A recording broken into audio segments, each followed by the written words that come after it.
Yes, sir. We got the man in the building. Shakka Ahmose. Yes, sir. We about to be live. It's about to be lit. It's about to go up. I'm just making sure my screens are straight so we don't have no issues.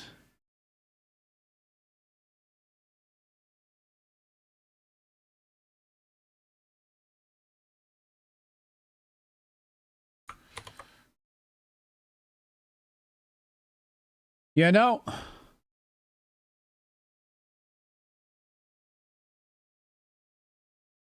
Let's get it in. Let's get it in.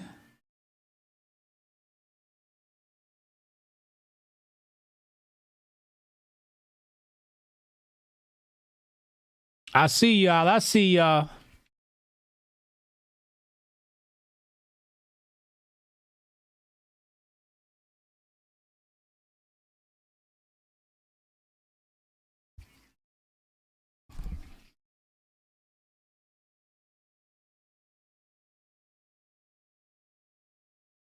Hotep Jesus? Hotep Jesus? Hotep, you're a genius. HotepJesus.com.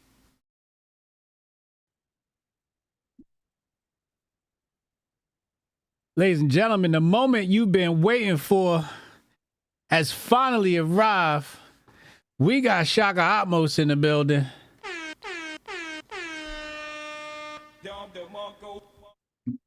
Shakka, what's up, man?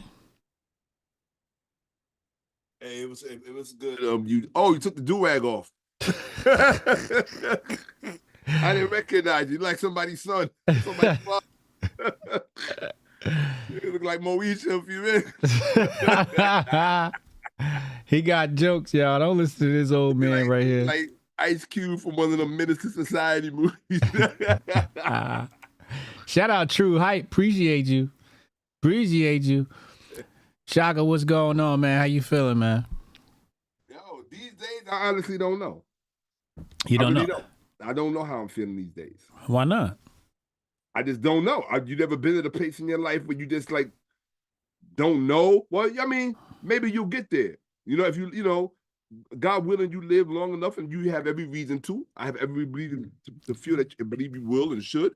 You might get to a point where you really don't know how you feel about shit. You know what I mean? Yeah. You don't know how you feel about things. You don't know what you think about things, especially in the world today where we're all so overstimulated. You understand what I'm saying? Mm-hmm. Mm-hmm. Like overstimulation is like it's the norm of the land these days. You understand what I'm saying? So, and everybody's going to respond to that overstimulation differently.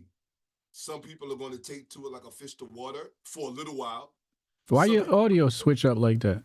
I don't know how my audio sounded. It was good just 2 seconds ago, and then it switched. It was like switched up. Oh, there it goes. There it is. Okay, it's better now. Probably a cheap setup, but I don't know why I like fucking with you. You know why I like fucking with you? I like fucking with you because you and like one or two other people, man. Y'all like the little brothers I never had, man. So I get to rack on y'all. But nah, but you got my audio back, right? Yeah, we good. Yeah. All right, cool. That's what's up. What you got right there? What's some ancient Egyptian?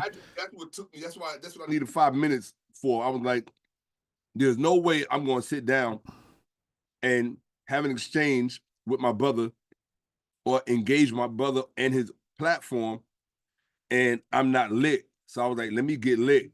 So I just had to go throw some lion's mane mushroom, some L-quercetin, some raw organic cocoa, some maca, some what else I got in there? Some bee pollen, some blackstrap molasses, some honey, some Celtic sea salt.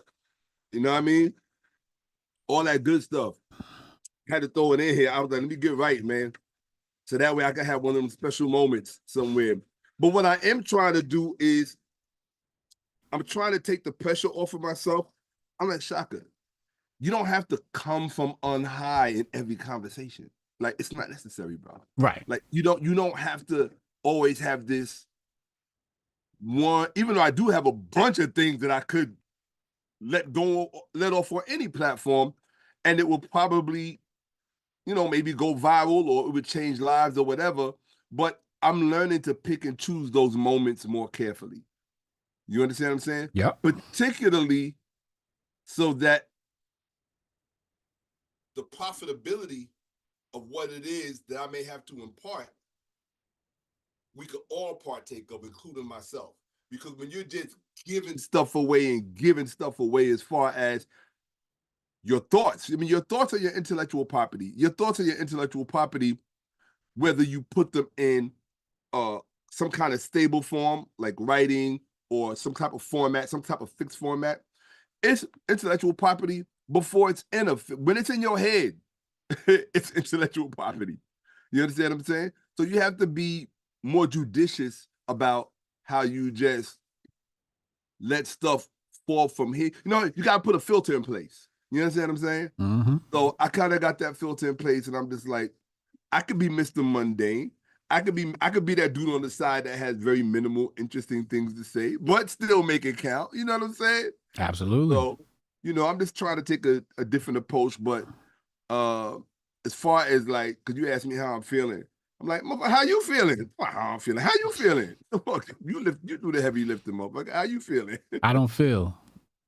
He don't feel. Look, bro. Now a man that says I don't feel has been through some shit. Because he's telling you basically he's numb. Okay? When a motherfucker is numb, that is the equivalent. That is synonymous with being shell-shocked.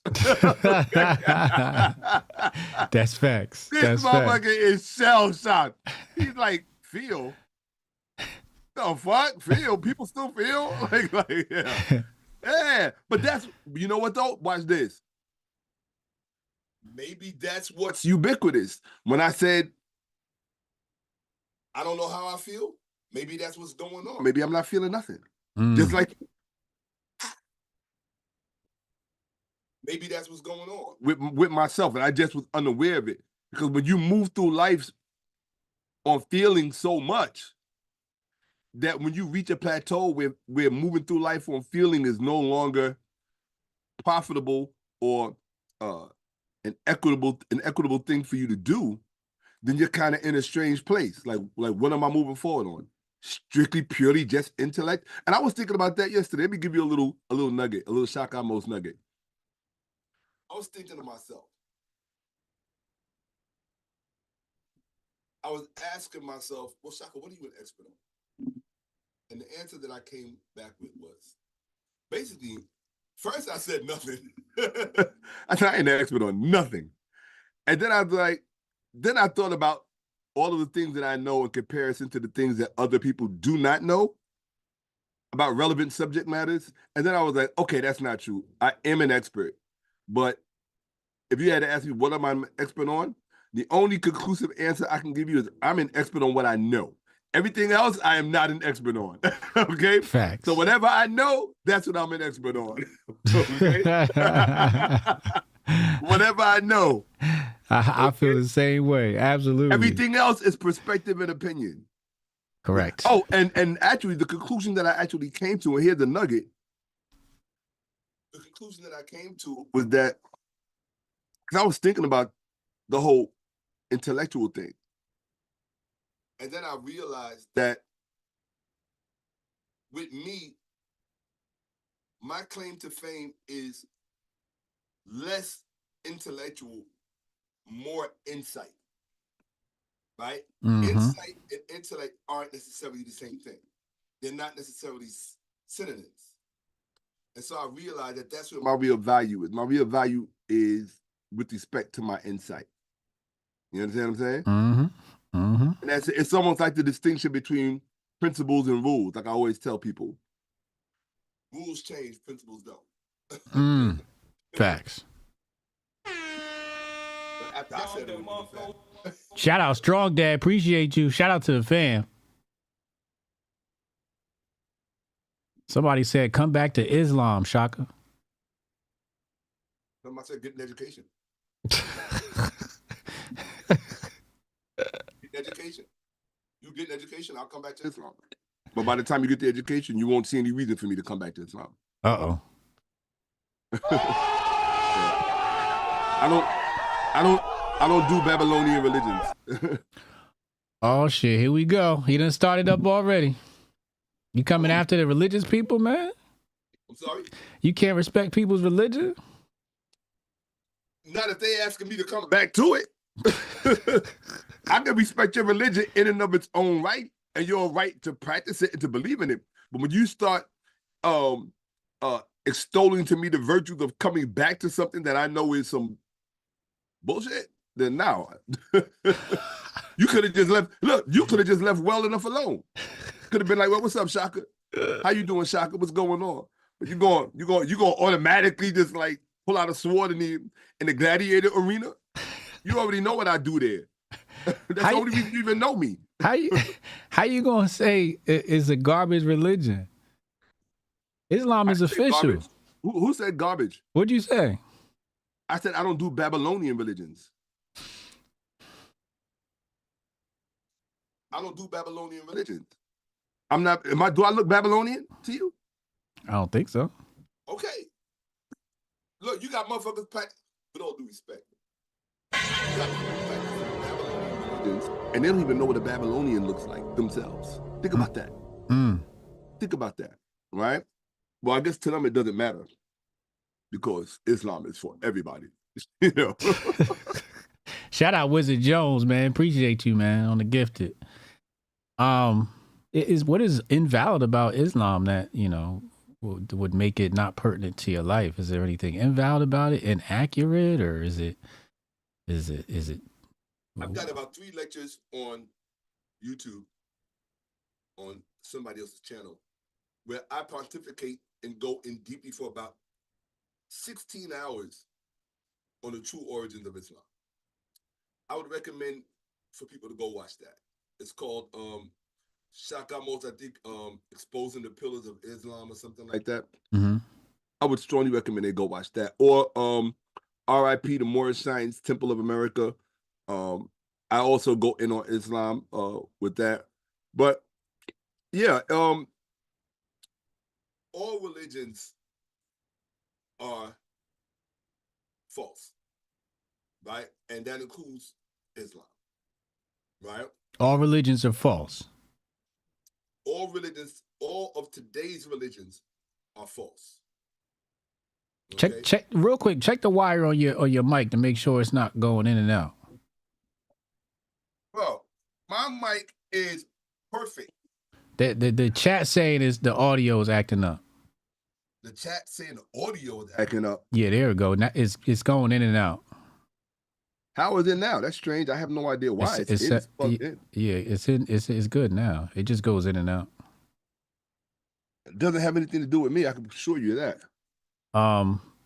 We just getting started, Lauren. He's talking about false, how the religions are false. Yeah, they're all false. You know the problem with black people, because I know whoever said come back to Islam, Shakka, I know that was a black person, because only a black person would have said some stupid shit like that. My issue, and it's probably, I just told you when we got on here, right? Before we even went on air, I told you I haven't been on YouTube since July. Right. Right? The main reason is because you yourself know I'm shifting over to producing film, right? You know that, right? So that's the main reason. But part of the impetus and part of the catalyst that motivated me to make that shift from quote unquote YouTube podcast to film is that for the most part, particularly in the black ecosphere of social media, I'm going to say this, I'm really at a point where I'm tired of biting my tongue and not saying what I really think, right? So one thing about me, if you don't know me and you've never seen me before, never heard of me before, my name is Shakka Ahmose. I'm nobody important. I'm not into popularity contests. Like, I'm not here to be your friend or be whatever. It's like my value is I will share what I think with you. And if you find value in it and you agree with it and it resonates with you, great. If it does not, it doesn't mean that I'm wrong. It just means that we have two different vantage points. And we're not at the same place in life and in reality. So from my perspective, part of the reason why I was just like, I'm good when it comes to social media is particularly in the Black ecosphere, the IQ is so fucking low that it's almost non-existent. Right? For real. Like the level of intelligence is so subpar that it becomes like gross. Like, ooh, like you ever go into a bathroom in a restaurant and the bathroom is absolutely disgusting and you're like, ooh, I can't believe I'm even eating here. Right? Then you go back out and you grab your girl and be like, sweetie, let's go. We're not eating here. I'm like, nah, if they're keeping the bathroom like that, nah, we're not eating here. That's the way I feel about the ecosphere on YouTube, particularly in the Black ecosphere. So I just haven't been like, I don't get me wrong, I love my people, but I'm also cognizant of our state of affairs. You understand what I'm saying? Mm-hmm. When it comes to this, when it comes to this, our minds are the most tampered with, the most manipulated, the most underdeveloped, the most interfered with, the most misinformed, the most delusional, the most, like, you know how they say you be doing too much, you doing the most? Our minds be the most. And don't even go to TikTok. There's one Black girl on TikTok. She thinks she's a religious expert, young girl. And it's just so embarrassing as a Black person to see how stupid these people are. And she starts every sentence off with, my God. Like, I don't even know if she's like, my guy, do you know that? So I just look at this girl, go, oh my God. It's like you all decided to drop out of high school in the 9th grade and decided to become YouTubers. And now you're fucking experts on everything in the world. That's what it's like. I've never said that out loud before. I'm saying that out loud for the first time because that's how I really feel. And nobody wants to be a part of that. Well, no one who really puts in time, energy, and effort in mastering their lane, whatever that lane may be, really wants to be a part of that. It's a mess. I can't even call it an intellectual mess because there's nothing intellectual that's going on there, right? It's a psychological mess. That's what the Black ecosphere is on social media, particularly on YouTube. It's a psychological mess. And what you encounter is varying facets of psychological debris. So you go from one channel to, and then finally you get to don't get me wrong. I'm of the Black community. I'm from the Black community, all of that stuff. So I consume the same lot of the content as the rest of us do.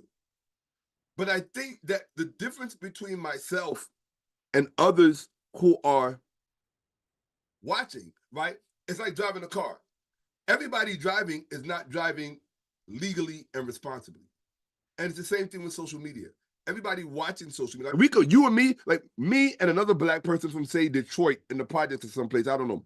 We can watch the same exact program, but we're not going to be looking at it through the same eyes.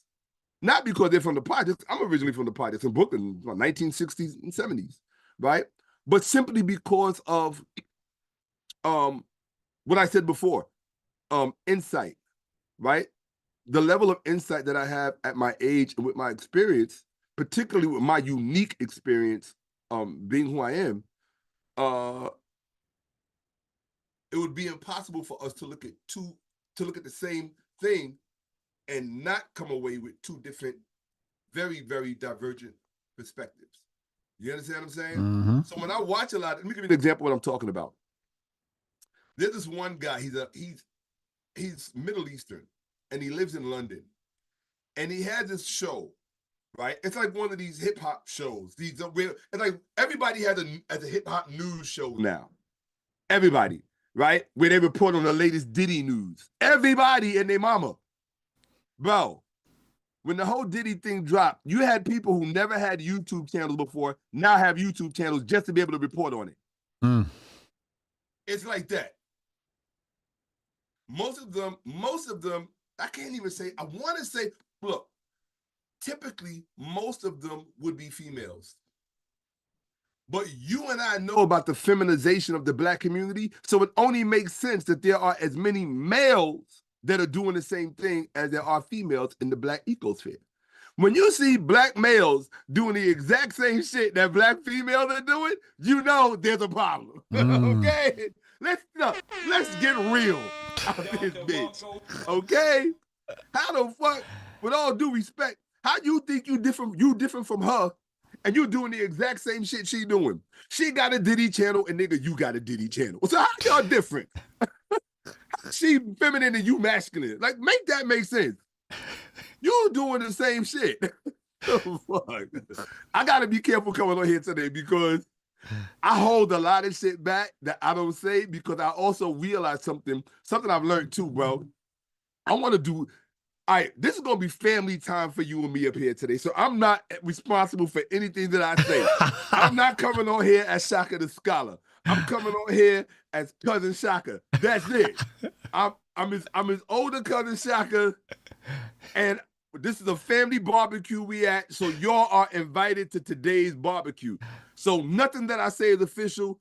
I'm just talking as if we all at a barbecue and nobody will ever hear this or see this except us. Okay. Can we agree on that, everybody? Yeah. Those of you who are watching. Thumbs up in the chat.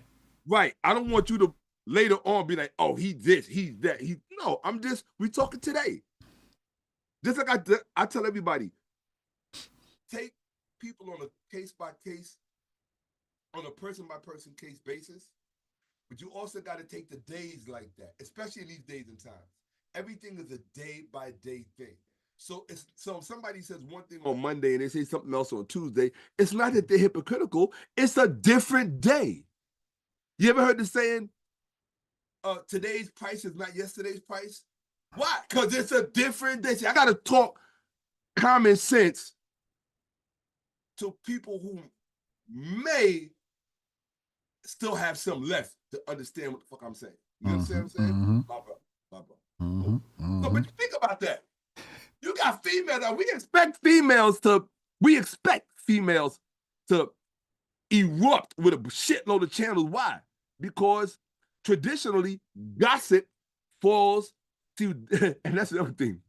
These people call themselves journalists. You think because you set up a YouTube channel and the worst part is, do you know who they use as references on these channels? Who? Other fucking YouTubers who do the same shit they do. or it was even funnier, which really cracks me up. That's when I realized, I'm off of social media. When they use these AI videos, you know the AI videos where it's the AI doing the narration, and I'm like, that's your source? Get the fuck out of here. That fucking robot is smarter than you. Get the fuck out of here, stupid. It's a lot of that going around. A lot of that, bro. So how can you don't know who or what to take serious. The only thing you can take serious is yourself. And even that's a struggle today.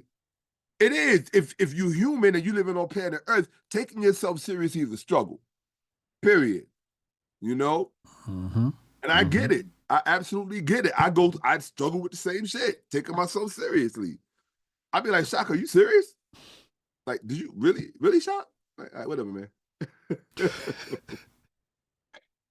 We've seen a lot of this ignorance in the political sphere lately, following the elections.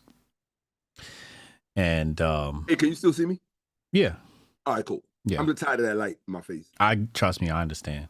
Those lights get annoying.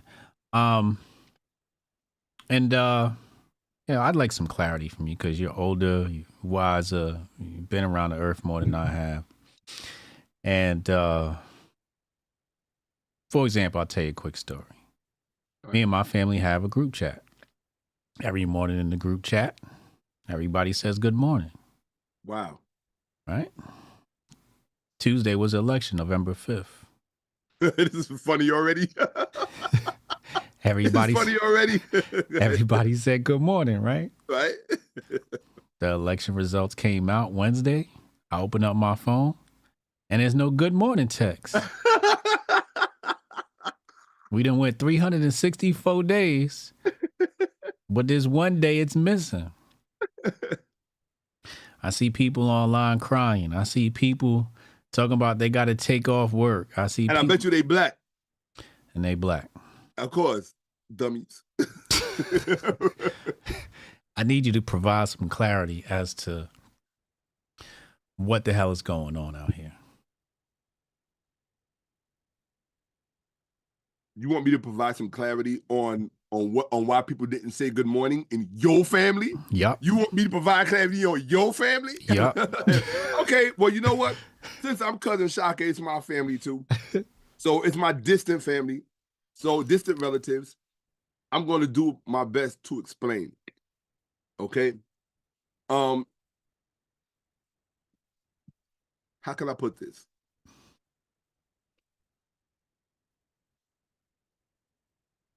In society, there are tiers. You got a top tier, you got a middle tier, you got, in fact, even in the middle section, you got an upper middle, a middle, and a lower middle. At the bottom, you got an upper bottom, a middle bottom, and a lower bottom. At the top, you got a higher top, a middle top, and a lower top. So what does that tell you? We might talk in terms of high, medium, and low, but we forget that within each of those sections, there are hierarchies themselves.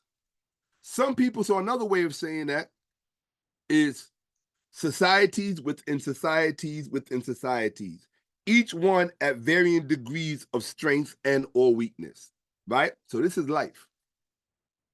Now, in our society here in the West, particularly, and it's kind of hard to localize it to the West these days because of globalization, right? Because if you think you saw drama in your family, you don't even want to hear what's going on in Japan right now because of this election. Okay, you got motherfuckers jumping off the bridge. Why? Because you ever notice something peculiar about Japanese people, how dramatic they are? Like, they're really drama queens, bro. Like, you ever just think about it? Just think about Japanese in general, like the drama queens they are. Once they finally explode and shit, it's like, you know, so they're so repressive. They have a tradition of being emotionally repressive so that when shit really flies off, it flies off. You understand what I'm saying?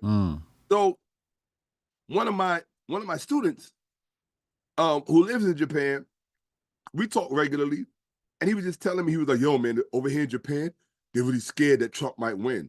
Like, the fuck do y'all care? I'm like, the problem is this. The problem is, let's deal with Japan first, and then we'll bring it back to your relatives. The problem is that places like Japan, and not even places just like Japan, but also places like London, right? Places, these different metropoles that, because of economies, have such a visceral relationship with America. In their own minds, they believe they're in America where they are. You understand what I'm saying? So just like with rap music, they live vicariously through us. Now watch this. Most Americans do not live vicariously through people who live elsewhere. Our whole psychology is insulated. You understand what I'm saying? In fact, that has traditionally been one of the complaints of foreigners down almost throughout history, is that Americans always had the luxury of not giving a fuck about what was going on someplace else. Because whatever shenanigans was going on someplace else, we was probably the ones doing it and probably the ones behind it. Right? Because we were doing it to our own benefit. So we never had to give a fuck about what goes on. So I'm drawing these things out so you can understand the pervasiveness of American psychological insulation. We are very insulated, right? Now,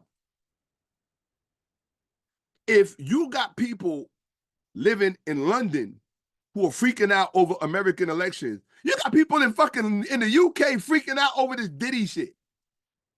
Freaking out like it happened in their backyard, like it happened in Manchester, like it happened in fucking, I don't know the name of them places, right? Yeah.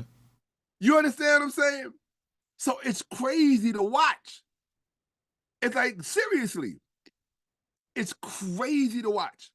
So I was talking a moment ago about this one Middle Eastern guy in the UK. For some reason, he flashes across my screen. I don't know why. I watch a lot of stuff that everybody else watches the same thing. It's just I watch it differently. I think his name is Murad or something. But he's a British guy who's Middle Eastern with a British accent. I think he might be one of those, right? It's so hilarious to me to see how invested he is in the whole Diddy story. It's like, he's like, okay, guys, we have to stay on top of this. We have to, and I'm looking at this dude like, man, don't you got a life? Come on, we. Who the fuck is we? He's like, we have to know what's going on with the Combs kids. We have to see who the next witness is there, and we need to know what's going on with this lawyer in Texas. And I'm like, you in London, standing outside of a fucking pub, freezing your ass off, talking about what some shit going on with a lawyer in Texas. Like, you can't make this kind of shit up. I'm like, you must be so privileged. You must be related to the Saudi family or something that you got time to sit up and worry about some shit that ain't got nothing to do with you. But here's the thing. Here's the thing. I highlight that. It's funny. When I'm watching it, I be dying. I watch it purely as entertainment. I be laughing my ass off. I'm not even listening to the Diddy story. I'm looking at how invested this guy is. I'm gonna send you his link. I'm gonna send you. You're gonna see how invested he is. Dude, it's hilarious to watch. I just sit back and I'm like, wow. See, I always have to remind myself, I really am, and sometimes it freaks me out to realize how true it is. I really am my mother's son, my moot's son, right? She taught me how to sit back and watch people and just watch life and watch how people interact, just to look at. She taught me to sharpen my insight. So now in my mature years, I look at people and the shit they do and the things that they believe, and particularly the things that animate them, the things that they place so much importance on, right? So when it comes to your family, or black people in general, because it seems to be a black people problem. In general, of course, black people in general. But yes, black people in general. We have to remember, black people in general were socialized in this country to be conspicuous consumers. So as conspicuous consumers, we are going to be the greatest psychological shareholders in media. You understand what I'm saying? Mm-hmm. Very much so. Okay. So much so that now it might just be an American thing that we were all raised on media because entertainment is that pervasive, right? It is. It touches every part of our lives, right? So, long story short is that your family members who decided not to say good morning to you were induced. I want to choose my words carefully. They were induced to invest themselves in the outcome of this election. They were induced, not realizing that it never really mattered who won. They never realized it didn't occur to them because through no efforts of their own and through their own passive consciousness, their own psychological passiveness, they allowed themselves to be polarized. You understand what I'm saying? Mm-hmm. They allowed themselves to be polarized. Each one of us are magnets. All of us, you, me, the persons watching, we're all magnets, which means we all are susceptible to being polarized, polarity, right? One end of a magnet does one thing, the other end of a magnet, one pushes, one pulls, right? Mm-hmm. So we are part of that principle. And so just like a magnet can be polarized, a human being can be polarized. If a human being can be polarized, then masses of human beings can be polarized. In fact, you can get your polarization science down so good that you can choose and pick which demographics will be polarized which way, and that will explain what goes on with Russia and these bots and social media and all. It's a whole power mess. Mm-hmm. It's a whole power mess. While the powerless are made to feel. Key word. What do we start this off with? Not feeling. Mm. But the powerless are made to feel by what? Induction. Be induced. Right? They are induced to feel as if they have a dog in this fight, as if this somehow actually means something to them or for them. Mm. So when I say I sit back and I watch things, to me it's just all one big show. It doesn't mean I don't have my own personal opinions and perspectives about the mundane aspects of it. Of course I do. Right? I brainstorm on it. I sit back. I watch. I knew who was going to win before it happened. I knew who was going to lose before it happened. And I knew why they were going to win. And I knew why they were going to lose. You'll have to explain that, but keep going. Okay. So, but at the end of the day, when discussing why one side won and why one side lost, the important factor is to remember two things. One, it didn't really matter which side won and which side lost. That's number one. And number two, the whole thing is a show. It's a show.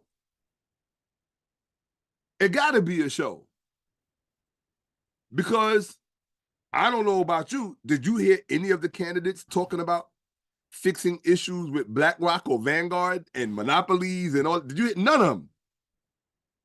None of them. Nope. So then what are we talking about? Abortion.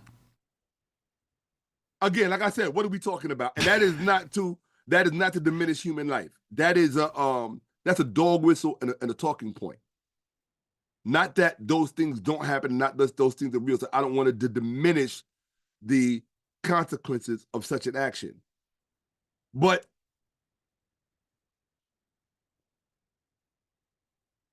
again, neither of the candidates, quote unquote candidates, neither of the candidates was talking about anything that really mattered. Right. Why? I'm going to tell you why.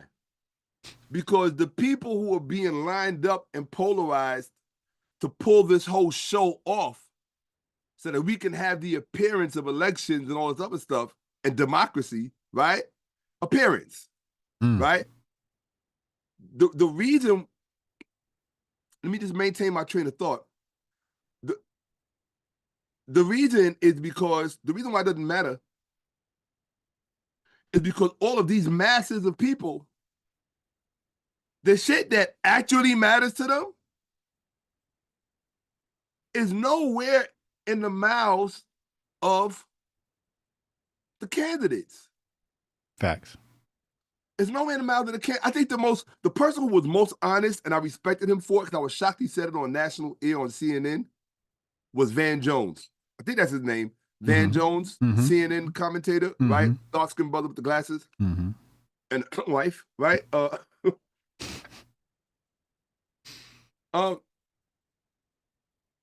He said something the other day that I thought was really honest. He said, look, he looked at the camera. I was shocked. He looked at the camera and said, look, let me be honest with the viewers. The reality of it is that a president can't do much to change your life. And I was like, finally, now somebody broke the third wall. Yeah. Right. Yet they will have the whole country up in an uproar. Have people shooting each other, killing each other, all kind of shit. We gotta disband the FBI. We gotta all this crazy shit. Right? When in fact, what's going on with them has very little to do with you. Have very little to do with you. Right? So let me say this. And this is what I really want to say this to you, Hotep. And that is, and this even goes for me. Anybody who tells you they know why somebody won or why somebody lost, they're going to have to prove 2 or 3 things to me to convince me that they know what they're talking about. Right? Mm-hmm. The first is, you have to prove to me that you have the ability to make billions of dollars, plural. Okay. First, prove to me that you can make billions of dollars. Then, prove to me that you can manage those billions of dollars in relationship to all the other gazillions of dollars that those billions of dollars are in relationship with. Okay. Right? Mm-hmm. You prove to me those 2 things, then I will give you my ear as somebody who knows what they're talking about concerning why this one won or this one lost. Mm. Why? Because at the end of the day, there's a certain bottom line that doesn't ever disappear. Right? But is it cash moves everything around me? Scream, get the money, dollar, right? Mm-hmm. Okay? Right. So when you look at the kind of monies involved and relationships involved, what makes people who are so far down the economic ladder and financial ladder of life think that they can relate to those people and those interests? Mm. Because these types of interests are what move players on the board of the game of life. It's not your little red hat wearing ass or your, I got a podcast. Get the fuck out of here. Yeah. Nigga, you stupid. You're a special kind of stupid. Right? You know what? Hold on. I didn't hear neither candidate talk about all that money that Jared Kushner got from Saudi after being part of the Trump cabinet. Where that money at? Okay? Uh-oh. Who you really think is paying? Look, you think the Saudi, look, oh, excuse me. You don't think foreign power investments are the ones who actually paid for all his legal fees? Trump was never worried about that shit. All that shit was paid for by other interested parties outside of this country. The things that happen that move things in this world are on such a level that we are never supposed to know about it. It's too far above our heads. Mm-hmm. What we just had was a show. It was like the Lakers versus the Bulls. Because that's what moves the American economy. How much money was made on this election in general? Across the corporate spectrum. A lot. I know that the Kamala campaign was at 1.4 billion. 1.4 billion spent or raised, and that's just her campaign. So imagine the network effect of that. Now, how much money would have stayed in the same hands in the same spot and not have ever been moved had this election not occurred or taken place? Whole lot of money. That's not how money works. Anybody that knows the smallest thing about money is that those who understand and appreciate money know that it must always keep moving. It must always keep moving. And the bigger the prospect of the bigger movement, the better it is for those people who are positioned to take advantage of that. You understand what I'm saying? Mm-hmm. I didn't hear any of them candidates talking about index funds or private equity. Okay? They didn't want to have that conversation. I knew that would make you smile, right? Because that's the real shit that's going on you understand what I'm saying? Yep, those are the conversations I was waiting on. Yeah, but hold on, I'm gonna truly show you how neither one of these candidates give a fuck about you and never did. Okay. I'm gonna prove it to you right now. Which one of these candidates? Now, if you're gonna make a campaign promise, this is when I knew they was both full of shit. And not that I needed this to know that, but I already knew that. If you was gonna make a campaign promise that would have made you a shoo-in for the election, and it showed you how stupid Kamala Harris's camp is. Like, the one issue you chose. Hold on. Miss Harris-Stein.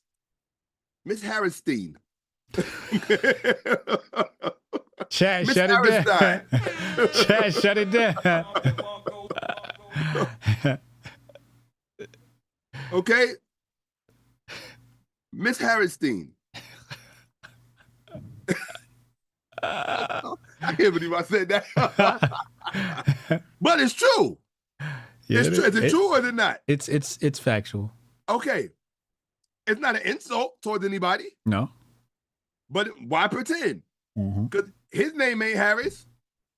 So why you not rocking his? Like, why we calling you Harris? Like, what's up? First of all, I'm not gonna even go into everything that she personifies. The symbolism of it is all bad, right? But the thing that her campaign ran on, right, bro. If you wanted to be a shoo-in to win and tug at the heartstrings of America, and this is the part that I wanted to call both candidates up and say, stupid. Why aren't you running on this? I wanted to call the Trump campaign and I wanted to call the Harris campaign. But I was like, neither one of y'all gonna pay me, so fuck you both. Facts. Look, why didn't you run on stopping school shootings? Neither one of them even mentioned it. That would have been much bigger than abortion. That would have been much bigger than abortion. The word school shootings didn't come out of either of your mouths. We are the capital of the world for school shootings. Y'all talked about everything else but. And that proves to me that not only are both of you stupid motherfuckers, but everybody in your camps are stupid motherfuckers. Because none of you thought to make that an issue to run on. And we had a bunch of school shootings this year. Come on. Yeah, that's a good point. Your kids in your country are scared to go to school? Parents are scared to send their children to school because your kid might get shot and killed in class? Teachers are scared to go to school and work because they make it. And y'all didn't think to mention this? So the question is, which gun control lobby, or rather, which gun lobby, which Second Amendment lobby was in your pocket to the point that you didn't mention it? What did we say? What moves everything? Because she did switch up, talking about, oh, I got a gun. Look at my Glock. I got a Glock. She did switch up. She went from, she tried to play that anti-gun stance, and then she switched to pro-gun, yeah. I didn't know she did that. She did that? Oh, that was gangster. Yeah, they asked her about guns. She's like, I have a gun. I got a Glock. All right. So she letting y'all know. Any of you crazy motherfuckers coming to see me? Like, look, we gonna go IDF on you motherfuckers. This is a Jewish asshole. Chat, shut it down, chat. Chat, shut it down. Right? Oh, yeah, I got Jewish homies. I can talk shit, right? So the point I'm at, I had a Jewish stepmother, to be quite honest. But I don't normally share that with people. But so to me, because I'm sitting back and I'm like, why aren't y'all running on this? Like, I'm waiting for one of y'all to like put this to the forefront. That would have, do you know how hard it would have been for the other candidate to come back and match that with something? You worried about abortion? Hold on, with all due respect, let me tell you why the abortion thing was bullshit. Okay. be straight up. Mm-hmm. And to show you how out of touch Kamala Harris and the Democrats are, right? Social media, as much as we like to disparage it, can often be a window into the world with respect to trends and patterns and social climates. If you've paid attention to trends, patterns, and social climates, you will know that there is, and this is something nobody really wants to talk about. And I've been watching the news a little bit here and there just after the election. All the other stuff before I couldn't watch. It was just too much bullshit.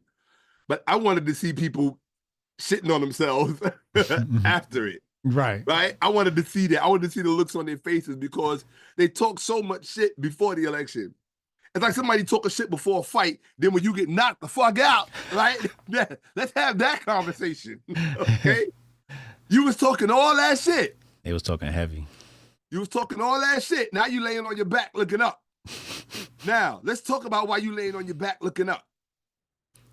You ever try to have a conversation with somebody who just got knocked the fuck out, right? And you try to explain to them why they got knocked the fuck out. You try to tell your homie, yo, you was talking shit. And he's like, nah, it wasn't that. It must have been my watch wasn't working. It must have been my left shoelace was too tight. It was that coffee that I drank. It was everything else but what you telling him. Mm-hmm. That's the Democrats.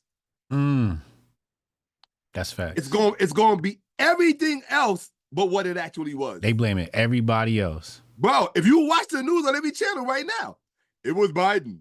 There was no primary. We didn't know how to talk. It was black men's fault. Puerto Ricans men's fault. What do they say about people who blame everybody else for their problems but never hold themselves accountable? I was just talking about this. Isn't there a name for that? There's a name for that, isn't that? I'm sure it is, yeah. Right? I think there's actually a medical name for it. Right? Yeah. I call them unsuccessful people. Okay. Well, that's the Democratic Party. It's everybody else's fault within the party, right? Everybody else's fault. Have you ever considered, dear Democrats, that you are your biggest problem? Like, it ain't got nothing to do with individuals. It didn't matter what individual was running. Y'all wasn't going to win. You know why you wasn't going to win, Democrats? You weren't going to win because your culture is fucked up. Your culture is fucked up. If you follow corporate science, right? Most people don't even know that such a thing exists. But if you follow corporate science, the first thing that corporate science teaches you is that when you look at the history of how unsuccessful companies or companies that were formerly successful begin to teeter out and then turned it around and became a million times more successful. It's one of the greatest stories to help you understand how all of this shit works, right? It's basically industrial psychology, right? What they discovered was that, and this is part of the reason why middle management and the whole people going to Harvard to get an MBA so you could become a part of the whole middle management culture throughout this corporatocracy, right? The reason why that disappeared, right? The reason that disappeared is because who was that guy that was at General Electric that changed the whole culture of the corporate world to basically getting rid of whole swaths of companies? I forgot his name, Jack something. Can't remember his name. All right, well, anyway, you will find that Elon Musk is in that tradition. And to some degree, you would also say perhaps so was Steve Jobs, right? Let me explain to you what I'm talking about. What I'm talking about is what they discovered is that Jack Welch. Thank you, Jack Welch, right? Jack Welch is kind of like the godfather of this. I would strongly suggest you watch any documentary on him that you could find. He's the one that created the current business or corporate reality of the world that we live in today, particularly in the West. He's the one that really brought that into being, right? But whether he knew it or not, what he did is why the truth is what the truth is today. And that is this. What they discovered about companies and corporations is that it doesn't matter what policies you institute in a company. Policies will not change outcome. How do they know? Because they've changed policies in it. They looked at the policy exchange throughout the years, on graphs. Well, this company changed these policies, this company changed these policies, still got the same outcome. The graph has not moved at all. What they discovered is that there's something that trumps there's something that trumps policy. What they discovered was that in the corporate world, the only thing that trumps policy is culture. And so they shift the focus from corporate policies to corporate culture. When they did that, the graph showed systemic changes and all of the desired outcomes that you wanted. Every time, bar none. Every time, bar none. And this is where the Democrats will always fail. What they also failed to realize is that when they were winning, it wasn't because of policies. It was because of culture. Culture was used to usher in certain individuals that we will not name. Okay. This is true. This is true. Culture was used, not policies. They tried the culture with Kamala this year. Right. Well, here's the thing. They tried it. The problem is that she is not a product of culture. She's not a product of it, and she's not a personification of it. Not. I hate to use this term, and I don't mean it disrespectfully. She is probably what I would call more of a policy whore, right? And the reason why I would call her a policy whore is because that in general describes the Democratic Party. So it's not just her, it's the whole party. Let me explain to you what I mean. And I'm gonna prove to you that it's culture that's at the foundation of all of this, if you will, from a bottom to top perspective. I'm not speaking as, remember I told you, the only people who really know what happened are those people that have the kind of zeros in their life that you and me don't know anything about. Right? They got more zeros in their world than we would know what to do with. We can't even count that high. Okay, let alone manage it. Right? Or maybe we can. Who knows, right? Don't count us out, right? So, right, you know I ain't gonna do that. I'm the last one to do that, right? So I'm game. I'm game if you game. I'm down to try. I'm down to try, right? Let me fail up. Okay? So, but the thing is that Trump won remember, this is from a bottom-up perspective. All right? So you can't take anything as an absolute that I'm saying. From a bottom-up perspective, Trump won because of a cultural momentum. Culture will always trump policy. Right. I just told you that. Right. So if you're seeing it in real time, and that's what you witnessed in real time, you witness culture trump policy. Trump's message, as base as it sounded to, or as base as it was made to sound by the media, right? As base as it was made to sound by the media, his message was always cultural. It didn't have to be wrong. It didn't have to be right. When it comes to culture, wrong and right, how can I put it? Wrong and right will change from culture to culture. Right. You understand what I'm saying?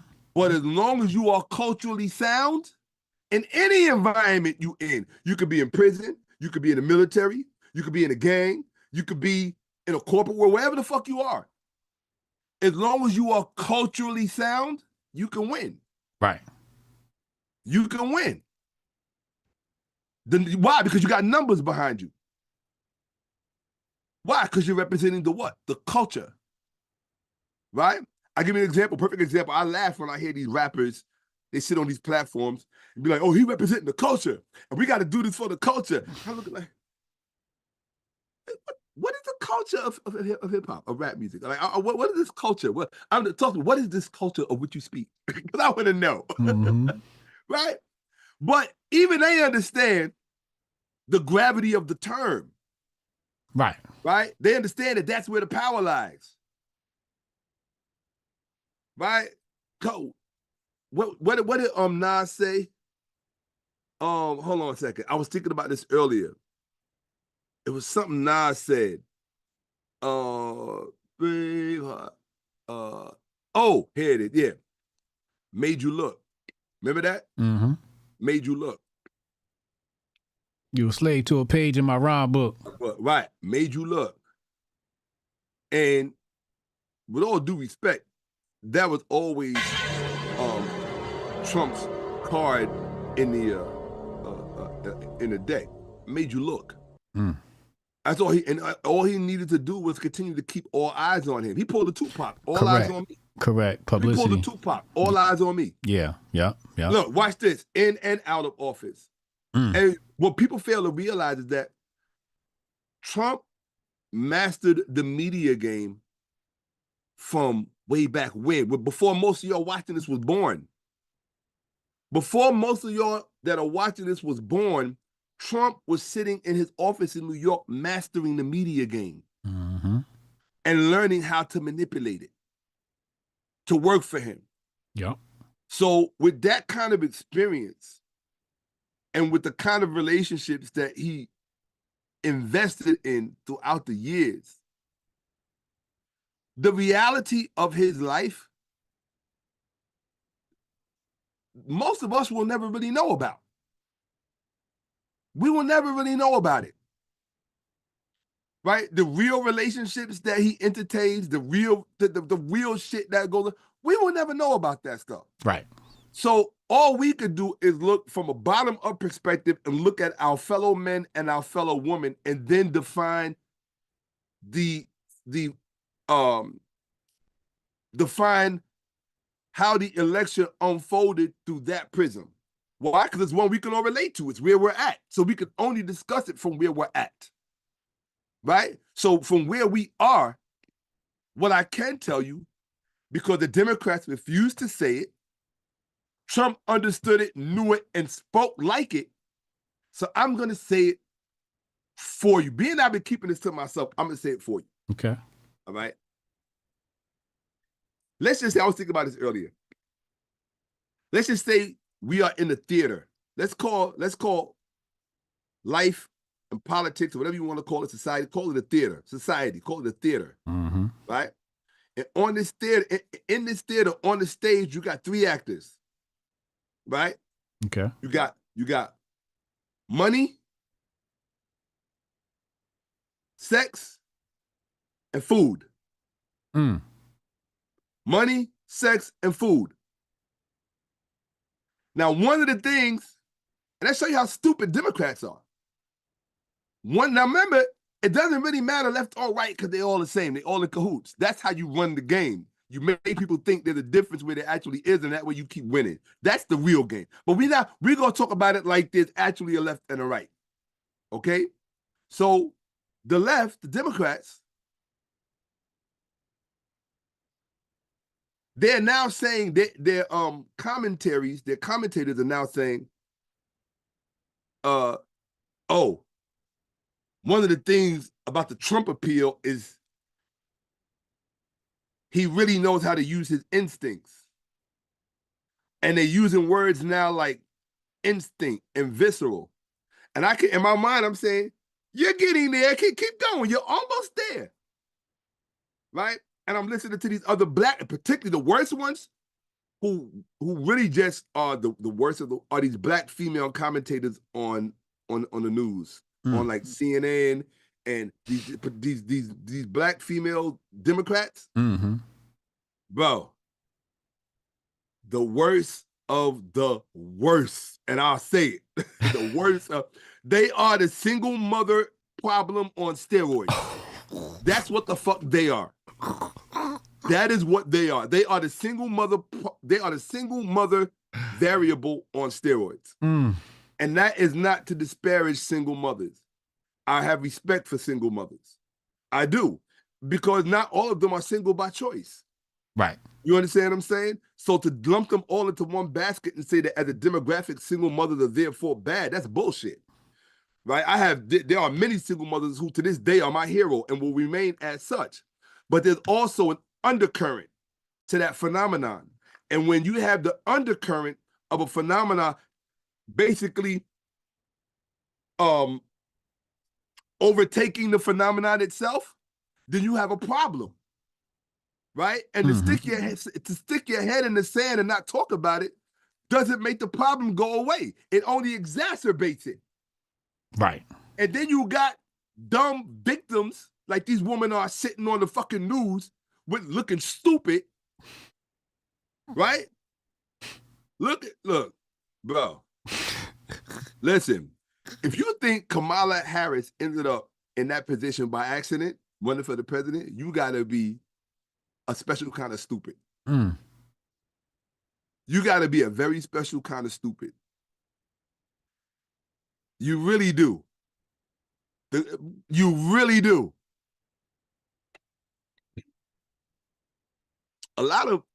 Anybody who's watching the political landscape over the past however many years, particularly when Biden was running, you could see all the deals. You could literally see all of the deals that Biden was making when he was first becoming president. Yeah.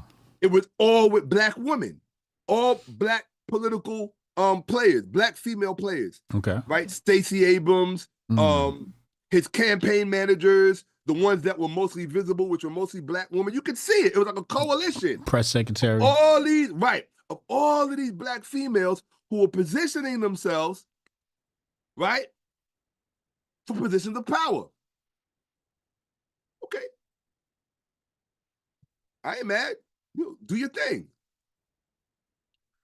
I don't have a problem with you doing your thing, but I only have one question. I'm that student in the classroom. I've always been this way. I want to raise my hand. I'm going to say, we can see what's going on. Can we talk about it? Are we allowed to talk about it? Exactly. Right. Can I ask a question or should I just keep my mouth shut? I don't want to be disruptive to the class. I know that. That's me. That was always me. I'm still that way. That's why you think I got off of social media. Because I know eventually I'm going to say some shit and I'm going to make lifetime enemies. And one of the things that, if you're really serious about success, always tell people, and today's climate doesn't really leave you this option, but I would still advise you, don't be in a rush to make enemies. And be careful of the enemies you make. Because you can make them long before you even define them as one. Because what you let come out of your mouth causes them to see you as one. Right? It's like Michael Corleone said in The Godfather, never let people know what you're thinking. But unfortunately, in today's age, if that's your position, then you might as well go live in a cave. Go live in a cave and disappear. Nobody's never ever going to know that you were here. And that's it. Right? So these days, when you come on any podcast at any platform and you share your real thoughts about things, particularly things that are sensitive, remember those three main actors that I named on the stage? Don't forget, they're still up there because I'm going to ask you a question about them. Money, sex, and food. Money, sex, and food. Yep. These three actors, they're still on the stage. Don't let them go nowhere. Okay. But I'm saying all of this to say, I'm still raising my hand. Can I ask the question? Because we see what's going on, right? We see the constellation, right? So one of the things that we are aware of is that during that process, we were never invited. We as in who? Us, black men. We were never invited or included. Do you remember any of those black female pundits making an overture towards us in any way, form, or fashion? They had the NABJ, and Roland Martin was upset because none of the black men in the journalist community was invited. Black men were completely excluded, ignored. Hey, yo, I want to ask you a question real fast, but I need you to mute me. So only you can hear me. Hold on. All right, go ahead.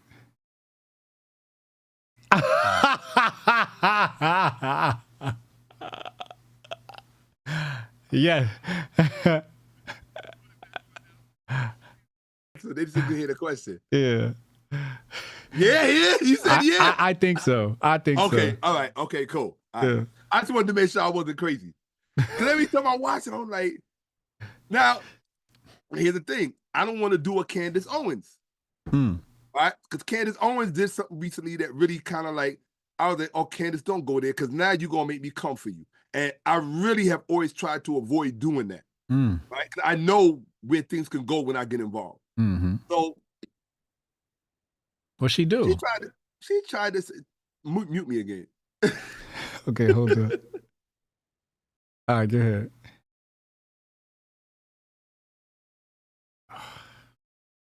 Yeah, she been wilding lately. She just becoming an attention whore. She's like, let me say the most bombastic thing I can say to piss somebody off. That's it. That's it. Yeah, that's her shtick. Yeah. So, which makes her irrelevant. But because when she said that, I'm like, hold up, you talking about the big homie now? You can't be like, nah. You know what I'm saying? So, fuck around and do like Snoop Dogg. You saw what happened to Snoop when he got that Gail, right? He came out with that apology quick as hell. But hold on, hold on. But look how the sisterhood acted though. Look when Snoop went at Gail for saying what she said when Kobe passed, and that shit hurt. Because it's the West Side, and the West Side is hood. You know what I mean? And like when you disparage that man's legacy, you disparage all of them. Right? Because that's how they roll. What you do to one, you do to all. And when Snoop when he snarled, when he barked at her, Snoop Dogg, right? Who barked back with the whole Justice Department? Black woman? That black woman that was part of I think she was part of George Bush's or Clinton's. She was part of one of them administrations. Oh yeah. That light skinned female. Yeah. She had a lot of power. Yeah, too. she was like, I mean, like she was a bitch. I think the head of national security or some shit. Suzanne Rice's sister. Yeah. Condoleezza Rice. Yeah. Nah, not Condoleezza Rice. Not Condoleezza? Nah, that light-skinned sister that barked back at Snoop Dogg. I can't remember her name. Yeah, hold on. I'm going to get you her name right now. I'll get you her name. I don't even want to say her name, man. I had the wrong people come knocking on my door. I was like, look, I'm just talking about you. Hold on one second. But they showed you something. This was something to really look at. Hold on, watch this. Hold on. Let me see. Hold on. Not Suzanne Rice. That's her name, I think. Susan Rice, yeah. Yeah, hold on a second. Yeah, Suzanne Rice. Yeah. Dude, what was her position? She was the 22nd director of the United States Domestic Policy Council. Hold on. Now, she had a major position. Hold up. Yeah, she was the 23rd U.S. National Security Advisor from 2013 to 2017. So you got a national security advisor that publicly threatened a private citizen, Snoop Dogg, because he barked in an intimidating way at another private citizen, Gail, right? And this woman used her pedigree to intimidate back. Correct. I'm like, hold on, wait a minute. You politics, this street. Like, hold up. Like, I'm like, hold up.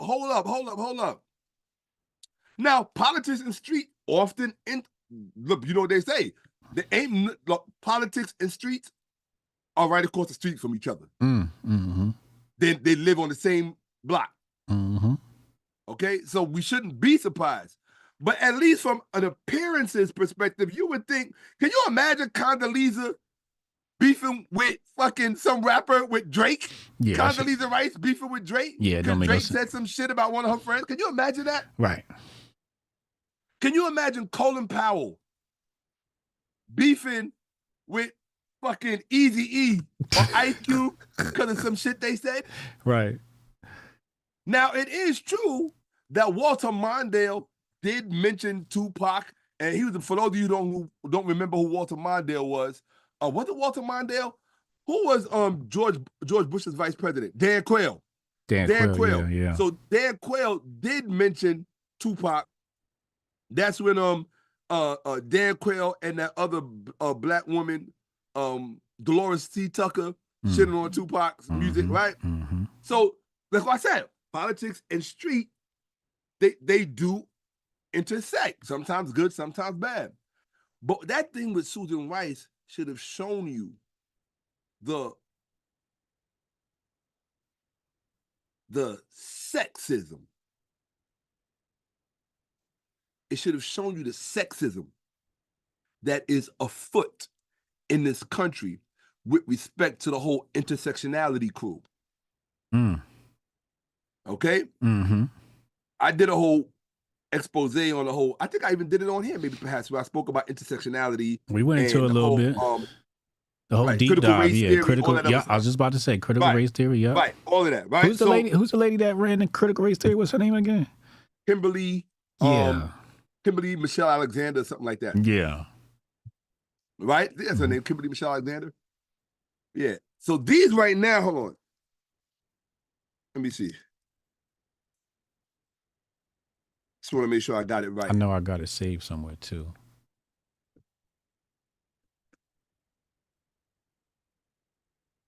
Oh no, that's the wrong person. Okay, hold on 1 second. Hold on.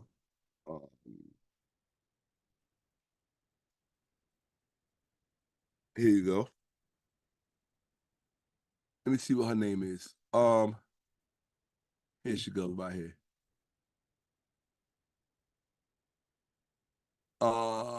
Yeah, Kimberly Crenshaw. That's Crenshaw. Yes. Kimberly Crenshaw. Yes. Right. So what a lot of people don't realize is that this coalition, right? Oprah. I don't mean to mention your name. I don't mean. First of all, I'm naming names, but I'm trying not to be disrespectful. We're talking about why the election was lost, right? Because a lot of this has a lot to do with it, right? So what you have is this constellation and coalition of Black feminism coming together. Some people would say Black feminazis, right? Whatever term you want to use, right? And we know what we mean when we say that, right? This coalition of Black females, power brokers, female power brokers. That's a better way to say it. That's facts. Coalition of Black female power brokers came together to do what? Because from my perspective, I don't separate them from the boule. To me, they're just a female version or contingency of the boule. Correct. Okay. So, and that's not to disparage them. Everybody got to pick a place in life, right? And sometimes you don't get to pick the team. Sometimes the team picks you, right? And you just got to decide whether or not if you really want to play how bad you want to play the game or not. And so I don't ever disparage somebody for finding them on a particular team when and if I meet them or encounter them. But that's what I don't know how you got there. No, I don't know how you got there. I always say, don't judge anybody unless you've walked 1,000 miles in their sandals. If you haven't walked in that person's shoes, don't judge them, period. I don't care who they are. Black, white, blue, gay, straight, trans, whatever. Don't judge them because you have not walked in their shoes. You thinking they just woke up and decided to be crazy one day when you don't know what happened to them in their journey. Right. That caused them to be the way that they are. Right? So as human beings, we got to have sympathy, 3 things: sympathy, empathy, and respect for other human beings. That if you can't start with that, we can't have a conversation. Right. But you also got to remember that taking those things into account should not preclude us from speaking truthfully about the state of affairs emanating from many of these different truths that converge and are pulled center stage and are sometimes manipulated and used, right, to affect policy. So the reason why I pointed that whole thing out with Susan Rice, Kimberly Crenshaw, the Oprahs, Stacey Abrams, The contingency of the boule. right? Yeah. These people, and what is basically the boule is the black contingency of kingmakers. Correct. That's what they are. They're kingmakers. Yep. Okay. Yep. They are they're not the only ones. They are the black contingency of kingmakers. Gatekeepers. Yep. Right. Mm-hmm. Right. You call it the best way. The best term I prefer is kingmakers, because let's look at it in its original context and the role that the boule played. Okay. So these people fancy themselves as kingmakers. Why? Because they have leverage and they know how to move levers of power. So they're power brokers. I don't have to use a disparaging term for them. And so I want to rescind the feminazi. I just couldn't think of a better term at the time. Female power brokers. Yeah, female power brokers is a better term. Yeah. More appropriate, more apropos, and more respectful, right? I like to be able to speak truthfully about things, but also be respectful at the same time. Right. Right? So I don't have to agree with you I don't have to be disrespectful simply because I disagree with you. Right. Right? Or because I see you as a threat, a potential threat. Mm-hmm. Right? So these people seeing themselves as kingmakers, they had the perfect candidate to do it, an old feeble man. Mm. You don't think they had his psychological cognizant abilities on a timer? You don't think they didn't time that whole thing so they could just walk right in? Are you stupid? You have to be a special kind of stupid to think that all of that stuff fell by accident. You would have to really, no, you underestimate and that's exactly what they want, to be underestimated. Yep. You won't see him coming. You won't see him coming. And look how close they got. Mm. Look, the Democrats didn't even have a primary. They didn't even have a general primary. They walked it right in. Beautiful strategy. You had to look at wives who poison their husband. Just think about it like that. Look at wives. Read those stories. I'm an expert on those stories. I studied them because I'm very interested in the female nature, how she moves, how she thinks. I see where you're going with this. Yeah. Think about wives who poison their husbands, especially the older ones that do it. Mm-hmm. Right now, I'm not saying it doesn't go in reverse. Right? Husbands poison their wives, but the trend is the opposite. The trend, the overarching trend, if you look at the graph, is older women poisoning their husbands. Mm-hmm. Right? Mm-hmm. Yeah, she's going to get the life insurance. She's going to get his pension. She's going to do all this stuff. She's going to go gamble in Atlantic City and Vegas and take that trip to Monte Carlo and pay for her young lovers in Jamaica, disappearing acts, all of that. Reminds me of Alexander the Great's mama. Okay? So I'm saying all of that to say that what's really at the people, okay, remember I told you got them 3 actors on stage? Mm-hmm. Who are the 3 actors? Money, sex, and food. Very good. So we're in a theater called society. American society. We're in a theater called American society, the political landscape. And in this theater, there's a stage. On that stage is 3 actors. Money, sex, and food. Now, don't try to think about it, because if you try to think about it, you're going to mess up this little example that I'm trying to show you. Just answer straight off your head, top of the head. Like, don't even let a heart go by. Okay. Okay. Of the 3 actors, money, sex, food, who's the most important actor? Money. Who's the second most important actor? Food. Nope, wrong. I knew you were going to say food. That's exactly what I wanted you to say. That's exactly what I wanted you to say. I actually changed my mind at the last second. I know you did. Because you thought about it. Yeah. You thought about it for the same reason I thought about it when I was putting this little experiment together on myself. I sit back and I analyze things when I watch. Mm-hmm. Right? So if you got 3 actors on stage, and they're the 3 most important actors on stage, right? The first one is money, the second one is sex, and the third one is food. Yeah. And you ask a fool, which one is the most important one? The smart person and the fool are going to say money. But the second one is where the fool gets caught out there. He says food. It's like, no. I'm going to tell you why it's not food. Okay. It's not food because the average person will eat anything. Anything you throw at them for the most part. Mm-hmm. If you go to a friend's house, right? And he says, oh, my mother cooks. Oh, so-and-so cooked. Would you like a plate? If you're hungry, are you going to be picky? No.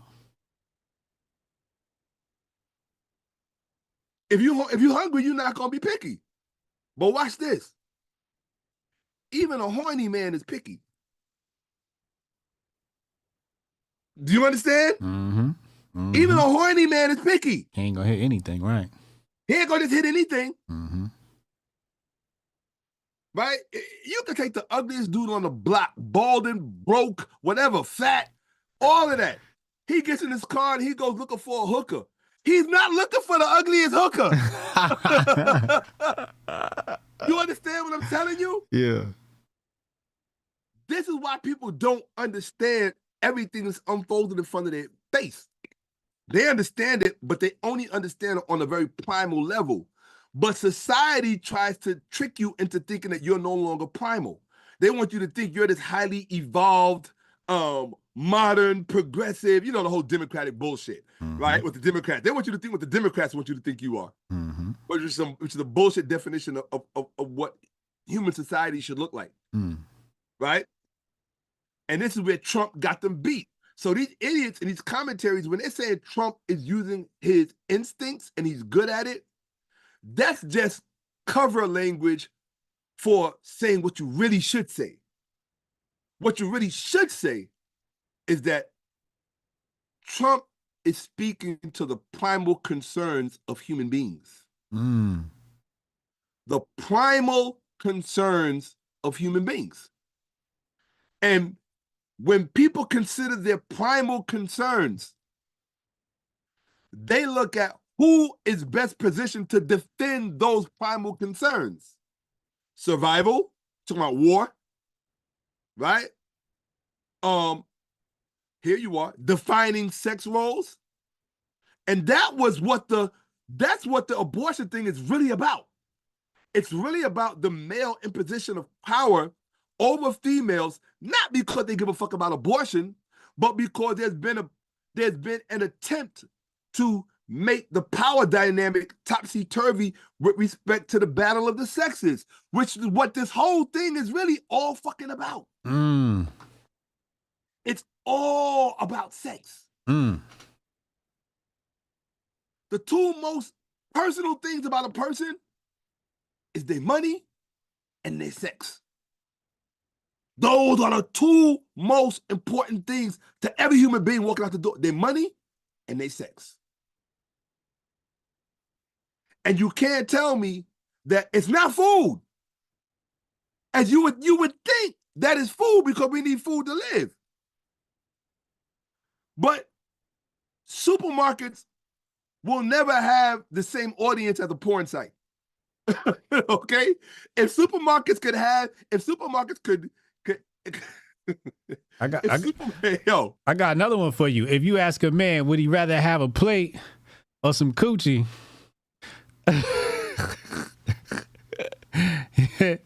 Okay? He be like, I'll eat tomorrow. Okay? Okay? Yeah.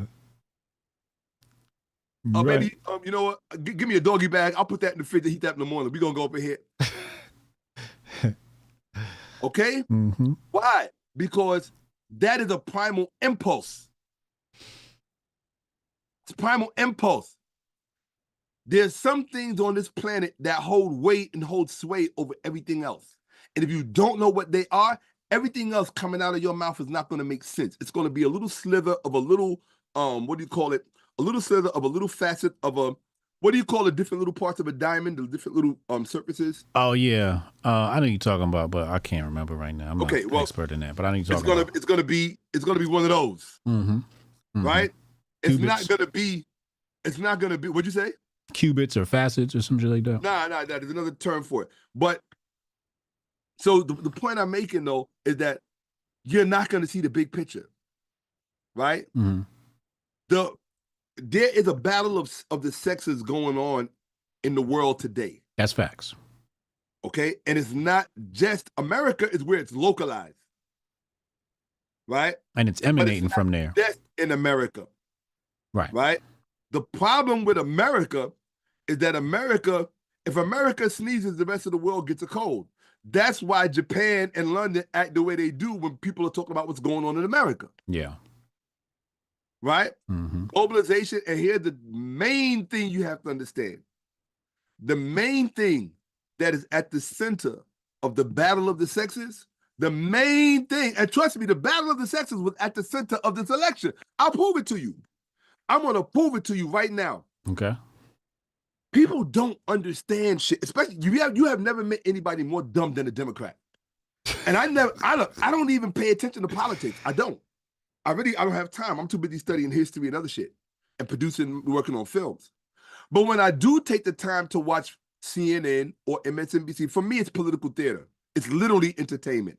It is literally, for the same reason I watch the Diddy channels where everybody's talking about Diddy, to me, it's all just fuckery and entertainment. I like to watch people operate in their illusions, right? And I like to see them get caught up in it and animated, and I like to see how invested they are in it. I love to see that shit. To me, it's fascinating. From a sociological perspective, it's fascinating. It's like walking, I'm from New York originally, born and raised, Brooklyn, Bronx, and Harlem. You haven't seen shit unless you was really born and raised in New York. If you were born and raised, especially, I'm talking about almost 60 years, 60, almost 60 years in New York. You ain't seen shit until you've been through these subways and you see the kind of human beings walking around. When you see motherfuckers walking around having highly intellectual conversations with no one standing there but themselves. Okay.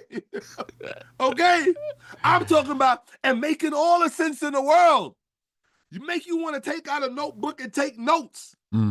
But there ain't nobody standing there but themselves, and they're talking to the fucking pole. Literally talking to the pole.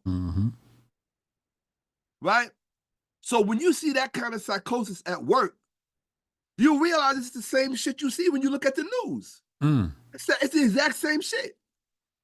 Right? First of all, you're pretending like you're not owned by these corporations that own all the rest of this shit. Y'all got to say you're all reading from a script. And we already saw that. Why did they do a news section about that when all of the news was shown to be speaking from the same script? You remember when that shit went viral on the internet? Yeah. Why didn't they ever do a program on that on CNN or MSNBC? When they all read straight from the same script. Every station, same line.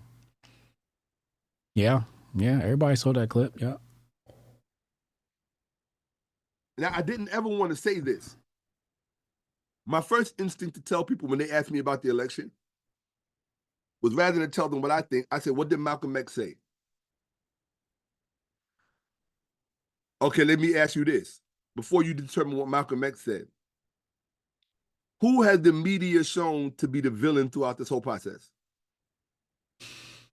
I'm saying, out of the two candidates, who was Trump. the media shown to be the villain? Thank you. Yeah. Thank you. Right? And what did Malcolm X say about the media? They'll turn the villain into the hero and the hero into the villain. There you go. That should answer your question. Don't tell me you believe in Malcolm X, but you ain't listened to what he said. Uh-oh. That was Malcolm X. How's Alicia Bass? And if the man, and what is Trump's favorite refrain? Fake news. Trump's biggest weapon was seeing through the fake news.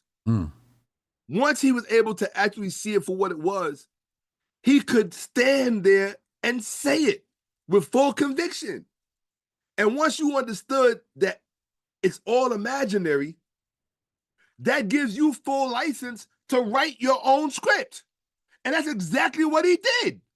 He was like, oh, so this is the game we playing? where anybody can really just arbitrarily write whatever the fuck they want to write and it's reality for everybody else? Oh, well, I could do that. And your biggest mistake that y'all didn't understand is that he's a fucking Gemini. You should have known better. Stupid motherfuckers. He's a Gemini. I sit back and I watch people. I love to watch how much people learn and how much they don't learn. What was Tupac? Gemini. What was Prince? Gemini. What was Biggie? Biggie was a Gemini too? 100%. Wow. Okay. And the list goes on and on. You need to go down through history and look and see who many of these Geminis were. These are not regular people. How do I know? You're a Gemini. What do you think I am? You're definitely a Gemini. I'm a Gemini. Okay? Geminis are not, always say, Geminis are not normal human beings. They're not. Don't let anybody tell you that they are, because it would be a lie. They're not. I know it's a dirty little secret that we keep kind of amongst ourselves, right? And we charm people with it.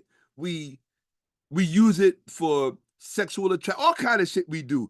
To get money, we use it to get money. We do all kind. Be careful though, because one of the things that also inadvertently that we do without meaning to, and I hear the difference. Without meaning to, Geminis will create cult followings. That's why they call cults, MAGA people, a cult. You don't think there's a cult for Tupac? You don't think there's a cult for Biggie? Yeah, there's cults for them. Right? And the people who envy, you'll never guess what sign envies the Gemini the most. You'll never guess. And it just ironically happens to be Jay-Z's sign. Oh, shit. Here we go. What is he, Aries? And I think it's Beyonce's sign, too. I'm not sure. No, it's not Beyonce's sign. But she mentioned it, though. What is he, Virgo or Aries? Sagittarius. Okay, Sagittarius. Okay. Sagittarius, you got to be careful with Sagittarius. Sagittarius is dangerous. I'm going to tell you why. Just look at the symbol. Right? What is the symbol of Sagittarius? Goat? No. It's a horse with the body of a man. With the body of it's a horse with the torso of a person. Okay. And what is the person doing? The person is holding a bow and an arrow. Right. Right? But the version of that bow and arrow that we got is fake. The arrow in the original Sagittarius emblem is pointing upward. It's blind ambition. It cannot be stopped. It cannot be stopped. If Damon Dash would have known that about Sagittarius, he would have known what was coming with Jay from jump. It would have never been a secret.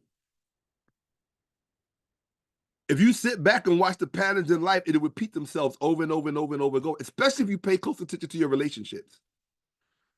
Friends, lovers, particularly lovers, right? Particularly lovers. So, out of them three actors on stage, money, food, and sex. First is money.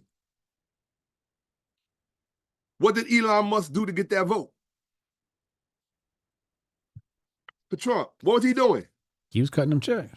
He was paying the whole fucking cities and states. He was paying motherfuckers to vote. Motherfuckers was like, yo, nigga, I'll give you $1,000. Go vote for Trump. I'm like, ain't that shit illegal? I'm like, hold up. Like, I thought shit like that was illegal. And apparently it is, because he got sued by one of the governors of the states for doing it. In Wisconsin, I think. Right? So, but if it's illegal in one state, I understand states' right. I'm pretty sure it's illegal at the federal level, because an election is a federal event. Right. You follow? So, in any event, the point I'm making is that all of this stuff comes down to, so, money and sex. Money and sex. Now watch this. So if money and sex are the two most important actors on the stage, right? We're going to revisit that. Which actor between the two is the most important? Money. Nope. You failed again. Sex. Sex is the most important? It is. You know why? Okay. Procreation?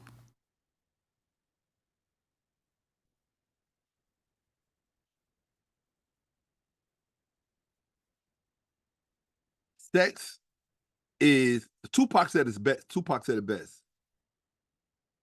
He said, I can't remember the quote correctly. But the bottom line, what he said, money moves such and such, and bitches make the world go round. Females make the world go round. Right?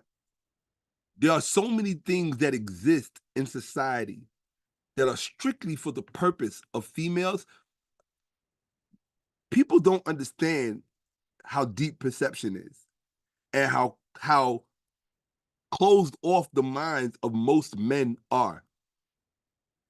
Most of the amenities that we have in society are not for men.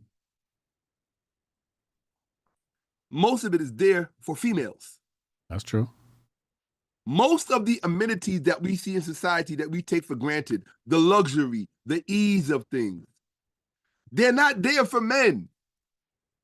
Men are low maintenance. Facts. Everybody knows that. Men are low maintenance. I got my cave, you got your cave. As long as my shit is hooked up right and I'm good, you don't give a fuck, we good. Right. The only thing missing is what? Her.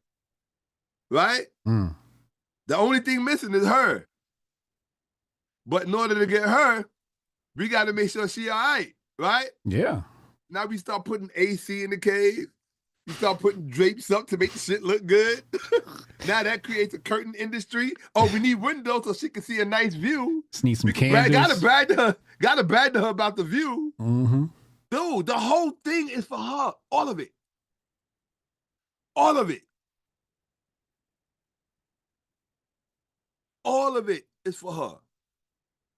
But the thing is that the way men are socialized, we're socialized not to see it.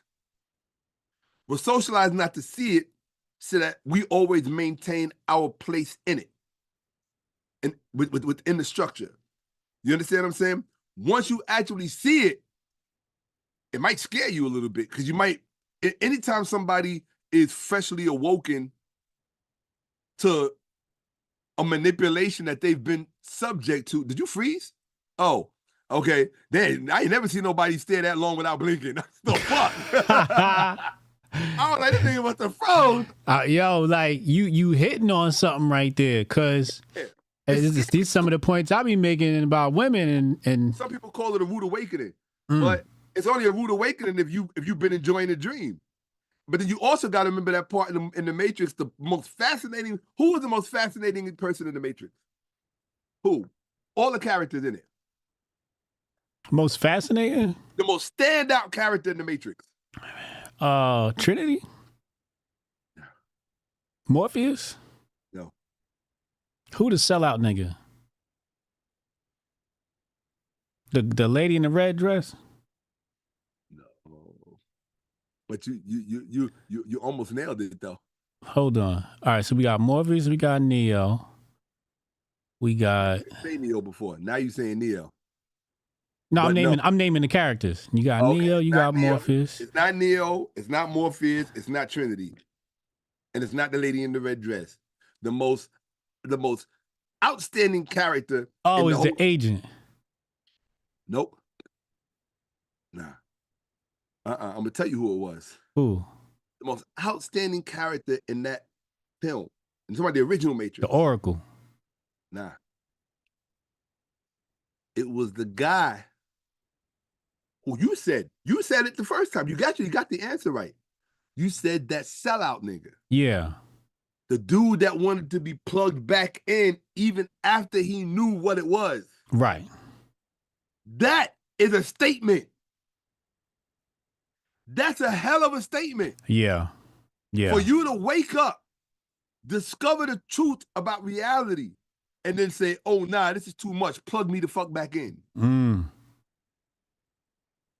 Think about that shit. I've thought a lot about that.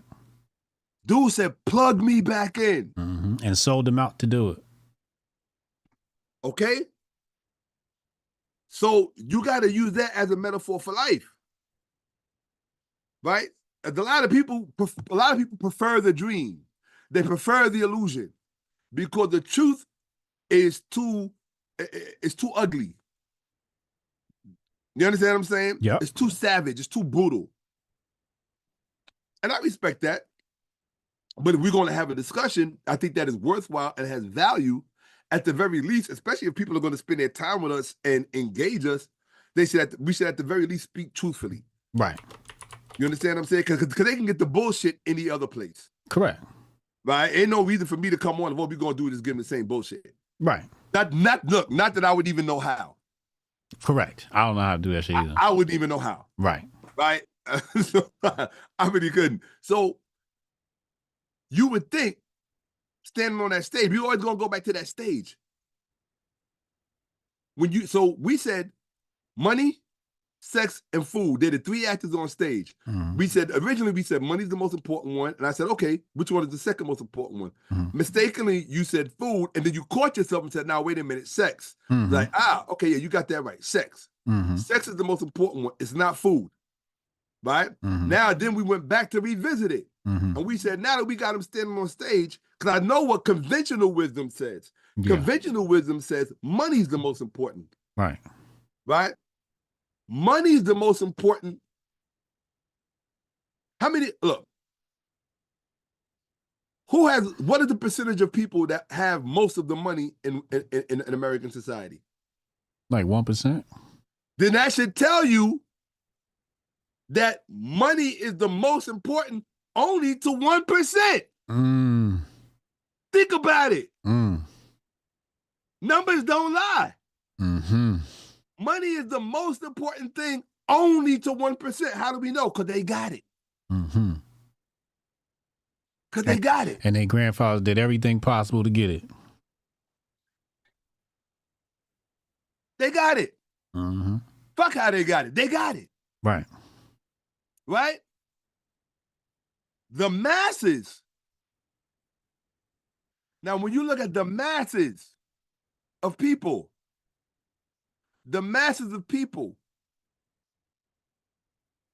which of their relationships have defined the majority of their life or the most pivotal points of their life? Sex or money?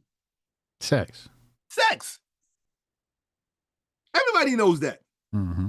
That's what the election was about. Everybody knows that. Sex. Nobody wants to have a real conversation about this shit. It's sex. And Donald Trump, being the Gemini he is, saw the real grievances that was slowly and surely unfolding, right? Mm-hmm. That, of course, the Bible Belt and middle America has been concerned about for a long time. Why? Because sex is very important to the Bible Belt and middle America, or what we would call the so I always have to teach this to people. So these are synonyms. When you use the word average and you use the word masses, they're the one and the same. That's why the average is the average. Do you understand that? Mm-hmm. So if I say to you, the average white person in America, that is also meant to say the masses of white people in America. Do you understand that? Yeah. Okay. It'd be no different if I said the average black person in America. That's also equivalent to saying the masses of black people in America. There's a reason why the average is the average. Right. Right? Right? Average means typical. It's synonymous for typical. The typical whatever, right? The atypical this or the atypical that. Right. Right. So the average white person in America, the masses of white America, they're gonna find their avatars best represented by what we call middle America. Right? Yeah. Right, middle America. Why do you think those battleground states are the states that they are? Right? And not all of them are so middle. Right? Right. If you look at places like Wisconsin, Idaho, Nebraska, right? New Hampshire, right? And that's not even middle America, right? That's Northeast, right? But the point I'm making is that with people like you and me from the cities, New York, right? Places like that, the fuck do we know about New Hampshire? Right. The fuck do we know about Kansas. Idaho? Mm-hmm. Okay, we don't know shit about this. To us, in our minds, these are little fucking hokey towns that nobody really, like a little, what do you call it, Dust Bowl town. Mm-hmm. Those dust blowing through like in the Western movies. The That's how we tumbleweed. think of them. Yeah. Tumbleweeds. Mhm. That's how we think of them. Not realizing the actual numbers. Right? We think that we are the majority because of how we are concentrated. Right? We think that because we're concentrated in these pockets in these areas, that there's just so many of us. No, motherfucker. They got the numbers. So when you're taking the masses of people that got the numbers, and you take their most visceral concern,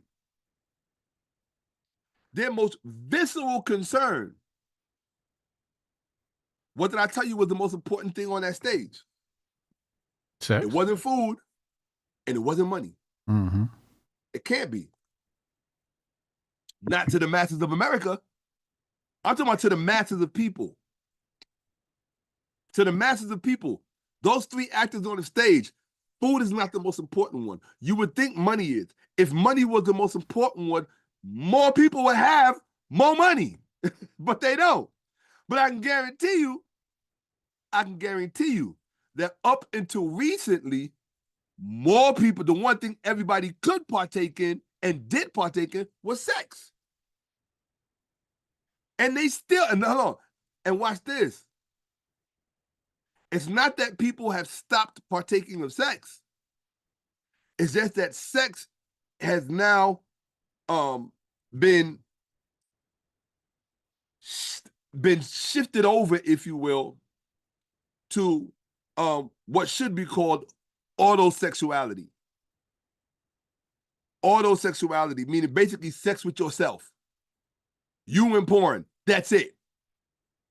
That's how the majority of people in this country are having sex right now.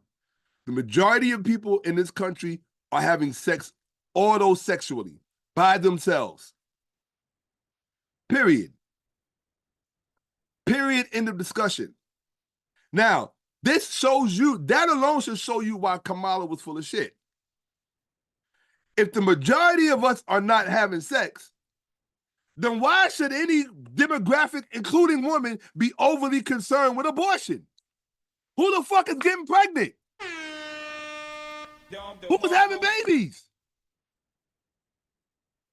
Who the fuck is having, have you not been reading? People don't read. America's population is on decline. How can you have a population that's in steep decline and you don't even want to talk about Japan? And part of the reason why Japan is in steep decline is because of their pervasive pornography culture. The manga, the lolly, all that shit, the anime, all of that shit, the pedo shit, all of that shit. Nobody wants to talk about it. They don't want to talk about what's really going on this planet, bro. Everybody want to sit at the show and go like this, I have an opinion, Nigga, you don't know shit. You don't know shit. Matter of fact, not only you don't know shit, but you're stupid. That's the truth. The average person that you meet and talk to is stupid as fuck, whether they black or white, whether they got a college, especially if they got a college degree, they stupid. Because they bought into it. They bought the narrative. Right? This is the real shit. This is the real shit. Japan's population is in decline because of their pornography habits. The men have now been able to satiate that desire and that impulse without the need of the woman. So now the woman's value has disappeared. She's obsolete in a society, right? And they're no longer producing. They're no longer making babies. That's fucking with the numbers of the demographics of the country. That has a direct impact on gross national product, whatever the fuck it is. People don't understand. Numbers don't lie. Numbers will fuck you. The universe is number. Nigga, I hate using that term, but that's the fucking truth. Right? That's the truth. I use that term. I'm born and raised in the motherfucking United States. I'm not one of these, you can't use this word. You fuck out of here. That's what the left wants you to do. The left wants you to be in fear. Don't say this. Don't say that. When the left, y'all want me to really talk. The left, Democrats, they are the enemies of truth. That is a fact. That is a fact. That is a fact. I heard one Democratic pundit say, the thing that has really made the Democrats suffer is that we are most identified with the far left. And that's unfair to the rest of the Democrats because most Democrats are not far on the left, but it's been hijacked by the far left. Well, motherfucker, get your house in order. Don't complain to us. Get your house in order. Fuck you looking at us for? We just asking for our vote. Mm-hmm. You want me to vote for your house when your house has been hijacked? And then, hold on, now watch this. You said the Republicans got hijacked, but you ain't talking about how y'all got hijacked. And now you want to talk about it now that you're looking up from the ground, looking up. Now we got hijacked. Nigga, why didn't you deal with that shit before this? See, the problem with the Democratic Party is not that they got hijacked. The problem with the Democratic Party is that it's a hijack free-for-all over there. Everybody with a brand new identity has a place. Right? Mm-hmm. Oh, you like to suck the little foot? You like to suck the little toe? Or you like to suck the little toe on the right foot, and that's your sexuality? Okay, we're going to call you a little toe right footer. And you are not part of this group, and we are going to represent you, but we got to have your vote. That's the Democratic Party. Mm. And the problem with that is that what it makes you at the end of the day is a political whore. That's what the Democrats are. They're political whores. Why? I was saving this for my platform, but I would never say any of this shit on my platform. It's the safe space over here. I ain't stupid. They loving it over here. Hey, look, I would kick me off of my own platform if I said this shit. But I'm sharing with you, bro. They saying you cooking. I'm sharing with you some shit I haven't shared with anybody. I've been keeping all this shit to my. You know how many shows asked me to come on and speak about just in general?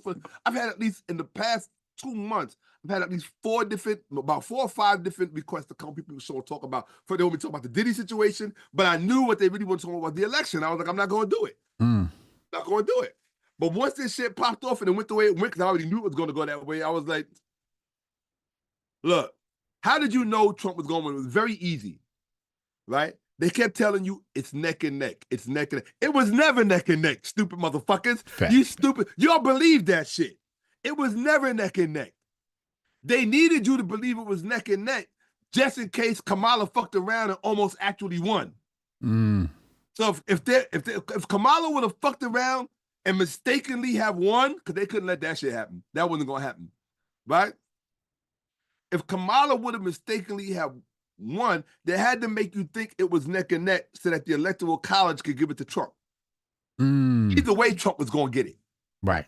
It didn't matter. Right. It was never neck and neck.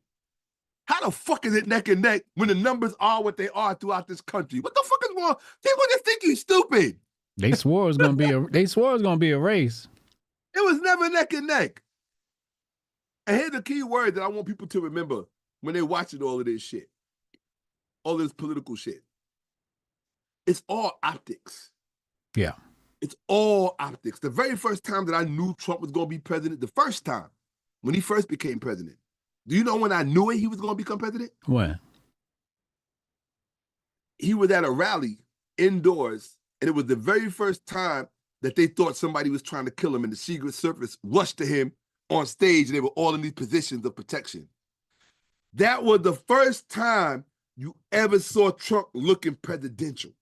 That, in other words, and you had to see how if you ever go look at that video where they ran to him, it's like the Jacksons posing. You know how they pose in a different, that's what it looked like. I said, oh, they got that shit rehearsed.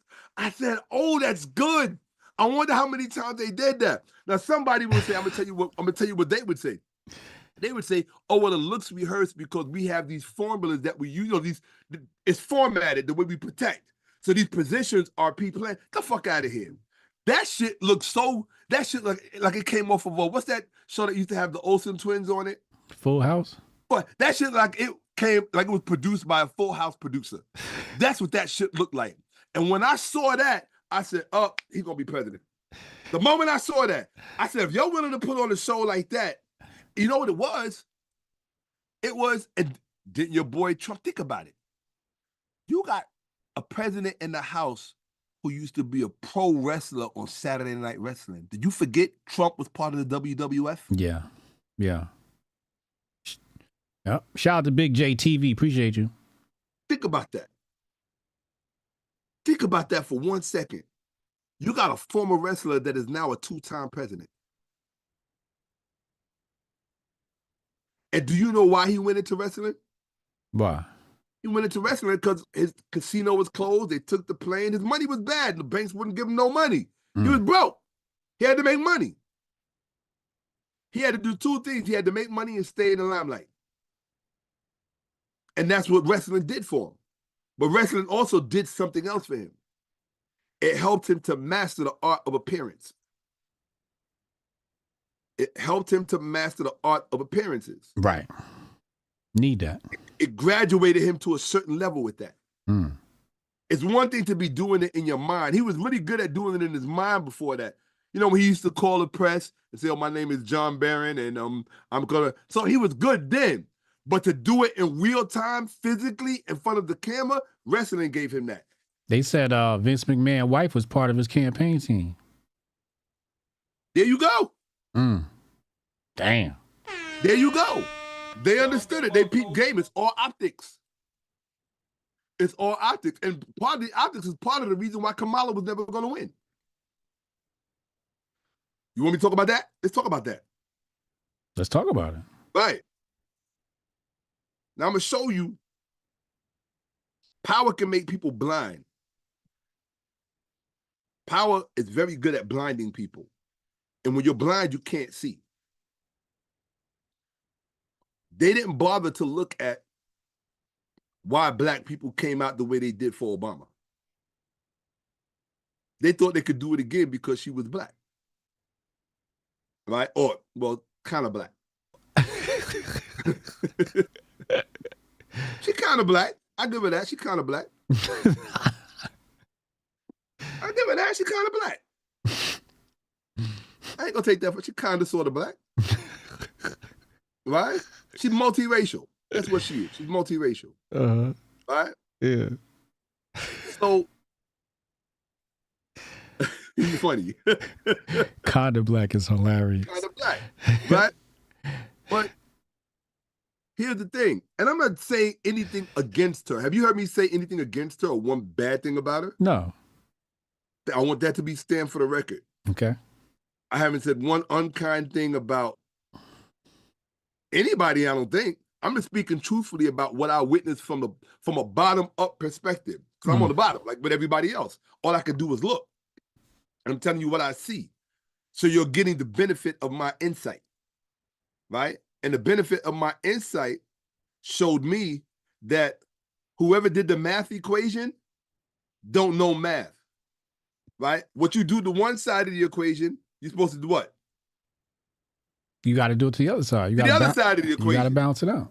But you got to balance it out. Yeah. When Barack came into office, he was kind of black too, but he had a black wife and he had black kids. So what people voted for was a black family in the White House.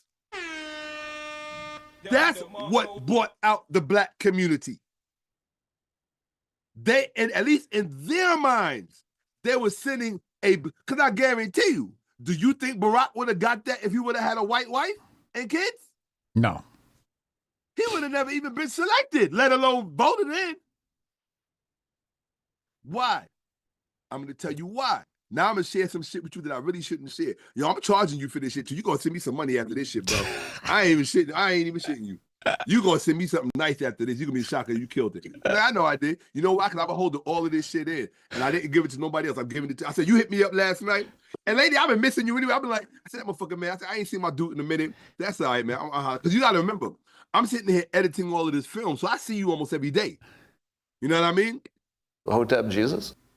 Man, I'm saying you gotta remember, I'm still editing all that film, bro. Oh, okay. So I see you every day. Oh, okay. You understand what I'm saying? Yeah. I was like, I hollered, my dude ain't holler whatever. So you holler. He was like, yo, 2:00 tomorrow. I'm like, all right, fuck, let's have some fun. Yeah. Right? But I already said, you see what I said back? I said, yeah, I know you were talking about this bitch ass election. I already knew. You know what we're gonna talk about. But bro, everything I'm giving you is the facts, bro. This shit was all about sex. And I'm gonna show you how Trump culminated it with sex. If you notice, how much did they come at him with sex issues from the beginning to the end?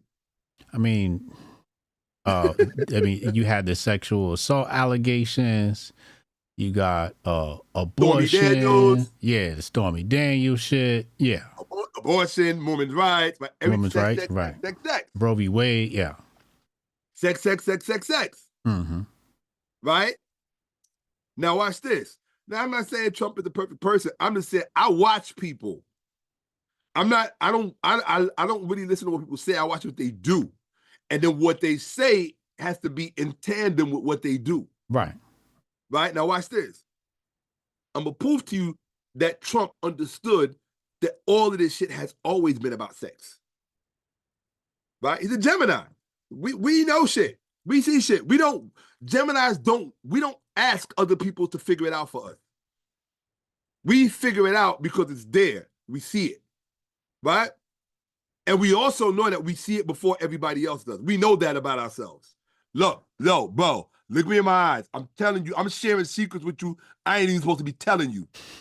Geminis know that we see things before other people and then we act on it and take advantage of it. And it makes us look like we got some kind of superpower. Mm-hmm. It is a kind of superpower, to be quite honest with you. It is. Okay. Right? But every sign has their superpower. Right. I can't tell you what the superpower of like one sign I know for a fact has a superpower is a Capricorn, because they're the one sign I have never been able to pin down. Mm. So the mere fact that I can't pin you down tells me there's something about you that's different. Right?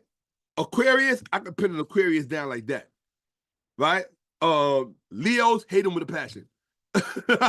Hate them with a passion. Hate them, and they hate me too, and I love it. That's cool. Cool. Right? Why do I hate Leo? There's a reason. It's not for no reason. I hate Leo because if I'm gonna think about compare the two. I told you that Geminis, our superpower is we see things before other people and then we act on it. Mm-hmm. We begin to build around it. Right? Now watch, and then other people are wondering why we're doing what we're doing. And by the time they catch up with us, we're so far going into it that it makes us look like damn near divine. That's why Geminis always have cult followings. There's a reason for that. There's a reason why people who love Tupac love him to the level that they do. There's a reason for that. Right? Now watch this. I'm going to prove to you that Trump knew that this whole thing was about sex. But he knew which demographic to pander to. Right? Now watch this. What was the major last thing Trump said that the news jumped all over before he won? It was right at the end of his campaign. What was the big controversial thing he said? I'm going to show you. It wasn't girls and men and girl sports. Nah. It's all dog whistles, bro. It's two things you got to learn. Watch this. Look. It's dog whistles. Two terms I want you to remember. Dog whistles, because they come together. Dog whistles and symbolism. The majority of these elections are ran on symbolism because people think symbolically, and various people emphasize different aspects of the symbolism differently. Like black people, the way we think symbolically is major. It's big time major. Yeah. Right? White people think symbolically, but in a more practical way. Right? We think symbolically in a more compensatory way. They think symbolically in a more practical way. Right? Now watch this. I'm going to prove to you that the whole thing was about sex, and Trump knew it. First of all, the mere fact that you got a woman, look, watch this. I could have ended this whole conversation by saying this. You're going to love this shit. You're going to love what I'm about to say. You want to know why Kamala lost?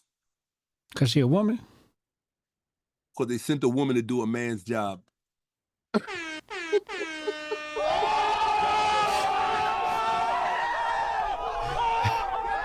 I knew you was gonna love that shit.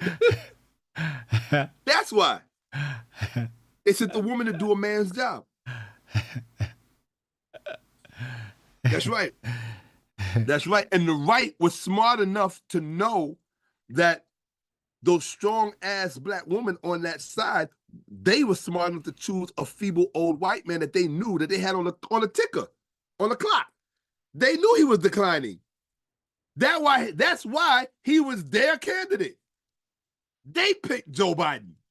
They coalesced around Joe Biden because they had him on the timer. They said, we're going to time this shit right up to the election. And we're going to make sure that right before that debate goes, no, put one more pill in his coffee, honey. So we got to make sure.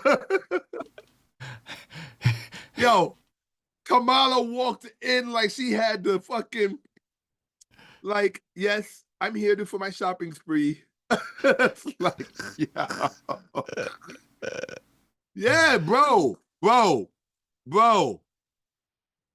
me tell you something. You know what I saw when I looked at Kamala? What? And then don't make me forget about proving to you that this whole thing was about sex. Okay. And it's so classic that because it was about sex, that it was a woman running against a man. Right. Dude, you couldn't get a bigger statement than that. That this whole thing was about sex. And watch this. If it wasn't about sex, guess who was going to make it about sex? The women would. Of course. They were going to make it as sex. Why? Because they use it as a what? A weapon. Correct. They use sex as a weapon. Doesn't make them bad people. It's just that men who fail to understand this fall victim to it. Right. Right? They're patsies for them. Right? Now watch this. Now, mind you, everything I'm talking about is perception. But I'm as invested as my own perception as and one thing I have learned in this day and age, especially with all of the low IQs running around social media and on platforms, I have learned I don't listen to nobody. Facts. I don't ask people to validate my thoughts any longer, nothing, because I realize that my thoughts are just as valuable, if not more, because of what I have, all of the years of study that I have undergirding my thoughts and the experience. It's like once you reach a certain age, I look at it like this. If you're over 55 years old, and I'm over 55 years old, if you're over 55 years old and you're still trying to figure out certain shit, you kind of slow on the uptake. It's okay. I understand. My dude is in the 40s. He don't know yet. She's in her 30s. She don't know yet. I get that. All them young, I get it. But you up into your mid to late 50s and you still don't know?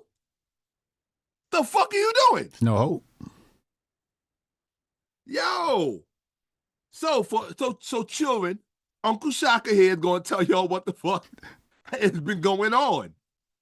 It's all been about sex. All of it. All of it. Okay?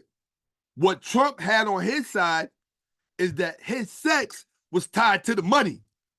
So you got to watch that component. I see how you tied that together. Sex was not tied to the money.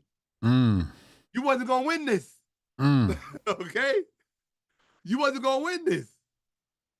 Because you still got to compete with an older order. True. You still got to compete with an older order. Do you think all these trillionaires running around the world are women? The fuck? And billionaires, you think they're women? Do you really think that? They all men. Look, the majority of them are men. And the few females that do become billionaires did so through a what? A man. Through a man.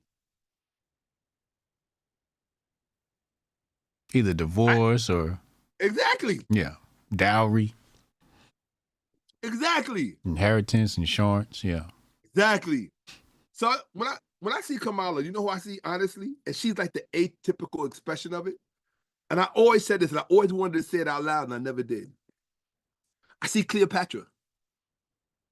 She's the perfect expression of Cleopatra. Racially mixed, right? Mm-hmm. Married a Caucasian, right? Mm-hmm.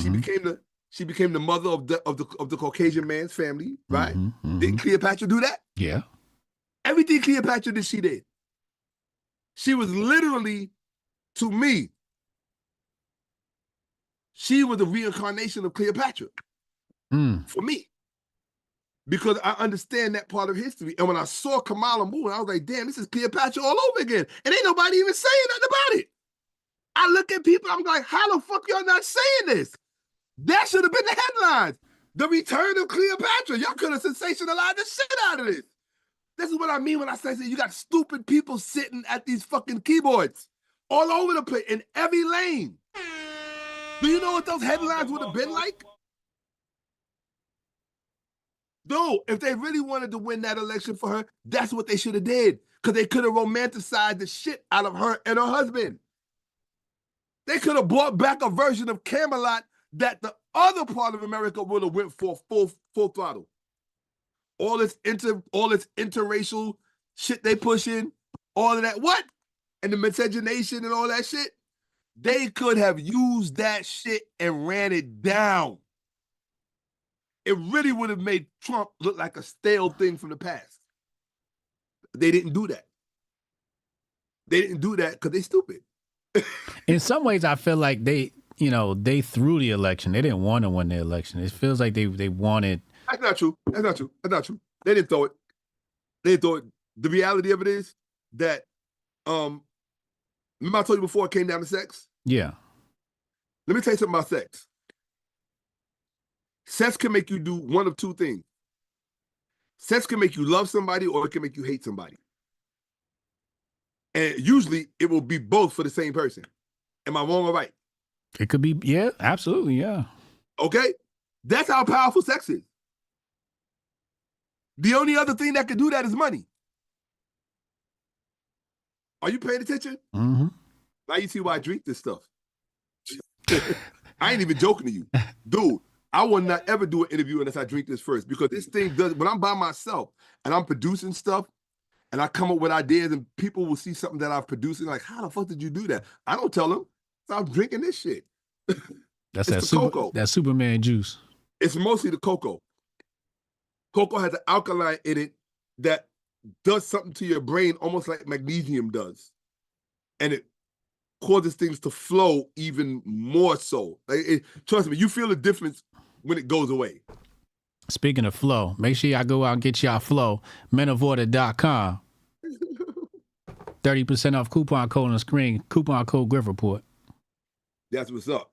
So, I'm not, hold on, I said that's what's up. Wait a minute, I ain't endorsing nothing if I ain't getting paid. Too late. Now what? Too late. We got it. We got the clip, y'all. We got the clip. He just endorsed it. Right? Now watch this. So now I'm gonna prove to you it was all about sex. Mm-hmm. I still can't get over the Cleopatra thing, how nobody fucking went with that angle. That's brilliant. Yeah. That's brilliant. But you know why? It's because most of the people sitting at these news desks, many of them, they're far younger than I am. And they're not historically literate. Right. So they wouldn't even know to make the connection. That's true. Yeah. How could you have a woman like Kamala Harris running for president and not make the connection between her and Cleopatra? Just from a news perspective. Like, you got to be so asleep at the wheel, you should never have a job again in life. Period. I don't care if it's the New York Times. I don't care if you had CNN. Every last person that missed that angle, because the level of newspapers that it could have sold and what it could have did to the election, idiots. Because it also would have allowed you to frame Trump as Caesar. Ooh. Yes. Just from the kind of romanticization that they could have gotten out of this election that nobody took advantage of. I'm sitting back and I'm watching all of this and I'm saying, damn, y'all are stupid. You are not like the Americans that I grew up with. I miss those Americans, even the white ones. The white Americans that I grew up with from the 1960s and the 1970s, seriously, What are you? they make today's white Americans look fucking stupid. I'm sorry, they do. They do. It must be a generation thing. I don't know. I don't know. It must be a generation thing. Like older Canadians remind me of the Americans, white Americans from back in the 60s and the 70s and the 80s that I grew up with. Mm-hmm. Right? Today's white Americans who are of age, who you watch when they're on the news, like Lawrence O'Donnell, he's pretty good. He's a pretty smart guy.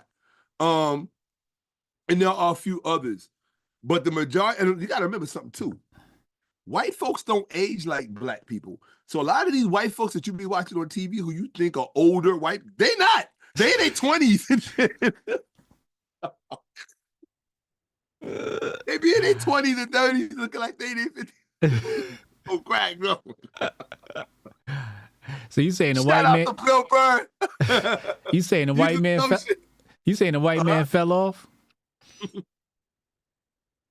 Today's white man in America, yes. But I have respect for them in that they peep game. They're not as stupid as you think. And they really are not. I'll give you a perfect example. I told you that this was all about sex, right? Mm-hmm. I said this whole thing was about sex. At the Charlottesville riots, at the Charlottesville protest and demonstration, you got to remember, the white boys with the tiki torques in Charlottesville, they weren't bothering nobody. They wasn't fucking with nobody. They were just having their little rally with their tiki torques. They weren't lynching nobody. They wasn't stopping nobody from eating in any place, or they wasn't bothering nobody. They was being Americans. You are supposed to be able to have your freedom of speech, right to protest, and right to gather, right? Freedom of socialization, whatever we call that shit is, right? But what was the chant that they were saying over and over again? America. You will not. You're the political animal here. Don't know this shit. You will not replace us. Did you forget that? Yep. That was their chant? The whole fucking broadcast was about that one refrain. You will not replace us. Mm-hmm. You will not replace us. Right. They want you to think that these are little racist white boys that hate black people and hate. No, nigga, that's not what. I gotta stop using that word. I'm from the street. That's not what that shit was about. The only way that they could be replaced is through what? Demographics changing. Right. That's what they're talking about. The demographics of America changing where whites are becoming a minority. You understand what I'm saying? Yeah. And so if they're being replaced, they can only be replaced through what means? They're being replaced, number one, if other people are having sex at a rate where whites are not, because you got to remember, whites have had a low birth rate since the damn late 80s. Mm-hmm. You got to remember that. Go back and read the articles on the decline of the white race in America. They're still, they kind of been, that's what the whole Trump thing has been about as well. But it all comes down to sex. It comes down to sex. Sex will always be the bottom line here. Watch this. What was the one thing that Trump said that the last thing he said right before he ended his campaign, and the media jumped on it to make you think he was crazy. No, he wasn't crazy. Y'all fucking stupid. That's the difference. What did he say? He made a comment about a white man. Who is the great white hero to men like Donald Trump? Palmer, Arnold Palmer. Oh, man. I got to break shit down for these young boys. Hold on. Huh? Arnold Palmer. This man. Let me share my screen with you for your audience to see. Go ahead, share the screen. All right. Boom. You see this man here? Wait, you ain't share it? Oh, wait, hold on. What are you talking about? All right, do it. I'm sharing right now. It said, oh, I thought I shared her. Share. Okay. Boom. There we go. See this? That's Arnold Palmer. Yeah. That was Donald Trump's hero. You gotta remember, Donald Trump is a golfer. Right. Right? But Arnold Palmer, remember we talk about symbolism? Right? What Arnold Palmer means to white corporate men in America is like what Michael Jordan or LeBron James means to the average black kid in the hood. Mm. You understand? Mm-hmm. We know our heroes, but we don't know their heroes. And what did Trump say about Arnold Palmer? Look, we're going to look at it right here in real time. Trump's Arnold Palmer comment. Trump makes vulgar comments about Arnold Palmer, right? What did he say? He said, they even interviewed Arnold Palmer's daughter. It says one of the late golf legend Arnold Palmer's daughter called Donald Trump's reference to her father's genitalia a poor choice of words. What did he say about Arnold Palmer's dick? Haven't you been watching the elections? No. Dude. Look. Chat to tell you, I don't be paying attention. I thought you was the one, Mr. Turning Point America, Candace Owens. I figured you was all this shit. Ask the chat. They know I don't know shit about politics. I don't pay attention to that shit. I watch the money. Watch. Trump said, watch this. Mm-hmm. Trump said, and it's at his last rally, right before, it's literally how he winded up. It's how he wound up and culminated his campaign. What'd he say? It was like the cornerstone on the top of his capsule. He topped the whole thing off with this final statement. He said, I was in the shower area with Arnold Palmer, and man, let me tell you, this guy was huge. He was talking about his dick. Yes. He said he was all man. Yes. Now, think about that. Hold on. You got to think about that. Okay. That's kind of wild, but go ahead. Look, everybody just did what you did. They were like, oh, he's crazy. How you talking about another man's dick? Right. Oh, you some homo shit? Nah, dude. I told you. White people and black people interpret symbolism differently. You weren't paying attention. Like you must be a closet Democrat. Right? Pay attention. I told you this whole thing was about sex. It's a sex war that's going on. Uh-huh. Okay? It's a sex war that's going on. Yeah. Donald Trump is the embodiment and the personification of manhood for white male interest in America. But not only for white male interest in America. Because you have to consider other demographics. Right? Mm-hmm. There are many, put it like this. Let me see if I can put this for you in terms that you can understand it as a closet case Democrat that you are. Right? You know I love busting your chops. I'm trying to follow your train of thought. Go ahead. Bro. I'm gonna give you a perfect example. Okay. I'm gonna tell you why. Dr. Ben did the same thing. And this is what I mean when I say people don't understand. Dr. Yosef Ben Yakinen did the same thing. When he was in Egypt, let me show you something. Watch this. I'm going to share my screen again so you can see this. Okay. All right? Okay. Hold on. In fact, I'm going to let you watch me do it so you can see. I'm going to let people see. I'm going to let y'all watch me do my little thing. I don't normally let people see me when I'm actually working, but watch this.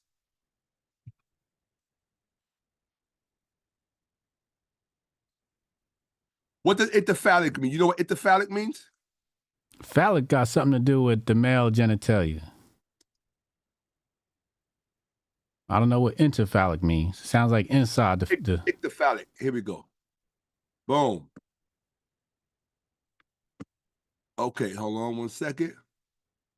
These are statues from ancient Egypt. I want to find a really good one that really shows what I'm talking about. Mm-hmm. Because they have ones way better than this. I don't know what they did with the... Hold on one second. You might have to use Yandex. No. They have it here. Hold on one second. Here it goes. Boom. See that? Yeah. See this right here? Yeah. This is men. All right? The statue of God men. Matter of fact, that's what I'm going to put in. Here you go. Watch this. Statue of Godman? Of God. Statue of Egyptian God men. In fact, I'm going to put ictophallic statue of Egyptian God men. All right. That's the name of the god? Hold on. What, men? Yes. You don't know men? Nope. Oh, come on, man. I don't know who God men is. Here you go right here. Right? Here's a statue of him here. It doesn't look like, it might be real. Yeah, it was made in Egypt. So this is men. Do you see him? Huh? Yeah. Right. Now, anytime you would go to Kemet with the elders, Dr. Ben, Dr. John Henry Clark, Dr. Jeffries, when they got around these statues, they would brag about these statues about black manhood. Why? Because of this. Oops. I'm going to show you something.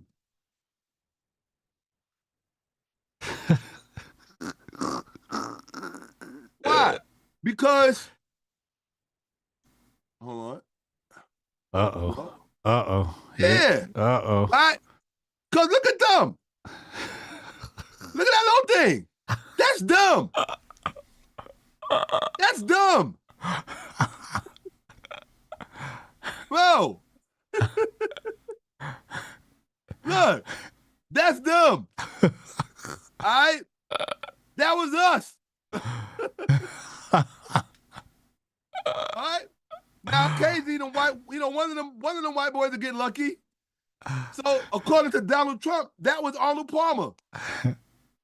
So he was bragging about Arnold Palmer and Arnold Palmer, the size of his member. Do you understand what I'm telling you? Yeah. In other words, it was a point of pride, of manhood. Right. And Donald Trump was smart enough to speak to it. So who was he talking to when he did that? He wasn't talking to the idiots that want to pretend he was talking about something else. He was saying, I will protect your manhood. That's what he was telling the male demographic. You understand? He was telling them, I will protect your manhood.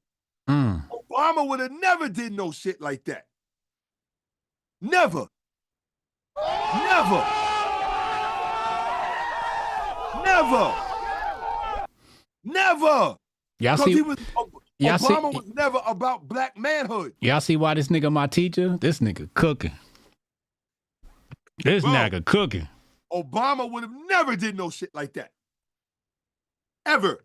Do you understand? This is what I mean. When you got to understand things on a deeper, visceral level. And this is why the Democrats are all over the news right now using words like instinct and visceral and guts.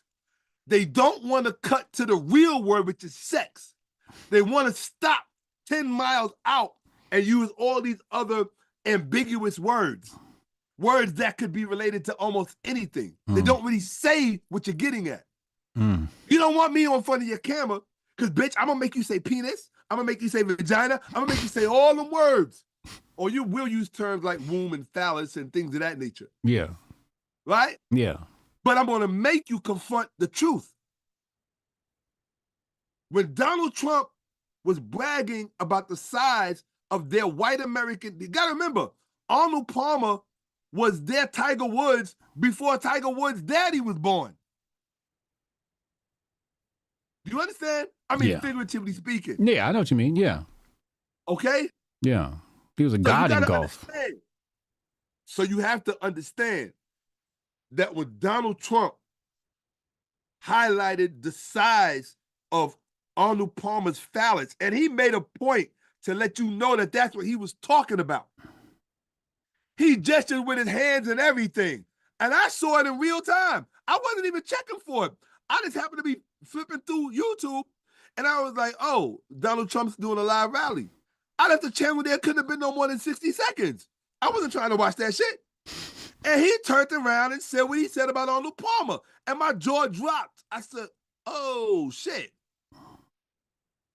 But the moment he said it, I said, that was brilliant. I said, because of who he's talking to. He was telling me, you gotta remember, it's like dudes in a gang. If you got 5 guys in a gang talking to themselves about some dirt they did, and you're not part of the gang, do you honestly think you're gonna understand what they're saying? No, it's speaking a whole nother language. It's speaking a whole nother language. That's how you gotta look at the whole Donald Trump situation. So when they tell you that, oh, he speaks unintelligently, well, why would he speak intelligently to a non-educated, a non-college educated demographic? Because the majority of his followers are non-college educated white people. They tell you that the majority that fills his ranks are white people that have never been to college. Right. We got to talk about that too. Yeah. Right? So that means the majority of them, I like to euphemistically say stupid white people. Let's be honest, that's what we're talking about. If you're going to talk, come on. If you're going to use college as the measure of intellect, because they love to talk about black people who ain't got no IQ and blah, blah, blah, blah, blah. So we can talk about them the same way. It's okay. They'll get over it. They're not going to break. They're resilient. Okay? I got white friends. They know I love them. Right? And respect them. Right? But that don't mean, let's talk about it. Yeah. Here's my thing. If black people have a low IQ demographic, why can't we speak to white people's low IQ demographic? Absolutely. What makes it insulting? Are you saying that only black people have a low IQ demographic amongst them? I hate to break this to you, but even Asians, who are supposed to be the most brilliant people in the world, we already know that's a myth, right? Right? But Asians, who are supposed to be the most brilliant people in the world, particularly East Asians, right? Are you telling us that they don't have a low IQ demographic amongst them? All groups have a low IQ demographic amongst them, unless you're like Democrats and you think everybody should be an elitist. Right? Everybody should come from Yale, Harvard, wherever the fuck they're coming from. Georgetown, right? So, what I'm saying is that the white, non-college educated demographic that fills up the rank and file base of Donald Trump, they're speaking a visceral language. You have to talk to them in their language. So you're going to be mad at Donald Trump because he was smart enough to do that? I told you he was a Gemini, stupid. Dumbass. When Tupac was rapping, who do you think he was talking to? Everybody? What do you think made Tupac so great? He wasn't talking to everybody. That's what made him great. In fact, in the record that Eminem produced for Tupac's album, the one where it's Tupac and Biggie on it, it's called Running. There's an interview, I think, with Ed Lover at the beginning of the track, where the interviewer said, or it might have been the dude from the West Coast, when the interviewer said to Tupac, yo, this shit is like an election between you and Biggie. It's like, who's gonna be the king of the niggas in the hood or something like that. And Tupac said, yeah, that's exactly right. And then he switched it up and said, nah, it ain't even deep like that between me and Biggie. It's just da-da-da-da-da-da. And then the song starts. I wonder if they'll ever end. Why am I fighting to live if I'm just living to die? I love this. One of my favorite songs. That's when I became a fan of Eminem, when I heard him produce that. I'm a fan of Eminem as a producer, not as a rapper, right? So as a producer, hell yeah. I would let him produce anything for me. But but they tell you in the track, he said it was like an election. Cool. So in order for Tupac to win that election, which he did, I hate when people like to make it seem like Biggie and Tupac were on the same level. They were not. They were not. Right? Biggie did not sell what Tupac sold. Sorry, the numbers don't lie. Okay? And when you go to Africa, or you go to Russia, or you go to Estonia, or you go to fucking Morocco, you ain't gonna see posters of Biggie. You might see one of Biggie here and there, but you will see posters of Pac everywhere. There's a reason for that. And it wasn't because Pac was talking to everybody. In order for you to win in life, you always have to talk to your avatar. It's a one-to-one conversation that you're having with 1 million people. The Democrats don't understand that. When Donald Trump was talking through every single rally, he was only talking to one person. And he knew who that one person was. That one person just happened to be manifest and expressed in the numbers of all of those people. That's why whenever he said, I'm going to be here, everybody who saw themselves as that one person, or at least allied with that one person, or could identify with that one person, they was all showing up. This is the real shit. This is real body politic. This is the real shit they're not telling you. This is why Donald Trump won. One of the reasons from the bottom-up perspective. Right. Okay? Strictly bottom-up perspective. We cannot speak from a top-down perspective because we ain't at the top. So I'm giving it to you from the bottom-up perspective. Right? Now, I'm going to show you where the Democrats went wrong. Are you ready? I'm ready. I've been saving this shit since forever. The Democrats are political whores. Why? One simple reason.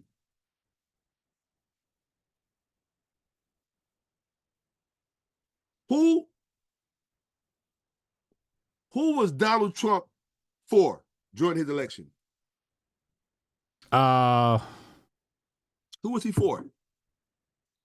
Group of people? What group? White folks. White men.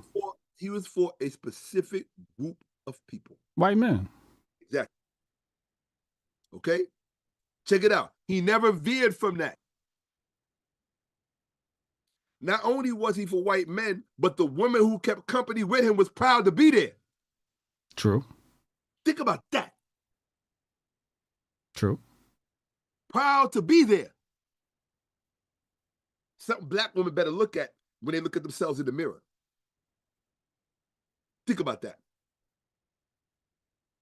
Black woman, you want to talk a lot of shit about the black woman is God and blah, blah, blah, blah, blah. Yeah? You better watch this white woman and learn from her. Donald Trump's message was for white men. And the white woman that 70% of them voted for him. That means that they were proud to be there. While black women are running nilly-hilly from black men in America.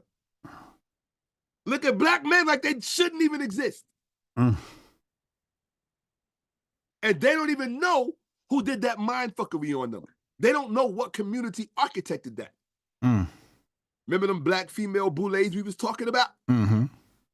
Most of whom like coochie? Yes. They don't want to talk about that.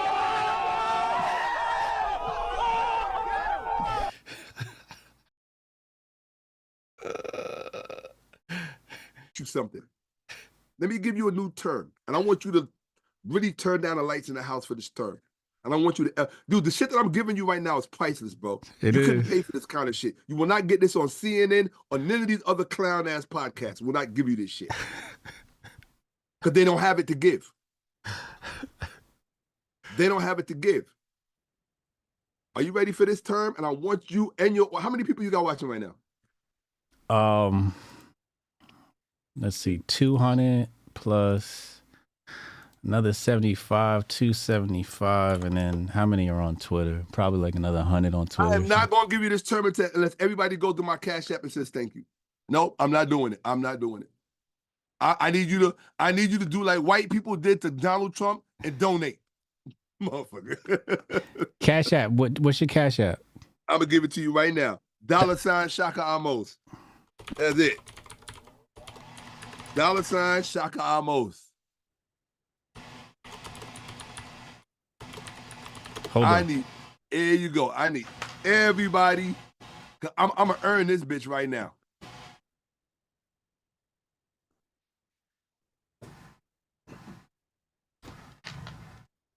Boom. I just sent it to you in the chat.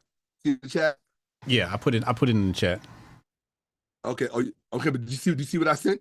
Right here in the chat on Zoom. Okay, hold on. Zoom chat. Hold on. I appreciate you.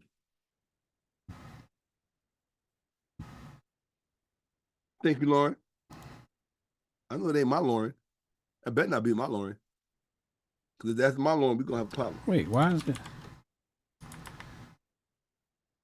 Why did it not? Hold on. I've been giving away a lot of free game today, Jack. And I didn't get it for free. I had to suffer for it. What the fuck is this? All right, I put it in there. I appreciate that, my dude. Boom. And I also just sent it to you in a text, so you can have it. Lauren said she called you. She called me. Mm-hmm. Called me when? Mm-hmm. When she called me? I need to know when she called me. Real talk. So watch. Are you ready for this? Mm-hmm. Appreciate you all. Watch this. Now I'm about to give you some game. Are you ready? I'm gonna show you how you do. I'm not ready yet. Oh. I'm not ready yet. What's this? let me hold on a second. What's this term supposed to do? Oh, dude, I'm about to break it wide open for you. Not only am I going to tell you to that black female boule power broker set, and I said they like coochie. Mm-hmm. Remember I said that? Yeah. Right, because we talking about how proud the white women were to be in the ranks of a party whose message was for its men. Right. Even to the imposition of their power on women. See, Kamala Harris and the Democratic Party, let me tell you what their biggest Achilles heel is. Are you ready? Mm-hmm. Their biggest, here's the crazy part. They claim that they care about nature because they always talk about climate change, right? Uh-oh, here we go. And they want you to think that Donald Trump is against nature because he wanted to take us off the climate change shit, right? Right. But Donald Trump is not pushing transsexual rights.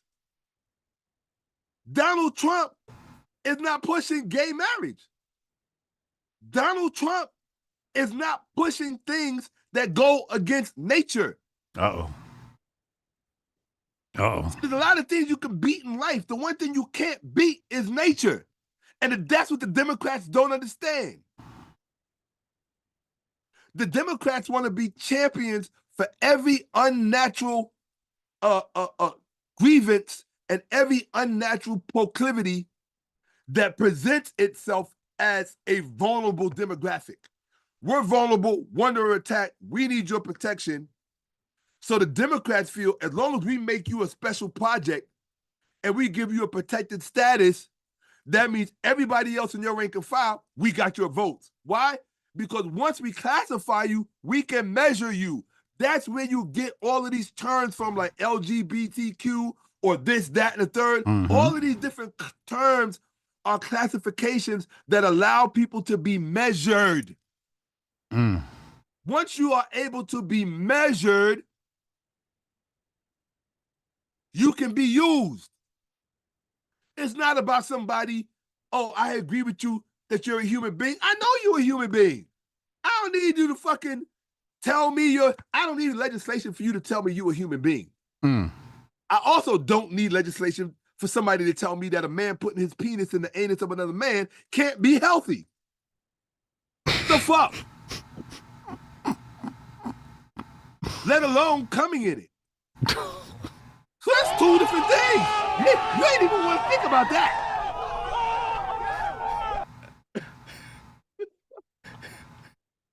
I hate to say it, but they want us to think that certain things are taboo that we are not allowed to talk about. The same way they want you to think white people should not be able to say the word nigga. I don't use the term N-word. Nobody ever called us the N-word. There's no such word. They called us nigger and niggers. Use the fucking word. I tell white people all the time, use that word. Why? It's your word. We didn't make the shit up. We didn't make it up. And I don't have a problem with it because when you go back to the Medu Neter and you see the word nigga actually in there and you see what it means, I'm proud to be a nigga. Very proud to be a nigga. Go back to the ancient Egyptian language and see what that word means. And I'm not talking about Nagas in Ethiopia, even though the terms are related. But in the Medu Neter, it's nigga. And it means, what do you call it? When a person is very highly esteemed. I can't remember the term. Exalted? Nah, it starts with revered? It starts with a what? I think it starts with a P. I have to go find it because I actually put that to the side. When I saw that shit, my jaw dropped. I was like, oh, ho, ho. I was just looking through terms for comedic terms. And I was looking for one term, and right underneath it, I saw the word nigga. And I was like, nigga? I was like, the fuck? And then I saw what it meant. I was like, oh, shit. I said, I got to show this to people. Like, yo, you can call me a nigga every day of the week. Prestigious? Yeah. And some prestigious, somebody that has prestige. Right? It was a very, very powerful term. So when I saw it, I love my Medu Neter. I love, my ancient Egyptian language. I mean, I study that stuff. So when I saw that, my jaw was on the floor. I was like, oh, shit. I said, white people are smart. They knew exactly what to call us. Like, the fuck? Right? So yeah. So I just said all of that to say this. Let me know when you're ready. All right. So I know you bugging the fuck out because you weren't expecting none of this shit. Nah, this is... That's why I said, yo, when I saw you sent me that message last night and it said 2 p.m., I said, you have no idea what you asking for. I said, you really don't. I said, you're going to be able to cut this shit up so much into so many different parts. Like, Stephen Bartlett from his show, I forgot the Diary of a CEO, he ain't fucking with this. Not this interview, baby. You ain't got this one, baby. This already a classic. Claudia Jones ain't got this one. None of them got this shit, Jack. Shout out to Weed and Sauce. Hey, yo, Club Shay ain't even fucking with this one. Sorry, Cat. I got you beat on this one. Shout out to Mad Earth Theory. Appreciate you. Jaguar Wright, you ain't even fucking with this one. Not this interview. I got your all beat. Sorry. Right? So, let me explain to you, and I want your audience to be ready, because I want to teach you something, right? And I don't want your audience to be insulted when I say this, because you're going to take it the wrong way. All right, watch this. What is the most pronounced thing about a stupid person? What is the one thing that should stand out about them more than anything else? Well, they like to give their opinion. They think well, thank you very much. they think they're right. They don't. Oh, fuck you. They don't want to listen to other people's opinions. Leos. Okay? Now, watch this. Okay? Are you ready? Mm-hmm. The thing that should stand out most about a stupid person is that they don't know that they're stupid. Okay? Remember that. Mm-hmm. This is the most dangerous thing about being stupid. You don't know that you're stupid. Mm. If you know that you're stupid, then you're not stupid. You're aware. That means you have presence of mind. Right. Okay?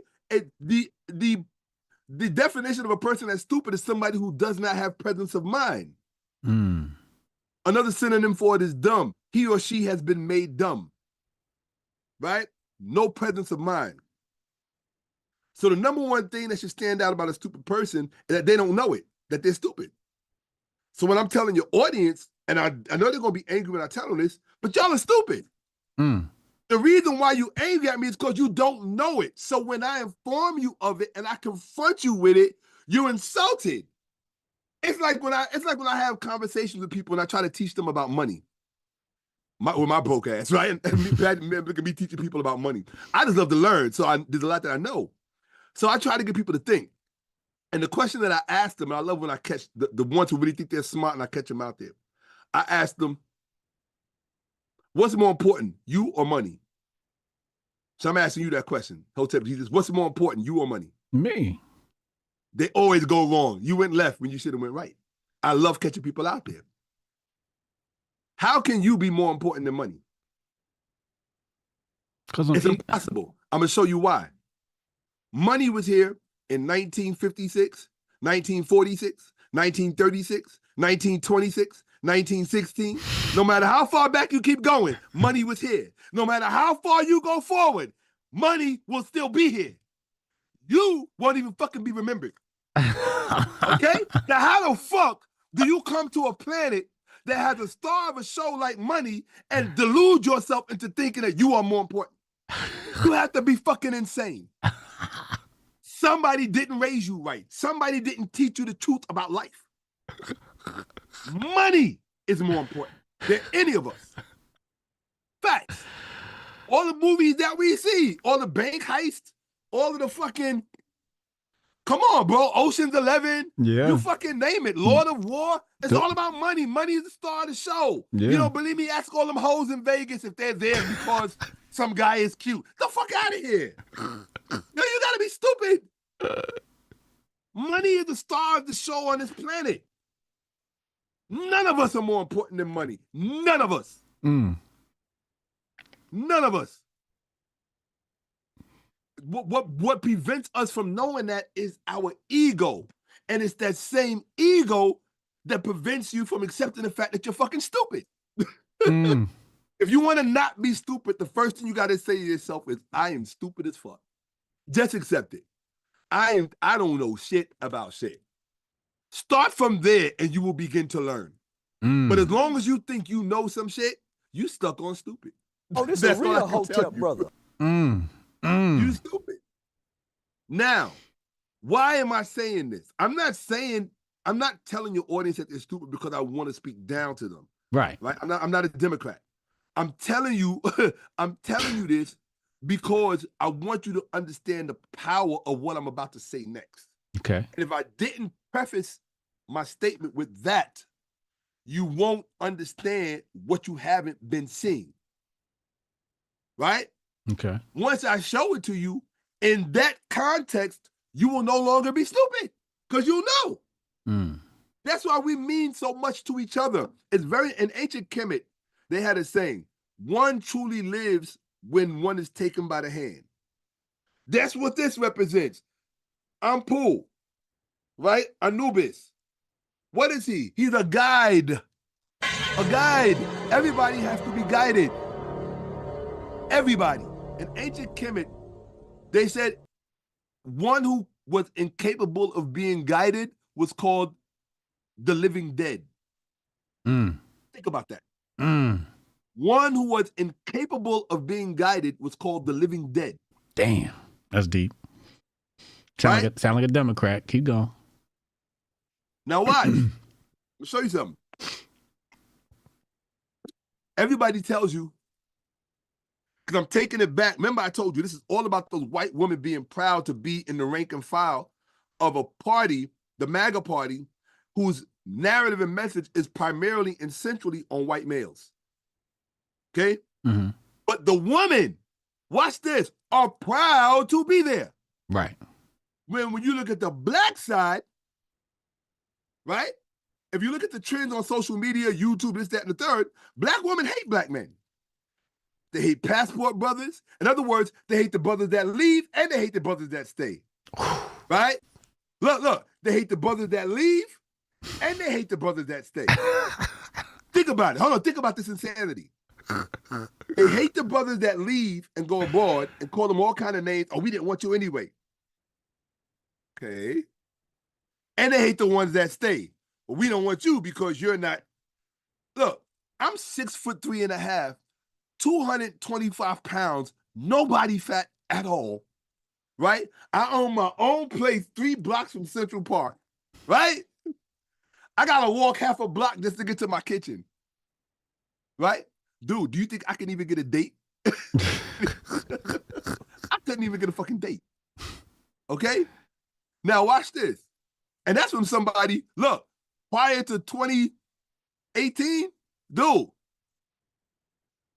everybody in New York, well, I kind of had a reputation in New York because I used to manage nightclubs, but people in New York know my steez. They know how I roll.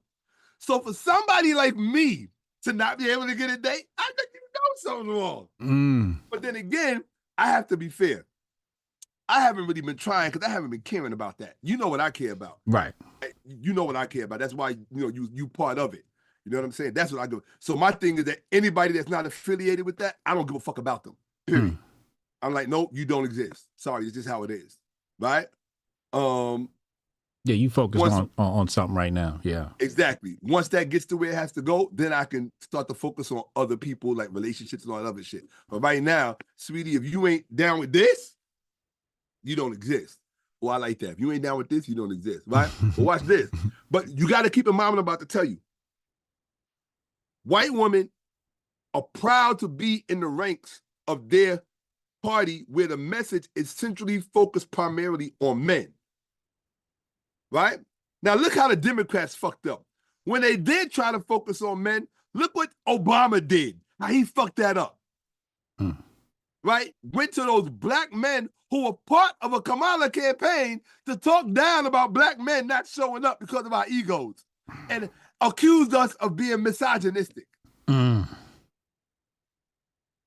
That was some deep shit. That was nasty work, yeah.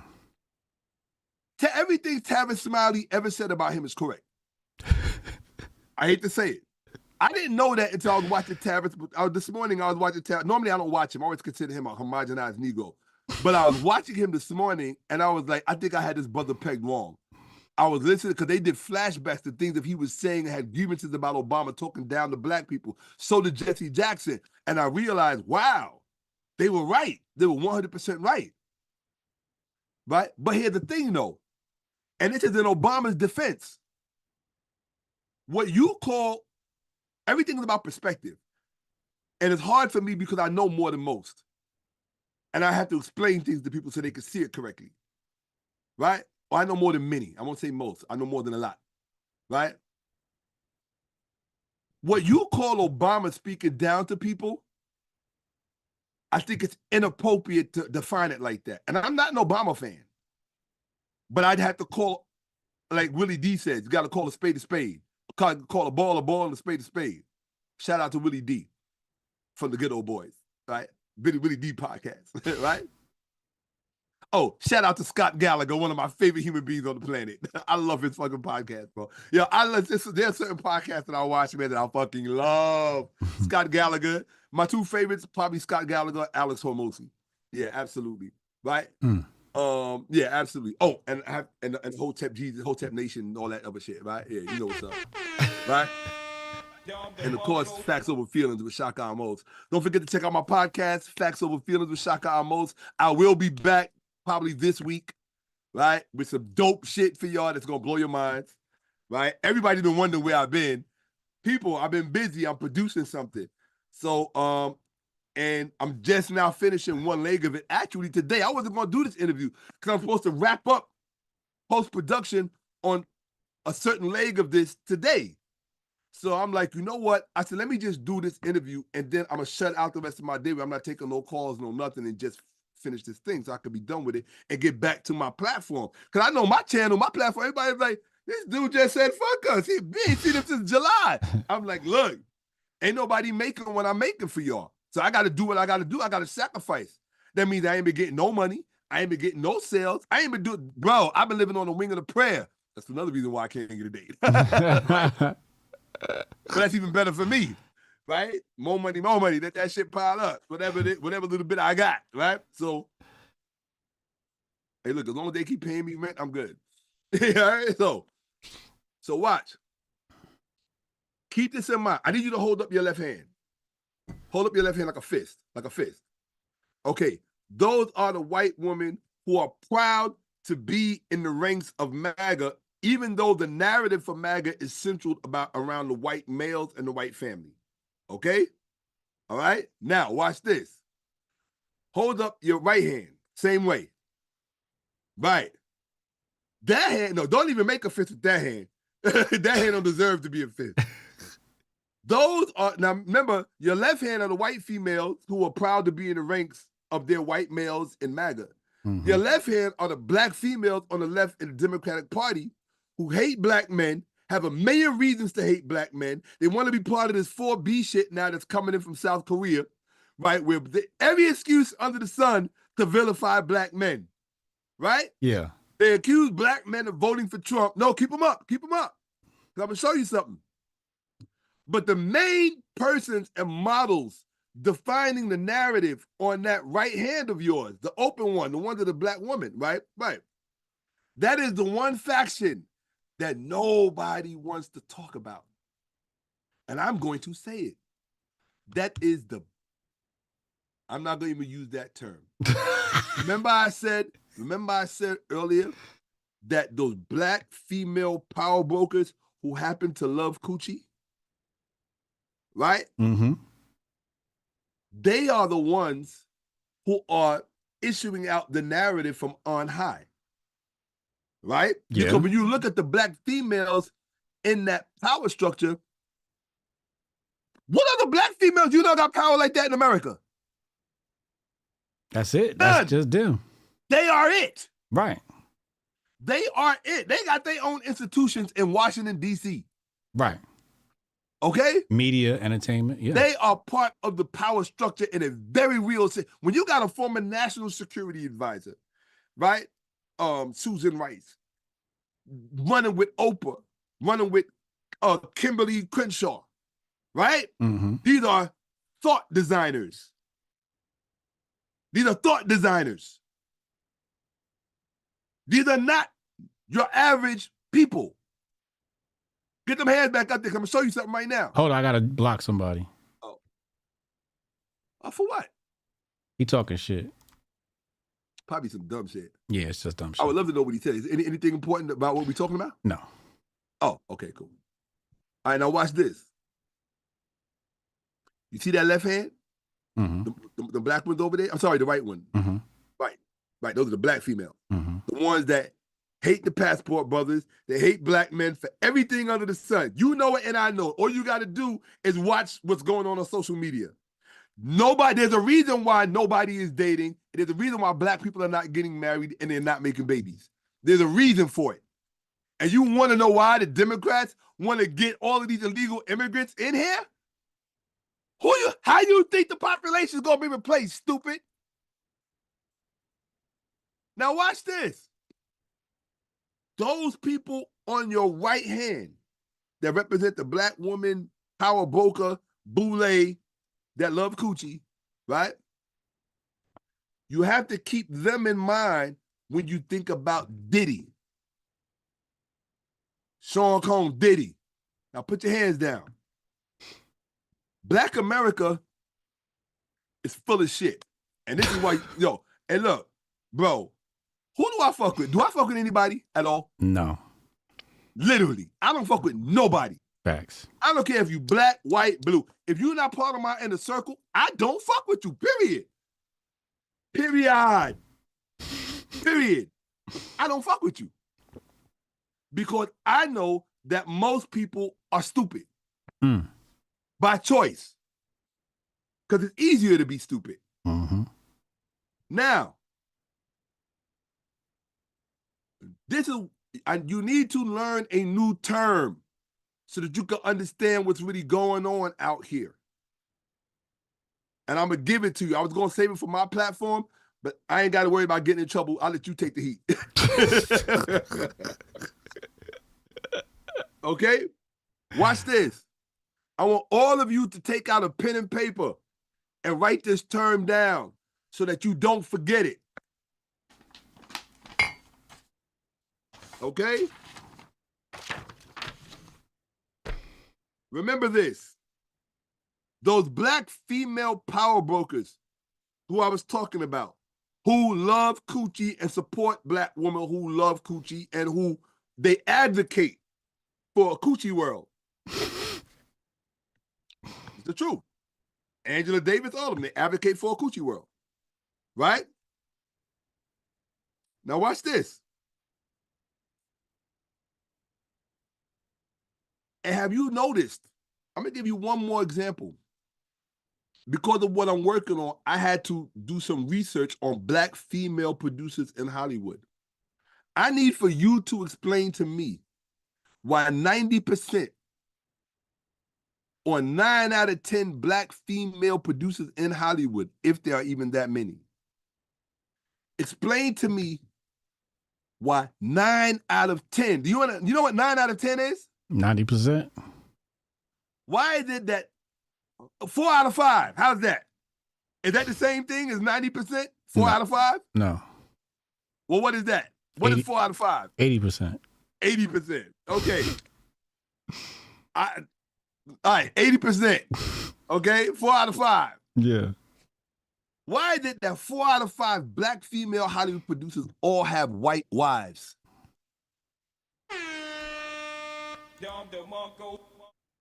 Because y'all not paying attention to what's actually going on. You're not paying attention. You think everything is hunky-dory. Everything is just, oh, let me see what's going on this YouTube channel. Let me see it. Because y'all stupid. You're not even looking at the signs. You want to raise your children if you got children. I'm a parent. You want to raise your children in the world while you don't know what the fuck is going on. How you going to explain shit to your kids if you don't know what's going on? 90% of the black female producers in Hollywood all have white wives. Don't believe me? Go on Instagram. Get their name, go on Instagram, and look at their Instagram pages. They all got white wives. When did we all come together and have a meeting and decide that that's what we was going to do? I wasn't at that meeting.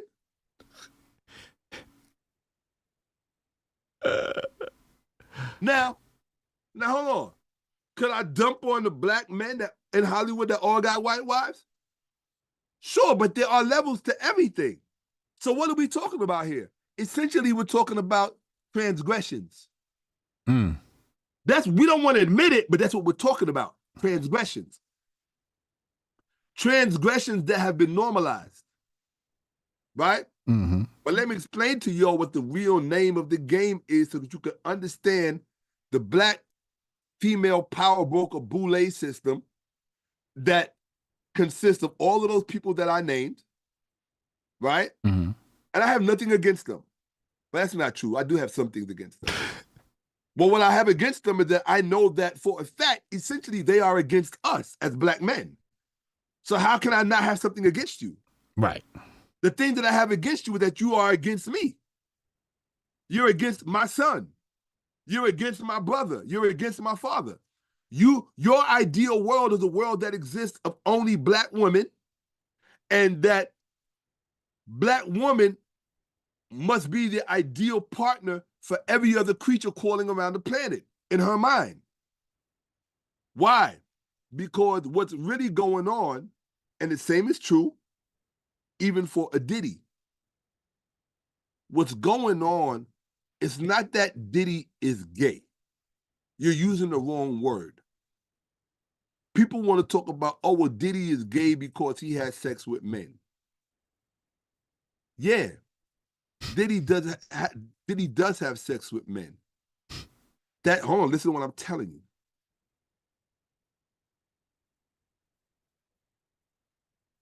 It's not because he's gay. I'm not saying that he's not gay. What I'm saying is that he doesn't have sex with men because he's gay. There are gay men all over the place. But I don't know really anything about the gay lifestyle, so I'm going to make a presumption here. I don't presume that just because you're gay, that makes you promiscuous. I'm going to presume, because there are gay men that get married, right? They're monogamous. Am I correct? Mm-hmm. Okay. Puffy does not have sex with men because he's gay. Puffy has sex with men, and this is no disrespect to his family, to his sons, or to his daughter. This is not really about him. It's about something that's bigger, something he got caught up in. Mm-hmm. Right? It's the same thing that Oprah and all the rest of them got caught up in. All of them. What they are, all of them. And this is the term that I want you to remember, and don't you ever forget it. And remember where you got it from. They are not homosexuals. They are not bisexuals. Are you ready for this? Mm-hmm. They are power sexuals. That's what they are. They are power sexuals. They will have sex with anyone who solidifies and establishes their power, be it a male or a female, be it a black, white, blue, green, or polka dot. Because the end result for them is power at any and every cost. Most of y'all wouldn't understand that because you're not consumed with power or by power. So what do they say? Power corrupts. And absolute power does what? Corrupts absolutely. Corrupts absolutely. So when you're dealing with power sexuals, you are dealing with the most corrupt of the corrupt. So wait, so that means that these women in Hollywood are having sex or with white women because they see white women as close proximity to power. They're white. All of their relationships are all in the context of intersectionality. And until you understand intersectionality and how it really works, you won't understand how they choose their pair bonding and their mating. It's all in the context of intersectionality. So when you understand how I broke intersectionality down for this Christian brother and his wife the other day, they almost lost their minds. But I used the tree that we were standing next to break it down for them. Right? So, but it's really simple. Intersectionality works like this. Intersectionality is a power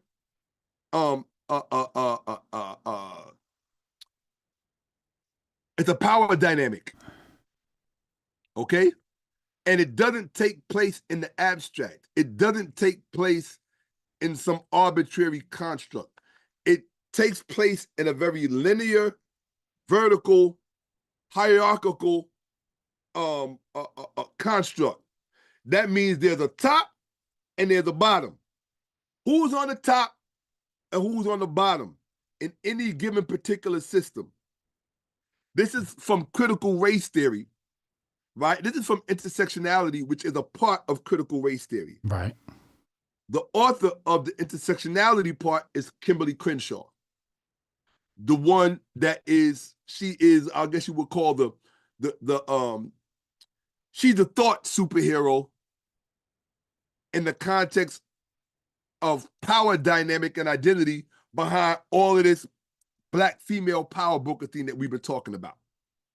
You need to do your due diligence on Kimberly Crenshaw, right? This is really lifting up the curtains to see behind the shroud and see what's really going on. Because you got to remember, people operate best when they can't be seen, when they're hidden, right?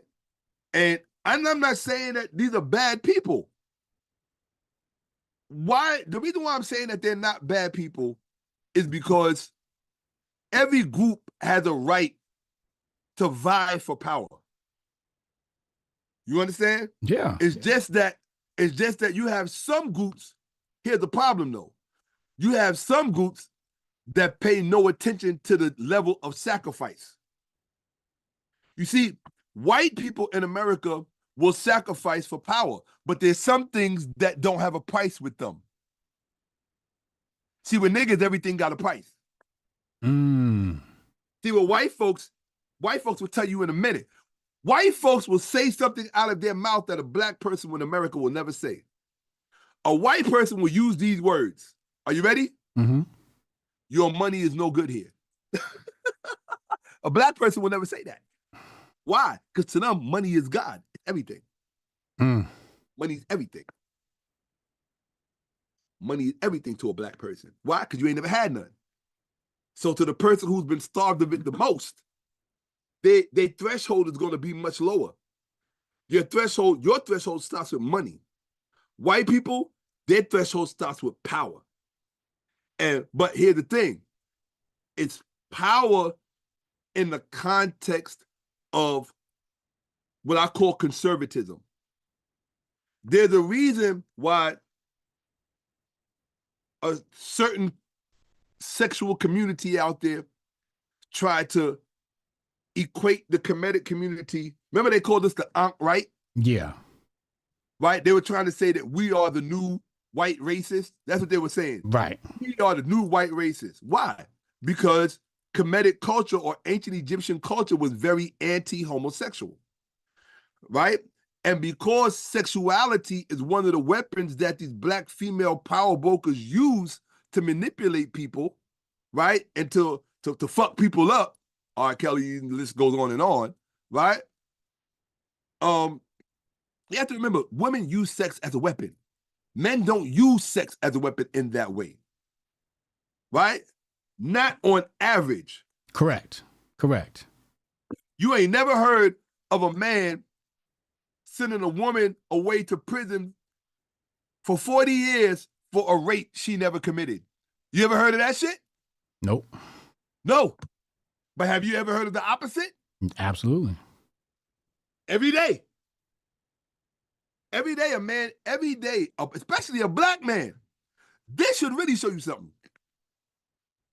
How many black men do 40 to 50 years for rapes they never committed? You're talking about somebody that never did nothing. And they went to jail for 40 and 50 years. Mother died while they was in there. Daddy died while they was in there. Sisters, children, everybody died. 40 and 50 years that they will never get back. That's the kind of shit that females do. Look, do it like it's nothing. Like it's nothing. Won't even blink an eye. Nothing. Facts.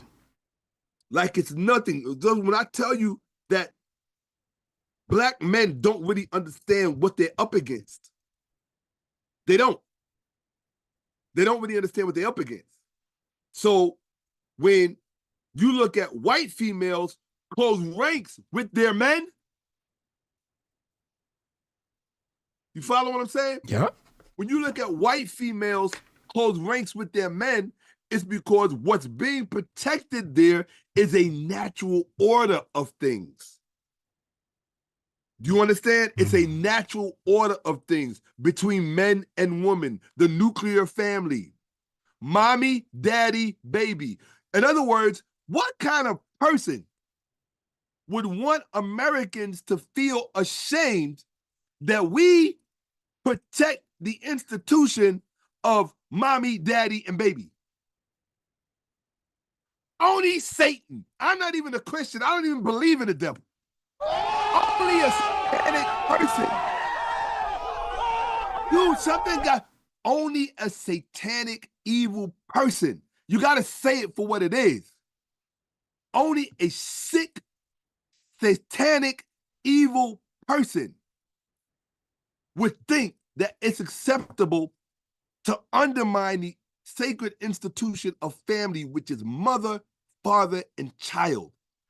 This is what nature ordained. And I told you, you can't beat nature. she will always come back and kick your ass. Mm. And the Democrats found that shit out. Mm. Mm. Nature said, fuck you. That's where y'all lost. Y'all think it had to do with, oh, well, Joe Biden should have quit earlier. We didn't have a plan. Why? Because the Democrats are anti-nature, anti-life. You want us to think that Trump and them are anti-life, right? Because of some abortion shit when nobody's having sex and making baby. How the fuck is abortion at the top of the ticket? That shit is funny as fuck. Kamala, you stupid as fuck. They did a whole article on how like this generation is the most undersexed generation of all time or something like that. So how can abortion be a major concern when nobody? You got incels. Everybody likes to make jokes about incels. How can you have a burgeoning population of incels, and everybody knows what an incel is? I don't even have to tell you what an incel is, right? MGTOW, men going their own way, men not having sex with women. So you got basically a sexless population in America where everybody's addicted to porn. Look, everybody, nobody wants to talk about it. Bro, everybody is addicted to porn. Everybody. Look, watch this. If your child has a phone and your child's phone can get internet, your child has a porn addiction. I don't care if she's 5, 6, or he's 4, 3. They got a porn addiction. And this is the truth that people don't want to speak about because it makes them uncomfortable. So they rather, watch this, they rather protect their comfort zone and not talk about it and let their kids get fucked up and addicted to porn, rather than talk about it and put it front and center. They want to talk about it. When I'm telling you this whole election was about sex, the whole election was about sex. The whole fucking election. The whole election. Now, this shows you how out of touch the Democrats are. Black men have been being castigated by black women all across social media for how long now? You tell me. At least since... How long has it been a major thing where black women are dragging black men on social media? I want to say 2015, 2016. Okay, since 2015, right? Mm-hmm. Now, if black women have been emancipating themselves from black men, and just as recently, this is a major thing. It's about 10 years now. But now they want to ramp it up because of the election. Right. Now they're saying, well, because you're disenfranchised us from the election, now we're really gonna cut it off. They want to import the 4B movement from South Korea to America. Now watch this stupid. They're dummies. They really are dummies. Now watch this.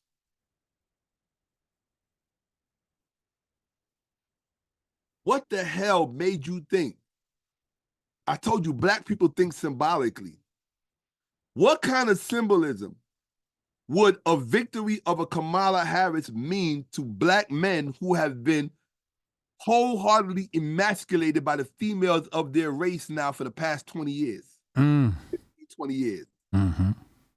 From a symbolic perspective, you would ask black men to commit ideological suicide by putting a female in a male-centered position? Then you're a fool. I got more respect for prostitutes who overthrow a pimp, right, and decide to manage themselves and become a madam, right, than I do for whores who still prop up the pimp so he can continue to exploit her. You understand what I'm saying? Mm-hmm. So why would black men... All right, let me explain. I'm gonna show you something I was gonna save for my channel. Okay. But you're gonna send me some money on this, bro. Look, the kind of shit that I'm giving you, you can't pay for. It's priceless, bro. I'm sorry, it's priceless. Look, if it's not in money, it's gonna have to be some other kind of favor because I got a whole lot of shit that need to get done, and I need people doing shit on my behalf. I'm too worthy. I'm too worthy. Have motherfuckers smiling in your face, getting all them goods, Hey, look, you know whose channel I used to been on? You don't think they trying to get me back over there? Hard as fuck. Because they need them views, they need them clicks. And they know what I do. But once you fuck up with me past a certain point, I'm like, nah. Once I see you don't respect the gift, I can't really fuck with you. You know what I'm saying? I agree. You take the gift for granted. You had it when it was good, you should have treated it right. It's like a man who loses a good woman, right? If you don't believe me, ask Dame Dash when it comes to Jay-Z. Now, watch this. You know, the first law of economics is scarcity, right? So I'm going to be scarce. Right? So watch this. Did you know? I'm about to fuck your head up. I shouldn't even show you this, bro. Show it to us. I shouldn't even do this to you, man. You know who you talking about, right, Big J? Yeah, they didn't said the name in the chat. Lord have mercy. What happened? Now, who you was talking about just now? Yeah. Hold on. I don't know if I should share this. Let me see what my Cash App look like. Hold on. I don't know if I should share. If these motherfuckers ain't acting right, I'm not sharing this shit because people rather have Diddy news and all this other dumb shit. Okay, I ain't mad at that. I'm not mad at that. All right. I'm about to give you, since y'all showed me love in the Cash App, I'm going to show y'all some love. Also, I need for everybody to go watch. Make sure you're promoting that short film, bro. I got the link. I got the link right in the chat. All right, cool. Make sure they see. The description. Please see The Last Night of Asar. I need y'all to check that out and support. Look, I'm producing a series. It's based in ancient Kemet called Kemetville. I need all of you to support me because I'm getting ready to start the crowdfunding. So I need all of you to support, right? And I'm going to share this with you based on that. That if I share something of value with you, you will come and support your brother. Because I'm going to share with you things that only I can share with you. I'm going to say it again. I'm going to share with you things that only I can share with you. There are things that I share with you today. Nobody else can share it with you because they don't know. They're stupid. If they could have shared it with you, they would have shared it with you already. Period. But they didn't because they can't. Can't share what you ain't got and what you don't know. Facts. It's that simple. So, I'm going to give this to my brother because he invited me to come on and said, yo, like no strings attached. Yo, bro, let's have some fun. And that's the way I like to get down. Man, he wasn't like, yo, come on and talk about the Bible. Yeah. I don't mind talking about the Bible, but yeah, I love talking about that book. So here you go. Are y'all ready? Are y'all ready? I need to know if y'all ready for what I'm about to show you. We ready. I'm going to show you what the Democrats never showed you. Okay? Watch this. Here we go. Y'all ready in the chat?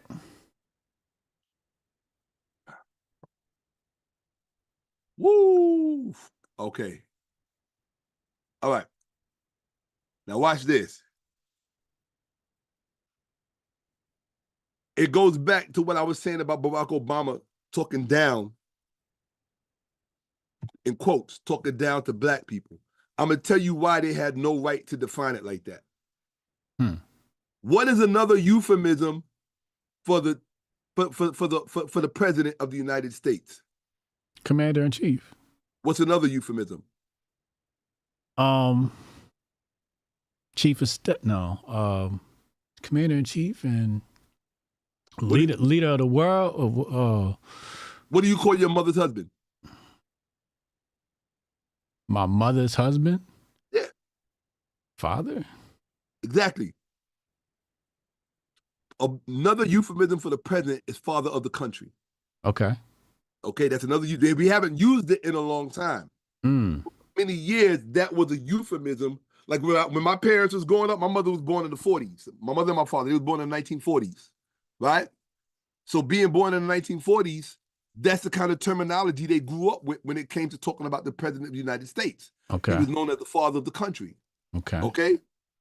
And that was every president, right? That's why Roosevelt used to have the fireside chats. Americans used to love that. The average American, they don't know shit about that, right?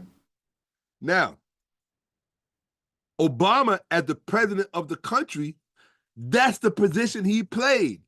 During his administration, he was the father of the country. Right. So as a father of the country, he's going to speak to his constituency as if they're children. That's why he spoke the way he spoke in that authoritative way. Did it come off as condescending? Yes. But how do you think a father speaks sometimes? Does your father always talk to you nicely? Hell no. He said what the fuck he got to say. If you like it, you like it. If you don't, you don't. So that was Obama's prerogative. Now, did he have to pay the price for being disliked for it? Well, that was the price he's willing to pay. But it was still within his purview to speak that way. You understand what I'm saying? Mm-hmm. Why am I bringing that up? If the office of the presidency is synonymous with being the father of the country, then you have to go back to the first president. Go back to the first president. Who is the official father of the country? George Washington. Say it again. George Washington. Say it one more time. George Washington. Now stop. I want you to keep that in. Everybody watching me say George Washington 3 times. Watch what happens. Everybody watching. I'm going to wait. Say George Washington 3 times and watch what happens. This nigga gonna hop out like Beetlejuice? That's what I'm hoping I make you think. Okay? Watch what happens. I'm going to say it with you. George Washington, George Washington, George Washington. Uh-oh. You hear that? I'm going to show you what just happened. When I said George Washington 3 times, a little birdie flew to my ear and whispered something in my ear. You know what the little birdie told me? It told me that African Americans are stupid as fuck. And I said, well, what do you mean? Why would you say African Americans are stupid as fuck? It said African Americans are stupid as fuck because they don't know the truth about the office of the presidency. I said, well, what do you mean that African Americans don't know the truth about the office of the presidency? So when I said George Washington 3 times, and that little bird came and flew in my ear and said African Americans are stupid as fuck because they don't know anything about the office of the presidency of the United States, I said, well, little birdie, what do you mean? The little birdie said to me, he said, hey, stupid motherfucker, don't you realize? This is what the bird said. The birdie said, don't you realize that politics in America for white people is actually religion? And I said, what are you talking about? He said, yeah, you dumb black motherfucker. Don't you know that? And I said, well, no. I said, I didn't hear them talk about that on Club Shay Shay. I said, Cat Williams never told me that, right? Jaguar Wright didn't tell me, so it can't be true. Candace Owens and her dumb ass really didn't tell me. So, yeah, this is what the little birdie said. The little birdie said, look, you dumb Negro. Politics in America for white people is actually religion. They just didn't tell black people. I said, you lying. And the little birdie said, you think I'm lying? I said, you lying. The little birdie said, okay, bruh. He said, since you brothers know so much shit, this is what the bird said. You know it's a little white bird. The little bird said, okay, since you brothers know so much shit, I want you to look up something. I said, what you want me to look up? He said, you dummy. He said, don't you know that George Washington, he said, don't you know they made George Washington into a god? I said, what you mean they made George Washington into a god? He said, yeah, you stupid motherfucker. He said, George Washington is divine. I said, well, wait a minute. If George Washington is divine, then that means the office of the presidency is divine. And whoever sits in that office is essentially the vicar of God. In other words, they are a pope. They are an unofficial pope who is a spokesperson. I said, are you sure, little bird? And the little bird said, yeah, you stupid motherfucker. You don't believe me? He said, type this in. So I'm going to show you what he told me to type in. Are you ready? I'm ready. I'm going to share my screen. Here we go. Here we go. Let's share my screen. I'm like, oh shit, I can't let y'all see that. I don't know what the fuck I got open there. Right? Let me close that. Right? Hold on 1 second. Where's Goldstein at? Somebody find Goldstein. Hold up. Hold on, watch this. Hold on. Let me just type in nothing so that's what the fuck shows up. Okay. All right. So watch this.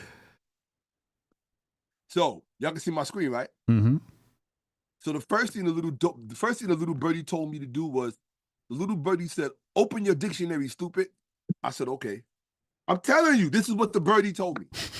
The little birdie said, it was a little white bird with blue eyes and blonde feathers. The little birdie said, okay, because you brothers know everything.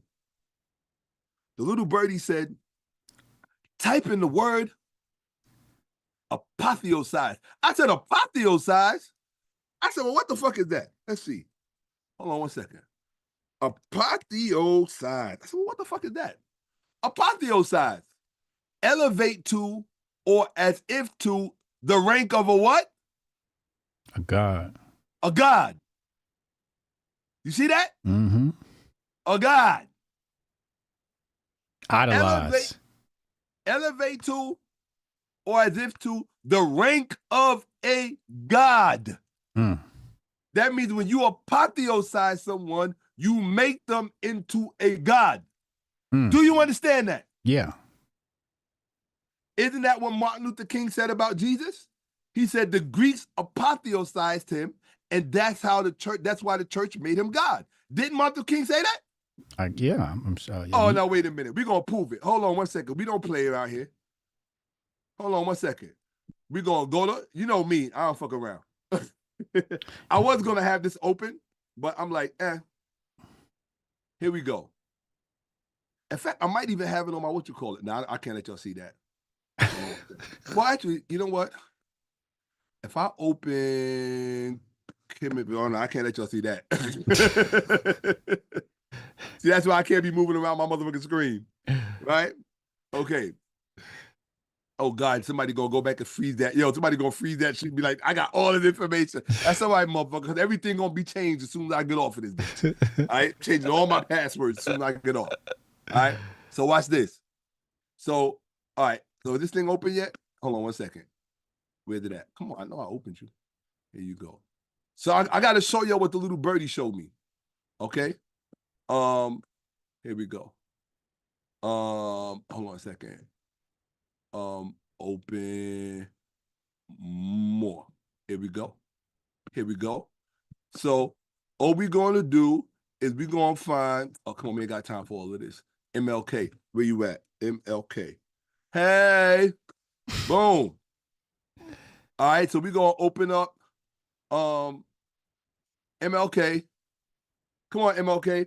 We want to see what Martin Luther King Jr. had to tell us about what the little bird, because the little bird, he said, African Americans, they don't know shit, but they think they know everything. He said, so I'm going to show you this, right? So here we are. What's the word? Apotheo what? Apotheosize. Apotheosize. Let's see. Hold on. Oh, come on. Stop playing with me. Here we go. Boom. Apotheo. Oh! So let's see what Martin Luther King said in his book, The Papers of Dr. Martin Luther King Jr. Oh, I'm sorry. Here we go. Boom. Make sure y'all can see this. Right? This is what Martin Luther King said. Go get the book, Martin Luther King Jr., The Papers. These are in his papers. All right, here you go. Apotheosize. Elevate to or as if to the rank of a god. Okay? New Oxford American Dictionary. This is what America doesn't know about the office of the presidency and why Kamala cannot have it. Watch. And why Hillary couldn't have it. Because y'all don't know white America. Y'all don't know shit about shit. Look what Martin Luther King said. In order to receive, if you read that, bro, read that. In order to receive inspiration from Jesus, the Greeks had to apotheosize him. Oh, that means elevate him to a god. We must remember that. You know what's funny is they'll argue that down like he was a god. He's a god. How dare you go on that platform and say he wasn't a god? This is you onto some shit right here. Okay. We must remember that the logos concept had its origin in Greek thought. It was only natural that the early Christians, after coming in contact with the Greeks, would be influenced by their thought. So, in other words, the Greeks had a habit of elevating people to the status of a god. And what he's saying is that because the Greek thought predominated that era and that ecosystem, that the Christians were influenced by that thought. And because it was the Greeks who basically became the, Eusebius and all these other guys who became the early church custodians, right? That they were influenced by that. That's why it says, read the next part. The church had found God in Jesus. And so it called Jesus the Christ. So it called Jesus the Christ. And later, under the influence of what? Greek thought. Greek thought forms. The only begotten Son of God. So they apotheosized him. Why is that important? I'm going to show you something. Lord, we had to establish that first. Right?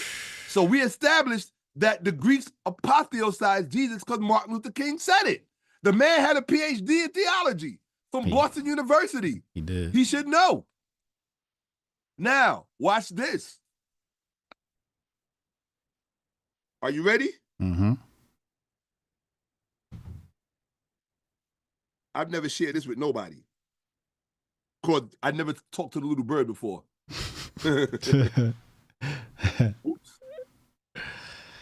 Yeah, he cooking, Malachi. He cooking. Look, I'm going to show y'all something. White folks don't tell y'all about this. What does this say? Read that out loud. Oh, my God. Read that out loud. The apotheosis of Washington. The apotheosis of Washington. That means to elevate him to a god. Okay? The apotheosis of Washington is the fresco painted by Greek-Italian artist Constantini Bumeridi in 1865. The year after we was free, no, the same year we got emancipation, they elevated him to a god. And where is it? Invisible through the oculus of the dome in the rotunda of the United States Capitol building in Washington, D.C. And there it is. He is a god in their political infrastructure. George Washington is a god. They never taught you that, you dumb motherfuckers. You think you know everything. You know nothing about white people. You know nothing about this political structure. You have no brains. None. You don't know what you are dealing with. You are fucking lost. None of you. Thank you. This is real shit. George Washington is a god in white political infrastructure, in white body politic. Therefore, if George Washington is a god, then what does that make the Oval Office? The church. It makes it a divine seat. It's a divine seat. How many female popes y'all done had? None. So how many female popes you think you gonna get here? None. Y'all don't know what this shit is really all about. Kamala was not, Kamala, do you see how big she lost? She didn't just lose by a little bit. She got mollywopped. Mollywopped. She literally got bent over. Euphemistically speaking. That's how we say it. Come on, let's keep it 100. If you're going to jump in the arena, you got to use the language of the arena. Am I right? Yep. I'm not saying anything to disparage her humanity or anything like that. But if you're going to jump in the arena with men, you have to be subject to men language. And that's how we speak of things in its context. You got bent over. But that homosexuals don't have any problem with that. I think you just offended a bunch of people. 20 people just left. Oh, that's cool. Bye. Bye. Look, watch this. I have not ever lamented being abandoned by stupid motherfuckers. And anybody on my channel will tell you, I talk to my own channel this way. Yeah, this is because facts. The reason is, I know what y'all don't know. So I'm not going to pretend like you're in on it. Because the only way you can be fucking in on it is if I let you in on it. If I don't let you in on it, you out in the cold with everybody else. That's a fact. That's not an opinion. That's not a perspective. No one has ever shown you this. And it's not going away. I ain't never seen this before. No. Why didn't Candace Owens tell you that? But now you know why she married one of them.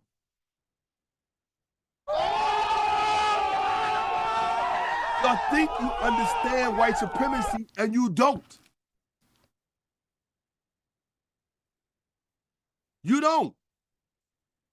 Why you think they gave you Obama and not James Evans from Good Times? They wasn't going to give you no real black man to sit in that office. Obama is not a black man. Obama is a biracial man. And there's nothing wrong with that.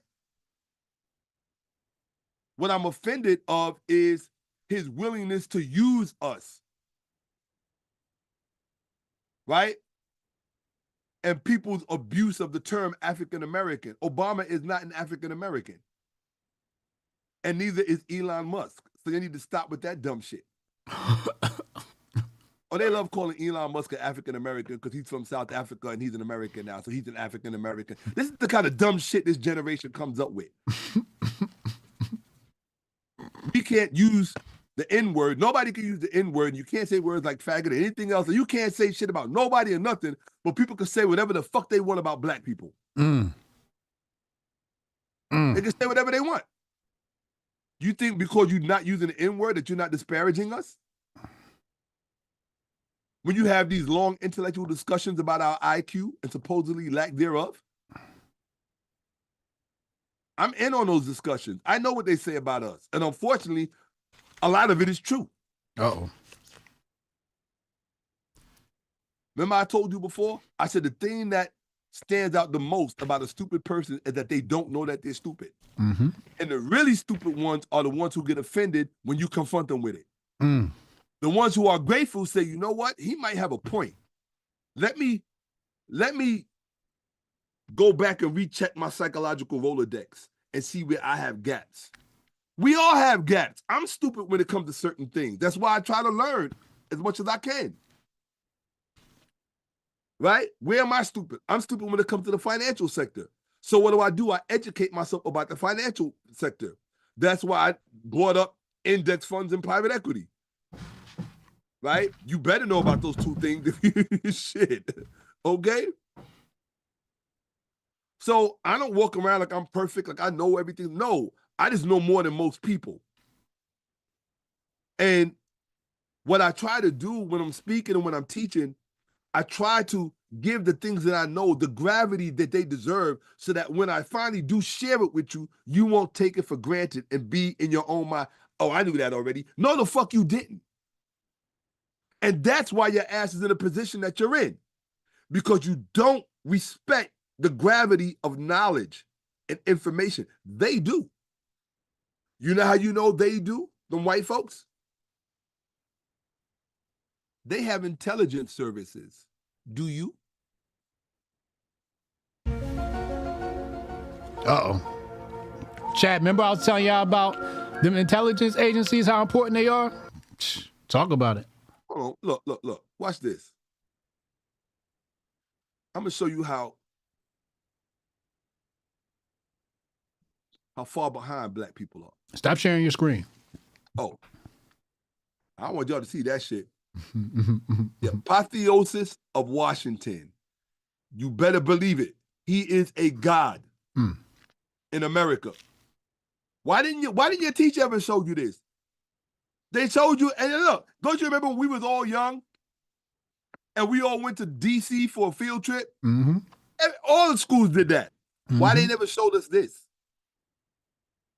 Why they never told us that George Washington was made into a god and it's institutionalized in the rotunda of the Capitol building? The Capitol building is a very central part of our government from a symbolic perspective. Remember I told you black people and white people interpret symbolism differently. Remember I told you that? Yeah. You don't even have to show this to a white person for them to know it. They know it instinctively. Black people, you got to show it to them just so they fucking believe it.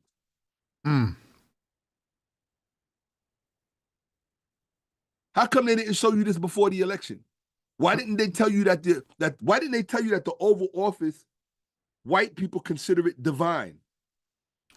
And they've been comparing Trump to like a god or something like that. Of course, a messiah. Yes. Yeah, messiah, yeah.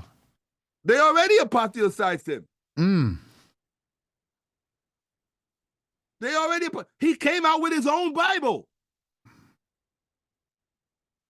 Yo, bro, black people are asleep in the wheel. The shit that they did to black people's minds to make it as non-functional as it could possibly be is lost on everybody. Is lost on everybody, especially black people. Black people don't know the extent to which their minds have been put to sleep. They don't know it. And here, how you gonna call yourself, oh, I'm an African American? Well, if you're an African American, you should know the history of this country well enough to know that George Washington was deified and apotheosized and made into a god. But you didn't know that. So how American are you? I guess you're not part of the inside club because you don't have the inside track. You run around worshiping Jesus while they worshiping Washington. You know what that means? It means that their God owned slaves, black slaves. Now, if their God owned black slaves, then what should be their legacy? What should be their inheritance? Black folk? You and me. Yep. You and me. We are their inheritance.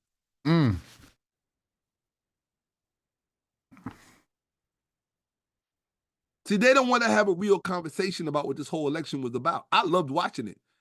See, when you're watching the world through my eyes, it's a whole different thing. And there's nobody that could tell me I'm delusional because all my evidence speaks for itself, stands up on its own merit. Just because I have an understanding of what I'm looking at and your dumb ass don't get mad at me. If you want to leave, leave. I don't give a fuck. You're just going to be as dumb tomorrow as you was yesterday. Why? Because your ego. One thing I learned about learning, leave your ego out of the classroom. Right? Ego cannot solve math equations. It can't. Ego cannot solve math equations. So if you're trying to get the right answer, leave your ego out of the classroom. If somebody tells you you're stupid and that's why you can't figure out, don't get mad. Ask them what they mean and ask them if they can help you fix the situation. Hey, well, can you help me get... Motherfucker be like, well, shit, you ain't got to call me stupid. Well, why do you care? Do you care more about being insulted or do you care more about getting the right answer? I want the information.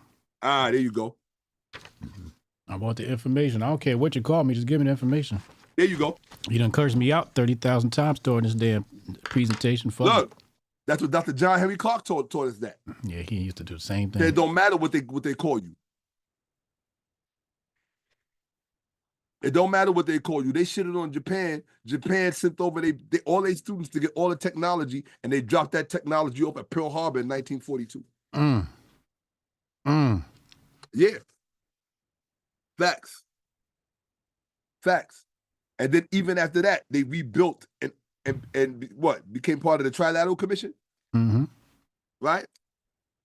Part of the axis of power in the world after they were bombed out of existence.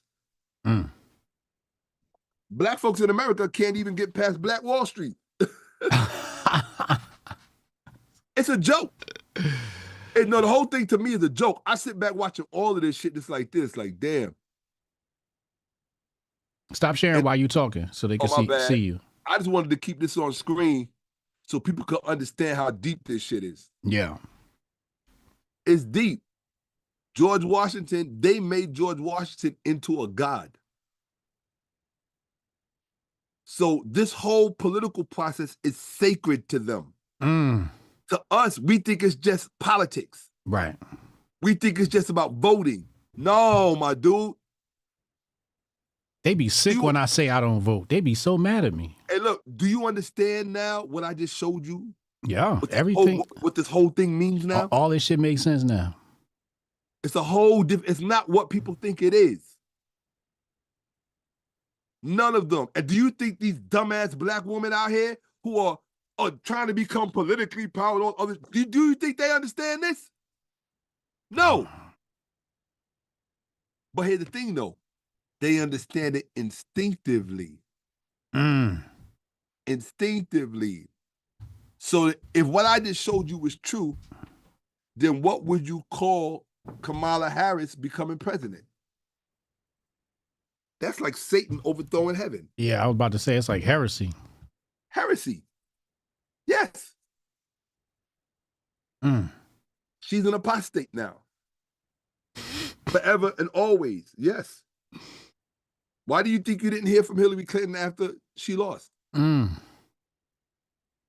Clinton was somebody you couldn't keep out of the press, couldn't keep her out of politics. After she lost, you ain't heard nothing from her. Only time you heard from her was when she thought Kamala was going to come in and get it. She came back out. I could have told Hillary, you might as well go back in because Kamala, they're not giving that up. You might as well cut off their penis. Because that's what Kamala sitting in the White House would have meant. The emasculation of not just of all men, but particularly white men. You got to remember, black people don't have the same relationship to that office in this country that white people do. We like to fool ourselves into thinking that we do. The relationship that they have to that office is the same relationship that we should have to cotton in this country. To the cotton industry in this country. How many shares do black people own of the cotton industry in this country? Zero. Of corporations that deal with cotton? Zero. That don't even make sense.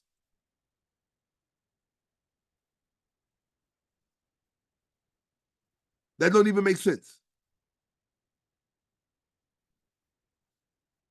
What that office means to white males, black people will never understand that in this country. We were not a part of the founding of that office.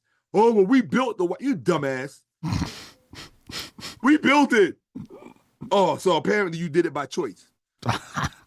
Apparently you just felt like making a contribution. You stupid motherfucker. You know, some of these black people, man, they so soft in the head.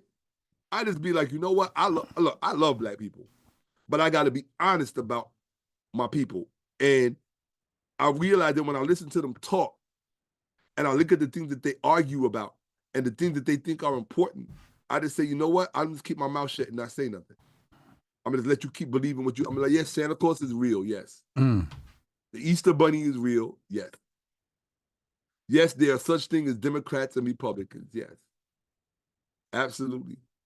Oh, and by the way, don't even look at it. What do you think Washington was, a Democrat or a Republican? Democrat. Yep. Yeah. Or Dixiecrat. Okay. Now they've said, the black women said, because of the result of the election, black men don't care about black women. They don't care about the rights of black women. Who said that? That's sort of the sense. I'm going to tell you who said that. The same black women who are not having sex with black men are concerned about some abortions that are never going to be had because nobody's getting pregnant. That is the level of logic that you got to deal with when you deal with these black females. That is the pure level of logic. She totally went over the fact that black people are not having sex. She totally went over the fact that black people are not getting married. She totally went over the fact that black people are addicted to autosexual lifestyles where they are having sex by themselves with porn, both the males and the females, and that we have a lower birth rate. For the first time, we are starting to exceed white people. So who the fuck is having an abortion? You special education motherfucker. I don't care who it was that said that. She's special education. Because she ain't listening. I have no sympathy for stupid people.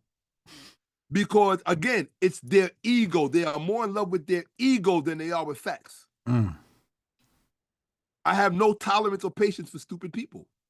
Because they usually end up raising stupid children that one of us are going to have to deal with one day. You understand? Mm-hmm.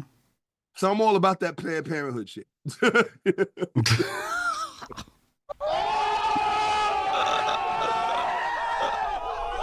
I understand where Margaret Sanger was coming from.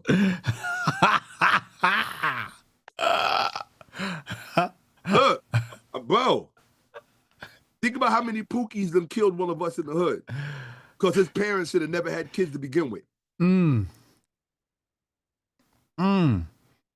They just let anybody have children. You got to go through all kind of shit to buy a car. You got to go through all kind of shit to go in a bar and to drink, right? You got to jump through all kind of hoops to do unimportant shit in this world, but anybody can have a child. Fuck what the human being is going to be exposed to. Fuck what the human being is going to go through. Anybody, I got a dick, you got a pussy, we can have a child, that's it.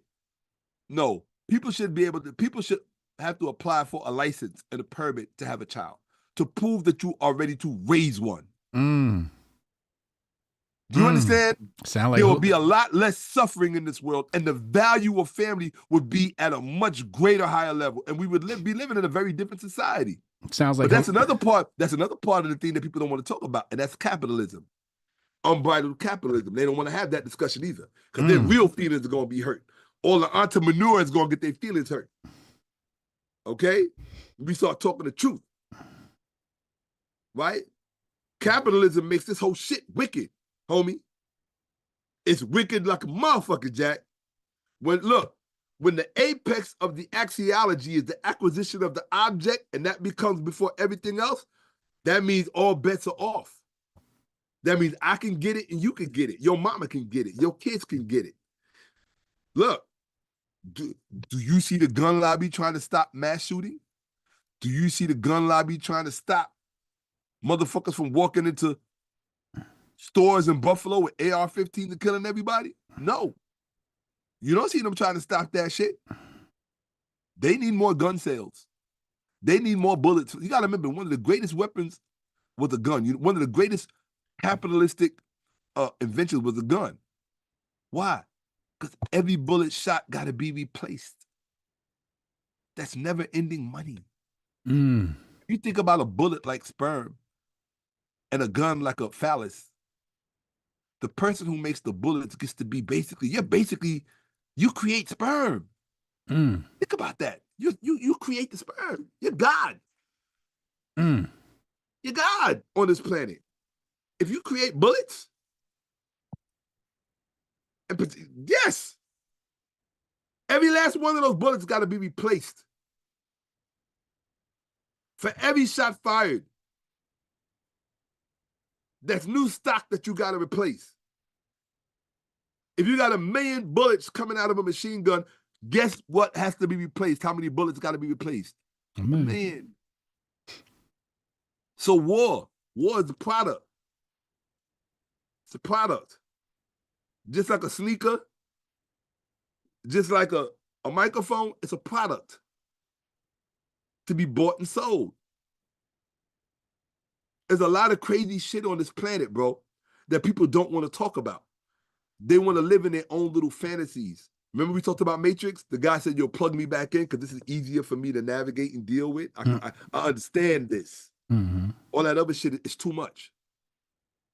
Let me handle this comment really fast. Yeah, handle the comment. Seneca said, "What's a viable alternative to capitalism?" I just like to say, with all due respect, it's a dumbass question. With all due respect, it's a dumbass question. Why would you say that? Why would you say it's a dumbass question?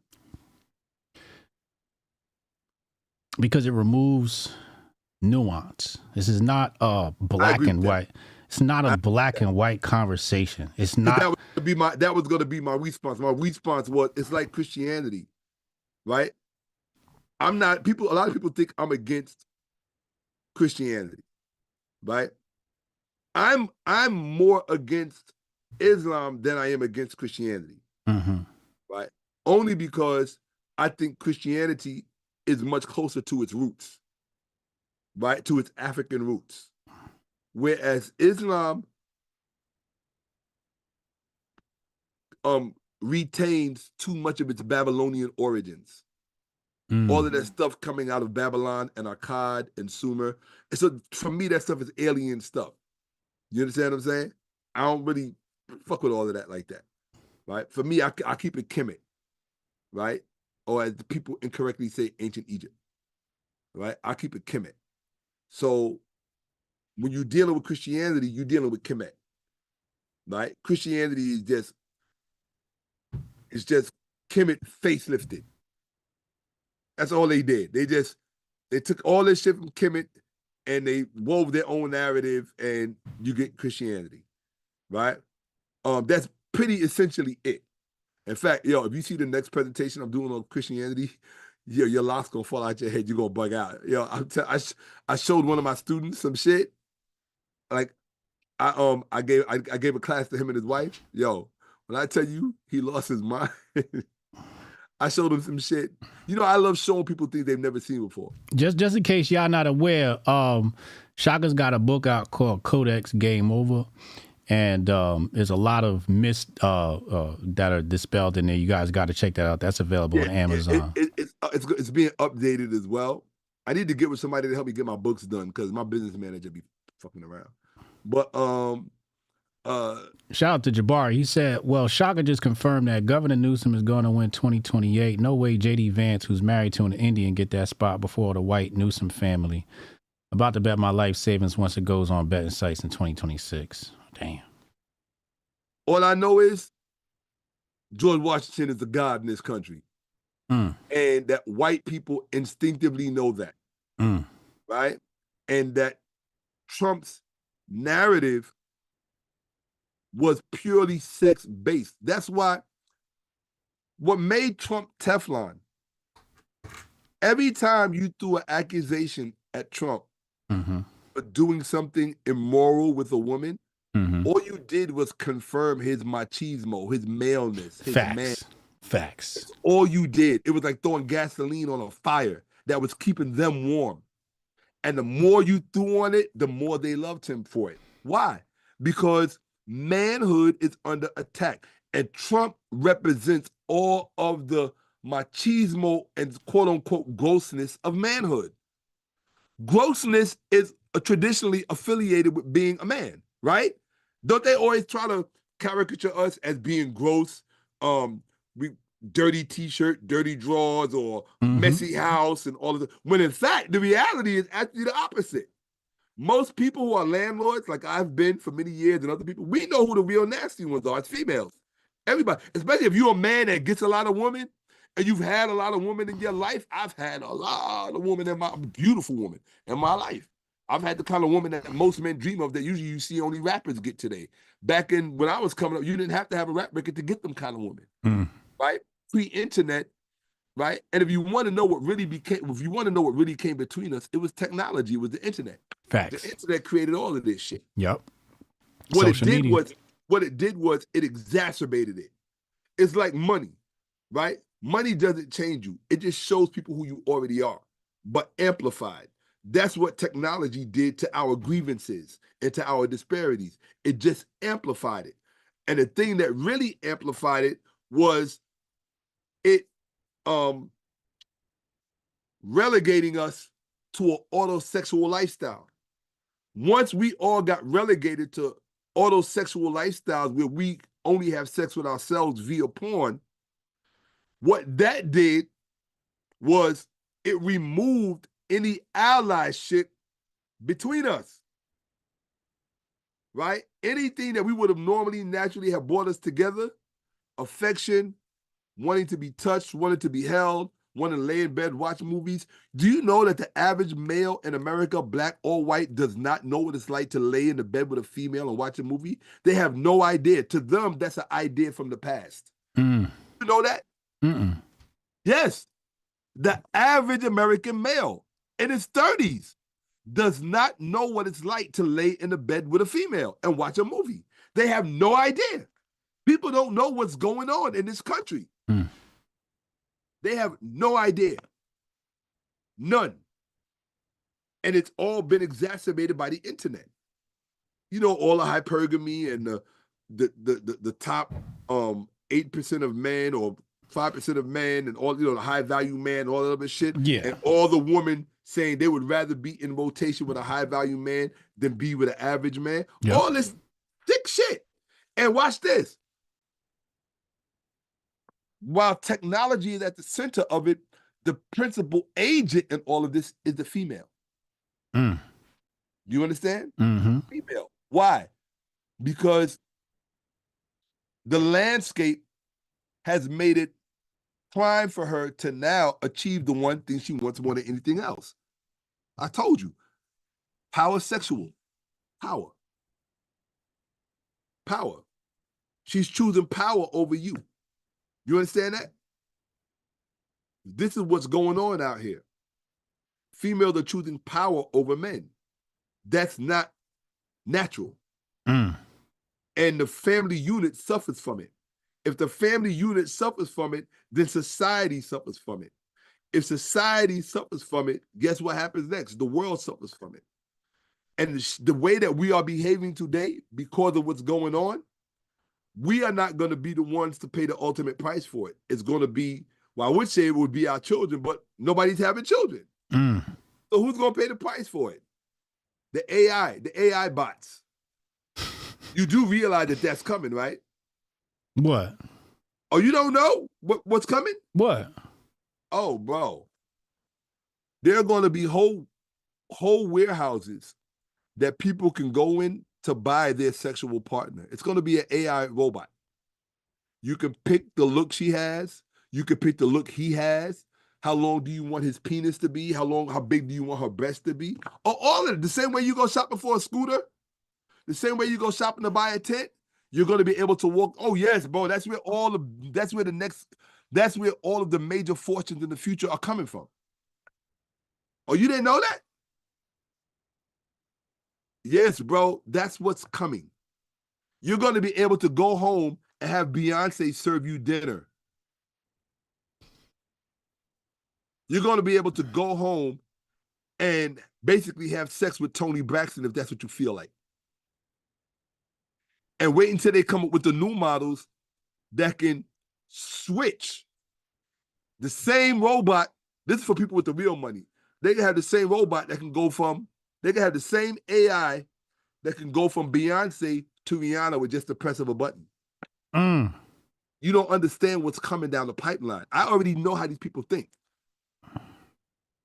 Watch. And watch when these companies become publicly traded companies. You think I'm joking? I'm not joking.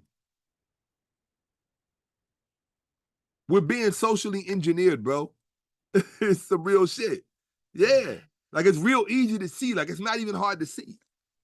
And look, if you can go and buy Beyonce, an AI robot, so that when you go home, she's going to be programmed to serve you, have conversation. The perfect mate. What do you think a dildo is? That's one step on the way there. That's the first step there. The vibrator. You don't think vibrators replaced men throughout this country? Absolutely. You don't think? Of course they did. That was the first AI bot. Now, what happens when you attach a whole body to that vibrator? They already got the ones with the torso, and the woman loved those. What do you think when that torso can talk? When that torso is stronger than your man and can do chores and fix everything around the house? Which one would you pay for? A man who you gotta deal with in some organic shit, or this motherfucker right here, all you gotta do is program it to do whatever you want? Trust me, human beings are being phased out, bro. Man, they're being phased out. So how stupid, if human beings are being phased out, but hold on, this is capitalism. So how you gonna bitch? Or you capitalists out there? You love capitalism. Well, look what capitalism thinks about you. Mm. Yeah, the drug that you're addicted to is gonna make you disappear. Mm. Facts. Especially for those people who are time challenged and can't think over large expanses of time. The average black person can only think within what? A 2 to 3 year span period? Right? Where do I want to be? Ask the average black person where you want to be 15. Where do you want your family to be 25, 30 years from now? Where do you want your family to be 300 years from now? We're not taught to think in time and space in those terms. We're not socialized that way. And I'll show you the experiments that they have to prove it. They have experiments on YouTube to show you that black people are not socialized to do that. It's called the candy bar experiment. They did a candy bar experiment and they set up, you think I'm joking, they set up a little white boy, a little Asian boy, and a little Spanish boy, and a little black boy. And they put the candy bar on the table. And they put 2 candy bars on the table, right? And first they brought out the little Asian boy. And little Asian boy was about 4 years old. All of them were 4 years old, about 3 and 4. And the doctor leaned in and said, if you want, you could take one of those candy bars right now, you can go eat it right now. Nobody's gonna say anything, you will not get in trouble, and you will be okay, and you can leave. Or, if you wait until this whole experiment is done, and we come back later in the day, you can have both candy bars. Which one would you rather have? So the little Asian boy goes, says, I'll come back later. Leaves. The white boy comes in, little white boy, 3 years old. 2 candy bars here. You can have one right now. Or, and nobody's gonna say anything to you, you won't get in trouble, you can eat the whole candy bar. Or, you could come back later in the day when this whole experiment is over and we take care of some other tests and we do some things, and then you can come back, you can have both of these candy bars. What did the little white boy say? He said, okay. He tried to steal the other one when he took one. But the guy called him and said, what is it? He said, no, white boy got to try to get over. The little white boy said, okay, I'm going to come back later so I can have both candy bars. This is a real experiment, bro. Little Hispanic boy pulled him in, said, what you want? You can have both candy bars later on in the day after we've done with all of these, or you could take one. In fact, he opened it up to try, he's going to play dirty. He's going to open it up and play dirty with the little Spanish boy. He's going to let him smell the chocolate and see it. He said, you can have this one right now. Little Jose said, man, that's fucked up. He said, it's better, I think. It's better later. He said, wait, I'm going to come back later. Right? Then they brought in little Tyro. They said, hey, little Tata, we got 2 candy bars. They open, you know they going to fuck with little Tata. They opened both bars. They got all that chocolate in the end. Right? They was even taking the shit, putting it around his nose. You know they gonna fuck with the black people.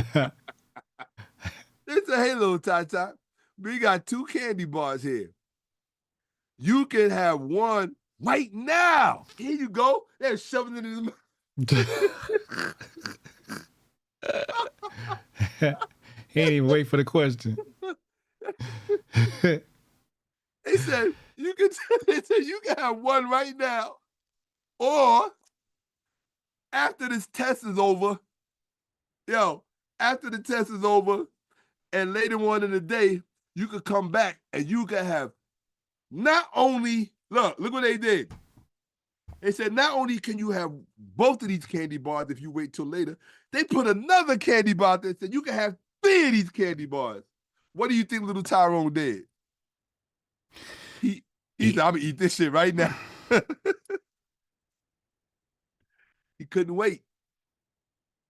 He couldn't wait. This is a real scientific experiment that they did. I'm gonna send it to you one day when I find it. And you're gonna look at it and be like, oh shit. I'm gonna watch that. They study us.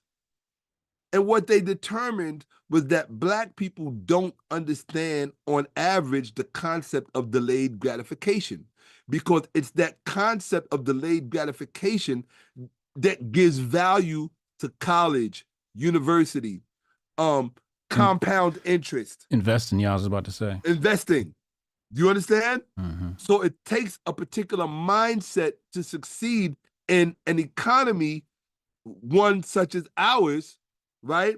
And what they are comfortable with, that they were comfortable with the understanding that Black people on average don't possess this mindset because we are too tied into our appetites, be it sexual, be it music, be it whatever it is immediate. Whatever gives us immediate gratification. Who is the number one candidate for diabetes? Black people in this country. Black people. Why? Well, everybody says our food tastes better. Dr. Clark used to always say that. Why? Because he said we know what to do with some food. He said we ain't got no Jeffrey Dahmers. We don't eat people. We said the white folks do that shit. He said we know what to do with food. That's why everybody like to eat in our restaurant. They come here, all white folks come from Germany, they want to go straight to Sylvia's in Harlem. Right? They want to try some of that Black food. Mm-hmm. Mm-hmm. What do Black people want? We ain't going to Sylvia's. We going to get us some jerk chicken and some fucking red snapper and peas and rice and oxtails. Oh, you got to have the oxtail gravy. Why? Because we have a certain relationship to food, to immediate gratification, which is why porn impacts us worse than it does white people. Because of that very dynamic. Immediate gratification. Yeah, bro, there's a lot of deep shit going on this planet. No, what did Stephen Hawking say before he died? Who is Stephen Hawking? The genius in the wheelchair. In his very last interview, what did he say? I don't remember. They asked him, what if any, are your fears for the future? They asked him that.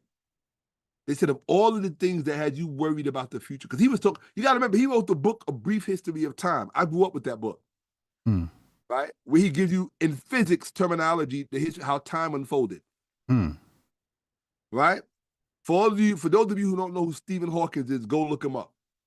Stephen Hawkins. Stephen Hawkins, Dr. Stephen Hawkins. Look him up. And look at what he said, what his greatest fear. He said 2 things that should tell you something. This was considered to be the smartest man in the history of the world, even though he couldn't build no damn pyramids, right? But billed as the smartest man in the world. And what was his 2 primary concerns? One, he said, was the impact of unbridled pornography on human society. Not the implosion of the stars. Not fucking a black hole swallowing up our planet, or the sun, or sunbursts, or meteors, or earthquakes. None of that shit. He said the impact of pornography on the human condition. Go read the interview. And then the second thing he said should be very telling. And it offended a lot of women. This is considered to be the smartest man in the history of the world. He said, I've understood black holes I've understood quasars, quarks, all different types of matter, string theory, quantum physics. He said, I've understood all of that. He said, there's still one thing that eludes me that I don't understand. And they said, what is that? You know what he said? Women. Yep. Go read the interview. Go read the interview. Those two things should be very telling to you about the age that we live in. That he was worried about the impact of unbridled pornography in human society and that he didn't understand women. Those two things. So you got to remember what happened to me when I went through that shit a few years back. They woke up a sleeping giant. Because my mind, the way my mind works, I like to understand things. I like to get up under the hood and see how shit really works. And so when I saw how females were moving and I needed an explanation, I went and did some research and I discovered that women are not what we think they are. They're not what they've been marketed to us to be. And when you try to understand them outside of the context of nature, you are basically signing your death warrant. They're very dangerous. Women are very dangerous creatures. They know it. They'll tell you themselves.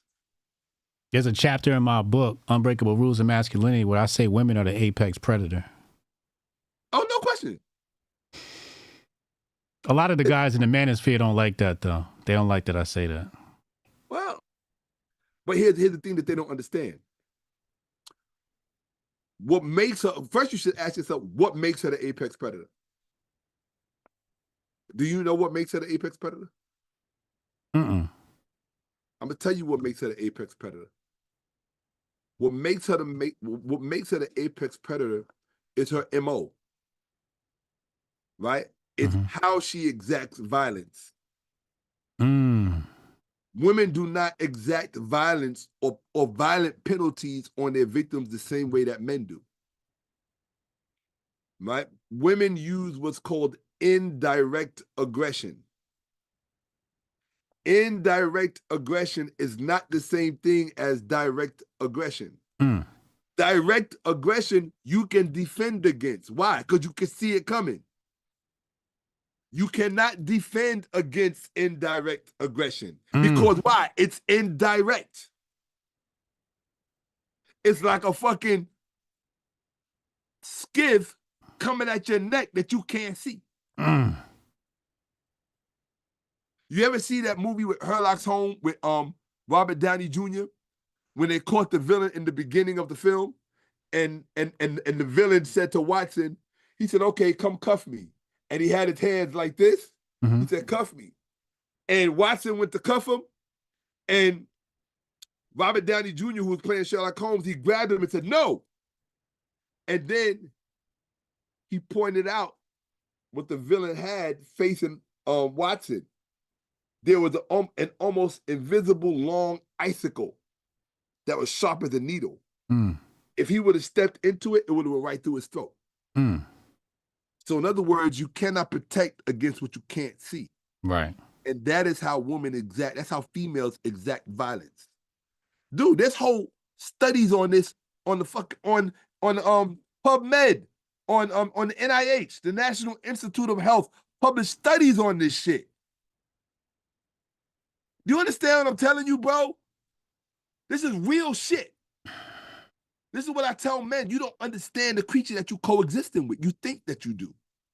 Because of movies and film and cinema. No, bro.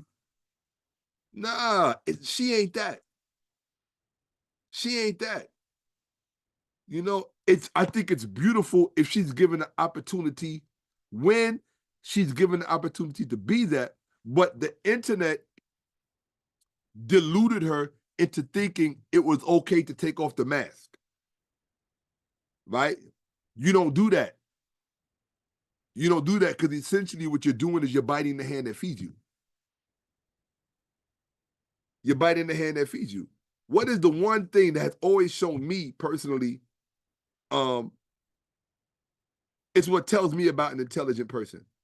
And I'm not saying this to insult females or women. I love women. I wake up in the morning for women. Any normal heterosexual man, I can't speak for homosexual men. Heterosexual men genuinely love women, where they will die. Don't men die for women? Absolutely, every day. Why do you think they worship Jesus? They don't worship Mary. Unless you Catholic. Christians worship. It's a man that died for women. How come God didn't send his only begotten daughter? For you Christians out there. Why didn't God send his only begotten daughter? Ask yourself that question. Especially for you woke black. They be thinking they woke and they still walk around wearing that cross on their neck. What should we expect from the future now that black women are attacking us after, the election results? They're saying we don't care about black women. What is that? All right, well, the first thing I would tell black men, stop blaming black women for what has happened. It's not their fault. Okay. They are as much victims of this technological imposition as we are. It's just that the role that they play in it is going to, how can I put it? It's going to make us feel offended by them, right? But you have to understand that women are being manipulated in the context of capitalism, in the context of corporate business. These industries, these TikTok, the whole telecommunications industry, it's the woman is the one that keeps it propped up. Right? A man could go a month without a cell phone. Do you think a woman could go a month without a cell phone? Hell no. She can't go 5 minutes without it. You understand? Mm-hmm. A man put that shit down and be like, I'll look at that shit in a month. I'm busy. You understand? Mm-hmm. The woman plays a certain role. But if men really want to do something for a woman, I think that you should begin to if you really want to be a Prince Charming, so to speak. Well, some people are going to call it Prince Charming. Other people are going to call it Captain Save-A-Ho. You could take a choice. Okay? Yeah. Either, whether you Prince Charming or whether you Captain Save-A-Ho, at the end of the day, it's going to come down to one thing. If nobody said it better than Brandy, the singer. Brandy has a song, one of my favorite songs. I forget the name of it. I think it's called Is It True or I'm Only Human? Yeah, it's called I'm Only Human. I'm only human, forgive me. I'm only human, save me. But there's a lyric in that song where she says, and I always say this, she says, save me from myself. Save me from myself. That's the ultimate hero. When you can save somebody from themselves, that's the ultimate hero. So when a woman says she wants you to be her hero, that's really what she wants more than anything else, for you to save her from herself. Damn, that's deep. Now, how do you save her from herself when the truth of the matter is the only person you can't save someone from is themselves. That's the pickle we in. That's how deep this shit is. Nobody want to have this conversation. You think they have a real conversation on CNN and Fox? No, none of them are having. This is the real shit. But you got to be deep for this shit. And everybody is, once you hear me say it, it makes sense. And it's like, oh, I understand that shit. This I understand. Yeah. You understand it because this is real as it gets. It don't get more real than this shit. This is as real as it gets. How do you save someone from themselves when the only person you can't save someone from is themselves? It's like somebody addicted to drugs. You can't save nobody addicted to drugs. What's going to happen the moment they're out of your sight? They're going to go right back to the pipe. They have a relapse. How many of us have tried to quit porn and have a relapse every other day? The fuck I go lie. Okay? Because this part, why? Because it has become part of the culture. Remember, I told you, culture trumps policy. So I just wanted to share this with you, that this is what's going on. And the sad part, I feel bad for people in law enforcement, because law enforcement is going to be used to trap a lot of people in this and destroy lives even further along. It's sad. It's sad because you have a lot of good people in law enforcement who are willing to sacrifice their lives to save the lives of other people. We always talk shit about law enforcement and the shit they do to us, which is true. They do a lot of fucked up things. But what about all the good ones that are really there to sacrifice themselves? You don't think police officers get shot and killed in the line of duty? You don't think that happens?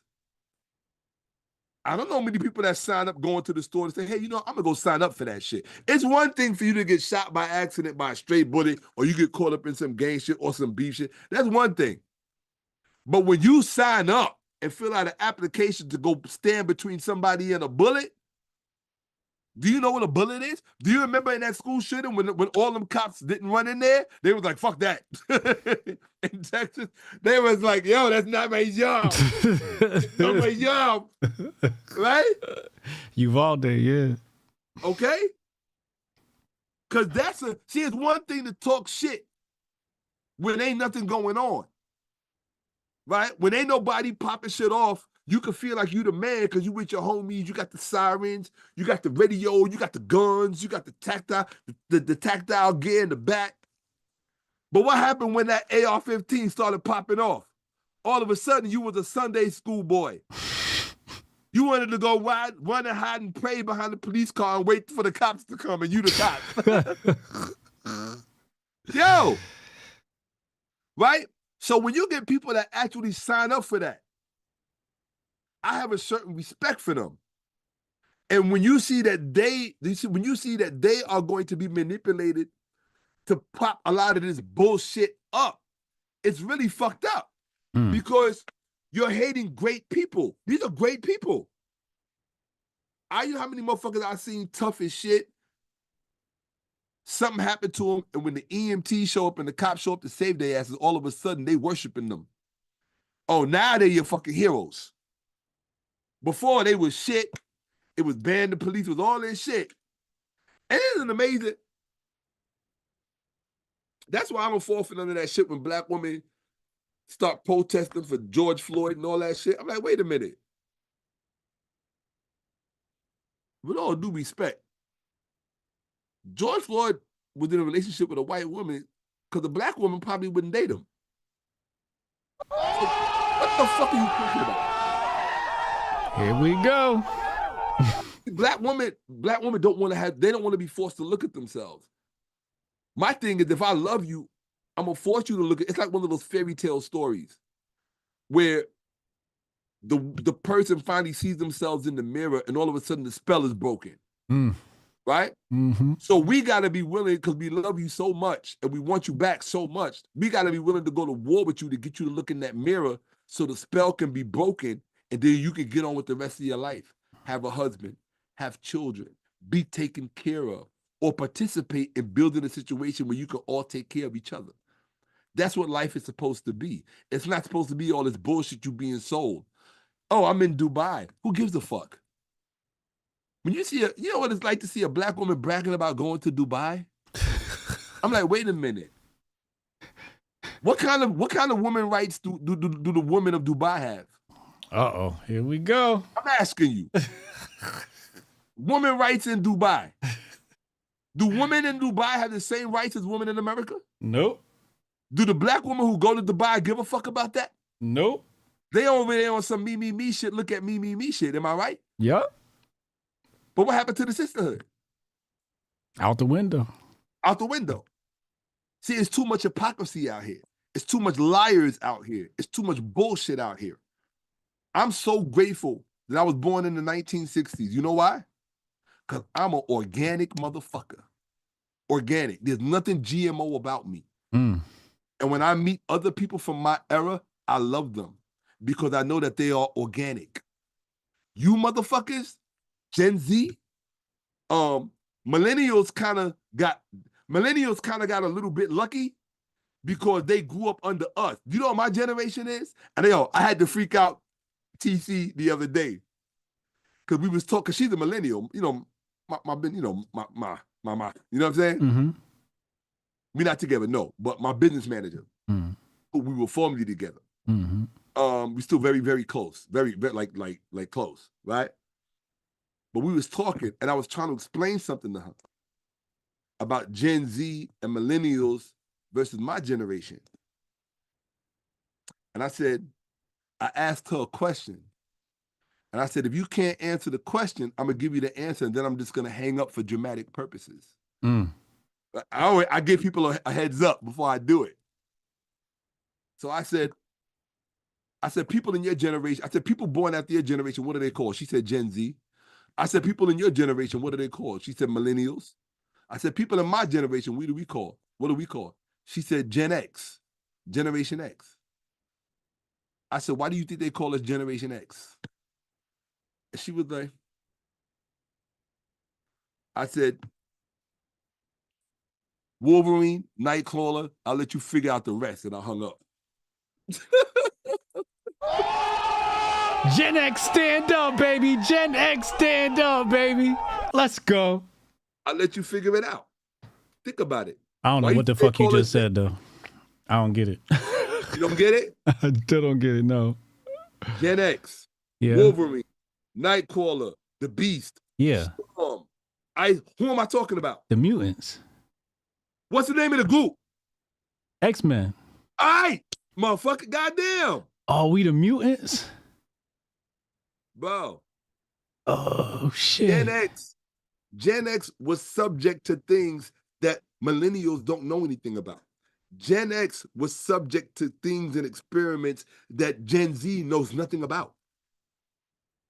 We are the first generation of a lot of different things that we ourselves don't even know anything about. What we do know is that most of us are not aging like our parents. We're different. There's something different about us that we don't know and that we can't explain. Oh, shit. Yes. Remember I was talking about, some of us got superpowers and this, that. Part of that is that as well. Because I know Gen X people literally that have superhuman powers. Literally have superhuman powers. And I'm gonna sound like, he's okay. All I gotta do is drop certain names. The people in New York who really run these streets, who saw certain things that we can't really talk about, they already know who I'm talking about. People that were close to me, who I'm still close with to this day. Right? I used to do certain things for money back in the day. You know, sometimes people had to get stepped to or talked to or whatever. And I rolled with certain individuals. And some of these individuals were able to do shit that make other people go, oh shit, I only see that in the movies. Yeah, that was some Gen X shit. That was some Gen X shit. And then you had people like myself who would come along. I was able to understand things. I didn't know how I was able to understand them. And nobody else did. Nobody else could see it. Right? And there's a whole bunch of Gen X. That's why I love those Gen X videos. When they talk about, this is one white woman on YouTube, right? And she's like, oh, y'all don't understand Gen X? We are the ones that they created that saying, fuck around and find out. That was created because of us. Fuck around and find out. We're the fuck around and find out generation. Right? That wasn't created for millennials and Gen Z. No, we are the fuck around and find out. We are nice as fuck. We will give you the shirts off our back. We will do things you could not believe. But fuck around and find out. We did not grow up with social media. We did not grow up with the internet. We did not grow up with cell phones. We didn't grow up with none of that shit. We grew up when the streets was the streets. Facts. All this little shit that they do now, they the ops. That's this block. That's that block. How the fuck y'all got cell phones? Y'all got shit in your hair where you can talk to people and see their face. No fucking, y'all, are you serious? You think you gangsters? Are you fucking serious? Like, that shit, I'll put it to you like this. They'll make movies about The Sopranos and Goodfellas. They will never make movies about these motherfuckers because that's some clown shit. Why do you think they get caught and go to jail every fucking day? Every day you beating around some dumbass rapper going to jail. Or some, I'm from this hood, this from hood, and y'all all go to fucking jail, and you ain't even 25 yet. Really? 20 years. Do you know how long it took them to get John Gotti? Do you know how long it took them to get Sammy the Bull Gavano? Do you know how long it took them to get fucking Lucky Luciano? Do you know how long it took them to get these people? Mm. Or even fucking Frank Lucas, right? The other brother who was working with Frank Lucas, you know, the one Bumpy, right? It wasn't there Nikki Barnes. Yeah, Nikki Barnes. Nikki Barnes, Bumpy Johnson, Nikki Barnes. They didn't have no internet. They didn't have no cell phones. You know what that was? I want you to watch me. That was all brain power. Brain power. You know what you motherfuckers do today? You come on the internet and you scam people. You go rent an Airbnb to make it look like you got money, right? You try to induce other idiots like you to buy crypto and do all kinds of stupid. You are the scam generation. That's what the fuck you are. You're the scam generation. And it's embarrassing because you don't even do it well. You don't even do it good. I hate to say it. This is the truth. You are the scam generation.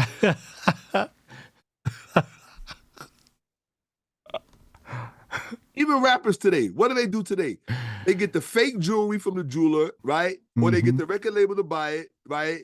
And it's insured or whatever. And then all that shit got to go back, right? Mm-hmm. For anybody who knows, because first of all, I used to bodyguard all But these they literally say like the women say they want a scammer. Like the young girls now, they date the scammers. Yeah. The scammers running everything now.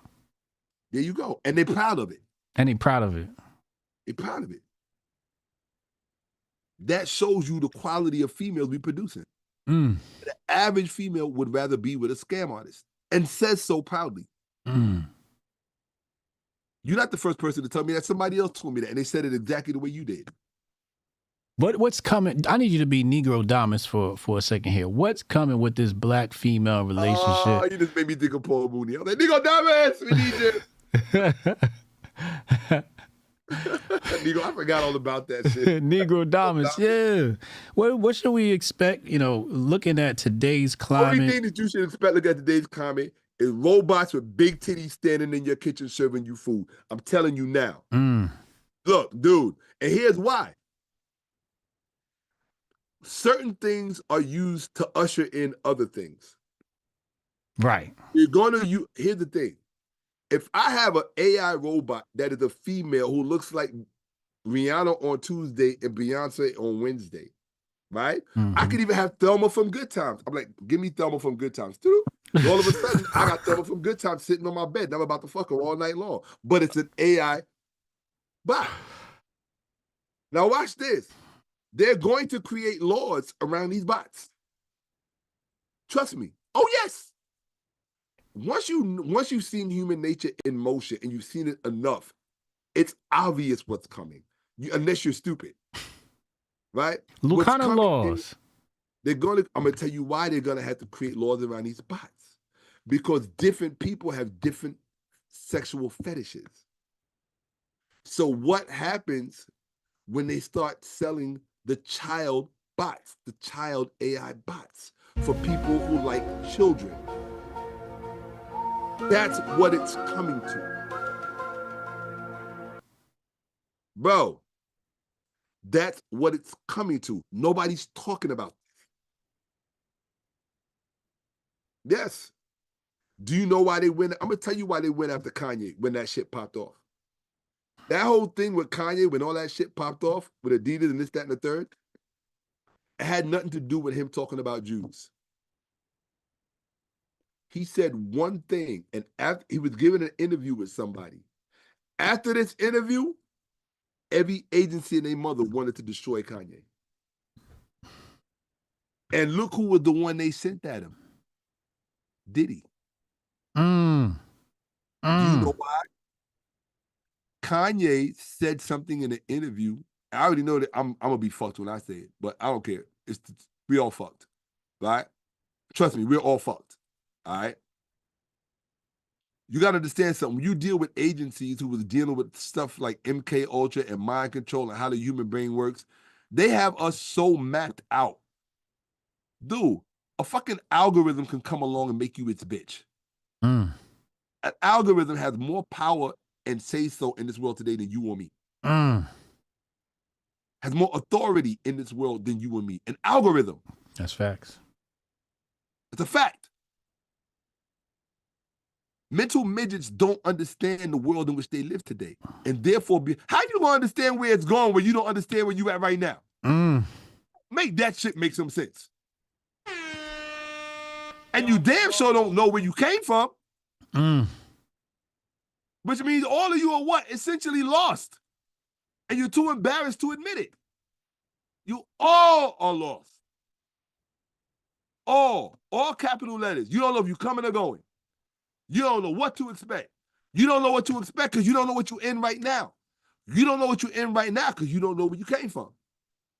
Period.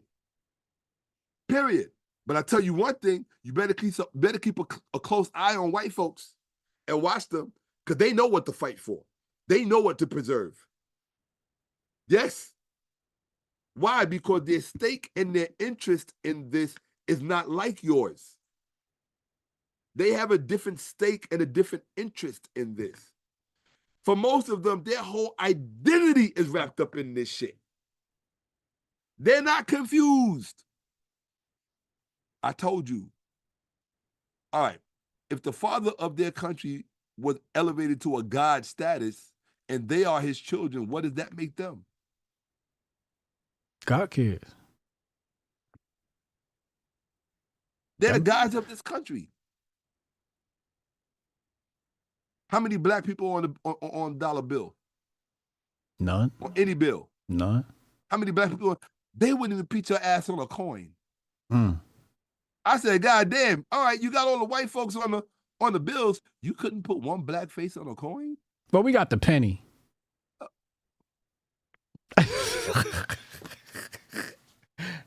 We got a half nigga president. He's like an octoroon. Andrew Jackson. Look, the whitest of all the white presidents, Andrew Jackson hated blacks and Native Americans more probably so than any other president.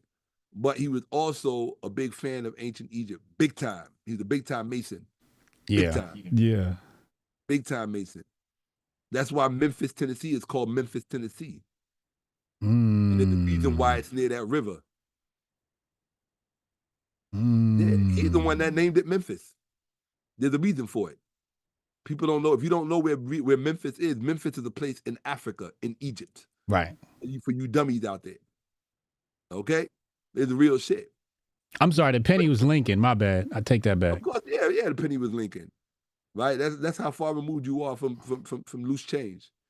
Right? But look, hey, watch this, bro.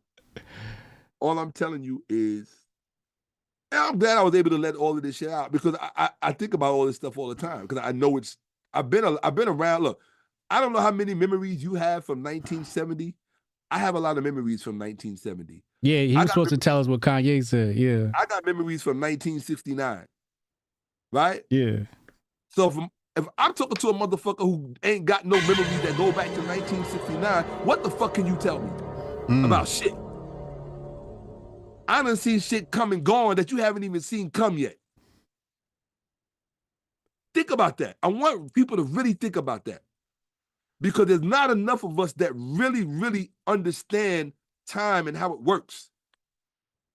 You got people walking around, you need to start really commiserating with the older people in your world. Facts. And most of you don't. You give more authority to a cell phone and a fucking social media platform than you do to the older people in your life. And you wonder why you lost? You really, really, really, really, really lost. Before I tell you what Kanye said, I'm going to tell you what the number one affliction is of the black community. The number one affliction of the black community are black females who grew up in single family household with single mothers, because the message that they got is that a man is not necessary. A man is something to overcome. A man is something that you only need for this, such and such. And now here's the problem with that. And I wanted to tell this to somebody the other day. When you want good advice and sound advice, when you want good advice for law, you don't just go to anybody who practices law, because you got people who practice law but never won a case. Would you go to that person for legal advice? No. You go to somebody who has a track record of successful victories practicing law, right? Right. Okay, if you got to have open heart surgery, you don't go to just any your heart surgeon. Are you going to go to a heart surgeon who's constantly being sued for malpractice, who's constantly losing patients? Are you going to go to a heart surgeon who has a successful track records for operations and transplants? Going You're successful. going to go to the latter. Right. But what do black women get their relationship advice from? How are you going to get successful relationship advice from a black mother who does not have a track record of successful relationships with her mates? That don't make no sense. You're trying to switch up the equation from everything we just discussed. You're supposed to go to black females who have a successful track record of relationships with her mates, or mates, plural. I'll give you an example. My mother in her lifetime was married 3 times.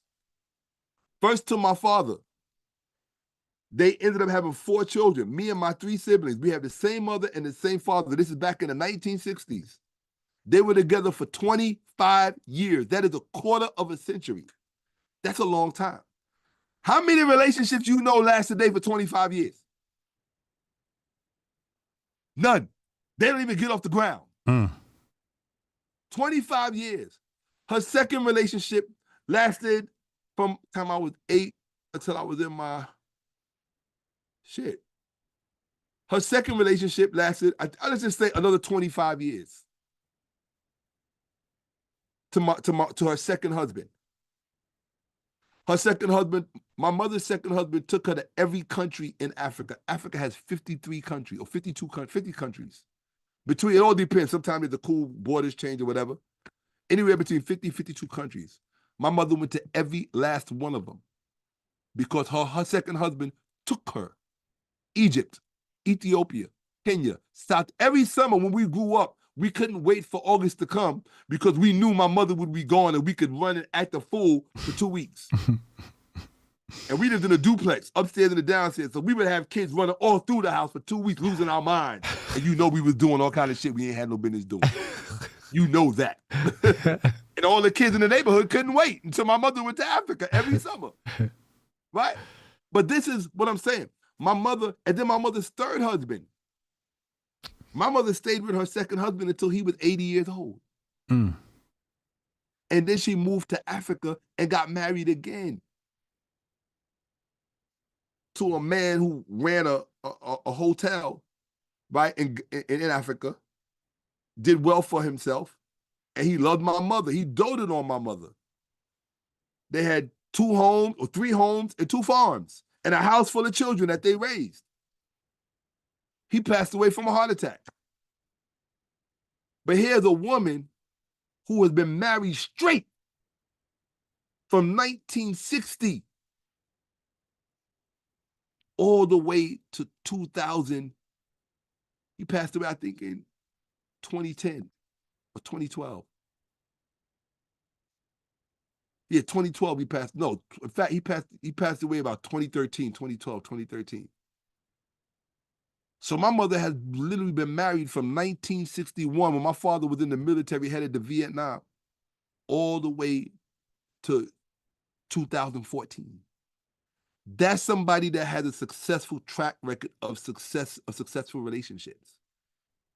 Do you understand? Mm-hmm. I can go to her for advice on a successful relationship, at least from a woman's perspective. Do you understand? Mm-hmm.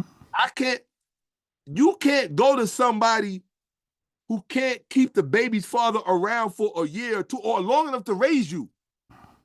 Gone before the baby get here. Gone before the baby get here, and you're gonna accept relationship advice from them, then you are a fool. I don't care how much you love your mother. You are a fucking fool and you don't know where to go to get good advice. Period. Or you're the kind of person that would go to a lawyer who does not have a successful track record of winning cases, and that's who you would choose for your lawyer. That is the equivalent of going to a mother who does not have a track record of successful relationships, and that's who you are going to pattern your relationship habits after. You got to be out you got to be out of your mind. And that's what the Black community suffers from at a very high rate. These are the facts. Bro, these are the facts. To the point now where Black women lionize white men.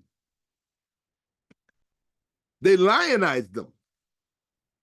Haven't you seen? I've seen these few videos on YouTube where you got Black women talking about how great not just that you're dating white men, that's or you married, but how great they are in comparison to Black men. And how incompetent Black man can't teach you anything, but this white man can teach you everything. Yeah, I can show you the videos, bro. And I'm sitting here and I'm just like, let me explain something to any Black female watching me, because the same is true in the obverse direction. You cannot devalue a Black man without devaluing yourself. Period. So when you standing there, back in the 50s, they used to call that bragging on a white man. Right? It's like the Black girls back in the 50s, when they accused a Black man of dating a white woman, they would say, "Oh, you're dating, you dating white on me? Or you dating white on us?" That's the phrase that they used. Right? These are phrases. So my thing is, I'm not telling anybody who to date or who to marry. What I am saying is you need to look at your overall situation and wonder how everything came to be the way that it is, so that you can have some kind of appreciation and respect for where you currently are. And then maybe you can make some kind of contribution to where things should be going, or where we would like them to go, or even better yet, let's think like white people, where we intend for them to go. Yeah, let's think like our ancestors, right? When we created our own destiny, right? Where do we intend for this to go?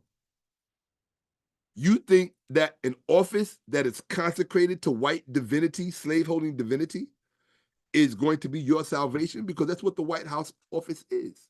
It has always been that. And that's why they selected Obama to be in it, so that you would invest in that office. Because prior to Obama, you were not invested in that office. That's true. You were invested in Khalid Muhammad, Malachi Z. York, John Henry Clark, Elijah Muhammad, Marcus Garvey. All of these imperfect people. That's why they gave you a perfect illusion called Obama. They gave you a perfect illusion called Barack Obama. And that is not to be disrespectful to him. He's a human being. He has every right to not be perfect. But what he does not have the right is to allow himself to be used as an instrument of white manipulation in order to get us in line. To get us to go with the program to our own deficit, not to our own benefit, to our own deficit. That makes you a principal agent in our destruction, Barack. Everybody is not stupid. We don't all have low IQs. And some of us have longer memories as long as yours. Barack ain't that much older than me. Right? I remember the 1960s, bruh. I remember the 1970s, bruh. I was there. I don't have to read about it in a fucking book. I was on this planet at the same time Martin Luther King was, bruh. That's not something I had to read about in a book. A lot of these young, dumb motherfuckers, all they know is social media, YouTube, rap music, and hip hop. They don't know anything else. They literally are fucking low IQ, no IQ. They think as long as they getting money, they good. Okay. All right. As long as you getting money, you good. Ask all these brothers in the feds who was getting money if they good. Ask Tupac how much he's enjoying his fortune right now. King Von, Biggie. May they all rest in peace. And may they be forgiven for their transgressions. Right? They was getting money. Do you think they're enjoying their fortunes right now? It's real shit. I done met like 4 different white men that owned Tupac's royalties. There you go. That's some powerful shit. 4 different white men. Either way, it's going to revert back to them. They own Prince's royalties, Tupac's royalties, and Michael Jackson's royalties. So. What did Ye say? You said Ye said something that got him in trouble. Oh, yeah, he did. Absolutely. He was giving it. And you know what the crazy part is? I always catch these things when I'm just surfing. Like, I'm not even going to look for shit. I'll go look at something for like 5 minutes, and the very thing that somebody said, I remember like 20 years later. This is one of these.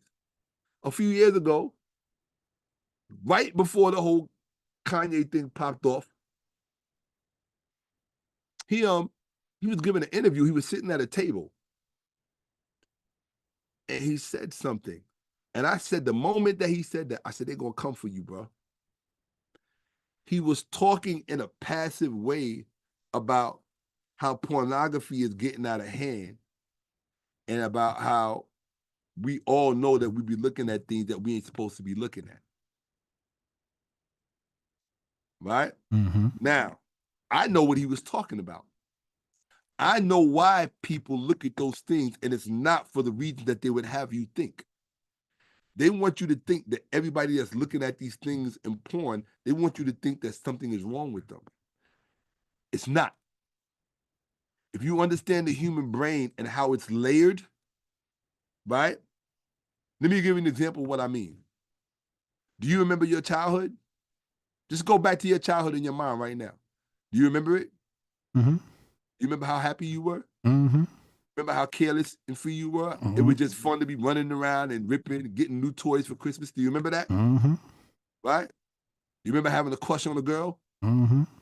You remember a girl having a crush on you? Remember how good it felt? Like it was like your whole world. It made your whole world. Remember that? Yep. What you got to understand is that all of that stuff is still there. You understand what I'm saying? It's all still in your brain. Right. It's right. It's laid away. But that's in the immediate part. Now you got to go to an evolutionary part.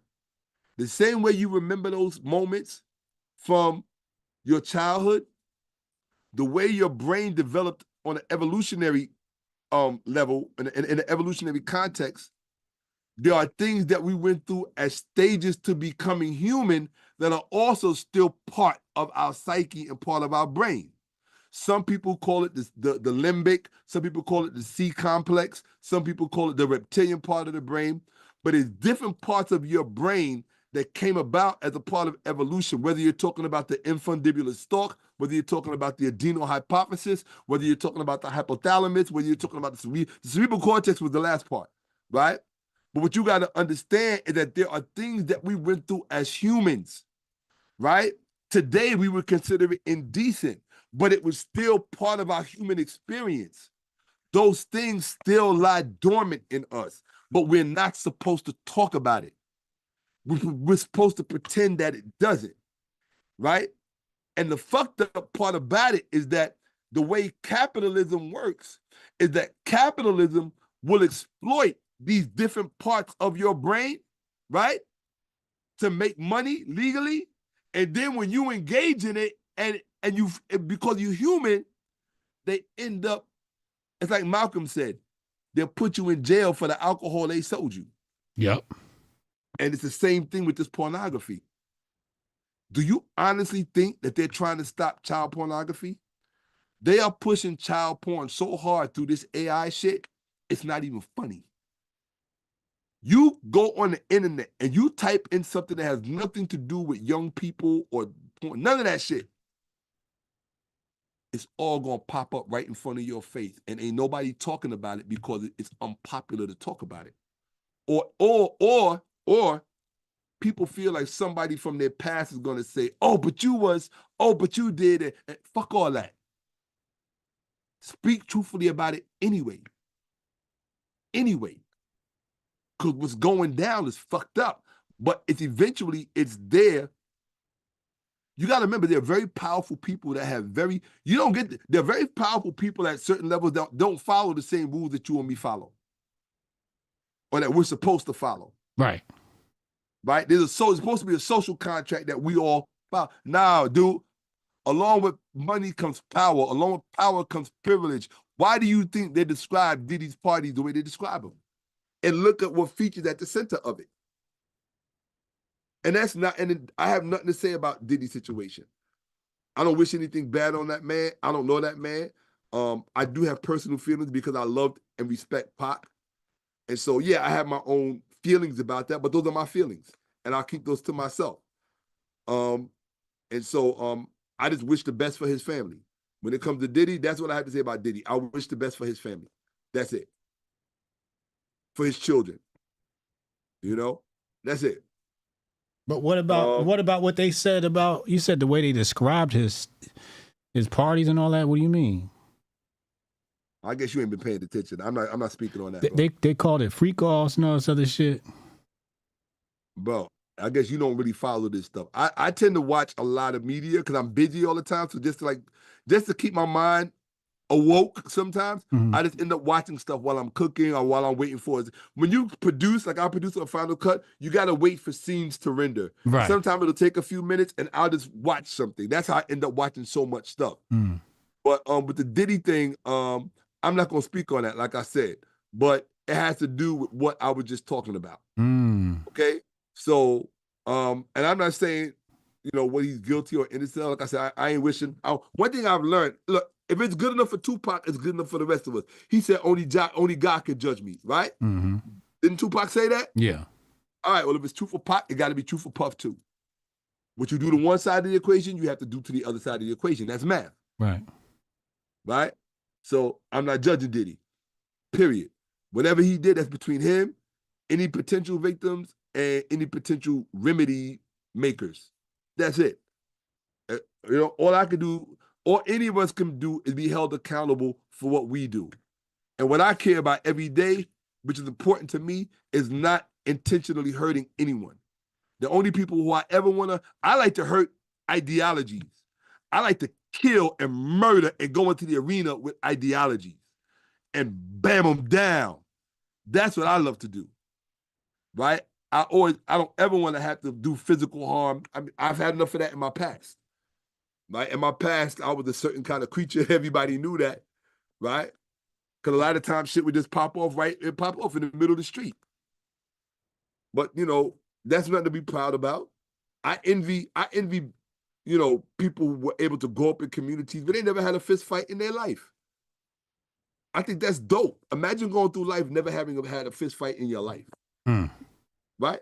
Most of us, we know what it's like to be shot, stabbed, lose teeth, take out teeth, all kind of shit. I got my wounds on my back. I got my wounds on my face, stitches, all of that. You know what I'm saying? I really came up in these streets. You know what I mean? Did things to people because I got paid to do things to people. Thank you, Interstellar. What is that? No, he just dropped a gifted sub. You're right. I was there's this girl on Twitter. Her name is BX on BX, right? And she exposes like some of this child prawn stuff or whatever. And I never forget. I was I was watching her stuff and she was exposing some shit. And I don't know if it was that day or later. The algorithm recommended me, and I looked at the girl. I'm like, I don't think this person's legal. So I reported it. Twitter sent me back a report and said, yo, thank you, da-da-da-da. We shut the account down. But this shit got recommended in the algorithm right after I was watching her shit. And let me tell you, on the algorithm will fuck you. All you got to do is watch one little thing like that, and then all of a sudden, a whole bunch of shit is going to be coming at you. Right. It does that to push it. And let me tell you something. Do you know who the biggest, I'm going to say it because it's the truth and everybody knows it, but nobody says anything about it. social media is the biggest purveyor of child porn, more so than any porn site. I'm talking about just regular social media, YouTube, Facebook, all of those, TikTok. They all push soft child porn, all of them. You got children on there doing things in front of a camera that can only be described as child porn. And here's the thing, watch this. I report them when it comes to court. And I saved it too. Matter of fact, I got it right here on my desktop because I was shocked when they responded. I said, what the fuck? Look, bro, I'm gonna show you this right now on everything I own. Look at this. Share on everything I own. Watch this. Hold up. Okay, that's my desktop. All right. Do you see this? This is what Facebook sent me back from one of my accounts. I had reported a video because the kid was on the camera doing something they didn't have no business doing. Look what they sent me back. We did not remove the video. That's what social media does. We did not remove the video. They don't care. They down with the shit. They down with it, bro. I bullshit you not. I'm reporting a video to you that a child is on a camera doing something they have no business doing, and it showed up in my feed. I'm reporting this to you. Take it off. I don't want to see it, and nobody else should see it. What did they send me back? We did not remove the video. That's Zuckerberg. That's Zuckerberg. So don't come telling me about R. Kelly pissing on a girl. I don't want to hear that dumb shit. Don't even tell me about Diddy. You need to talk about what's really fucking going on. Y'all don't want to do that because you know somebody's going to come knocking at your door and you're going to get disappeared. Because they're not going to let anybody stand in the way of that agenda, bro. That's just the truth. And it's sad because it's not that, like, forget sex trafficking for a minute. It's not that they want to get the kids. That's not what it's about. Okay. It's about generating it's about generating the appetite for children in enough people so that enough rank and it's the same thing that happened with the homosexual community, right? Homosexual didn't just come to planet Earth. It's always been here. Society always had enough, what's the word I'm looking for? Discretion to know what belonged in what lane. People didn't just become smart yesterday, right? But what they did was they hijacked movements. You know what I'm telling you? They hijacked movements to get their own agendas pushed through into law. Do you understand what I'm telling you? Let me give you an example of what I'm talking about. How movements get hijacked, so then you can understand what the pedophiles of the world are going to do. The true pedophiles. All right? I probably shouldn't even use that word. Pedos. Right? And don't let nobody lie to you. Men who are attracted to young women are not pedophiles, as much as females try to demonize them to being so.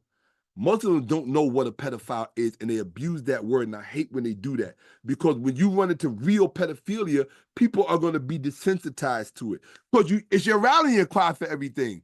You want to destroy a man, first thing you say is, oh, pedo, pedophile. It's like running around calling every white person that don't like you a racist. Have you ever considered that maybe you're an asshole? Maybe they ain't got nothing to do with racism. You're just stupid and nobody likes you. They was doing that when men were complimenting Angel Reese. They was like, oh, you're a pedophile. I'm like, wait, this is... I don't even know who that is. The WNBA basketball player. Well, how old is she? 20?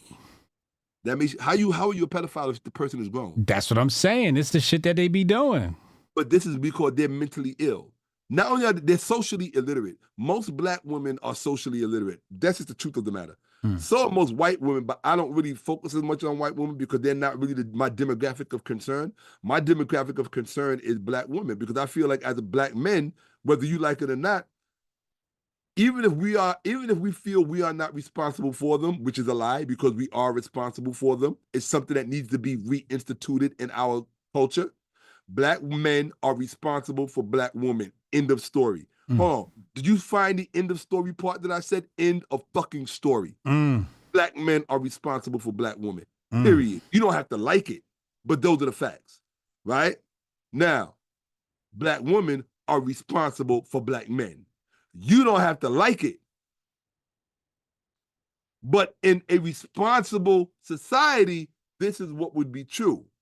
In the society that we live in, you're responsible for your motherfucking self, and that's it.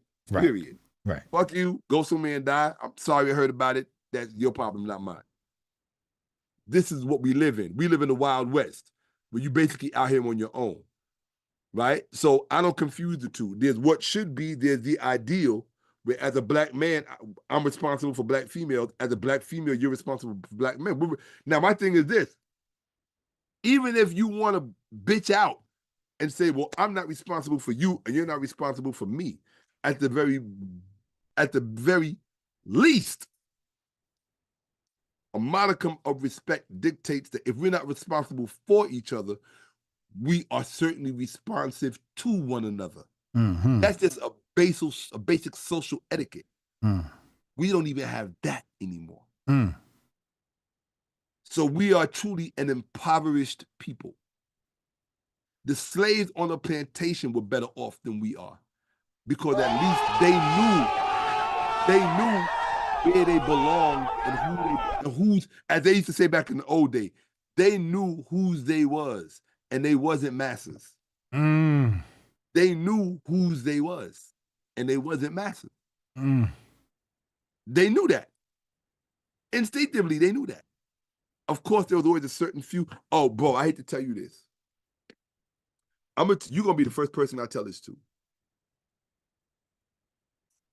My unofficial little brother. What?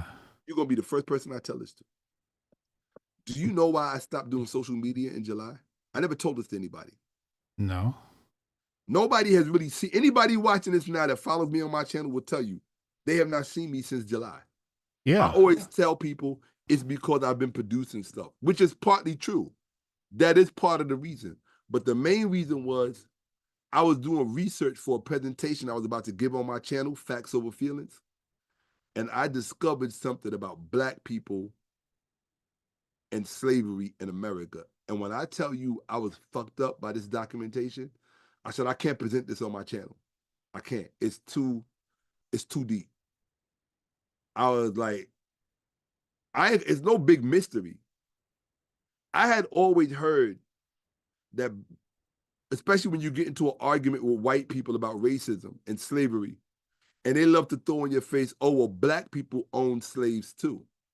Now, if you ever see the film Légion de Couleur with James Earl Jones, the great, right? If you ever see that film, and with Ruby Dee, she was also, and it's a great film, The Legion of Color, I would tell anybody to watch it. Great, great film. In fact, I might watch it again. Jennifer Beals was also in it. From Flashdance, should definitely watch that film, The Legion of Color. And there's a scene in there where they show a Black slave owner. And she says to her nephew, one of my favorite scenes in any movie, she goes, "Where was your pride?" Because he was like making an appeal to his white father to recognize him. And the white father got pissed off and sent him to her plantation. Now, she's a Black plantation owner with Black slaves. Ruby Dee is playing this part. And she's speaking Creole, because these were the Creoles, the Légion de Couleur of Louisiana. My father was from Louisiana, right? New Orleans, Louisiana, they had the Creole people, the Blacks who owned slaves, the light-skinned, mixed color, mixed race. They were a whole section of society. Yeah. Right? In Latin America, they're called mestizo. Okay. In South Africa, they're called the coloreds. Right. Just like in Louisiana, right?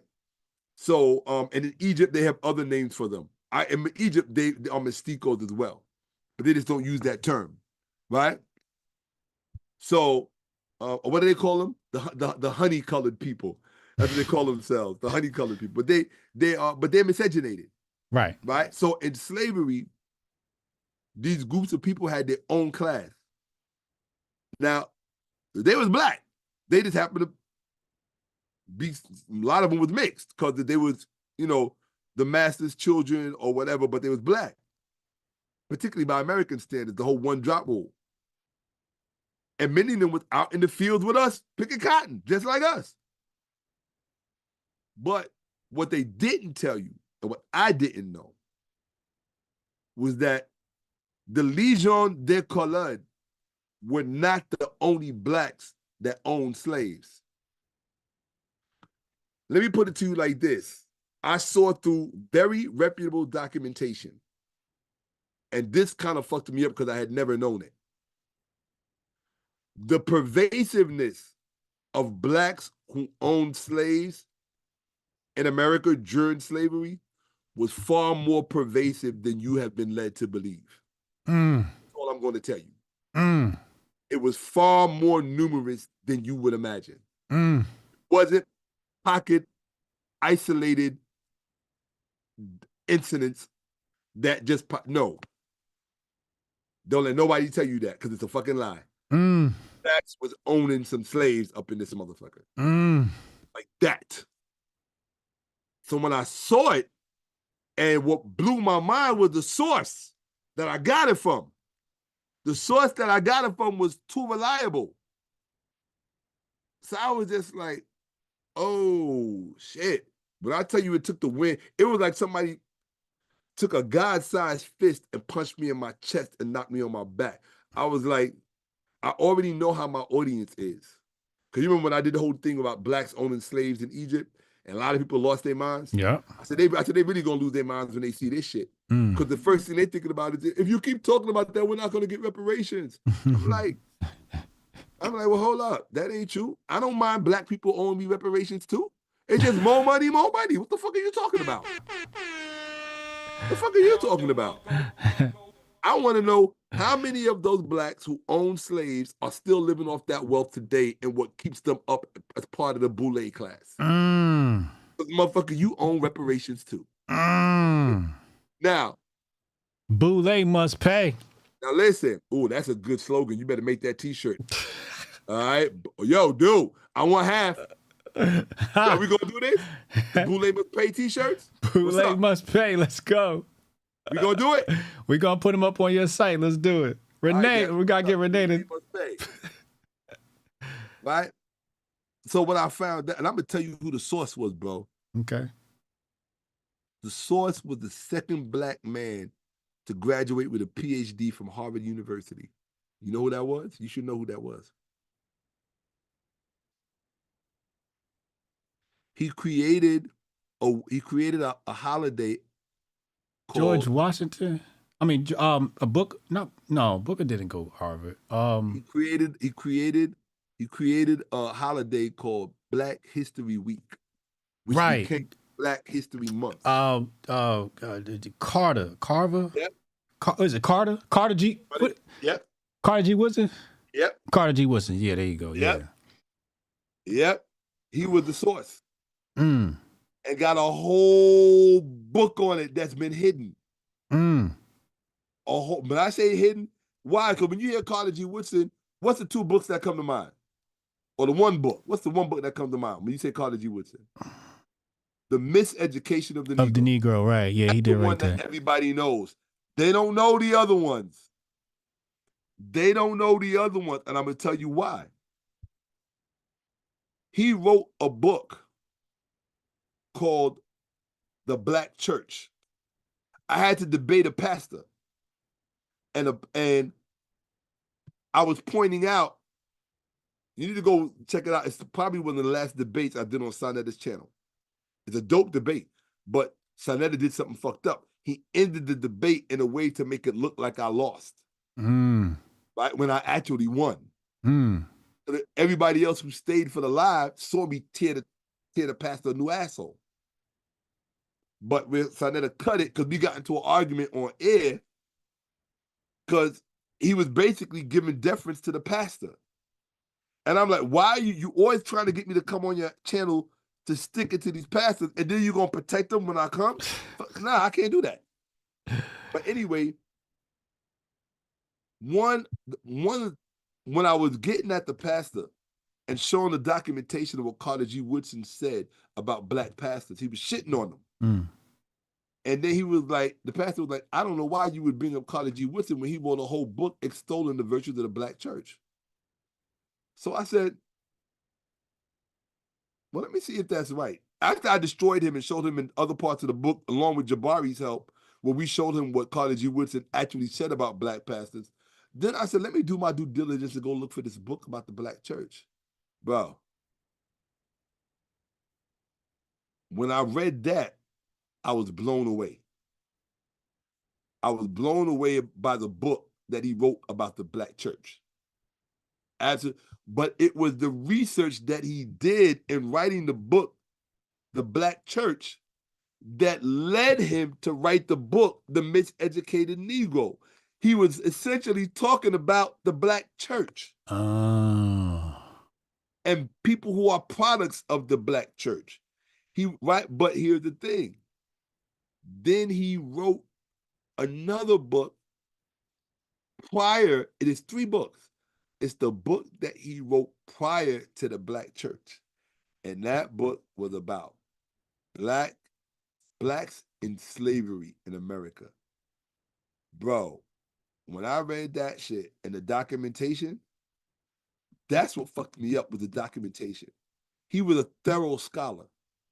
And the anecdotes that he gave about how blacks treated blacks during slavery, it would fuck you up. Most of them, to be fair, most of them were relatives that blacks had purchased. But because slavery was still the law of the land, they had to purchase them and keep them as slaves. But look, they took advantage of it too. It was like, look, get your ass out in that field. We got to eat. We got to make money. We need products. We got to compete with them white folks. So you were still a slave, just maybe under a black relative. But it got deeper. It got deeper in that many black men would, how can I put it? Say you would have a girl. You was free and she was a slave, right? Mm-hmm. In order for her to be with you, because of the law of the land, as long as she was in that land, she had to be a slave, whether she was there or someplace else. Okay. She essentially just became a slave on your property. Right. Right? So you and her were together, but you were also her master, and she was also your slave. Okay. Know what black men would do? Because these women, women gonna be women. Right. Women didn't start being women when social media came out. So a lot of these women, what do women do? They scheme. It's who they are. It's just part of their DNA. They scheme. Mm-hmm. So many of these women would scheme on how to get with certain other individuals. They're hypergamous, right? They might meet another slave owner in town who they like, or, she might think, oh, he's cute, he's sexy, I'm going to get with this guy instead or whatever. Mm-hmm. Or I'm going to be disrespectful to the guy I'm with now. Dude, they would sell their asses so fast. That, I was like, you had black men selling black women in America, like. You got to check out Hotep Histories. Doe Doob covered that on his channel. Did he? Yeah, he did a video on this a few months back. That same story you talking about? Yeah. Yeah, he did a story on that couple. He got the names and everything. That's on Hotep Histories.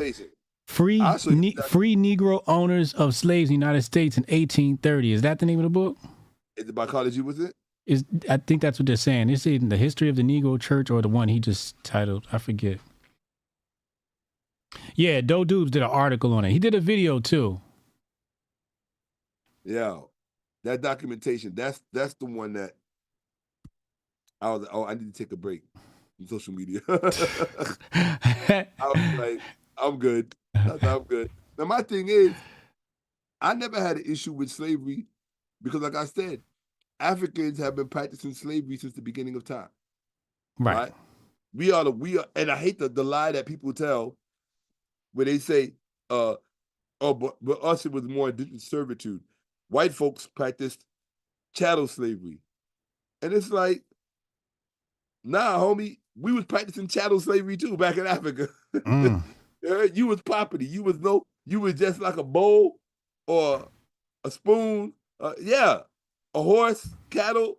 Yes, that's the facts. You heard? So, it is what it is. Jabari said he just got it. Malachi said he just bought it. Which one? The one Carter G on the slaves in the church. Nah, what's the title of it? Free Negro Owners of Slaves in the United States in 1830. Yeah. That book gonna fuck his head up. Tell him, take a drink before you read it. That's all I'm gonna tell you. Take a drink and don't let a white person get a hold of that book, because they never gonna let you bring up slavery again. I'm telling you that shit right now. He gonna be like, man, go tell your black master about that shit, because I don't want to hear it. I'm telling you, bro. So, you got to be careful, because history is like that, man. History will unearth some shit, and you'll be like, oops. You be standing there looking like black woman after the Democratic election with Trump.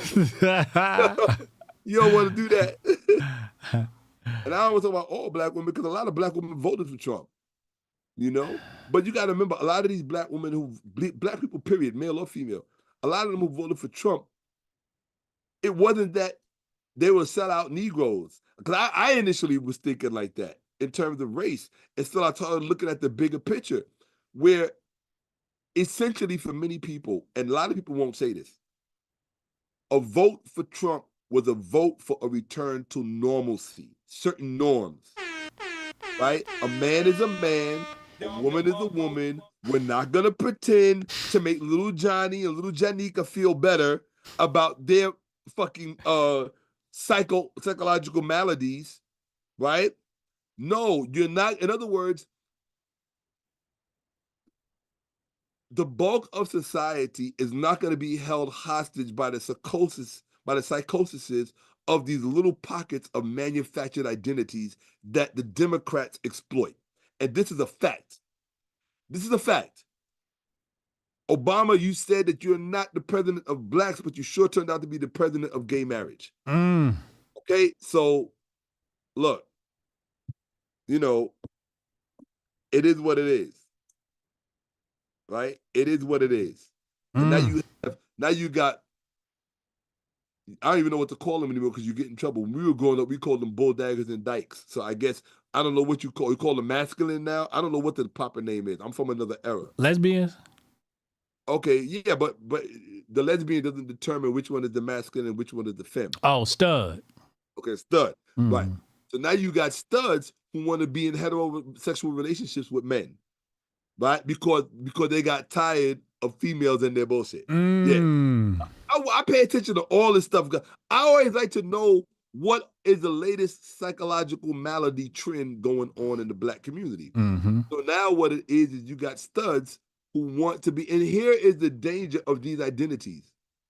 The danger of trying to establish these identities in LGBTQ worldviews is that for many people who self-identify with these groups, it's transitory. It's not permanent. They're going through something. It's a phase for many of them. So how do you create permanent laws for identities that are not fucking permanent, that you want everybody else to respond to as if it's permanent? You want to choose your pronoun today when you're 14 and 15. When you're 30, that shit's not going to even make any sense to you. So the rest of us have to walk on eggshells and entertain your psychosis while Gabrielle Union stands up for that psychological sick shit, right? And advocates for it. Wade Nobles. Now I'm calling out fucking names. Uh-oh. Right? Yes. These are sick people. These people are sick. There is no sympathy there. There is no empathy there. There's only a Magic Johnson too. I should have said that, because now I'm making powerful enemies. Well, I'm talking about people that ain't did shit for black people anyway, so why should I really care? Right? With all due respect, thank you for the movie theaters, Magic Johnson, but I think you could have did a hell of a lot more than movie theaters. Right? Having a few ushers and people at concession stands, thank you. I think you could have did a lot more than that. Because if you did, we're unaware of it. We always don't know the extent to which people give, whether it's a Michael Jordan or whoever else. So you have to be careful in making blanket statements. But if we're going with just perception, Magic Johnson, you could have done a lot more for black people with all due respect. Right? If Arabs can come to Harlem and own every store on the fucking corner, y'all can't get 3 or 4 for us?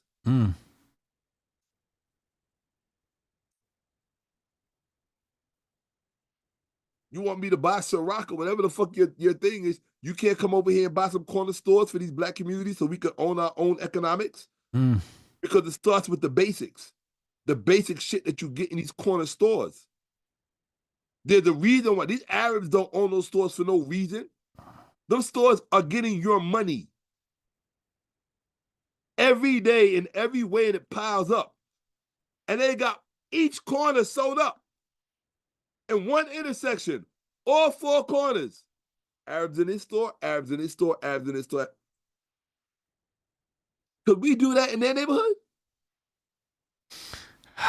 Probably not. They're going to boycott you. We had that happen. We had an Italian restaurant on the other side of town. And, we live with Indians. Italian restaurant the Indians would not go there. It went out of business, and then they turned into an Indian restaurant.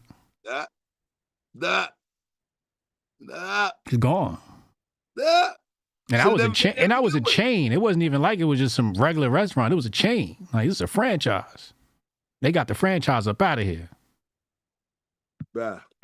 But you said the Trump era was about return to normalcy? The whole Trump thing was about a return to normalcy. It was about particularly gender normalcy. Sex, it's about sex. Yeah. About sex. Right? And so when he's talking about jobs, right? If you notice, when he went to McDonald's, he was standing at that window and he was serving. To my Donald Trump. I don't know if you saw that. Yeah, I saw it. Yeah. When he did that, who was standing next to him? A young man. It wasn't a young woman. It was a young man. When he went to go drive in the garbage truck, it wasn't a female garbage driver or sanitation worker. It was with a man. Yeah. He was signaling to white males. And what did he say? He said, I'm also going to be the protector of women, whether they like it or not. He did say that. I remember that. Yeah. He definitely said that recently. Think Obama would say something like that? Do you think Michelle would allow him to say something like that? Do you think that Melania can allow or disallow Donald to say or do anything? That's the difference. That's the difference. What did the Romans say when they came to Africa? And the Greeks and the Romans. When they came into Egypt, they said everything in this land is backwards. The women here have power. The men stay home and weave while the women go out and work. That's what the Greeks said. Read them. Read Thucydides. Read Thales. Read Homer. Read Anaximander. Read Anaximenes. Read Plato. They said everything in this land is backwards. The women go out to work and the men stay at home and weave and take care of the children. Because in their world, it was the men that went out and worked and conquered and this, that, and third. Not that men didn't do that. It's just that Kemet had very long periods of peace where, and they always had surplus populations. So because that combination, long periods of peace, surplus population, and don't forget surplus food, the granny of the world, right? It created for expressions of norms that can only be expressed under those circumstances. You follow? Yeah. You couldn't have norms like that in a harsh environment. You understand? Absolutely. You couldn't. So, but yeah, man. So that's what Trump was about. Trump, the whole Trump thing, it was all about sex, bro. It was not about money. It was about sex. What made it work for Trump was his sex was tied to the money. That's a very big deal. That's a very big deal. His sex was tied for the money. Right. And he needed a vice president that was not intelligent enough to interfere with whatever he needs to do. Mm. And that's who he got. Somebody willing to toe the line and say, yes, boss. What, are we sick today, boss? All right, that's who he got. That's who Trump got. Okay? So, but it was definitely a return to that for them. And a lot of black men vibed with that. Like, yeah. It's not like we had a black president standing up for our manhood. Mm. It took a white one to come along and do that. Right. Think about that. What did our black president do? He signed a bill for gay marriage. What did his white president doing? Standing up for manhood. Sex. Think about that. Right? Hey, look, check it out. Hey, watch this. Let me show you the value system at work here. Mm-hmm. If you had a choice to change race or change sex, which would you choose? Deep. Nobody ever even posed that question before. That's how unintelligent the Democratic Party is. Because if you would have couched it in those terms, it would have told you what you need to do for the demographic. Mm. Deep question, ain't it? Mm. If you had to choose between changing race or changing sex, which would you choose? For me, that's an easy answer. That's a very easy answer. I'm gonna have to go with race. Of course. What are you talking about? Of course. Of course. I be seeing white people complain. I'm like, you want me to show you how to work that white skin? No. I'll show you how to use it if you need some help. Look, now watch this. Now think about the question I just asked you. Yeah. The only thing that surprised me was how long it took you to figure it out and answer. I was like, what the fuck are you taking so long? Right? I was like, that's rocket science for you? Like, that was kindergarten for me. The moment I thought of the question, I was like, race. I took my race. I ain't changing this thing between my legs, they got to come. Yeah. They got to come with me. Yeah. Right? Yeah. But here's the thing though, and I'm gonna show you something and why that's important. Let me show you why that's important. Because when you look at the other side on the left, women want to be men. Mm. Hold on, watch this. Women, watch this, forget about that. Women wanted to be all woman. Look at it like that. Watch, hold on. Forget about them wanting to be men. They just wanted to be all women.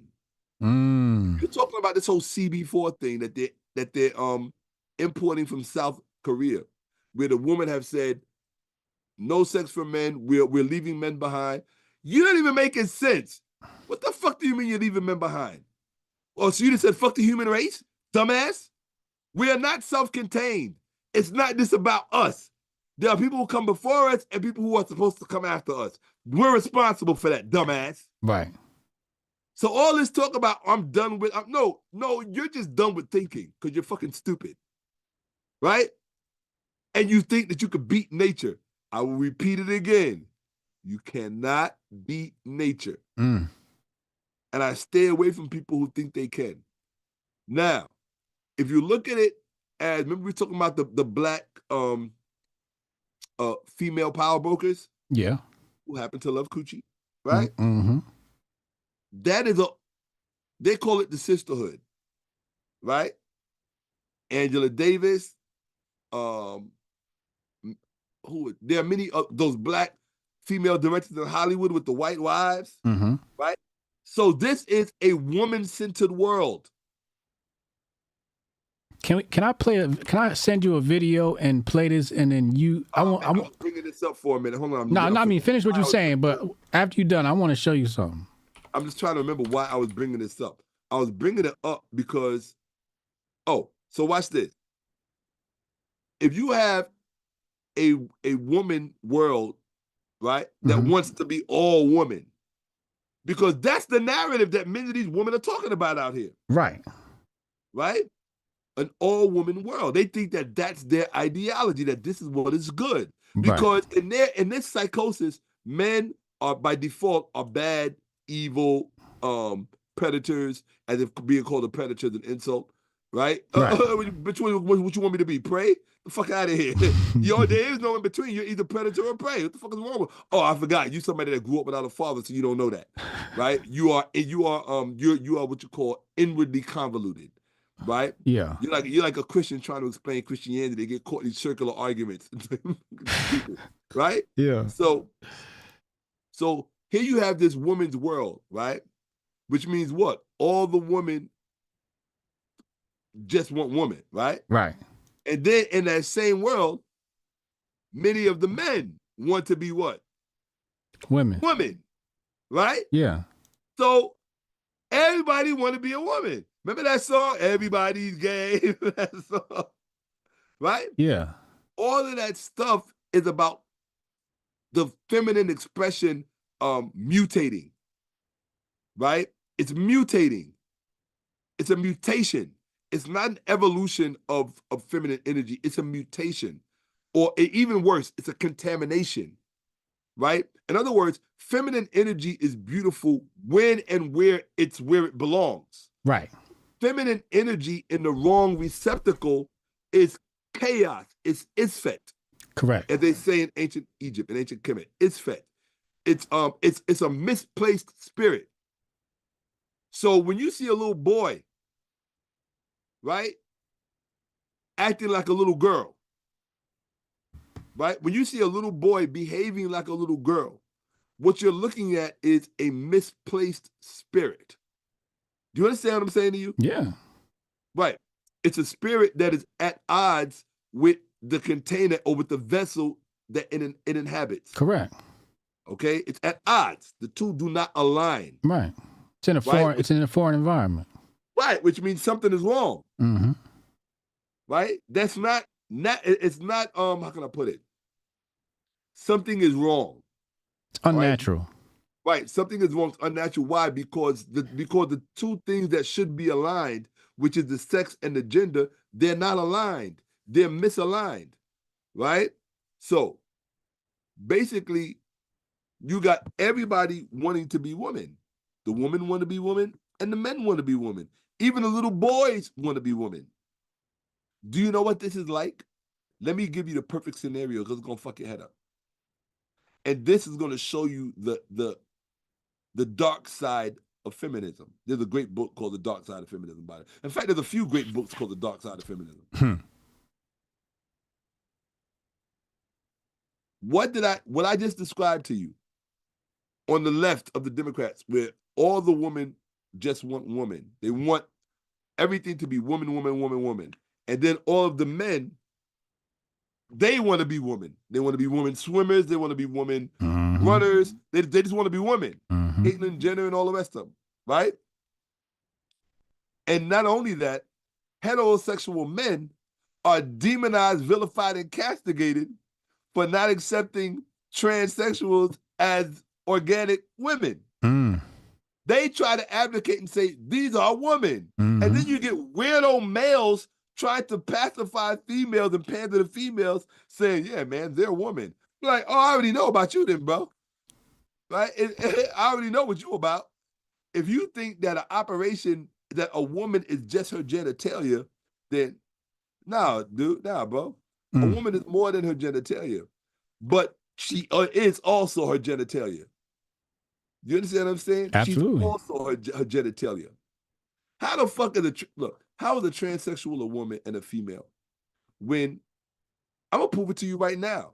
And I never hear anybody say this, and it bothers me because people are just so fucking stupid. I wish I was one of these news pundits. I would want to be a news pundit just for a year to show you how stupid they are.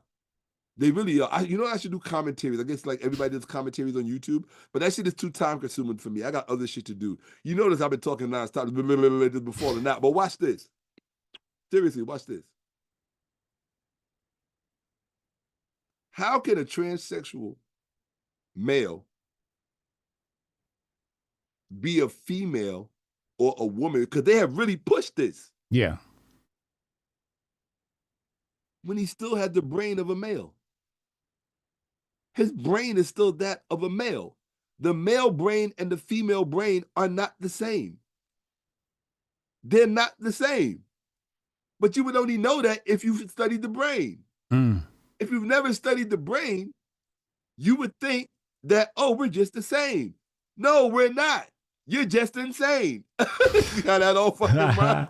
And I wasn't even trying to rhyme. That's how crazy that shit is.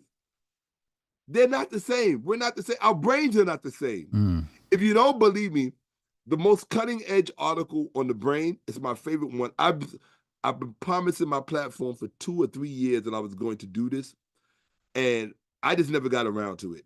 So maybe you could do it one day, or I'll do it on my channel when I get time. There's a great article called Dumping the Dimorphism.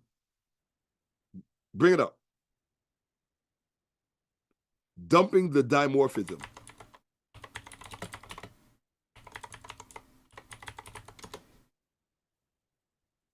Science Direct, yeah.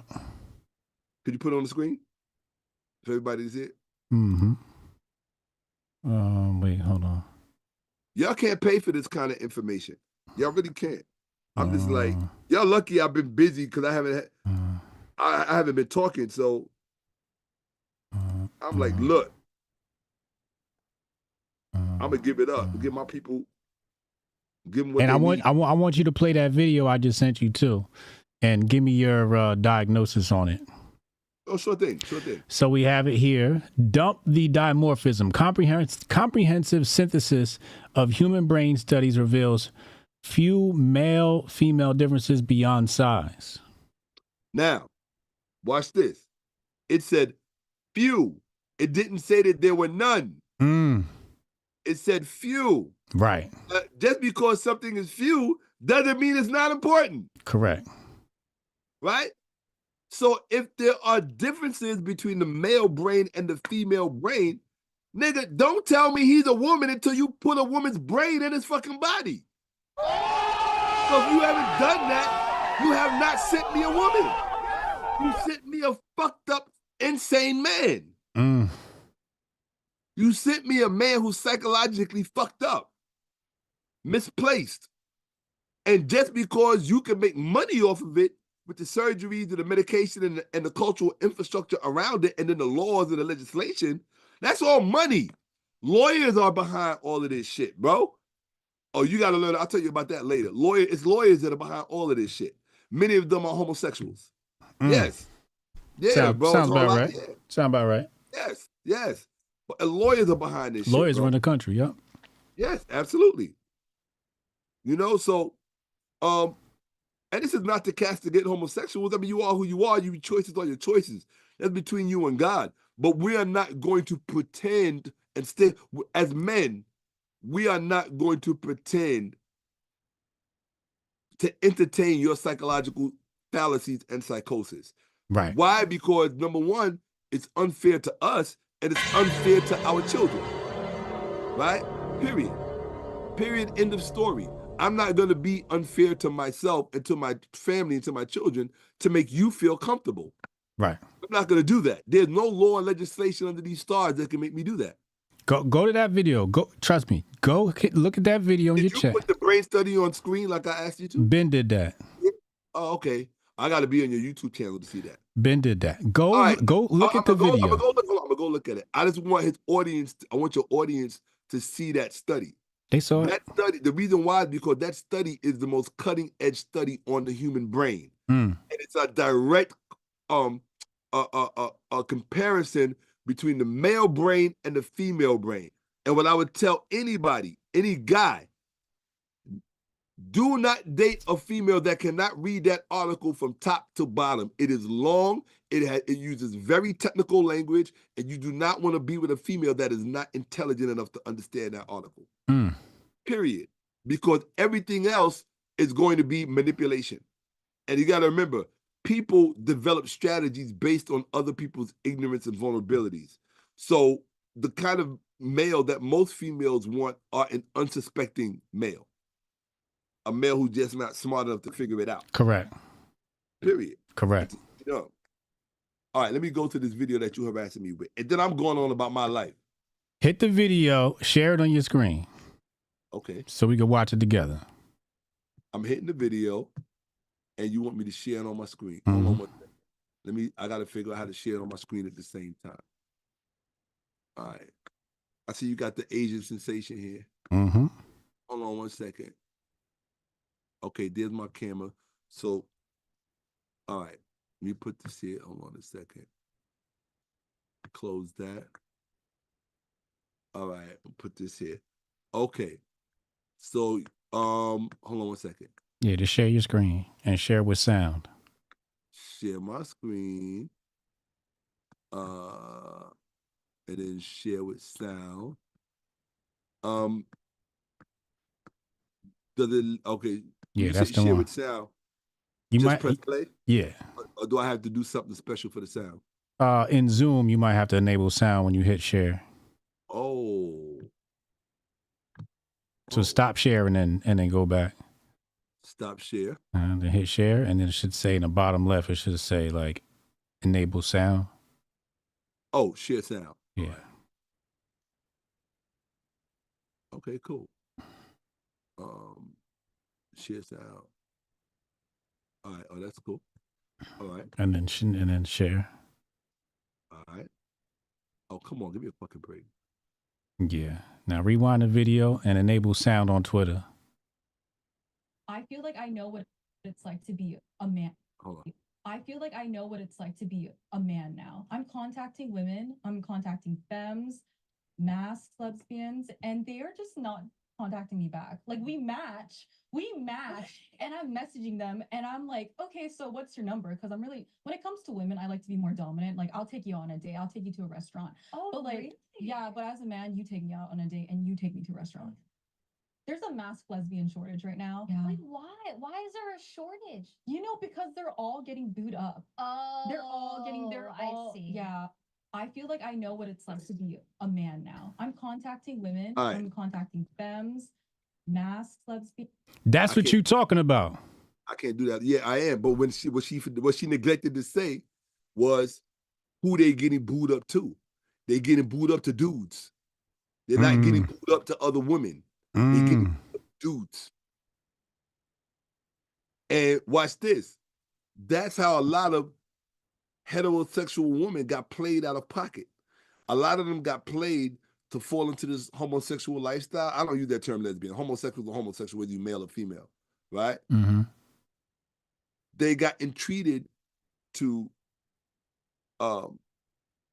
normalize that sexual lifestyle for themselves and to participate in it and engage in it. And then the very people who induced them to do it flipped on them and went and got the man. That's what's going on right now. Big time. I can show you video after video. Facts. We call that in the street getting played out of pocket. You let somebody come and play you. She told you men weren't shit. You should be with me. I'll take care of you. Now she don't like you because she see what we got to live with and deal with. And now she coming to be with us. That's crazy. That's wild. That's wild, bro. So, yep, Uncle Shaka gave it to you raw today. I didn't mean anybody any harm. If I said something to offend you, good. It means you got to grow. Stop sharing the screen. Oh, stop sharing the screen.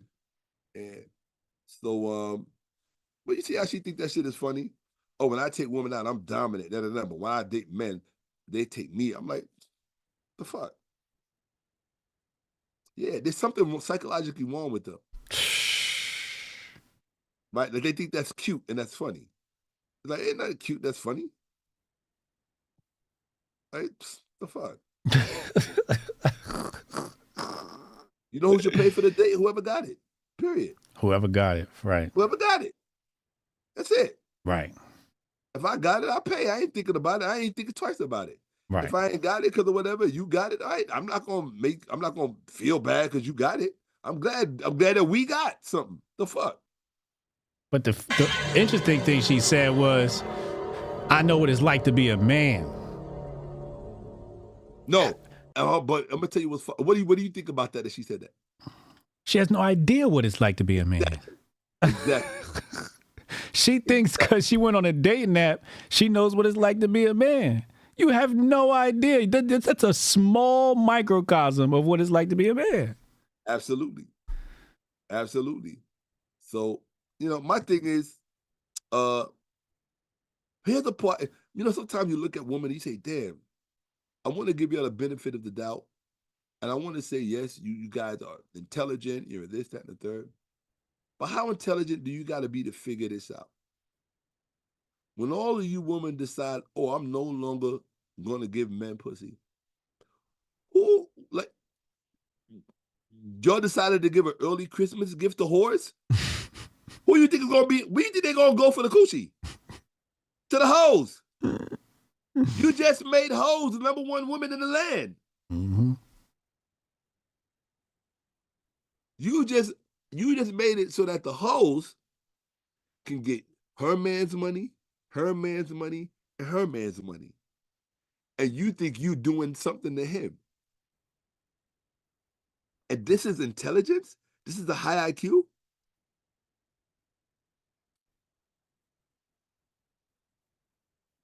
And when your daughter grows up and sees this, which one you think she gonna want to be? So you have agreed to raise a bunch of hoes, a nation of hoes? Not that you aren't already, but that's exactly what we're saying. And that's why I always tell them, Arab brothers, with all due respect, I'm not into Islam. I'm not even into Arab culture. But I say, you see how they say how you oppress your woman? Keep oppressing them. I tell them, yes. I tell them keep oppressing them. Absolutely. 100%. You know why? Because they get out of hand. Well, yeah, but it's deeper than that. I tell them keep oppressing your woman. Why? Because your woman want the freedom to be like American women. Want to be on TikTok and do OnlyFans. You understand what I'm saying? They want the freedom to do bullshit. Yes.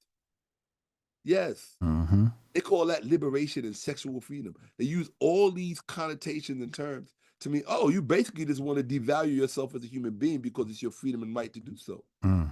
Yeah, but here's the problem. The way the woman goes is the way civilization goes. Right. So our job as co-parents of civilization and custodians of civilization is to help keep you on the right track.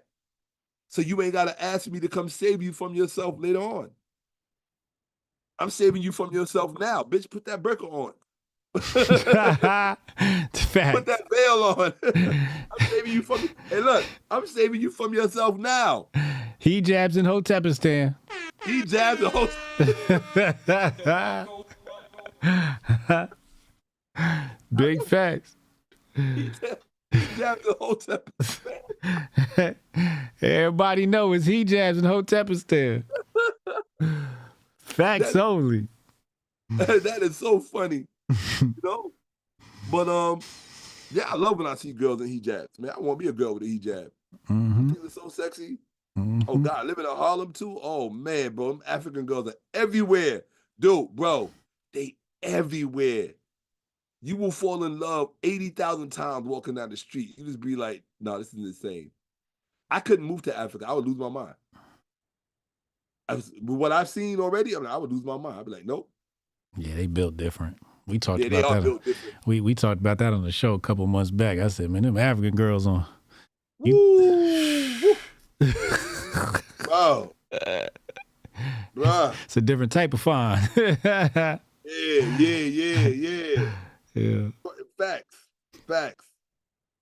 So I'm glad, as Carol Burnett used to say, I'm so glad we had this time together. Chat, how was it? Fire emojis in the chat if you thought it was fire. Y'all already know what it was. Y'all know what it was. I gave y'all some shit today. Chew on. Yeah, you did. Yeah, you did. But that's what that whole election is about, bro. It was all about sex. In fact, don't let nobody lie to you. It was all about sex. We're just not supposed to talk about it. And we're not supposed to speak to it. And yes, the little child AI bots are coming. Yes, for certain grown-ups to have their way with and do what they want and live out their fantasies. Because they'll be able to say, I'm not hurting nobody. It's a robot. It's a doll. Yes.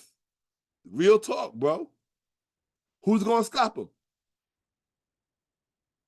You understand? Yep. Yep. Sick shit. Sick shit. But that's what's coming. And look, and the first people to get them via mail is going to be all in Hollywood.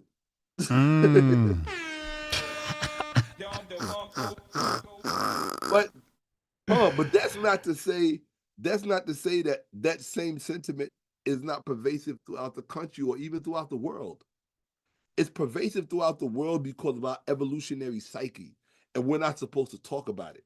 And I say, as long as you don't talk about it, it's going to be able to creep upon the earth and do harm.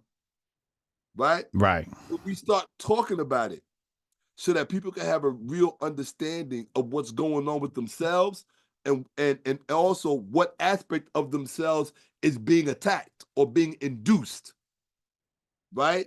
Because a lot of this stuff happens because people don't have the psychological, people think, oh, well, if you're just decent, bullshit. Decency doesn't work like that. That's not, nobody is born decent. Have you ever seen toddlers when they get together? Some toddlers are very nice and very caring. Some of them will kill you where you stand. Facts. Okay? That's just the way it is. Yeah, I got one of those. These are things that are culturally reinforced. Some things are culturally reinforced out of us. Some things are culturally preserved in us, but some things are biologically preserved in us. You understand? And those things that are biologically preserved in us that are not, what's the word? I don't want to use the word submerged, but those things that are not superseded by stronger imprints will persist and remain. And it will advocate for itself with or without your help. So you have a lot of people that are being accused of a lot of things that it's not what you think it is. It's not what you think it is. It's not what they're telling you it is. Right? And so they'll weaponize it as long as they can. When it, you know what kills me about Black America, how they try to say, you know, how they always stand up for the homosexual community. Right? Yeah. But then the moment somebody gets caught being a homosexual, what do? They fucking out them. They demean them. Everything under the sun. Everything. Yeah. As soon as you get caught with a tranny or something, they be making fun of you. But it was just like, wait, you said we was. You understand? Yeah. You understand? And that's why I don't listen to people. I realize it's all a show. Right? You love, and same thing I said at the beginning of the show. You hate passport brothers for being passport brothers, and then the ones that stay that are not passport brothers, you hate them because they didn't vote for who you wanted them to vote for. So the bottom line is, no matter what we do, you hate us. Right. So we understand that we don't owe you anything. We don't owe you conversation. We don't owe you respect. We owe you nothing. Why? Because you abandoned your post in search of power. In search of a power you already had. You had power over the most important thing on this planet, a Black man. You had power, or you had all the power over him. Your thing is that you were raised by a mother that didn't teach you how to use that power appropriately. You were raised by a mother who didn't teach you how to, who didn't teach you how to cultivate that power in such a way that it doesn't harm your men, right? But it complements what you already got going on. You weren't taught that. You think your solution is go doing a Serena Williams, right? That's your solution. You want to be Meghan Markle or Eve. You want to be Eve. You understand what I'm saying? That's your solution. The white man is your Prince and Charming. Well, then go marry Trump and stop complaining. go marry Trump Jr. or Barron Trump.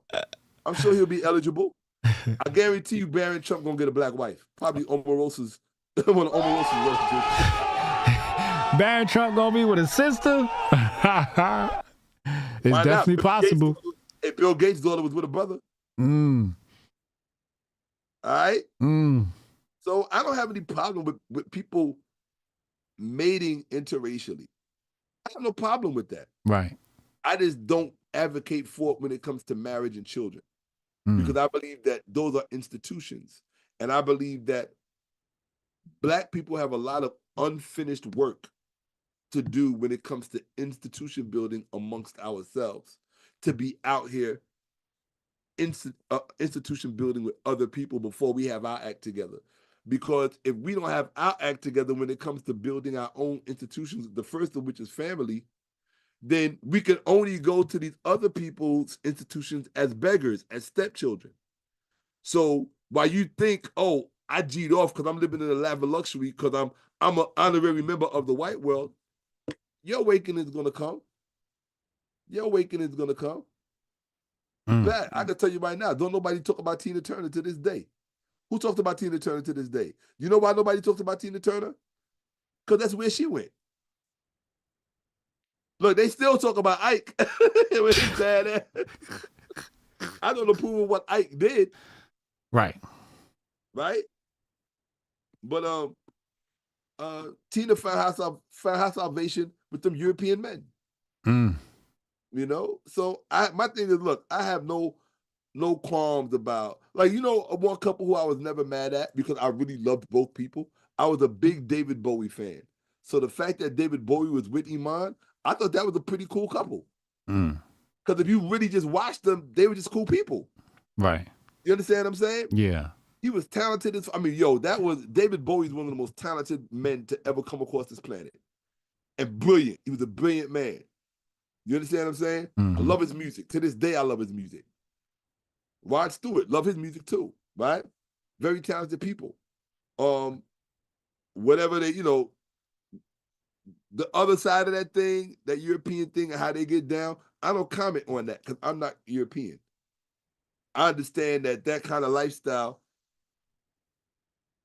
is a cultural mandate in European culture. Whether you're talking about the medieval period, the Elizabethan times, all those times, homosexuality was always celebrated amongst them.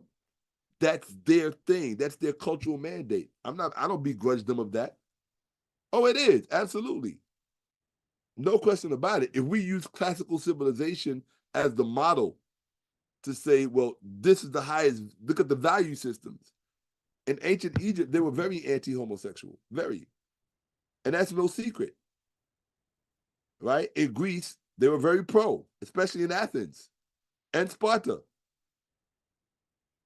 And the crazy part is Sparta modeled itself on Egypt, on Kemet, but still couldn't extricate themselves from that homosexual mandate. Because that's just part of their mandate. Okay. I'm not judging you. But what I'm saying is, to each its own. Each has to cleave to the tree from which they sprang. When you try to cleave to somebody else's tree, don't be mad when the branch breaks. Or don't be mad if you find that the fruit on that tree is poison. And don't come back to this tree because, remember what I was talking about earlier?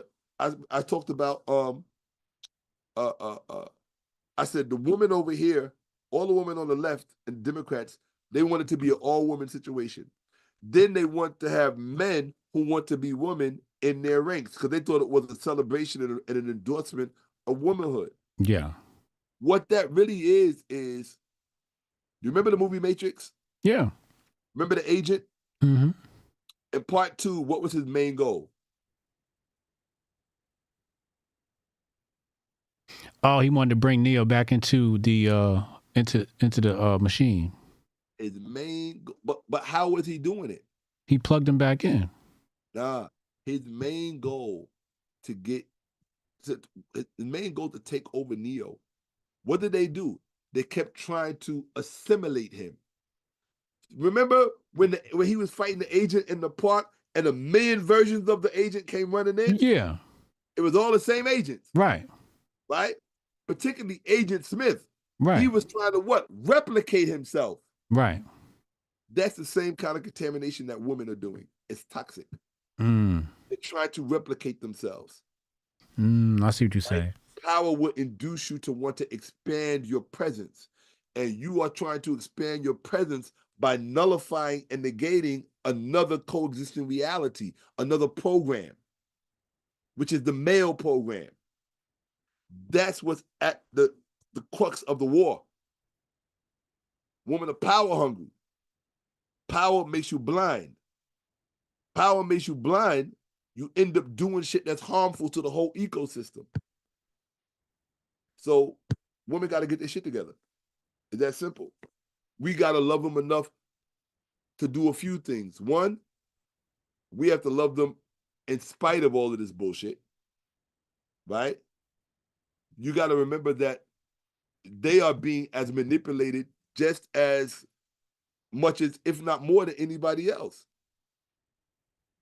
You understand what I'm saying? They're being manipulated because they're the powers that be know that women are the ones that are easiest manipulated. Right.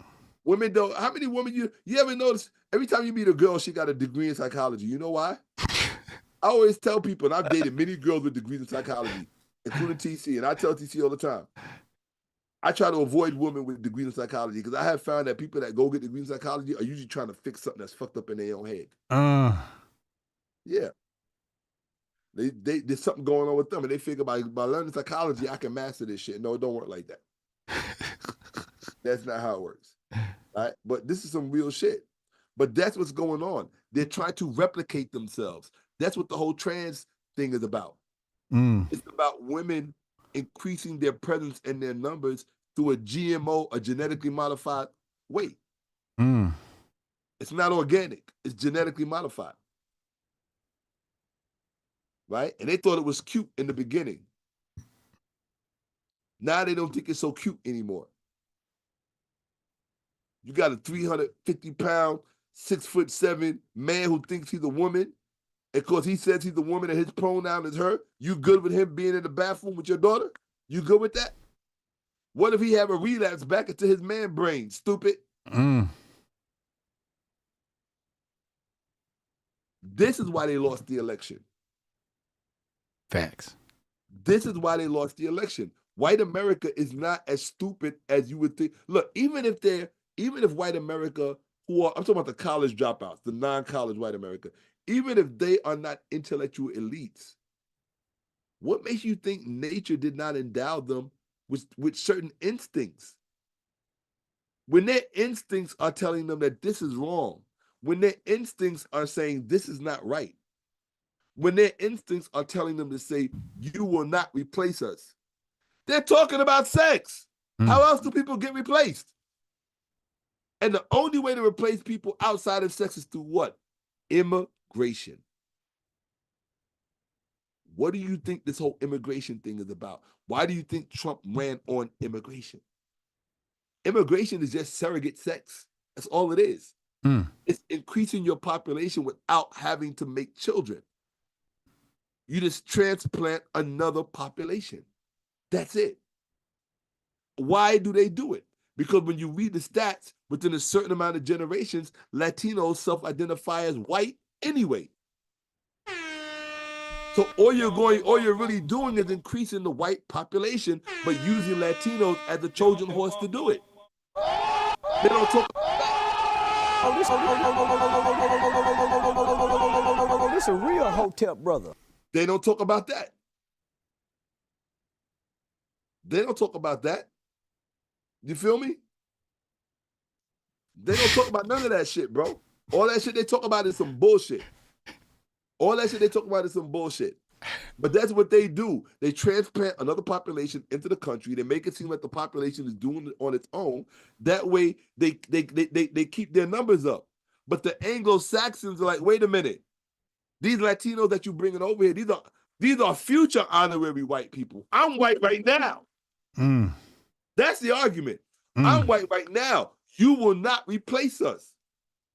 That's what they were screaming. Go look at that video. You will not replace us. You will not. That's what they were talking about.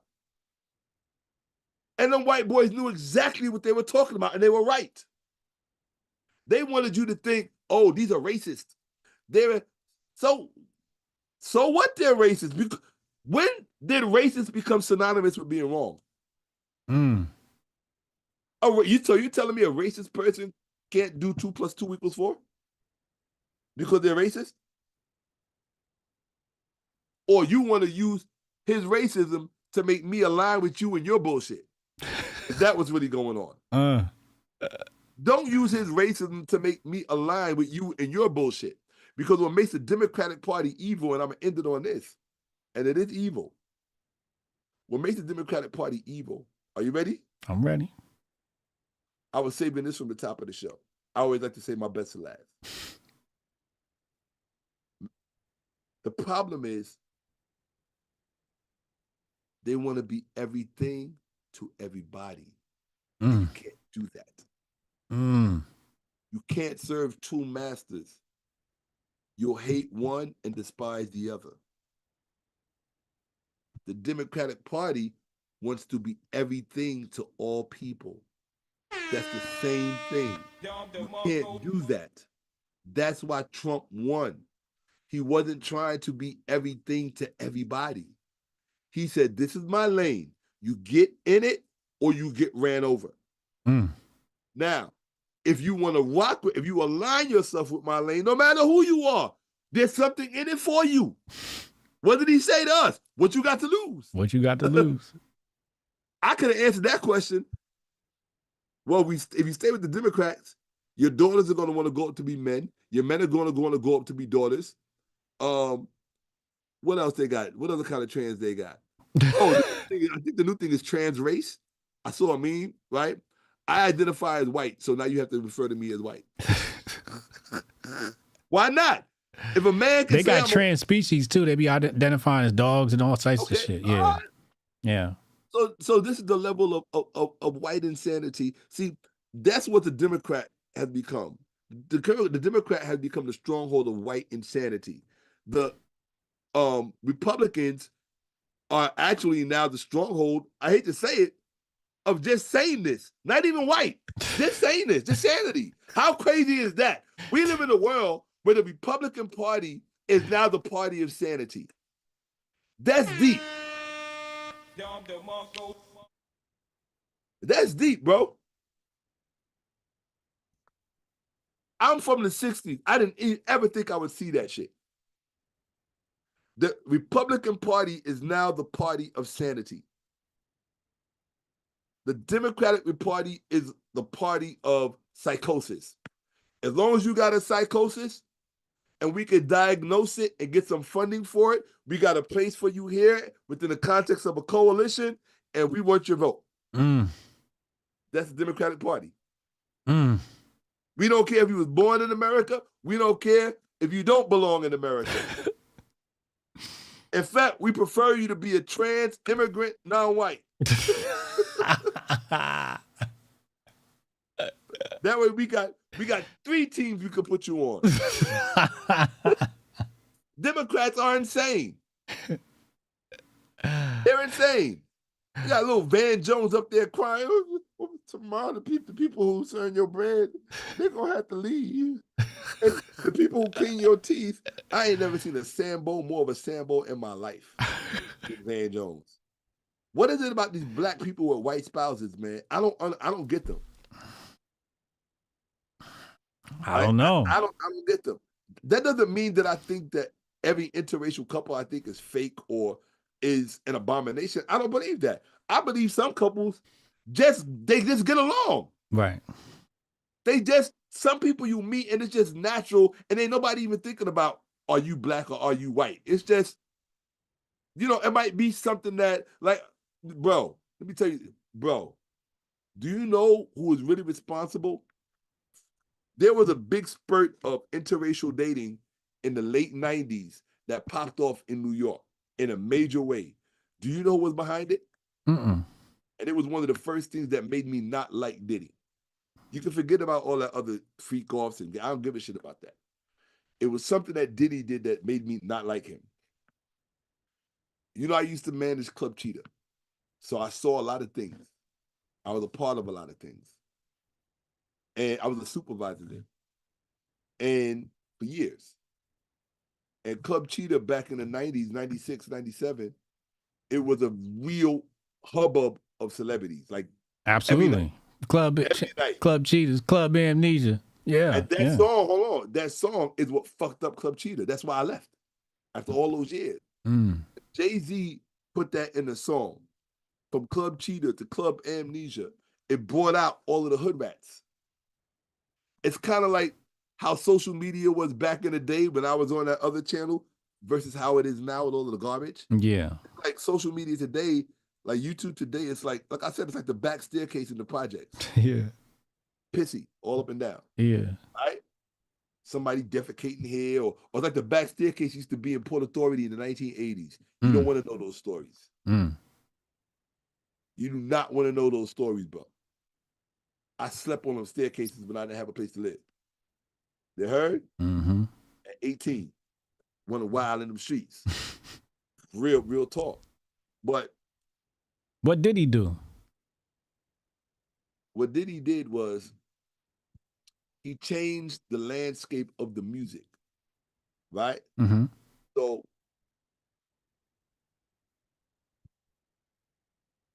if you look at rap music before Diddy, even Tupac would rap about shit that the everyday dude could relate to. Right. Puffy wasn't rapping about none of that shit. The shit that Puffy was rapping about was horse and carriage, señorita. So now, because the number one song is horse and carriage, everybody in the club who doesn't own a car can no longer get dates.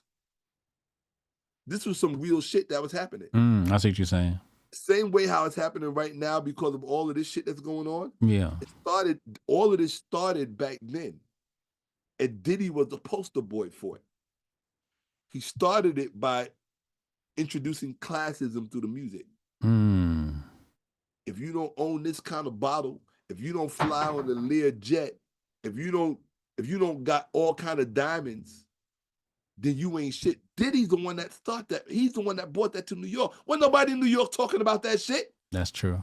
Do you think Wu-Tang was talking about that? No, they definitely was not. So who else was? Nobody. Not even Nas. Nobody. I watched this with my own eyes come to pass. Dude, I was standing. Where did Puffy open up? Excuse me. Where did Diddy open up his restaurant? In New York, Justin's. Across the street from Cheetah, because he wanted to be right next to Cheetah. It was the number one club in the world at the time. I watched the whole thing. Dude, you could run back and forth from Cheetah to Justin's like you were going from your bedroom to the kitchen.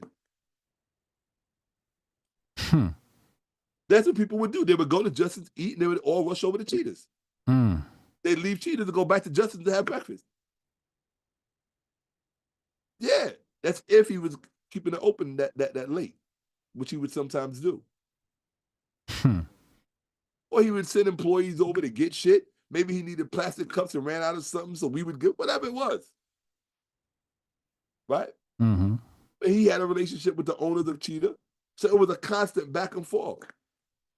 So all this stuff about him and being into boys, that shit wasn't no secret. Why everybody acting like that was a secret? Like, that was not a secret. I could see if he was trying to keep it secret. He didn't ever try to keep that a secret. Got to remember, Greenwich Village, Christopher Street, all that area down there, people walking around doing what they're doing. They're not hiding. They're not in tinted cars. Where do you think he was? For those of us who was managing clubs in the area, we saw everybody. And we saw who everybody was hanging with, what they was doing. It was not a secret.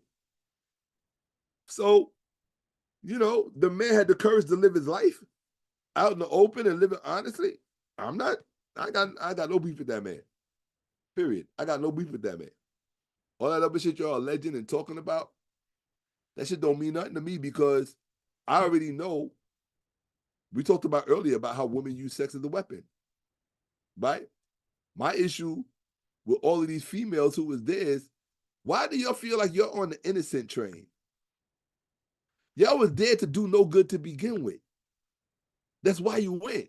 You didn't go there because you thought he was having Bible study. Fuck. The fuck out of here. And now they trying to get at Trey Songz. Oh, so you telling me you gonna bust your ass to meet Trey Songz, you gonna practically kill a motherfucker, and then you want to come back 10, 20 years later because he didn't marry you and try to say he did this, that, and the third. You're all full of shit to me. I don't believe none of you. Zero. A big fat zero. And I'm gonna tell you my issue with the Cassie thing. I shouldn't be talking about none of this shit. My problem with the Cassie thing is you all want to talk about what you saw on camera. My brain computer works. You can't show me the sum of an equation, but then tell me I can't see the variables that was added together to create that sum. You showed me 4. You didn't show me the 2 and the 2 that made 4. What the fuck happened in that room to make him run out and do that? What did she do? Did anybody bother to ask? It's like, imagine if I punch you in the mouth in the subway for no reason. I just walk up to you, bam, bust you in your shit. And you're standing there reading the newspaper. And then I walk upstairs, and I'm just walking down the street minding my business. A cop sees you run over and fuck me up. You the bad guy, right? Right. That's that Cassie situation. And the white media only wants you to think about what happened at that elevator. They don't want to ask what happened before that. What did she do? What was in that bag? What was really going on? They don't want to talk about that. They want us to be stupid. They want us to be, oh, you think for us. You people who read from the same script. You people who work for the same corporations that you never do real stories on. You know who you do real stories on? Us. That's what you do. You do real stories on the real victims, which is society. You don't do stories on the people that are doing all the bullshit behind the dark things, the people who pay your checks at CNN and MSNBC and even all of them. You don't do stories about them. Fuck out of here. We got to go to social media to get that shit. We still waiting on the Epstein files. Yeah, we gotta watch documentaries by real journalists. People who got the courage to ask questions and to allow us to peer into the world. That shit y'all do, that's what I call political theater. That CNN shit, all of that shit, that is not news. That is political theater. They borrow heavily from the news to give the appearance of news, but they're not the news. That's not news. You want to see news? Go watch Democracy Now! With Amy Goodman. Go watch NPR, right? You get some news. But these other, no. They are not fucking news. Think about that. And that's coming from, and I don't normally put this out there, but I'll say it. The same thing you saw with Puff in that camera, on that camera, I saw that exact same thing with my father and my mother. I said, watched it with my own 2 eyes. So I'm sensitive to that kind of behavior. That's not something I take lightly.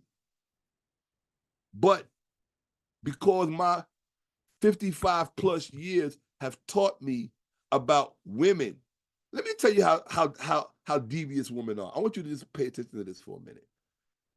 And the real woman watching will be like, yep, watch this. How do we know that Cassie didn't spot those cameras in the hallways previously and said, I'm going to set this nigga up. I'm going to do such and such, and then I'm gonna wait for him to come fuck me up on these cameras and get my 35 million. Because women are that good.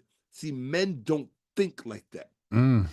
Because we don't use indirect aggression, so we don't calculate like that. Women calculate like that. You understand? Women will tell you this. Not wrong. Women calculate like that. So you can't show me him doing something to her on camera. Where he fucked up was to white America and to the European world. Cassie is basically one of them. She's light enough and white enough to be one of them. That's where you fucked up. Where you fucked up was you let them see you do that to someone who could look like their daughter. Because I guarantee you, had you did that shit to one of them girls from the Miami group, what they call them girls from Miami group? Oh yeah, Young Miami and them. Young Miami. Right. Had you did that shit to one of them, white America wouldn't have said shit. City girls. City girls. Yeah. Had you did that shit to one of them city girls, white America would have been like, oh, there go niggas being niggas. That's what they would have said. That's what they would have said. I hate to say it. That's what they would have said. But because Cassie was light enough and white enough for them to empathize and identify with her, that's where you fucked up. And she got the white husband now. Oh, and she got the white. Oh, yeah. She's a member of white. Yo, you fucked up. Joe fucked up, baby. Look at the moves that black women with white husbands are making. Cassie just got Diddy, right? Kamala was just about to get Trump. You can't look at the chessboard. Look at it. Look at it, my dude. And look what's really going on. It's all power moves based on race and sex.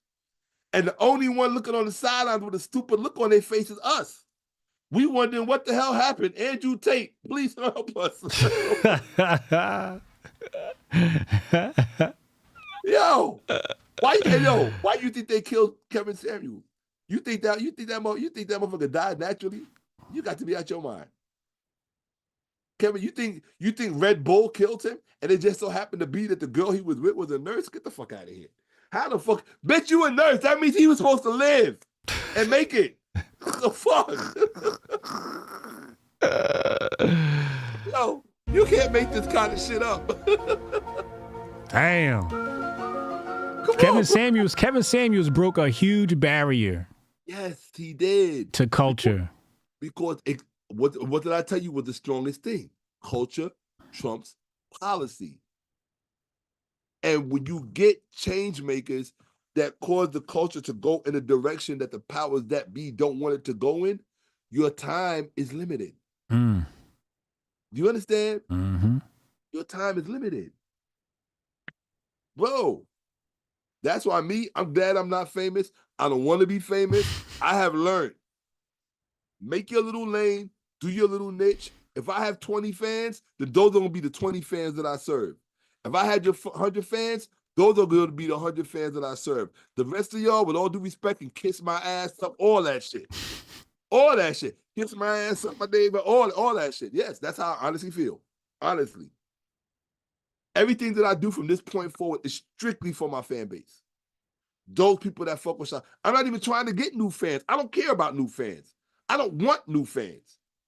I have enough fans to live comfortably for the rest of my life as long as I serve them like they are the only fans on earth. That's all I care about doing. Facts. So when I do Kemetville, it's for them.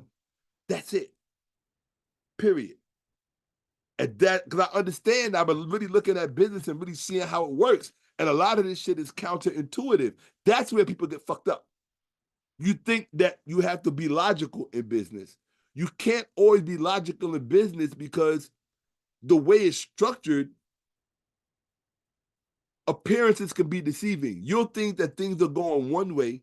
You think you're looking at an action when you're actually looking at a reaction. You understand what I'm saying? And so because of that, you have to really, really pay attention to what's actually being said and what's actually going on. Right? A lot of things are very counterintuitive, just like with finance. There are things that are very counterintuitive with respect to finance that if you don't really have the principles explained and so that you understand, then you'll realize, oh, So a house is actually a deficit. It's not really an asset. Oh, so all this time that I was trying to get a house, and I was thinking that was, so a car depreciates the moment I buy. Oh, so you telling me I lost money the moment I drove it off the lot. But yeah, the image that you're trying to, in other words, the reason why people who have those things have that, the statement is, I have money to lose. I got cash to blow. I got cash to blow. So Mm-hmm. it blew it. It blew it. So if you ain't got wealth, you ain't got no cash to blow. Right? If you get rich. But the rich, after you get rich, the goal should be to be wealthy. And if you don't know the difference between the two, I can't help you out, bro. You fucked. You understand what I'm saying? Mm-hmm. Still trying to learn the game. And I'm not ever going to stop trying to learn the game. You understand what I'm saying? Mm-hmm. I'm not. I just listened to a Harvard professor last night, and I loved it so much, man. He was just talking about index funds and private equity. It was really good. Just explaining how it all really works, like how it runs the country and the role that it plays in the economy today. And I was just like, oh wow, man. Like that's like, yeah, this is my kind of shit. So I was like, let me hit up like you said, fuck politics. I watch the money. Right. You know? Mm-hmm. There were some things I wanted to talk with you about too, about venture capitalism, investing, and so on and so on. Because I got to do something. Y'all got to start taking care of your elders, bro. Y'all got to start making sure we all right when we eat them. Come on, dude. Y'all need to start creating a tradition of that. Who is going to get behind that? Who's going to be at the vanguard and say, this is who we are, this is what we do. We made sure that our elders and those who are coming up behind, there will be no more Dr. Clark's dying broke. Dr. Ben ain't got shit. No, none of that. We are going to set aside the third Saturday of every month, or the last Saturday of every month is dedicated to this trust fund to make sure that the elders who walk in this lane, they're going to be all right. Who's going to do that? Who show me those heroes in our community? Those are the people I want to meet. I thought it was going to be you, but I see you just here to fuck around. Fuck around and fucking meet people and shit. Yeah. Yo, come on, man. Get with the program, bro. Make shit happen, man. Make it happen. You will not replace us. I remember back, do you know how many times I wanted to explain things to people? I'm gonna give you something. I'm gonna share something with you I never said before. A lot of people are not gonna like me for saying this. I don't care. I'm in a my art is truth. And when my art gets a hold of you, sometimes you just keep letting it out. Remember how they tried to tell you that Trump was bad and a racist because of the Central Park Five? Yeah. All right. What they didn't tell you is that at that time, I'm not saying that the Central Park Five were guilty and that they did it, but at that time, there was for anybody who was from the hood in the 80s, you know this. There was something called wilding. To say it vernacularly, wilding. Wilding meant if you was from the hood, you went into spaces where white people was and you did savage shit. You did savage shit to get paid. You wouldn't just take their money. You would do really bad shit to them. Wilding. And they didn't just do it to white people. They was doing it to Puerto Ricans. If you were especially in the high school, do you know how dangerous it was to go to high school in the 80s in New York? If you were at Art and Design, if you was at Evander, if you was at Roosevelt in the Bronx, if you was at Rice in Manhattan, even Cardinal Hayes, even the Catholic high schools. And I know this because we used to go from school to school at the end of the day to check out all the different girls.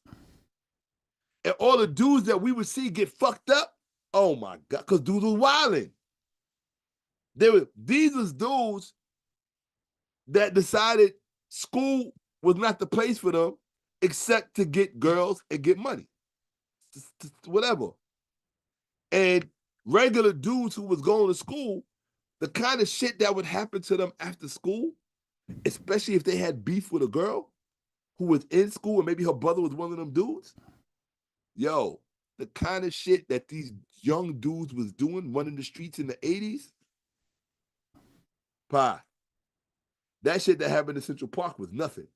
The kind of shit that they was doing, even though they didn't do, the Central Park Five were not guilty of that. But the fact of the matter is that young black dudes was running through New York at that time violent. And they meant that shit. They didn't care if you was black and female. In fact, it hasn't stopped. It's still going on in Brooklyn right now. How many girls were stabbed and killed last year by black dudes just because the dude wouldn't talk to them, just because the girl wouldn't talk to them in Brooklyn? Young black girls, these are not KKK, these are not neo-Nazis, these are not whoever the fuck you want to blame. These are not MAGA people. These are your black sons from your single parent households raised by these black women who don't want a black man, raising sons who will go out into the streets and stab somebody else's daughter because she don't want to give him no play, because she don't want to stop and talk or give him her number. And so what he does, stab her in the neck, stab her in the stomach.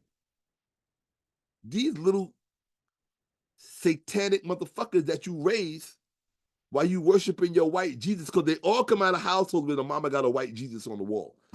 A black mama that got a white Jesus on the wall who hates black men, and they raise these piece of shit poor excuses of males, right?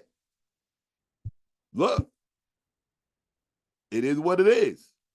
This is the truth. That's your nightmare come back to haunt you. When I see that, and honestly, it made me want to get with some brothers in Brooklyn to be like, yo, I'm looking at brothers in Brooklyn, yo, how y'all not regulating? Like, how y'all letting shit like this happen in your streets? Like, I used to be I'm from Brooklyn. And I know when I was coming up, dude, it was certain things you could not get away with. It was certain things you could not get away with. Right? And my heart, my thing is, everybody does foolish things. I've done foolish things. I've many foolish things in my life. We all have, right? But people got to know that there's a difference between foolish and evil. There's a difference. Yeah. Facts. Most of the folly that men find themselves in with women comes from foolishness. He was a fool, right? In that context. But there are other things, other behaviors that are expressed that don't come from foolishness. It comes from evil. You have to be evil to stab a girl with a knife because she don't want to give you her name or talk to you. That's evil. That's not foolishness. Right. You understand? Right. I can understand you being aggressive, right? I can understand that. I can understand you being overly aggressive. But there's a difference between being overly aggressive and intentionally harming someone. Right. Right? You intentionally gonna harm her because she don't want to talk to you and give you her number? Nah, dude. As far as I'm concerned, you got to go. I'm all right with you going. Facts. I'm all right with that. Because the thing that's wrong with you is so wrong that it can't be fixed. How do I know? I was wilding out in them streets when I was young. And you damn sure didn't come up in the 80s like I did. I came up in the 70s and 80s when shit was wild out here. It wasn't no cameras to keep eye on people when motherfuckers be watching True Crime Daily. And you can see everybody who did everything on the fucking corner, on your neighbors, what they call them cameras, the Ring camera. They had none of that shit back then. Right. Wasn't even no such thing as cell phones. Nigga, you had the pay phone in the street, in the booth, and maybe if it worked. And we was all calling each other to collect anyway. So what the fuck, bro? It's a different world, man. It's a different world. I would just say, black people, get your shit together. Black men, don't take it personal what black women are going through right now, because they don't even understand it. They don't. They just find themselves reacting.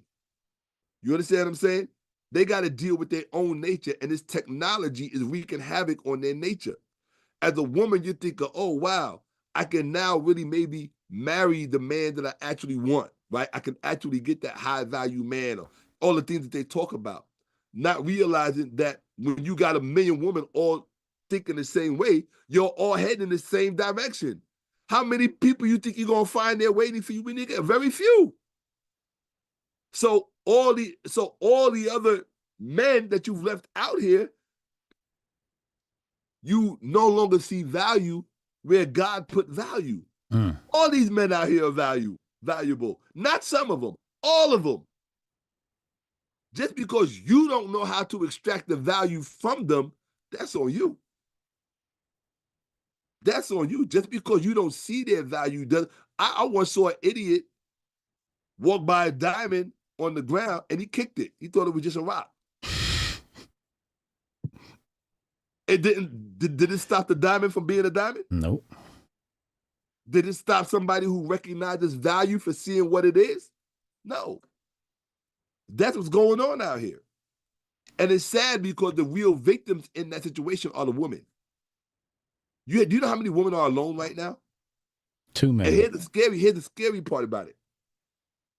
They're alone because now it's the only thing they know how to be. They don't know how to be with a man. They don't know how to be in a normal relationship with a man. And our time growing up, it was normal. To see a guy and a girl together was the most normal thing in the world. Yeah. Now it's strange. It's a rarity. You like, damn, you got a girl? Yeah, it's like to see a man and a woman holding hands in the streets. You don't see that. Mm-hmm. It's very strange. So what's going on in the world today is scary, it's fucked up, it's sad, but I also think, because I used to take a lot of it personal, but then I realized, I said, with the introduction of technology and all these platforms, I think there's something that people have to go through to find out. You understand what I'm saying? We had to go. I don't want to call us the guinea pigs, even though we all are. We were the guinea pigs to find out socially where all of this is going to lead. Now you know, isolation, marginalization, containment. That's how we all live our lives. It's like we all live in Japan now. You ever see those little containment coffin beds, rooms they got in Japan? Mm-hmm. That's what we all live in now. It's called silo culture. We all live in a silo culture. Real talk. I would tell any woman, if you got a closer relationship to your cell phone than you do to your man, you got a problem. You got a problem. As a man, if you got a closer relationship to your computer than you do to your woman, you got a problem. Period. That's how you have to begin to define it. These things should exist for one reason and one reason only: work and to make money. That's it. All this other social shit, nah. That's the other reason I left social media. I saw what was going on. I'm like, you getting people to turn their backs on life for attention. Now, there's nothing wrong with monetizing that attention. I believe in day trading attention. Shout out to what's his name? I forgot his name. Gary Vaynerchuk, right? But balance, right? I know for a fact, should I ever be in a relationship again, I already know I'm gonna move a certain way. You understand what I'm saying? And I think more of us have to begin to learn how to move that way and teach. Like that day that you and me spent with your sons at the museum, Mm-hmm. a beautiful day. It was a very enriching afternoon for me, right? Imagine if we would have had our woman there, it would have been even more doper. Mm-hmm. You understand what I'm saying? Mm-hmm. But that's how you have to begin to move. It's that quality time and that personal time, right? These computers are okay, but the technology, it's like Prince said, use the computer, don't let the computers use you. Right. Although for many of us, it's already too late. I can tell you it's too late for my ass. I can already tell you, I am as much a victim out here as everybody else. Yeah. But just because I am doesn't mean I can't see it. It doesn't mean I don't acknowledge it for what it is and what's going on. You understand what I'm saying? Mm-hmm. Just, don't throw the sisters out with the bathwater. It's just really weird, man, because if they don't, it's trickle down. If they don't see us socializing with each other, if they don't see us black men and black women being affectionate with each other, they're not going to know how for themselves. Right. They're going to think it's weird. They're going to think they're doing something weird or something. You understand what I'm saying? Mm-hmm. Like, nah. No, man, get the fuck out of here. I see more gay couples holding hands now than I see straight couples. Yeah. What does that mean? That means one demographic hijacked the concept of normality, of normalcy, right? While the other group has been alienated and marginalized from it.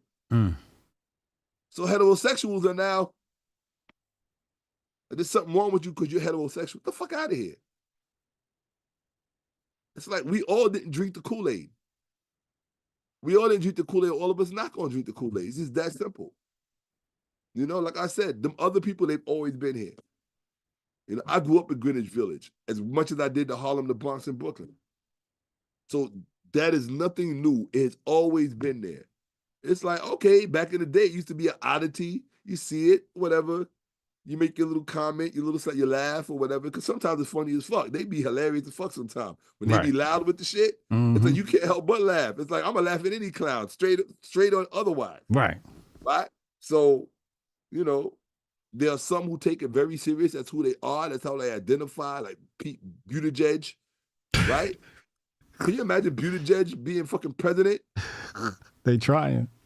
I know, Buttigieg being president and his husband being the first man. Why do you think Don Lemon disrespected? Why do you think Elon Musk took such pride in doing and publicly disrespecting Don Lemon the way he did? Yeah, can you imagine Elon Musk with all the power he got, with all his heterosexual power, looking at a man like Don Lemon trying to check him? And what did he tell him? He said, "Be very careful the next question you ask." I was like, "Oh shit!" He talking to him in slave master language. I said, "What? You ain't never heard Elon Musk talk to a man like that?" Nah, ever. What man do you ever hear talk to another man like that? You'll never hear that. Be very careful the next question you ask me. You're treading on thin ice. That's what Elon Musk said to Don Lemon in an interview. He did say that, yeah. Don Lemon, by virtue of your life choice, you have told the world that your highest ideal is a white man. So Elon Musk knows you worship him already. He knows his value in your eyes. He knows that you think he is superior. People only, like, it's the nature of female to be hypergamous. Don Lemon, for all intentions, is a female, right? He's an honorary female. So as an honorary female, he's hypergamous. He's going to marry up. He's going to think that what he gets is better than him. I call it the doctrine of difference. That's a whole other conversation where black people went through this phase. Many of them are still stuck in it, where they think anything that's different from them is superior to them. It's like a very, very docile form of self-hate. Right? So that's why when you walk through Harlem, those black women who think they got their shit together, they usually have a white female on their arm or a white male on their arm. Because anything that's different from them has to be better. Really, just because it's a social cue. It's a social value placed on it. But I remember when I used to see that shit in Harlem, I did a whole lecture about that TC taped on the phone, because I was seeing it was freaking me out. Because it was a change coming. And I was like, have you noticed that every time we go to Whole Foods, you see a black woman with a white woman on her arm? And then you started to notice that every time you saw a black homosexual male, he always had a white male on his arm. I was like, what the fuck is going on? Right. So I'm like, I realize it's a doctrine of difference. You think that whatever is different from you is greater than you, and you are automatically inducted into a certain level of society. That's it. You're just really an early power sexual in the making. And so you are. I watched that shit. I watched that shit from jump when it started to become pervasive in the music industry, because it wasn't always that way. It wasn't always that way. It's when certain people got to a certain level and the money started getting to a certain level, and when other people from on high began to interact with the hip-hop community, The hip hop community got absorbed into that. Mm. They got absorbed into that. Yeah. Mm. That's where you get the ditties and all that other. Well, with all due respect, I don't want to be disrespectful to him. That's where you get all of that stuff. Mm-hmm. You know, Clive Davis and all of them. Ain't no secret about them people, Mm-hmm. right? Mm-hmm. Mm-hmm. Oh, dude, there's a video you got to see called the music industry and the death clause. Yo, That's the one where they talk about how they put insurance claims on them and then start gang wars. Yeah. They just put gang wars. They just put insurance claims on them and just murk them. You talking about Prince, Michael, Whitney, all, bro. This is like a real documentary, dude. Like, yeah, like, dude. I like to watch documentaries about people who look like they went to school for that shit, because it be that the information is that concise, right? Yeah, it's called The Music Industry and the Death Clause. Mm-hmm. Them people, it's power sexuals, bro. The one thing Jaguar got right when she was talking about all that Greek and Roman shit, right? And you know who we give a pass to for that? And I don't mean no disrespect to him, because I have respect for him. Mike Tyson is one of them. They don't talk about that. One of who? Mike Tyson. Mike Tyson. Yeah, Mike. I don't mean any disrespect for you. I have love for you and I have respect for you. But Mike Tyson has often used homosexual language, jargon to describe what he would do to people. Yeah. Right? Those are not things that heterosexual men would say or engage in. But they associate that with the ancient warrior class. Mm. Why? Because it's not, to them, it's not homosexual, it's power sexual.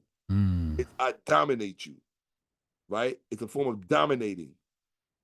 That's what that's all about. In that industry, that's what it's all about. It's a Greco-Roman practice. And if you boule, you Greco-Roman. You got to play as the Greeks and the Romans do, whether you male or female.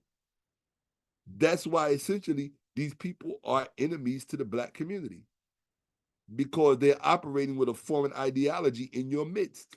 Mm. And then you have to remember, they recruit.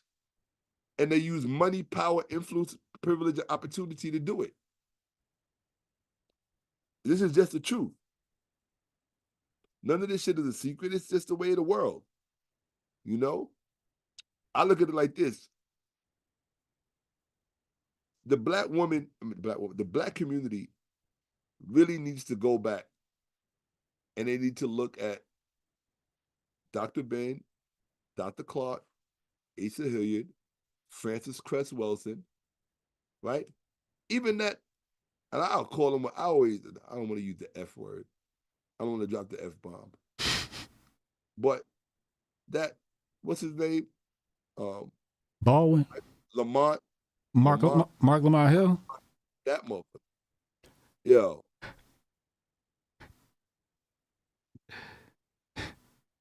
Dude, I'm gonna choose my words carefully.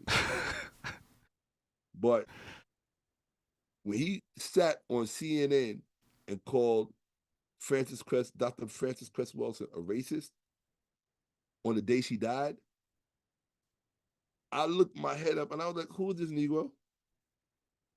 I'm like, dude, do you understand that people will crash out for certain things, for certain principles, like for real? Like, it could really happen like that. And I pass them in the streets every now and then. We even nodded to each other, right? But when I saw that, I was like, and then he said he apologized. And I was like, well, that apology didn't get back to me because I didn't hear it. So just because you say you apologize don't mean you, and who said the apology was accepted and who said it was enough? Mm. Maybe you need to apologize a few more times. Mm. You understand what I'm saying? Mm-hmm. It's no different than if any of these other high profile people who transgress and make mistakes. They don't apologize just once and that's it. The fuck? Who are you that you get to disrespect an luminary or a luminary from amongst our society and think that all you had to do is make some ambiguous, undocumented apology? Mm. So yeah, that's stuck in my craw, dude. Certain things I don't forget. You understand what I'm saying? But these are the people you need to go back and look at. You need to go back and study. Shakka Ahmose, Theophilo Benga, right? Real talk. Even Amos Wilson. You need to get back into the, matter of fact, I'm gonna introduce my personal archive to the internet. I've been working on that for a long time. I just have to get, you know what I gotta get done. What we've been working on. Hey, yo, I'm out of here, man. It's been wonderful, bro. I gave you more material. It's going on 10 o'clock. We've been on here since 2. 8 hours, bro. Last time I gave somebody that long was you know who. And he made bank off of all of that footage. That shit's still in circulation to this day. Woo. And anybody who I offended, don't be angry at me. I'm not your enemy. As I move through this world, you know, I don't care if you try to block me.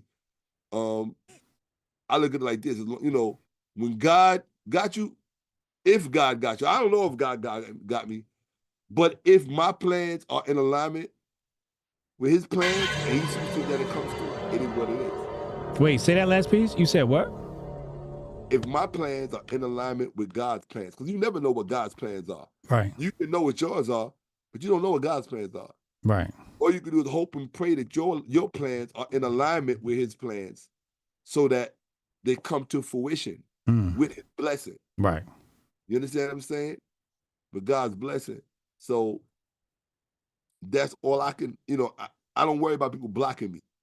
Because I used to be worried about saying shit because you don't want to be moving up through the ranks trying to get opportunities and then somebody at Netflix shits on you because somebody that they know or somebody else who don't like you, they saw an interview you did where you was talking shit about a certain community and now they see you trying to strive over here and they make a phone call going, nah, no, we're not interested, you know, because that's how it works. Yeah.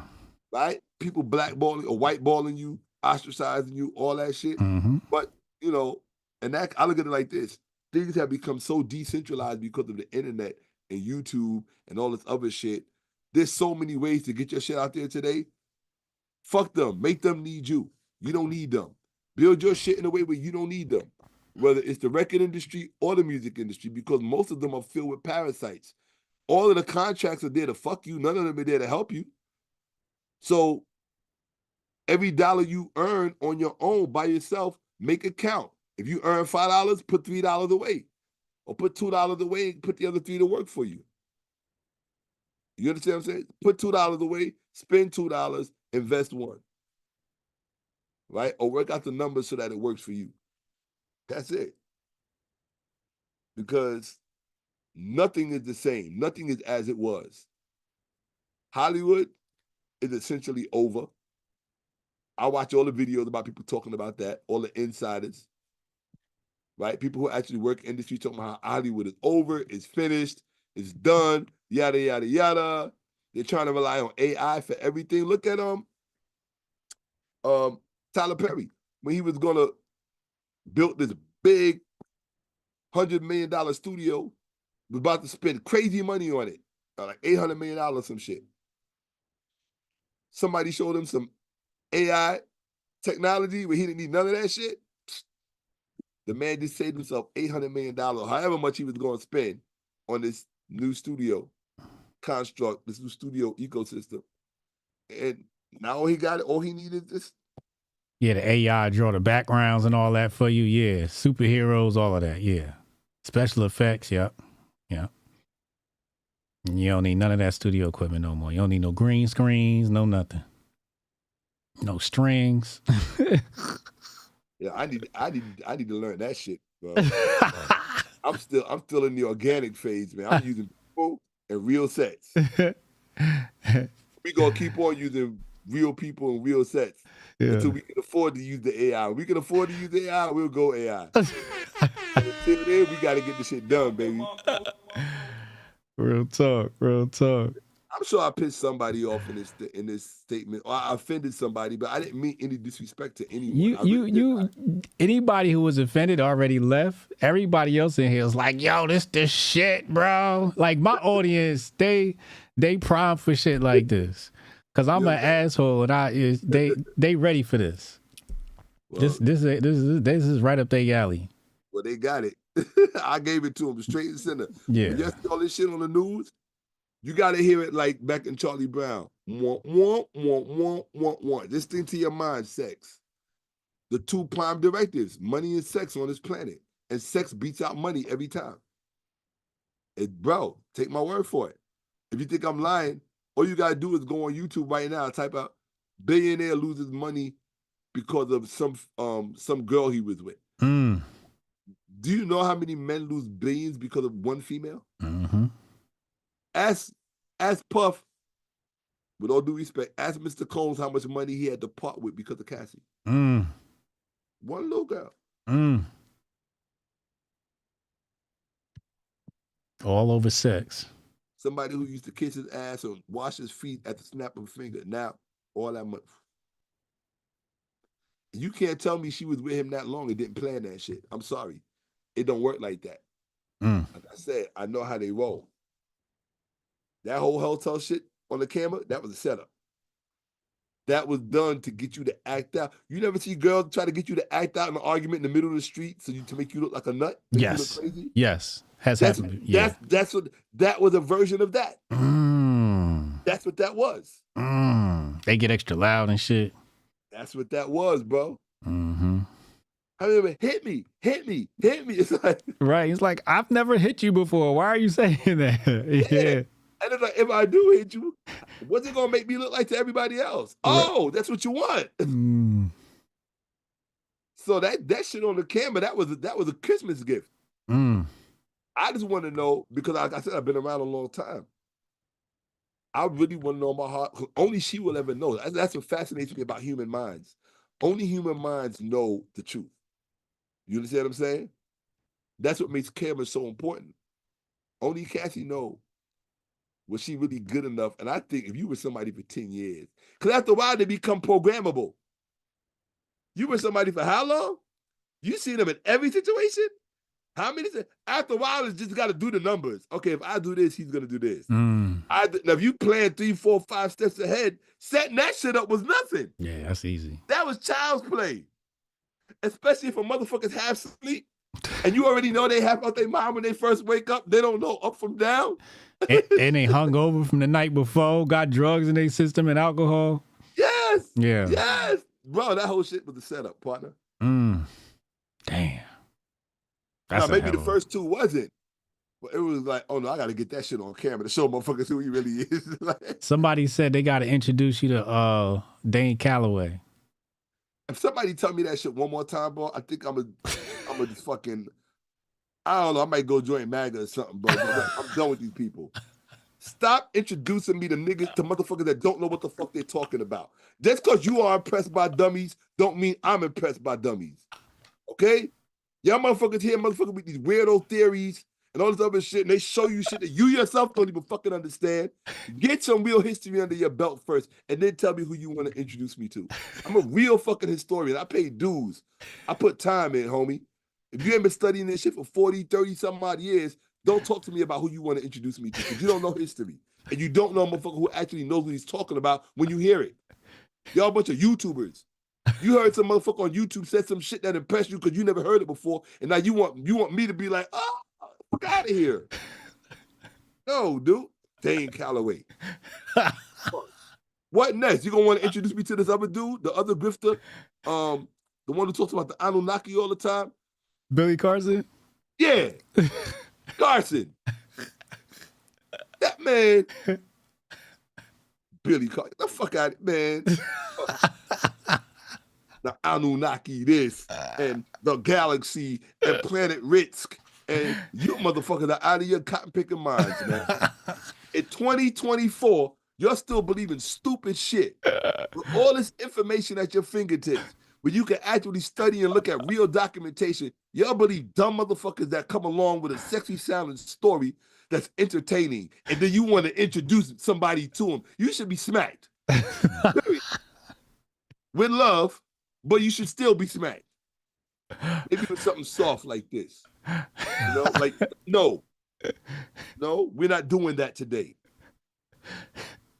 The motherfucker ain't got a PhD, but he studied at Harvard. The motherfucker didn't tell you it was a 2-week course. The fuck out of here. You can go take it. That's what he did.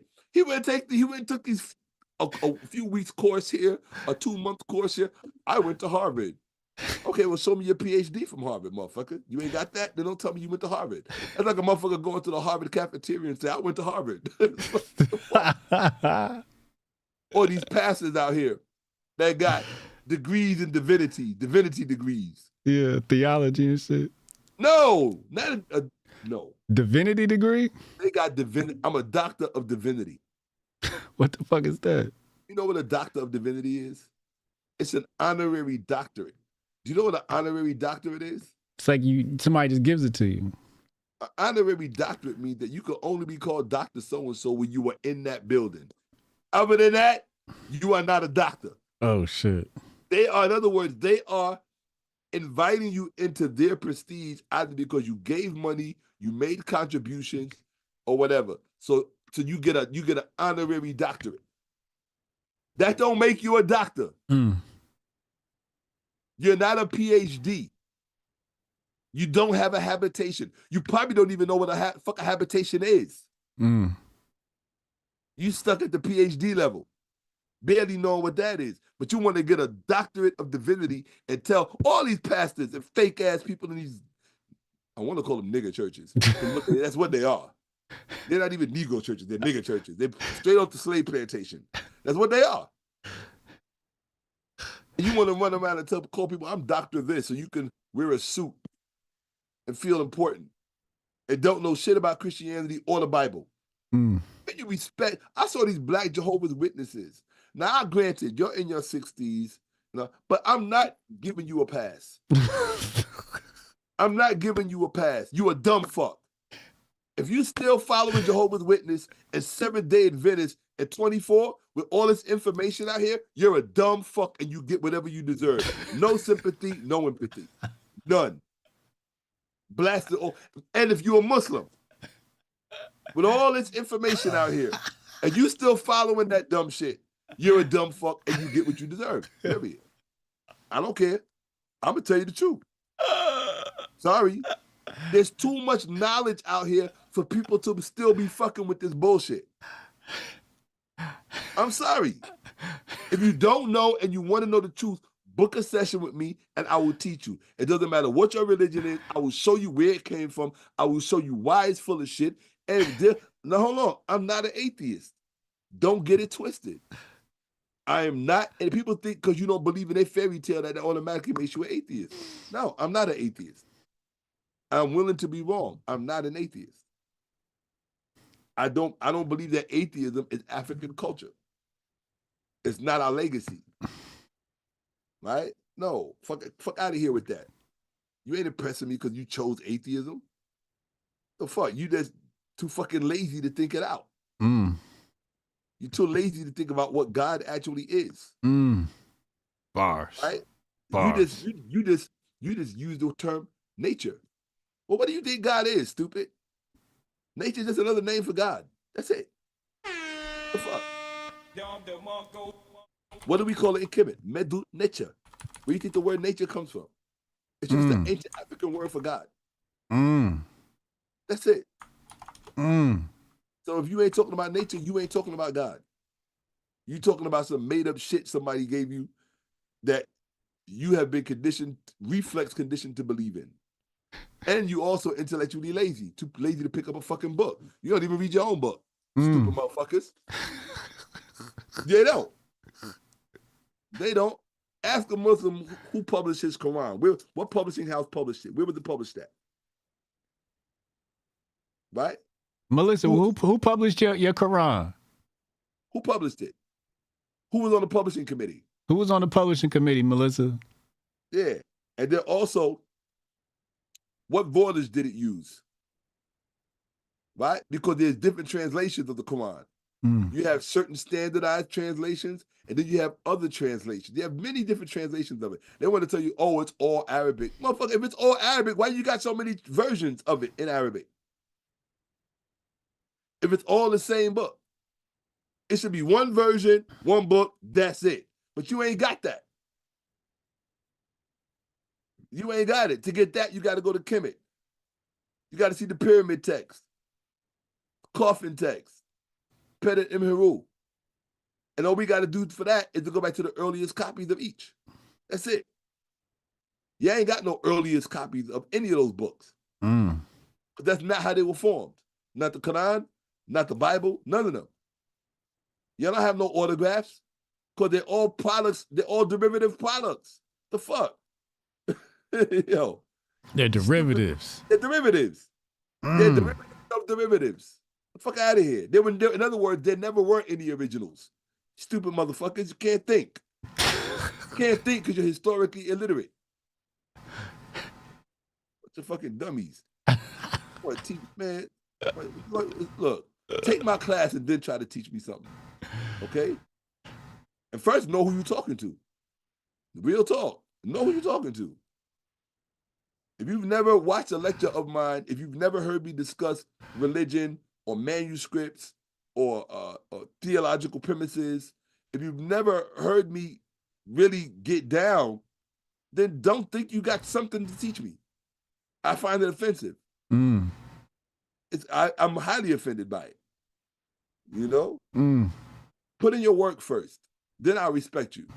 You know what I'm saying? Facts. Then one thing all of my students have in common, they understand the level at which I'm capable of teaching. And it is not a level that you are accustomed to. Trust me. She said it was Curzon Publishing. All right. So what was their publishing mandate when they published it? They had to publish it from something. They're not originals. So if they're not originals, what went into their publishing decisions? What were the politics behind their publishing decision? I want to know. Because there's a reason that they chose that particular version and that particular author. There's not one author, right? There's a term for it. What do they call that? An ur-text. What was the ur-text that they used to produce that particular Quran? You can go on right now. This type of the Quran online. Watch how many versions come up. In Arabic. But it's all supposed to be one book. Axel Foley said, what about Billy Carson's ancient tablets? Stupid shit. Dumb shit. Stupid, dumb shit. Emerald tablets, all that shit. It's stupid, dumb shit. Period. That's what it is. It's not real scholarship. That's why when I heard Cat Williams talking about the emerald tablets, I was like, nigga, what? You a genius? And you talking about the emerald tablets, you must be a genius in comedy and you must be a genius in finance. But when it comes to history, you don't know what the fuck you talking about. The Cat Williams, who I love and respect, but stay in your fucking lane. I'm not going to go try to tell jokes and convince the world I'm a genius. I'm a genius, but not when it comes to jokes. I couldn't tell a joke to save my life. What the fuck? My thing is history, particularly the history of religion. That's my shit. And also the history of money. That's my shit. History of business. That's my shit. Those two things I love. Those are my pet passions. And I've studied them for well over 35 years. So you can't put in the kind of, my mistakes are better than what you think you know when it comes to this shit. I'm talking about my mistakes. So if you can't do better than my mistakes, you don't need to be trying to have a conversation about what you think you could teach me and who I need to know. Like this dude, man, this Billy Carson dude, man, he really, I was like, oh no. Once I saw people was really fucking with him like that, I was like, no, I'm done. I said, I'm not going to be up here doing real scholarship and y'all running over here following behind grifters like this. You got to be out of your mind. You got to be. That's when that dude from Pocket Watching did that thing on Billy Carson. I was so glad. I said, I didn't want to have to say nothing. I was biting my tongue for a long time. I was like, yo, I'm not going to say nothing. I'm not going to say nothing. But after a while, it's just like, damn. It's like when a certain individual who I will not name, who used to be on a channel I will not name, the whole community was talking about how he was robbing people, yet y'all was still buying from him. And you want me to feel bad for you? Y'all was all getting jerked through the mail. Your shit wasn't showing up. None of the documents was what they was claiming to be, that you were supposed to get some kind of sovereignty and all other bullshit. But y'all was still fucking with him and still worshiping him every time you saw him in the streets. Nah. I don't feel bad for, no, hell no. Like my ex used to say, you like it, I love it. Yo, my ex used to say that shit. She was a flight attendant for TWA. Yeah. She was one of them older flight attendants. She's fine as fuck. But she would fly, she started because she was 13 years older than me. I was 21. She was like 34. You know what I mean? Yeah. I had just got out the joint. Yo, for real. Did a real bid. I did a bid. Came home, met her, linked up. I loved it on man because she had a country style to herself. Like old down south kind of twang. Mm. She would say shit like, you like it, I love it. Fuck it. You know what I'm saying? Like, yeah. Right. That's real. That's a real down south saying, yo. Yeah. Shit, you like it, I love it. You know, it ain't got nothing to do with me. That's you. You know what I'm saying? I love it for you. Go ahead, keep doing you. You know what I mean? But I'm at a point now though, with all humility. After I done did my little rant, with all humility, I no longer feel, it's so strange. I got to a point, really what it had to do was my own education. I got to a point, Hotep, maybe I should just call you Jesus. I got to a point, Jesus. What do you call him? Hey, yo, one day I'm going to show you where all that shit really came from. You're going to bug the fuck out. I'm ready. Now, you think you're ready. One of my students in San Francisco said he was ready until I gave him a class last week. He almost had a nervous breakdown. I was like, I told you wasn't gonna be ready for this. Man, I'm ready. It's gonna bug you out. When I show you where all that Christianity shit came from, and the thing is, nobody knows. Nobody. I'll be honest with you. I'm really the only one who knows. But now one of my other students know because I showed him, and it blew his mind because he never had any idea. And it was in front of your face the whole time. It was in front of your face the whole time. But if you're not looking, you won't see it. Right. If you're not looking, you won't see it. All of that the Bible is fake, Christianity is fake, Judaism fake, Islam fake. Islam got to be fake if it's based off of Judaism. So how the fuck you think Islam is something special if it's based off the people of the book?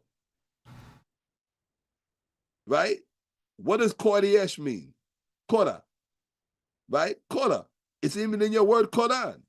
Right? Qura. It means to read. The readers. Because the tribe that Muhammad purportedly belonged to were people who, they were part of the Al-Kitab, the people of the book. What was the book?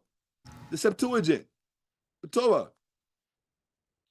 So all that Bible bullshit. Right? And what is the Quran? The Babylonian version, created by the Jews in Iraq. Yeah, they didn't tell you that part. Jews at two universities, the University of Pumbedita and the University of Surah. Why do you think the chapters are called Surah? Each chapter is called a Surah because it came out of Surah University in Baghdad that was run by Jews. Yeah. And the language was not Arabic. The script is Arabic. The language was Syriac, a Christian language that they used to write it. Yeah, it was all publishing. It was all about publishing. All of it. If you ain't got no story, you can't publish. If you can't publish, you ain't got no book audience. If you ain't got no book audience, you ain't got no money. It's that simple. Yeah, and all of them practice Bibolatry. You ever heard of idolatry? Yeah. What is Bibolatry? Bibolatry. The idolatry is the worship of idols. Bibolatry is the worship of the Bible. So a person who worships idols is called an idolater. A person who worships the Bible is called a Bible-later. And that's what they are.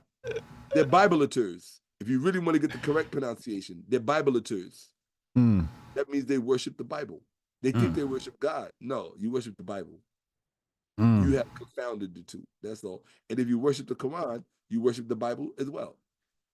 No, you don't worship Allah.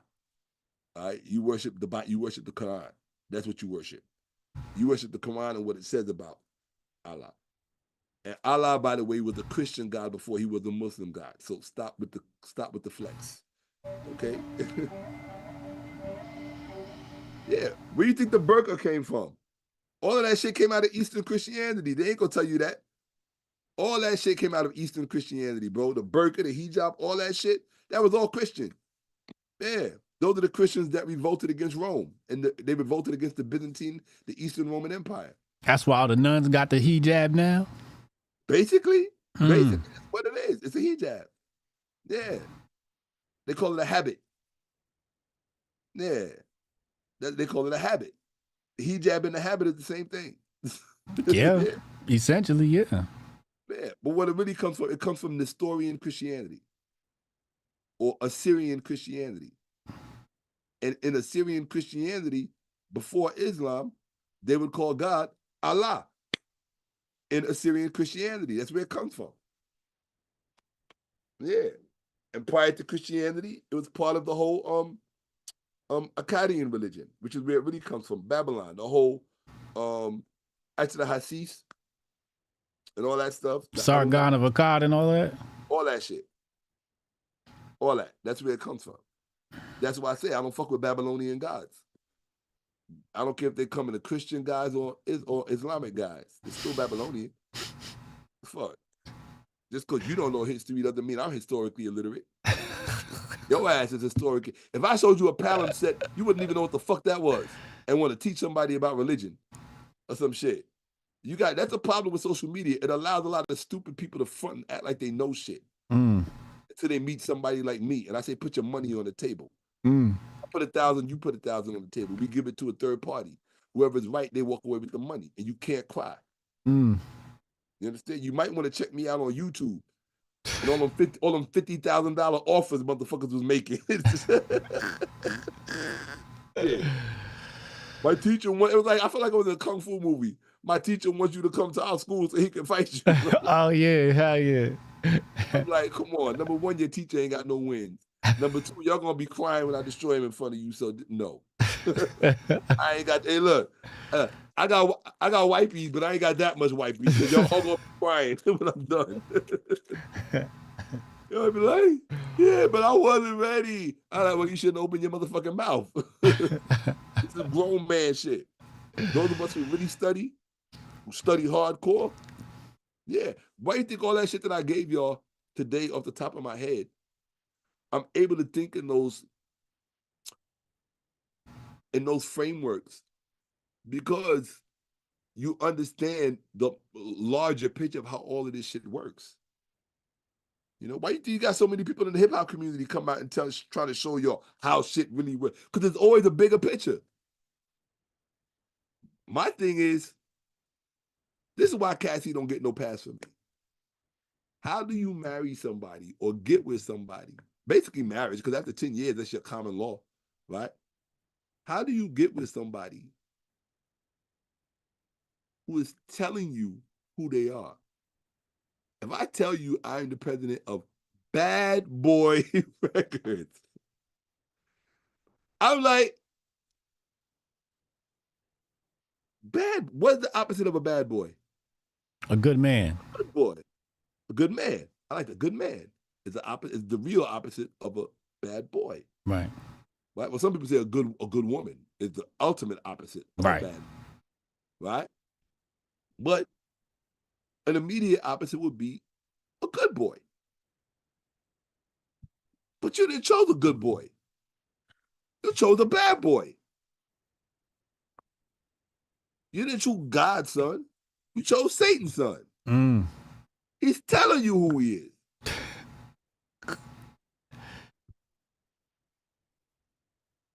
My man, I'm like, what do you got to do? He need a pitchfork, and that's what you need? Then you get what you deserve. The fuck? I'm like, God damn, that's why I have no sympathy. I'm all this bullshit about R. Kelly and Diddy, and y'all full of shit. And the reason why I know y'all full of shit, all these females, and I gotta say it, I told you, I was a supervisor at Club Cheetah when Club Cheetah was the #1 club in the world. I was also a bodyguard. You see how I noticed all these bodyguards came out telling all these stories? You notice I haven't come out and told any. I was a bodyguard for Will Smith, and I was a bodyguard for Mary J. Blige, and I was a bodyguard. Well, I did security for Prince. Okay? Those three. Just alone, those three. I'm not naming the other people. Those three alone. You don't think I got stories? You don't think I saw shit? You don't think I had interactions? Of course. So I saw what the females were doing. I saw how the females were behaving. I saw the shit that females signed up for and was going to make happen whether the artist wanted it to happen or not. So you can't come back 20, 25 years later and give me sob stories because now you want to see yourself as a decent person. Get the fuck out of here. Yo, it's all down with that shit. And don't tell me because she was underage. They the worst ones. Yes, nobody wants to talk about that. They want to talk about, they want you to think their daughters are angels. No, your daughter's the biggest hoe on the block. Yes, your daughter's the biggest hoe on the block. Why? Hold on. Why? Because her mama was the biggest hoe on the block.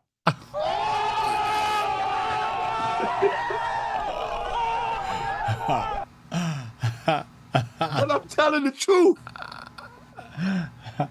Bro, look. Think about it for a minute. Just think about it for a minute. You got me, buddy. You gotta see your eyes. They're going in different directions. Chat spazzing out. Oh, this is crazy. Oh, this is classic. Oh, my. Yo, Sai used to love this shit. He be so bad right now. He was watching this shit. He watching. He been trying to get me to come on for that. I'm like, nah, nigga, you disrespected too much, man. I always say that if you got good talent, I have no respect for any platform that don't respect when you got class A #1 talent coming across your shit and you don't act like it. Fuck you. Go get that mediocre shit. Struggle. Nigga, struggle. You like the struggle bus? Struggle with your content, nigga. Don't talk about some boring whack shit that you only know half shit about. All right? Or we can come up here and open up the can of worms for everybody and let them all just like, oh. In fact, fuck the can of worms. I don't fuck with worms. I will just let you peer into the glass, into the mirror. I'll let you peer into the mirror that doesn't do what normal mirrors do. I gotta watch that show Black Mirror because I've always heard about it and I want to see what it's about. Oh, it's wild. I want to watch only the first 2 seasons. Don't watch after with season 2. Oh, okay. I mean, look, with my schedule, I probably won't have time to watch anything because everything is Kemetville right now, right? And will be for the foreseeable future. But yeah, bro, just think about it. If I was a supervisor at Club Cheetah in 96 and 97 at Cheetah's highest apex, right? I'm talking about when Brenda was throwing her Monday night parties. This is before AJ Calloway from 106 Park even came on the scene. Because when he first came on the scene, he was part of Black Diamonds and he was introduced to Club Cheetah. I was at Club Cheetah before he got there. I know who everybody was. I know who Derek Corley was. These are personal friends of mine. And I will always consider them friends. I know they saw shit and was a part of shit. And I know I saw shit and was a part of shit. We all did. And it was beautiful. It was wonderful. Why? Because we was all young. And what do young people do? Crazy shit. What do young people want to do? They all want to fuck everything that moves. So what do you think everybody was doing in the 90s?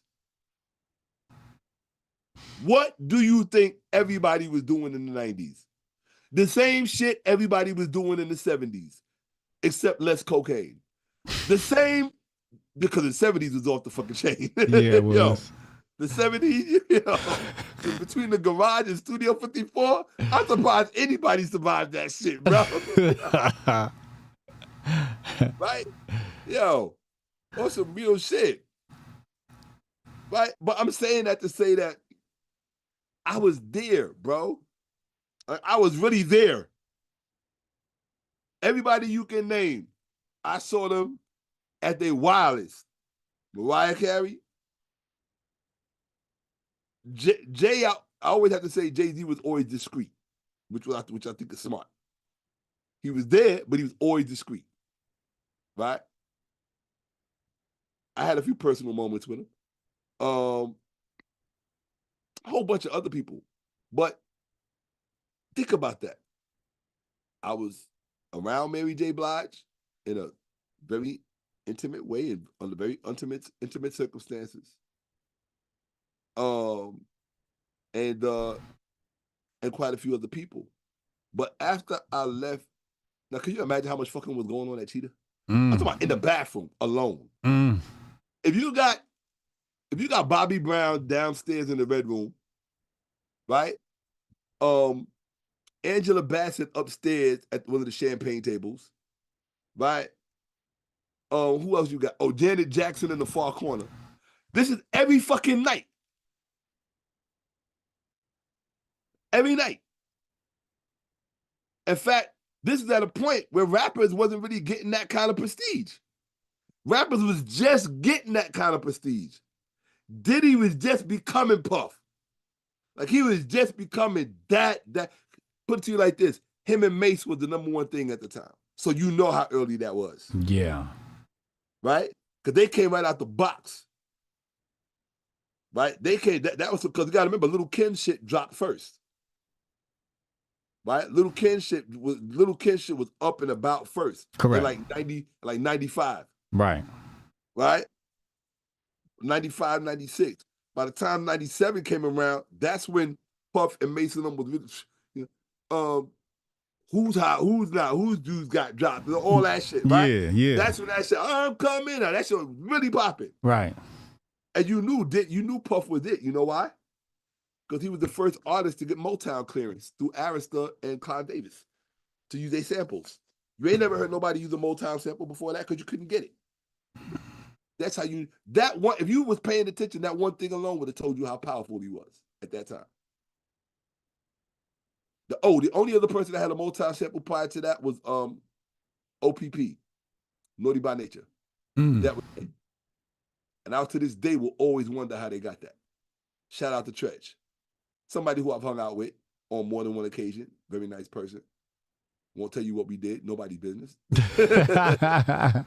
Let's just say we was having fun at a party. Right? Not a freak off, we was just at a party. Shout out Tretch. Yeah, good brother, very good brother. Gave me a ride in his Rolls and everything. It was nice, man. You know what I mean? But here's the thing. If you could imagine all the shit that I saw just being in that environment and the shit that I saw females doing regularly. Dude, this is when Heavy D was still alive, when Heavy D and Puff was rolling like this. Diving in the drop top silver Bentleys, riding around Manhattan, going from club to club to club to club. You would see them every night. Dude, you would see the females line up like they was on the welfare line. What was you lining up for? At 3, 4, 5 in the morning? You trying to go to the after party? We all knew there was an after party every night. So you gonna tell the judge that you was going to the after party to play Fisher Price in video games? Are you serious? The fuck out of here. These females try to move with this legacy of innocence that never existed, bro.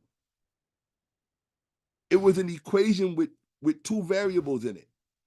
Both variables were guilty. Both variables were there on their own volition.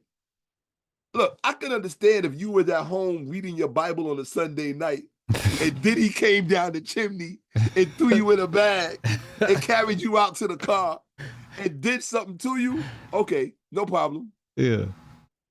No problem. But all the rest of you hoes, you signed up for every last thing y'all did. I don't want to hear shit. I don't want to hear shit about a drink. I don't want to hear shit about, I don't want to hear none of that shit. Because you signed up for every last bit of it. And you did. And you know you did. And now, 25 years later, now that y'all done went and got your little stories together and your little side stories, now you want to come back and talk about how you was victimized. And that was fucked up what you did to R. Kelly. I don't give a fuck what any of y'all say. Because I know what you hoes did. I saw it with my own 2 eyes. I saw how you moved and how you behaved. Oh my God. Tupac said it best. He said the night before he did Juice, he was hanging out in a club that we all hung out in. Nels. Do you remember Nels? I don't know if okay. Anybody that really came up in our time, they would know Nels. It was on 14th Street, 8th Avenue. Nels is where all the major celebrities, another spot with major celebrities would hang out. So the main spots where the celebrities really hung out was Nels, Chaos, Life, Spy Bar, and Cheetah. Not too much at the Tunnel, right? Tunnels was mostly like rappers and shit like that. But I'm talking about A-list celebrities, right? Those are all the spots I just named. In fact, first time I ever saw Donald Trump in the same room with him was that Spy Bar. He was coming out to hang out with Mariah, Denzel, and that girl who put Mariah on. Mariah used to be her backup singer, Brenda K. Starr. Yeah, Brenda K. Starr was doing something, and Mariah came out to support. And that was the first time I ever saw Trump in person. Tall guy, get out there. But that's when I saw he was rolling. I was like, oh, he a nigga. I was like, yeah. Ain't no racist white boy hanging out with these people moving like that. I was like, oh, I said that makes sense. He's a white boy from Queens. He's basically a nigga, basically. So, but he's a smart nigga. He's a smart nigga. He knows people. He knows what. He's like, oh, okay. Move this here, pull this lever here. Okay, cool, let's do that. All right, so I'm gonna sacrifice this to get this. Like, what's her name? Letitia James, the Attorney General for New York. I guess she thought she hurt him by killing the Trump Foundation and seeing to it that they can't do business in New York. Bro, with the amount of money Jared Kushner got alone from the Saudis, you think that was all going to Jared? Really? When Daddy Trump made it possible? What are you, stupid? You got to be stupid. You got to be a special kind of stupid.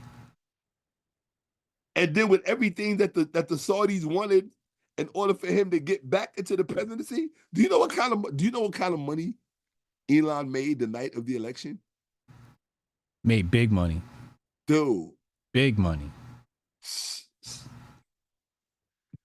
I think it was like 4.1 billion or something like that. Mm-hmm. Something stupid like that. Yeah, that Tesla stock went crazy. Bro. So, yeah, it was the war. Yo, that night was the roaring 20s, bro. Look, watch this. Watch this. At a time when most people can't even afford fucking bread and milk. Facts. At a time when most people can't even afford bread and milk. They just did an article yesterday said even the top, they said, what they say? The top earners in society can't even afford a brand new car. Dude, I got the article right here on my motherfucking desktop, bro. What does it say? I'm looking at it right here. Even some high-income Americans can't afford new cars anymore. That's from Bloomberg Business Week. So if high-income Americans cannot afford a new car, how bad do you think low, barely income earning Americans are doing when it comes to just regular? Maybe you want a bowl of okra or something, and you can't even. Somebody in the chat said, Shantae said the girl wrote a book about plotting before meeting R. Kelly. Oh, I believe that shit. I definitely believe that shit. Oh, let me tell you what my real education was, though. I'm going to give you a little bit of my bio right now. I can't talk too much about it. In fact, let me see if this shit is on my desktop. I'm going to do something I normally would not ever do.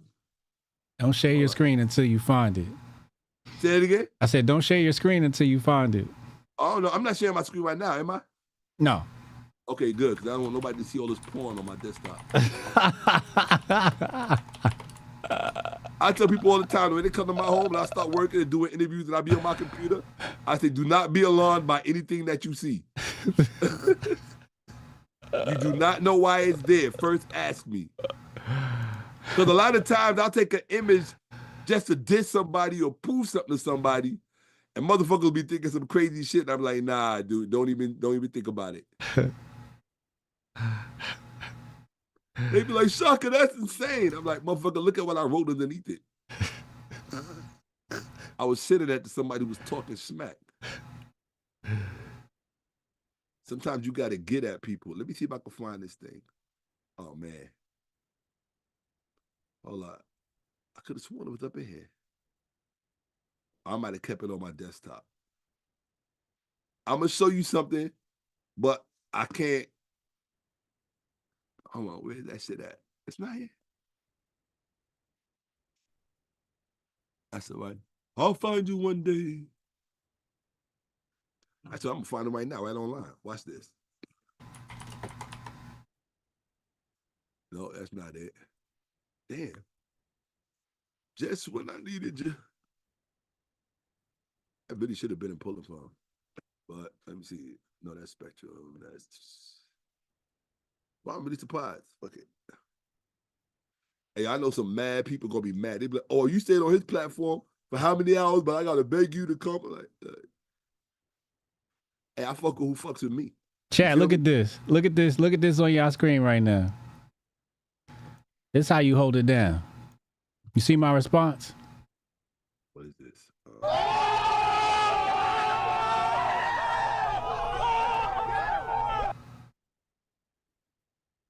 Might want to hear that shit.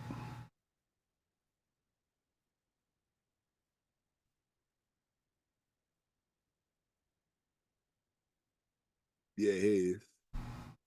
You know what I'm saying? You ain't dropped a super chat or nothing, and you want to come and tell me how to do my motherfucking job. Better shut the fuck up. Enjoy the motherfucking stream. Talking about what I should have did and what I shouldn't have did. Hey, yo, I'm gonna show you a picture. All right. Hold on. I'm gonna show you some pictures of some people I used to work for. Yeah, come get some of this scholarship. Hold on. Right around the time that I was talking about, and this is why I don't believe none of the shit these females say. None of them. When I say none of them, that includes Cassie. I don't believe none of them. I don't care who saw what. I'm the one person that don't believe you. I don't care. Why? Because I was there. I saw how y'all lived. I saw how you moved. Them females was the worst of the worst, bro. I saw them do shit I never thought a female would do. Cause a man, when you've been around the world and you've done shit, you don't want to admit to yourself that you might still be kind of naive about certain things. Right. You know what I mean? You want to give off the impression to the world that you've seen everything, you've done everything, nothing going. I saw shit with females that I just didn't know people did, bro. Wild shit. And here's the crazy part. I'm going to tell you what made these females the worst. I'm going to tell you what made them the worst. Watch this. You see this picture? Can you see it? Yeah. You ever seen those faces before? I don't think so. All right, I'm gonna stop sharing my screen. Now, all I'm gonna tell you is this, because I'm not at liberty to say a lot of things. I used to work for those individuals. All right? I worked for them because there was a certain community of people that used to like cheaters. Cheaters was a place for real ballers. It was A-list celebrities and real ballers. And you had certain types of individuals that used to like to come through for certain treatment because they got treated well. Right? And they would bring a lot of women. They would come with limos and limos and limos full of women.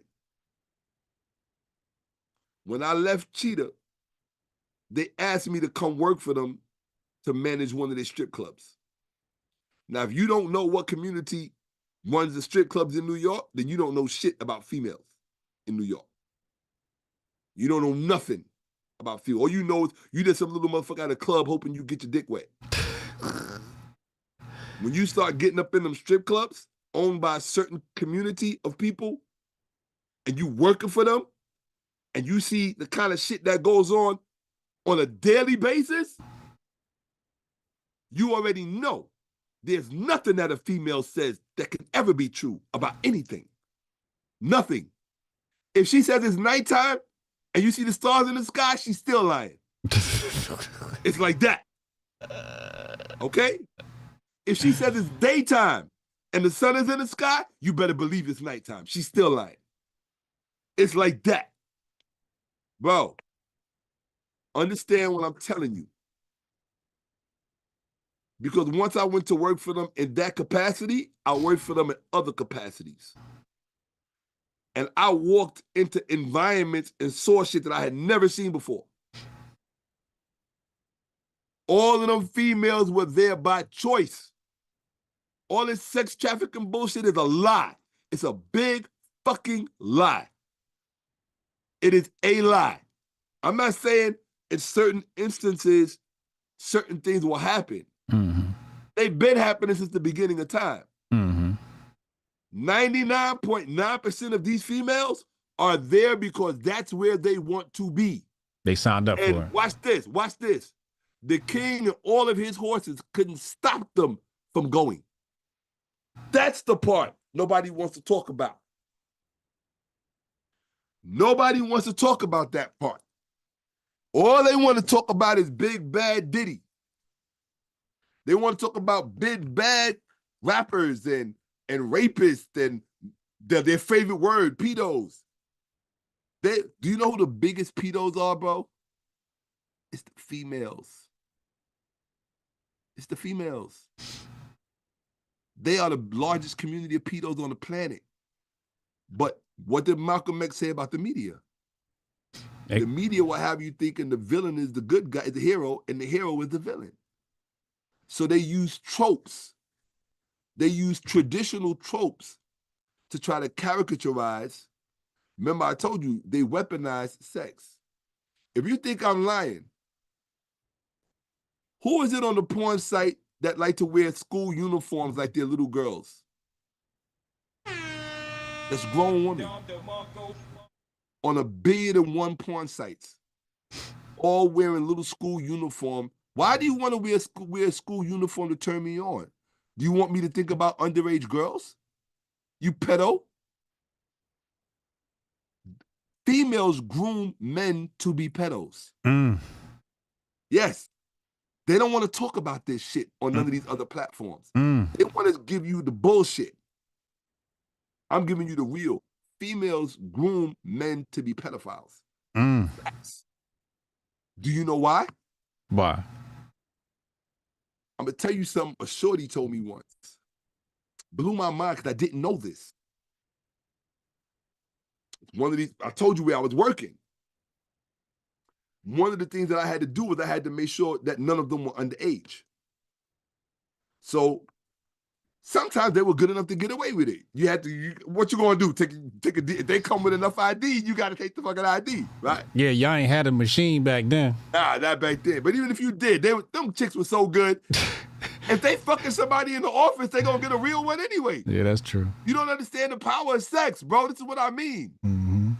Females can move through society in a ways that men cannot. Mm-hmm. Men don't get invited to parties because they sexy. You understand? Yeah. My dude, I had to learn. I had to really learn how the world works. So what she tell you? Oh, man. She told me, so a lot of these girls that be dancing, they're not stupid. A lot of them are in school, they're getting degrees or whatever, and they just dancing because the money's real good. But it was back, oh, man, the kind of money they was making back then was insane. Right? Mm-hmm. So this one girl was telling me, because we were talking about me giving young girls a hard time if I felt that they were underage and they were trying to work there. Because, bro, you don't know what kind of hell would have broke loose if some shit like that would have went down. Right. But they use shit like that to close clubs down. I mean, you fucking with people's money. Right. So that was a lot of responsibility on my part. Right. And making sure no sex was taking place on the premises and that no underage people were working there. So plus other things that I'm not at liberty to discuss. But the point I'm making is I was talking about something and I was trying to describe a situation and I used the term pedophile. And she said, no, that's incorrect. I said, what do you mean? She said, no, a pedophile is somebody who is attracted to this particular demographic. She said, the graphic you're describing, Hotep. the correct term for them, they use in the MSD theory, what they call that book with the psychological DSM? Right, the DSM. She said that's called a phebophilia. I had never heard of a phebophilia. Right? She was like, Hebophilia. What? Hebophilia? No, phebophilia. Phebophilia. Phebophilia. It's right. It's adults who are attracted to teens. Okay. Right? Okay. Teens and late adolescents. So those are not pedophiles. Right. Pedophiles are people who are attracted to little children. Right. The problem with the West is that the West doesn't understand that the concept of a child is mercurial. Right? This is the reason why on Tuesday you could be defined as a child. Let's just say you're a black child and you're 13 years old. If you walk into a white house and kill 8 white people, do you think you're gonna be tried as a child? No. You're gonna be tried as a what? Adult. As an adult. Well, Yeah. I thought you was a child. You see what I'm saying? Yeah. So the concept of a child and an adult is case specific. It's case relative. You understand what I'm saying? Mm-hmm. Or even from state to state. Right? In one state, you might be a child if you're this age. In another state, you might be adult if you're the same age. Mm. You understand? So what we try to do is we try to come with this, what do I call it? Indignant is the term that I use. Oh, indignant, self-righteous is a term that I use. It's indignant, self-righteous, moral high ground, right? This is what we try to use and lord over other people. Mm-hmm. When we hear something that we find is or should be out of the norm, right? They say out of the norm. Just because something is out of the norm, don't make it wrong. See how that rhymes? See how that they went together for a reason. Just because out of the norm, don't make it wrong. It's just out of the norm, right? Maybe somebody got lucky and got privileged in a way your ugly ass, overweight ass couldn't, right? Mm-hmm. So don't hate, right? Let the motherfucker live or let the person live. So what she said to me was, first she explained to me about the whole thing about phebophilia. I had never heard that before. This is not the kind of stuff that I study. I know now because I studied later on. But watch this. The thing that she told me, because this girl was brilliant. In fact, she was going to law school. She told me something I never heard. And to this day, I have not done the research on it, only because I'm busy with other things. But when she told me what she told me, I knew it had to be true because I thought about human nature. She said to me, she said, why do you think the legal age for females for a man to get with a female is 18? She said, why do you think that is? She said, do you think that it's because it's a morally just thing? And I said, well, I never really thought about it. I said, because when you think about a 17, I was 17 once and I was 18. I don't remember really feeling much different. You understand what I'm saying? It's like, yeah. There wasn't any decisive difference between the two. How many people have turned a certain age and said, I feel the same. I don't feel no different, right? That happens often. It's a natural thing. But she said some shit to me I never heard, and I never forgot it because it just makes me think about human beings and motivation. That's what fascinates me. She said, don't you realize, she said that for most of human history, younger females with older men has been a normal thing. Even here in this country, where a girl in the South, like in a place like Kentucky or Appalachia, whatever, getting married at 15 to a grown man was normal. Right. Nobody would bat an eyelash. Right. Right? So, what she told me was the thing that changed all of that was that older women got tired of competing with younger women because of younger women, the high value men, like the shit we deal with today, they were more scarce. Mm. There weren't as many high value men left to pick from. Right.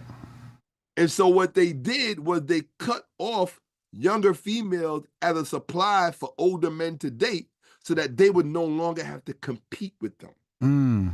So where we're thinking it's some moral shit, protect the young person. No, It was just these demographic of bitches looking out for themselves, cutting off the competition. So you don't want to tell the story like that. Mm. You don't want to tell a story like that. You want us to think, oh, it's this, that, and the third. And it's like, okay, maybe it's a little bit of both. But I had never heard that shit. And when I heard it, it made me think. I was like, that sounds like some real shit. That sounds like the kind of, that is more humanly plausible in the way people move than just some arbitrary cutoff age. Right, yeah. Right? There had to be but the way she explained it was a bit more drawn out because she gave me names, dates, places, cases, president. Oh, she was breaking it all down. Oh, wow. Yeah, she was like the woman, because the wars, the men were dying from the wars. The men were dying from what? The Civil War. They were dying from World War I, the Spanish War, the Korean War, Vietnam. So men were becoming scarce. So if a man could come back and get a girl very young, he got a prize. She wasn't mad. Her parents weren't mad. She got an upstanding, respectful man. You understand what I'm saying? Mm-hmm. He's got, I don't know, maybe a house, the white picket fence, the car, the two-car garage. You know, the whole American dream shit that is no longer available, right? So little Susie is basically taken care of. Right. Right? The parents are like, oh, we got one out the nest, and our son-in-law, whatever, whatever. Right. I don't really know how the whole shit worked, but the way she was breaking the shit down to me just made me say, God damn. Now, normally I don't talk about that because people, you know how these. Yeah, everybody taking shit out of context.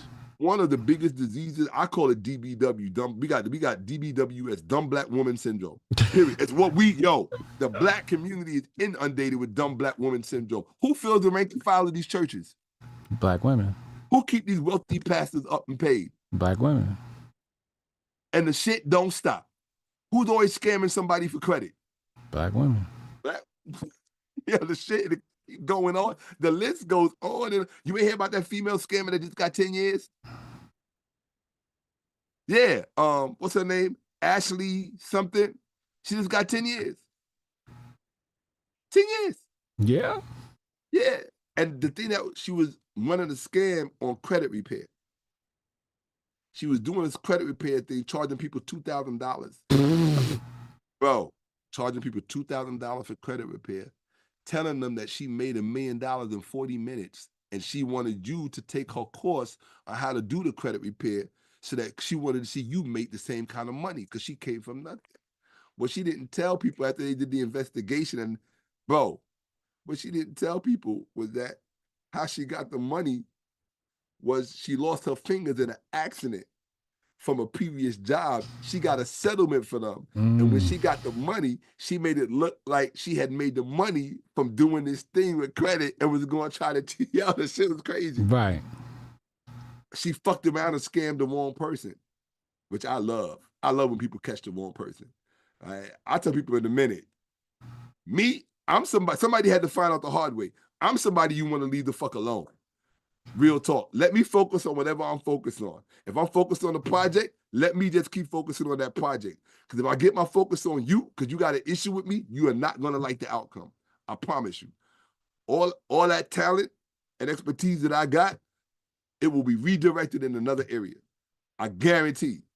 You feel me? Mm-hmm. So, but she fucked around and scammed the wrong person. The person that she scammed had a bigger following on social media than she did. Oof. Yeah. And she started asking around, and her following was hearing about it, and they was like, yo, she got me too. Like, yo, she did the same thing to me too.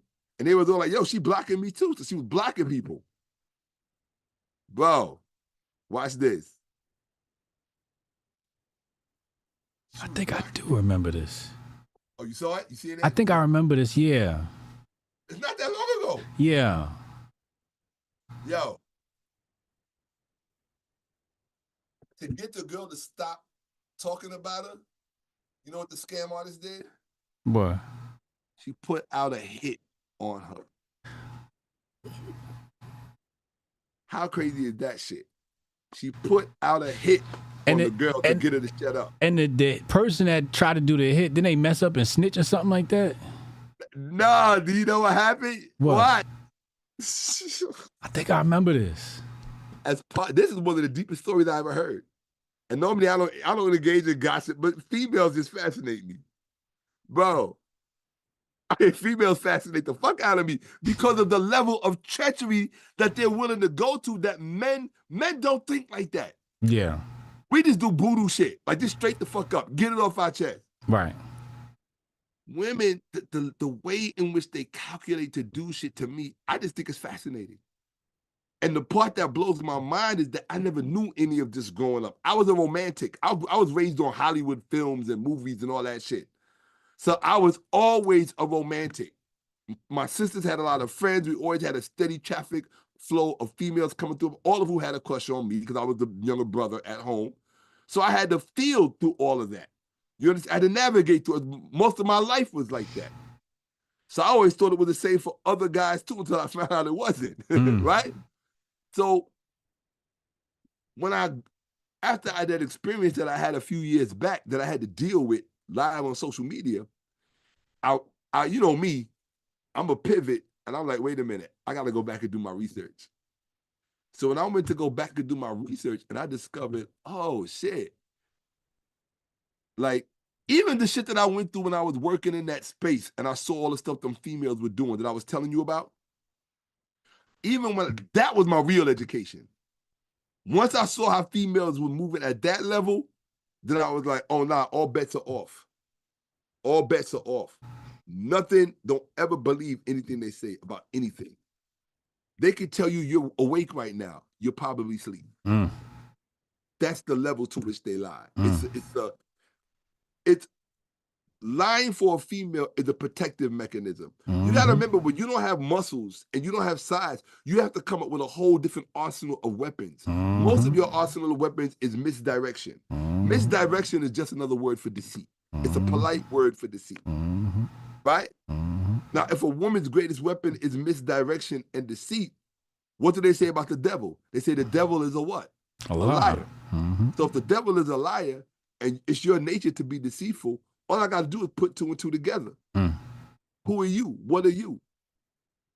Right? Now I understand why these world religions portray you to be this way. So what happened with the hitman? Oh, yo. This shit is crazy. So what she did in order to market her business, right? Because she was always doing things to pull people in. She took some of that money that she was getting from scamming people because she was making big bank. Her and her husband, they had a whole channel on the shit. Yo, they took the money and she bought one of her homegirls a house. No, she bought the girl's mother. She bought one of her homegirls' mother a house. One of her homegirls? Yes. Okay. Now listen. That's kind of risky. She bought one of her homegirls' mother a house because she was like, I did this because my homegirl been riding with me ever since I've been trying to come up. I just wanted to show love. Something happened. When the mother and the family moved in, they was like, oh, they realized her name was still on the deed. So they was like, tell her to take her name off the deed so the house can really be ours. She was like, no, I'm not taking my name off the deed. So that created a little beef. Yeah. And it's two women arguing now, so it's even worse. Now watch this. Now watch this. I guess maybe for her, I don't know what the deal was, but I'm just making an educated guess here. The guess is, look, I need a favor. You want me to take my name off the deed? I need you to do this for me. Right? And you know what the request was. I already told you. The request was to go off homegirl who was online blowing up her spot. Okay? And watch this. The girl with the house, or the girl whose mother had the house, who was asked to do the deed, her and her man was supposed to do it.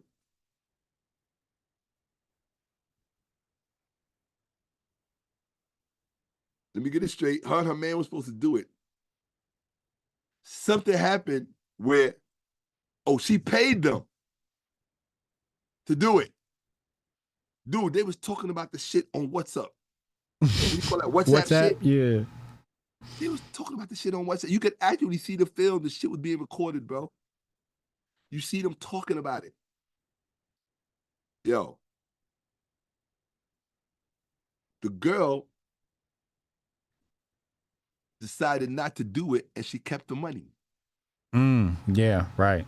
Yep. I remember this. Keep Now, going. when the girl kept the money, the one who was putting out the hit called the FBI to complain about not getting the money back.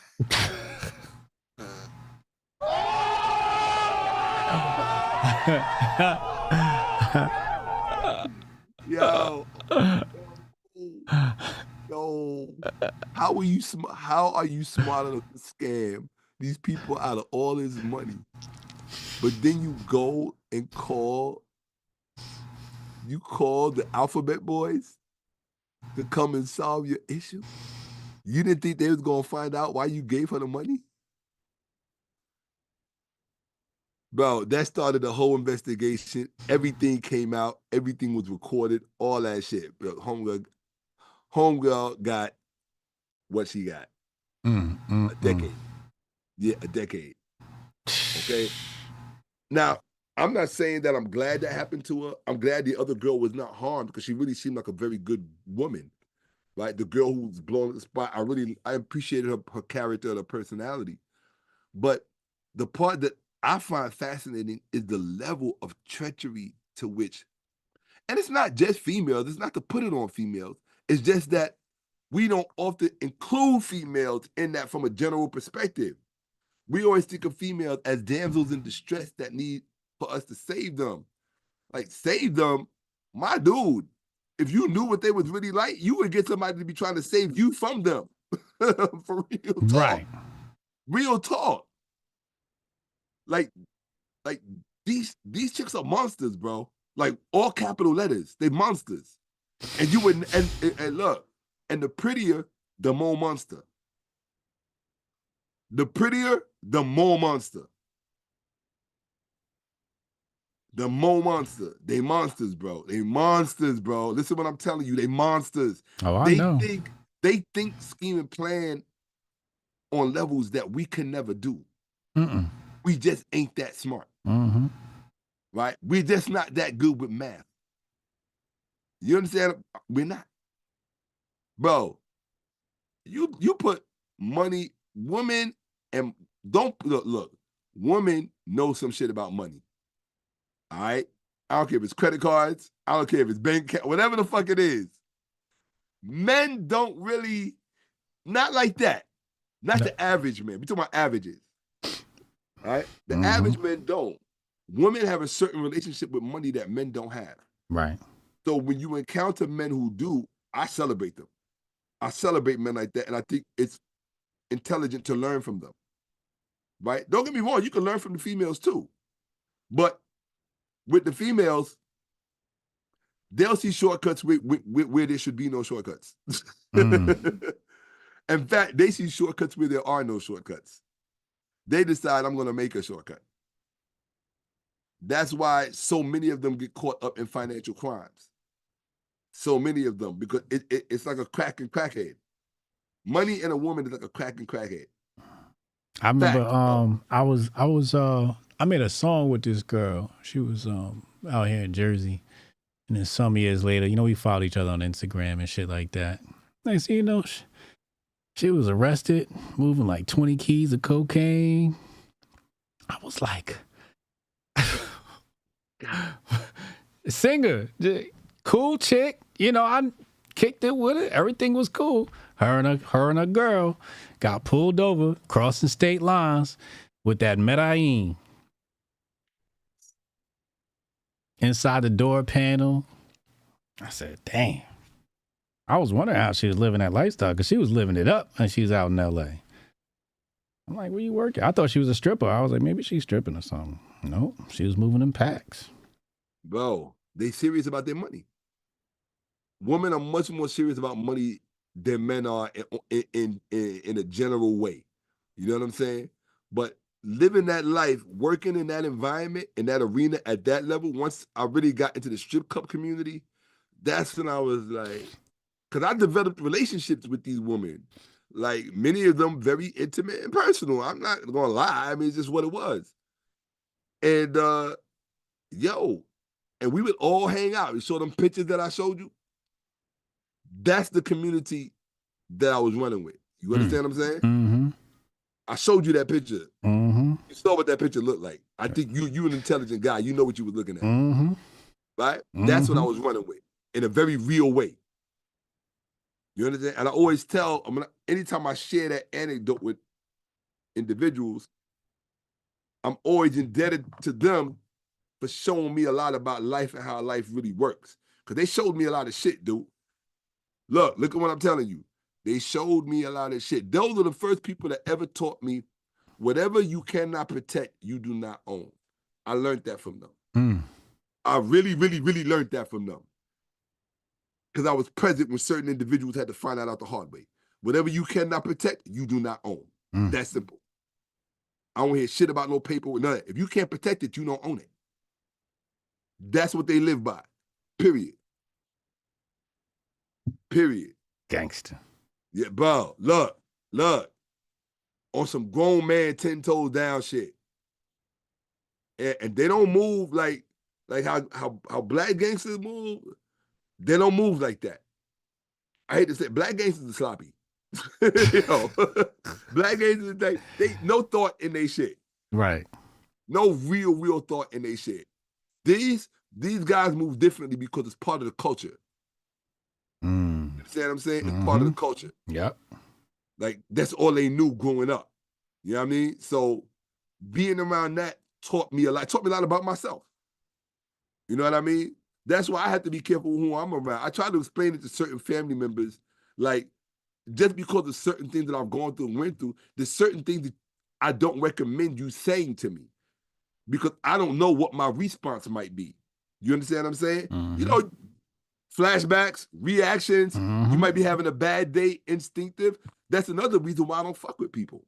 I really don't. It's like I fuck with people who I fuck with. If I really know you, you and I, we have a very, very solid relationship. Me and certain other individuals, I fuck with you. Other than that, look, most of my time is alone, by myself, 7 days a week. I don't see anybody. I don't talk to anybody. And that's how it is. Period. That's probably why when I come on here, I run my mouth for like hours like it's nothing. Because I haven't talked to nobody in fucking days. Yeah. In days. Yeah. You know what I'm saying? But this is the fact of the matter. When I worked there, on some real shit, bro, and I got the tattoos to prove it. When I worked there, and I was working again, the same way when I was managing that Cheetah, and when I left Cheetah, those individuals I was telling you about, I used to show up with the limos full of women. They are the ones that asked me they used to always ask me then, Shaka, why don't you come run our place? We like the way you run shit here at Cheetah. Why don't you come run out? That's how I ended up over there. And when I got over there, it was a whole different thing from Cheetah. In Cheetah, it was A-list, high-list celebrity bullshit all the time. When I say bullshit, I mean just the same typical, everybody you can name you saw every night. So after a while, it wasn't even like Mike Tyson. First time I ever met Mike Tyson was at Cheetah. He swung back to punch me, and I was like, yo, hold up. He was like, oh, my bad. He was getting ready to fight everybody. Him and Bad Boy was getting ready to have a fight. A lot of the Bad Boy dudes that was on the floor.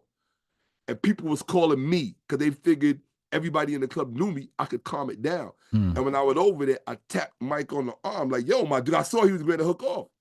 And he turned and went to swing, and I'm like, yo. That's how we met. And we actually became acquaintances after that. He would see me, Shaka, give me a hug, whatever, and I appreciated that. In fact, other people would throw my name around just so he would say hello. I'm like, yo, I know Shaka.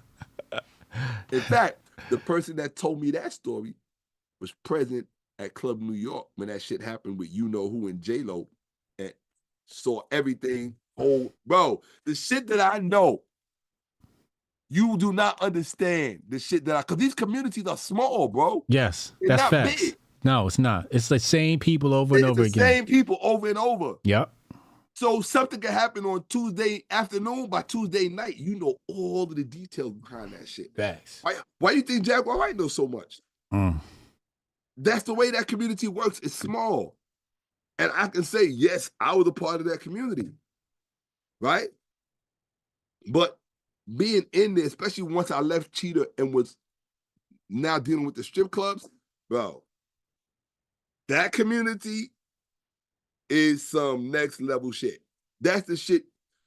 What you won't hear mean? nobody. Look, the strip club community. You notice all the stories that you hear are always about regular nightclubs and regular parties. Yeah. Week-offs, right? Yeah. It's still a party. Mm-hmm. How come you don't see people on these internet airways telling you about the shit that happened at the strip clubs? You know why? Because that's all next level shit. Yo, I said that, chat. Remember I told you, I was like, yo, one of the safest places to be is the strip club. Yo.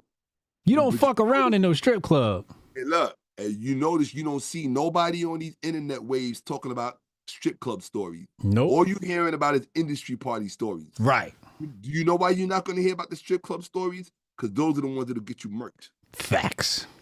You understand what I'm saying? Facts. Those are the ones that'll get you murked. Real fucking talk. The kind of shit It's a that different happens, level. bro. And look, I saw it all. All. That's why there's nothing you could tell me about a female. Nothing. Dude, I would look at you and laugh. Even, and then somebody said to me, dear, I was having this, they said, even about your own mother? I said, even about my own mother. Even about my own mother, who I love dearly from head to toe, who is a saint to me. A saint to me. After what I learned, nah, even my own mother. I learned that women do not live on the same planet that we do. Women live on a different planet. We just happen to be coexisting. It's like two planets. You got planet. That's why they got that book, Men Are From Venus, Women Are From Mars. Mm-hmm. That's a euphemism for telling you we live on two planets. Right? We intersect and interact at certain points, but it's not the same thing, bro. Two very different realities. Very different realities. And my time in them strip clubs, bro, once I saw that and lived through that experience, in fact, that fallout that I had on the internet, that was crumbs from that era of my life. That's how that whole shit happened. When you're in that kind of sexually charged atmosphere, nobody's thinking straight. Nobody. Everybody's horny. Everybody's drunk. Everybody's hot. Everybody got money. The fuck you think is gonna happen? What you think? This is church? This is the synagogue? Really? And then y'all want to get a crisis of conscience 10, 20 years later and come back and try to destroy lives? To me, that's evil. That's more evil than anything that happened to you during that part of your life. I look at it like this. During that time of your life, whatever the fuck happened to you, chalk it up as something you learned. Charge it, as we used to say back in the day, charge it to the game and keep it moving. Don't come back 10, 20 fucking years later. Oh, I was little Bo Peep, Little Red Riding Hood, just riding on my way home to grandma's house, and I ran into the big bad wolf, Puffy. Oh, so wait a minute. So you went back to his hotel rooms because you thought you was going to play Uno? For real? For real? You went back to this man's hotel room, knowing who he is, and looking at how you dressed, and considering whatever the fuck you was doing the night before and what you going to be doing tomorrow night. And you want me to think that you came up here because you thought y'all was going to play video games? That's what these bitches are doing, bro. With R. Kelly and Diddy. Yes. Nobody can't come and tell me no horror story about these people. Because I know that the real star of these horror stories, it was the females, bro. It was all the females. All and they know it. And they were setting up other females too, grooming. Yes, and shit. they were setting up other females. I synced it. Yes. I And seen then they it. want to come back and try to demonize the man years later. I'm like, look, to me, that's wrong. If somebody does something to you, say if you're a girl and you're working at a supermarket and a man does something that is crossing boundaries, I support you 100%. I don't care who he is. He's got to answer for that because he's placing your safety at risk. But when you're running around from celebrity parties to celebrity parties and you're getting drunk and you're getting high and you're taking ecstasy on your own, see, you want to tell them about the shit they put in your drink, but you don't tell them about the shit you took before that. Mm. You don't tell them about the ecstasy you was taking in the car on the way there, on your own volition. You don't want to talk about that part. The shit you and your homegirls were doing at the hotel room before y'all showed up. You don't want to. Because I saw how y'all showed up to the parties. Y'all wasn't showing up straight. Like, hi, I'm here for my job. I'm here to have a good time. Half of y'all could walk stepping out the car. How many snapshots have we seen of these high-profile females getting out of the car where they show you the whole coochie as they stepping out of the car? Yeah. They got the mini skirt on with the whole coochie showing. Yeah. But they want you to think that the men are walking around as predators. The men aren't the predators in those situations. They are. Mm-hmm. They're the ones hunting. They're the ones hunting. Facts. Facts, bro. These are facts that I'm telling you. I don't have to debate this with nobody. Everybody know it. Nobody. I stood on a highway for 2 hours with just me and Will Smith. Nobody else. Bro, listen to what I'm telling you. When Will Smith was filming Men in Black and I was his bodyguard and he had to film certain scenes where they were shutting down whole sections of New York, he was my client. Do you understand what I'm telling you? I'm standing in the middle of a highway for hours with just me and Will Smith. And this went on for days of just being with him and having him under my tutelage, under my protection. When you're in that environment and you see the shit that females are willing to do to get with famous people, what did Tupac say?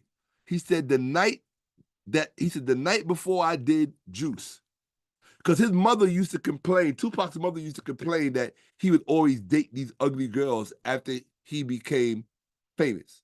And he would just get these little knots. And she was like, why are you dating her?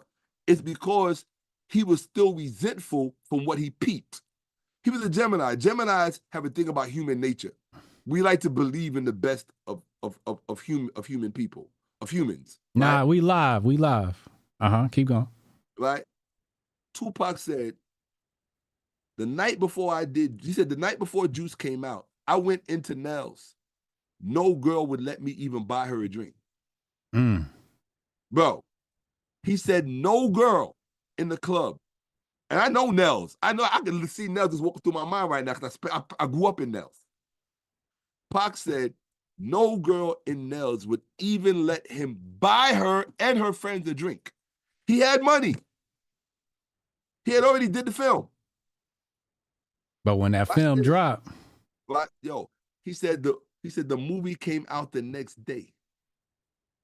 That night, he went back to Nell's. Bro, he said them girls lost their fucking minds. It was like their whole energy was like, I gotta have you and I don't know why. Yeah, you know why? What that really is the level of self-entitlement that exists inside of females. Think about it. The night before, you wouldn't let this man buy you a drink because he was a nobody. Mm-hmm. You went and saw him in the film the next day. The next night in the club when he comes back, now you feel, for some godforsaken reason, that you are now worthy of this man. What makes you think you're worthy of this man? You wasn't up on the screen, bitch. He was. But you think that because you got your hair did or because you got your breasts done or you got some silicone, whatever the fuck it is, I don't know. You think that for whatever reason, you are now worthy of this man and all of his accomplishments when you wouldn't even let him buy you a drink the night before. That left a very indelible impression on Tupac. I get it. All men have been through that. But all men don't have the privilege of blowing up and becoming a mega star within that space of time so that you can really see the before and after. And when he saw that shit, it left a bad taste in his mouth. He was like, fuck these bitches. I know that How many feeling. men, think about how many men have said, you know what? And this part I relate to. Most men, at least back in the day, I don't know if they do it anymore, but most men, because they did go through that, when they finally blew and became like a millionaire or multi-millionaire, they went out to look and go find, they went out to look to go find the plainest Jane they could find. Mm-hmm. And that's who they made their wife. Mm. And a lot of women would not understand, why did he pick her? Why? Because number one, 9 times out of 10, if you really old school, you want to meet a girl when you got all your shit together and the money's super right on a level that most girls dream about having for themselves. You don't want her to know who you are or what you got. And just watch how she behaves. That's what should make you determine whether or not if she's for you. You understand what I'm saying? I had that shit happen to me when I got in the industry. Yeah. Before I got in the industry, same bitch that wouldn't talk to me was the same one that reached out to me after I started working with Fifth. I hated it. I told the chat before, I said the prettier the bitch is, the more I hate them. But you know in ancient Kemet, what they say about very beautiful women, right? What? Bro, yeah, that's why I gotta publish this. That I need you to help me get a book published, man. Because my business manager, she's fucking me over, man. All right, I'm serious, man. You gonna help me or what? I got you. I gotta just. I mean, I don't know how to do it, but I gotta connect. All right, just make the. That's what everything is about. Network is about. Put the right people together. Yeah. I need to give it this person. I'm like, I need this book published like yesterday. Mm-hmm. It's right after I'm done with this project that I was supposed to be working on today that I fucked around and fucked off because of this. Right? I told you it was gonna be like a barbecue. It's like we hanging out at a fucking barbecue. Yeah. And when you at a barbecue, you just talking. You know what I mean? Ain't nobody looking at motherfucking watches. It's like, we just so y'all got to sit in on this shit today. Y'all need to say thank you to Hotep Jesus. And he had this relationship with me. All right? On some real shit. But let me tell y'all about Hotep Jesus' whack ass. Motherfucker lied, talking about, I came to set up a space and a place for brothers like y'all, the elders and the teachers. This motherfucker be on Fox, Facts, Folks, Fox. He be on all these networks and don't be hooking brothers up. Fuck this dude. He fake, man. He fake. I don't fuck with him, man. My man, though. Yo. Niggas swear I got more pull than I actually. I ain't got no pull. Hey, look, watch this.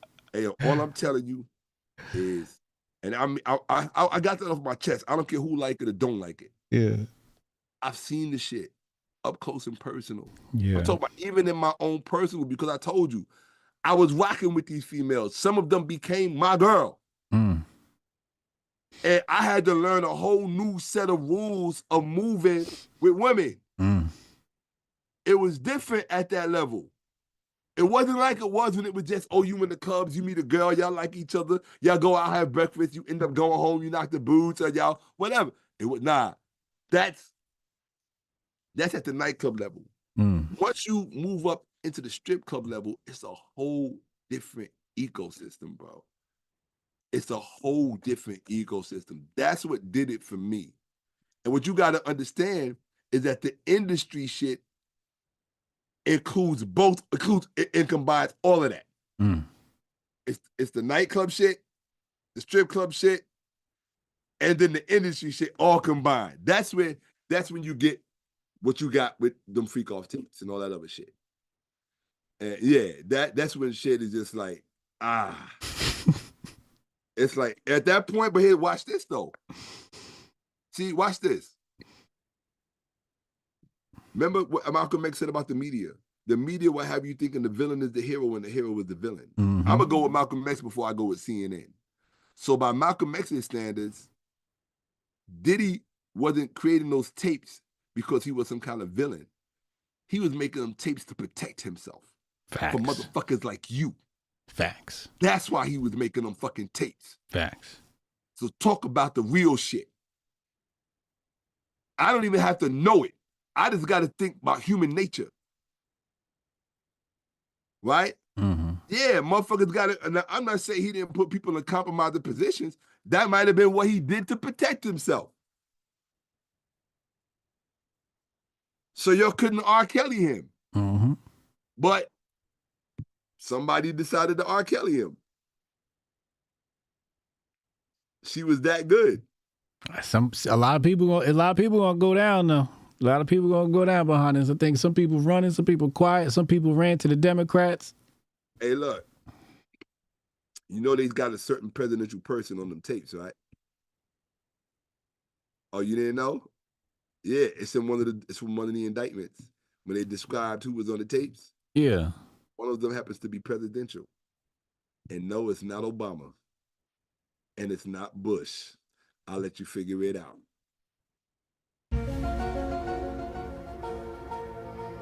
It ain't Clinton either. So who you got left? Biden. Oh, it ain't Biden? You know it ain't Biden. Bill. Oh, you said it wasn't Clinton.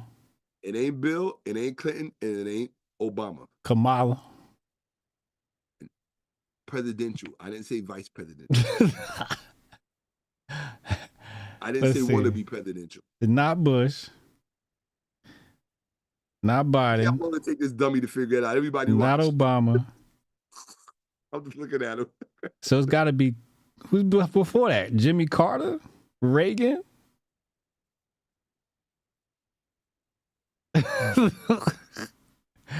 at a Diddy party? Really?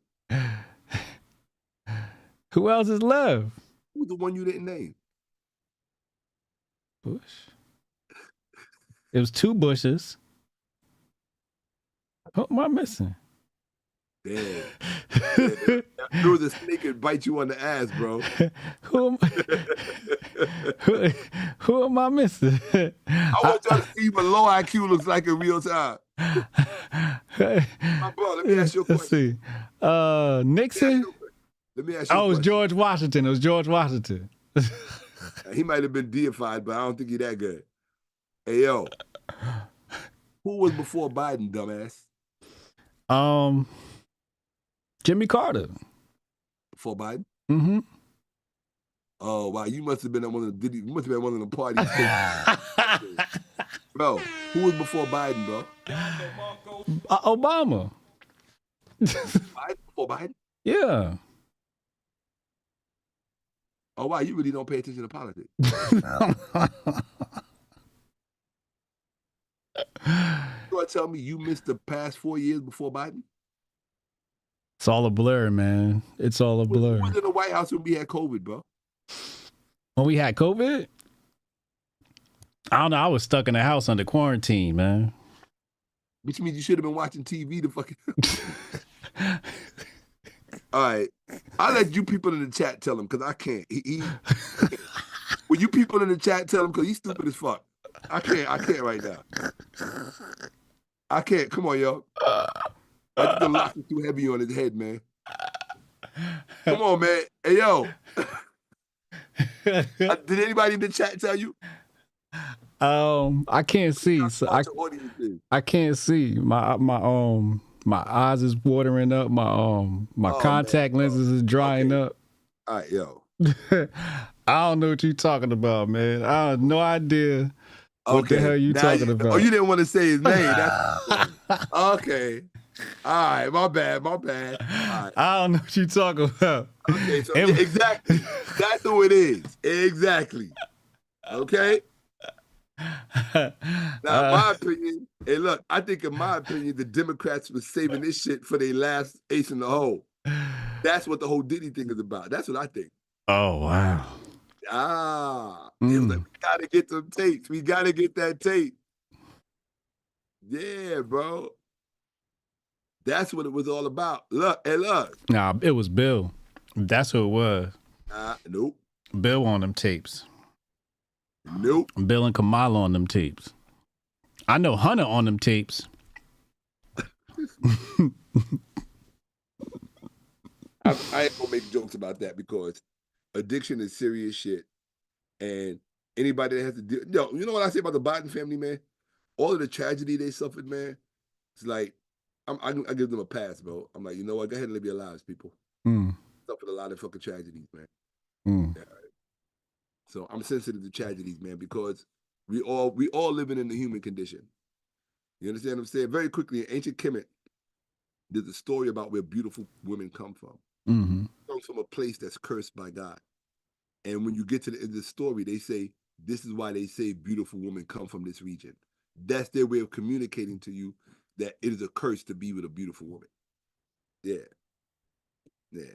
There's a whole lot of information about females in the Kemetic corpus that people don't know about. I mastered all that shit. I had to save my life. Right? You know what I went through, right? My platform knows what I went through. Nobody expected me to fucking come with the receipts the way I did. But that shit blew a lot of people's minds. They thought I was done. They thought they was like, oh, Shakka through. I'm like, nah, I'm just getting started. You gonna say some shit about me? All right, let's go to the receipts. let's go to the evidence. See what the evidence says. Oh, now you and your mind. Now you're gonna run away from the internet now. All right. So yeah, you pulled your own card. But that's when I realized, wow, without technology, that's what fascinated me. I said, if I wouldn't have had those receipts, if all those emails would not have been saved, and I had them stored away in a very safe place for any future references, I got so much shit stored away in case anybody ever trying to come at me about some shit. I'm like, deal with that first, and then we can talk. All right.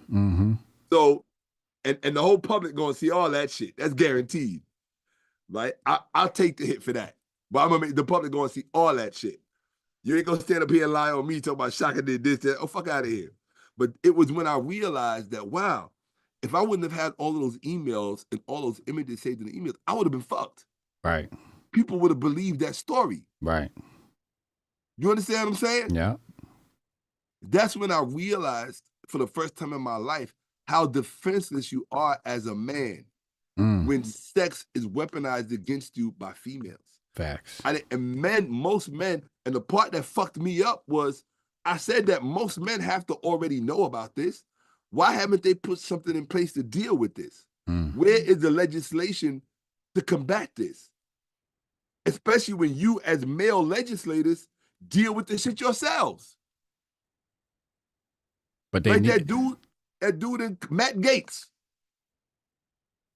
Right? How you gonna have a controversial last name like Gates, Watergate, Matt Gate, this gate, and you have them kind of accusations made against you, and you ain't doing nothing to change the laws, especially towards females who are caught leveling false accusations.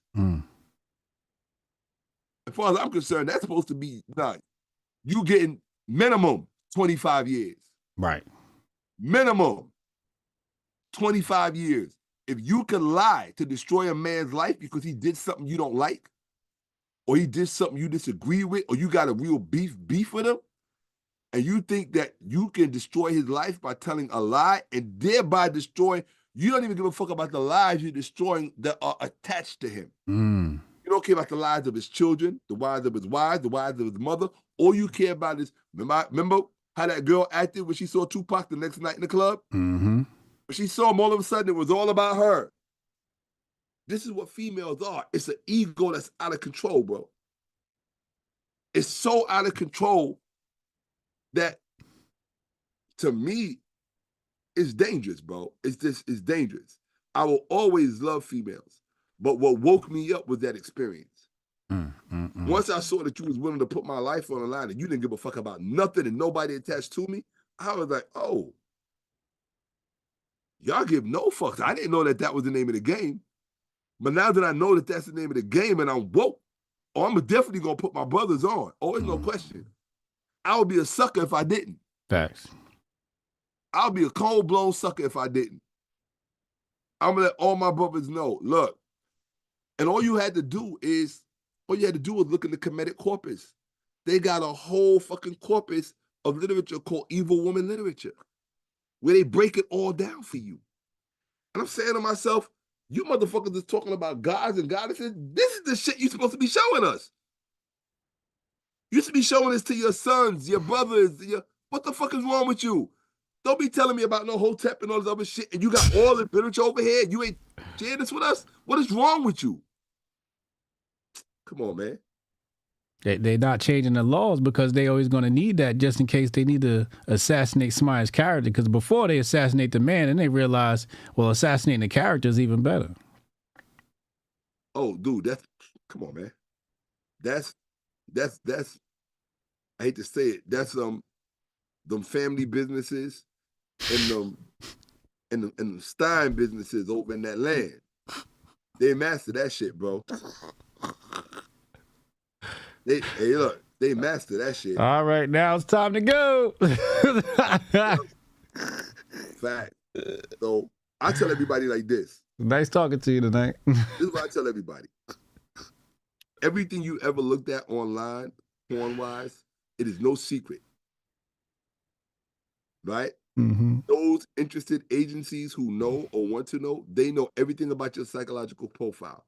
I don't ever look at anything on porn or anything else and think that I'm the only one looking at it. What you have to understand about computers and phones is that you do not own them. You rent them. They belong to the government, to the FCC, all of this shit. Your mic, your camera, all of it. So I have not ever looked at anything under the false impression that I'm the only one looking at what I'm looking at. No, not at all. Not at all. I do think that there needs to be some activism in this country because the evil underbelly of all of that is a lot of that shit is going to be used to destroy lives, man, at people's discretions. And that's wrong because to me, it's a form of entrapment. You're putting all of this crazy shit out here knowing that the human mind is developed a certain way, understanding that there are layers to it, understanding that some people, everybody that you look at that looks grown ain't grown. Some people are still resolving childhood issues. You understand what I'm telling you? Some people are still resolving certain trauma. Many of them. Say what? Many of them. Right. But what you got to understand is that a lot of that stuff will also dictate that person's sexual proclivities.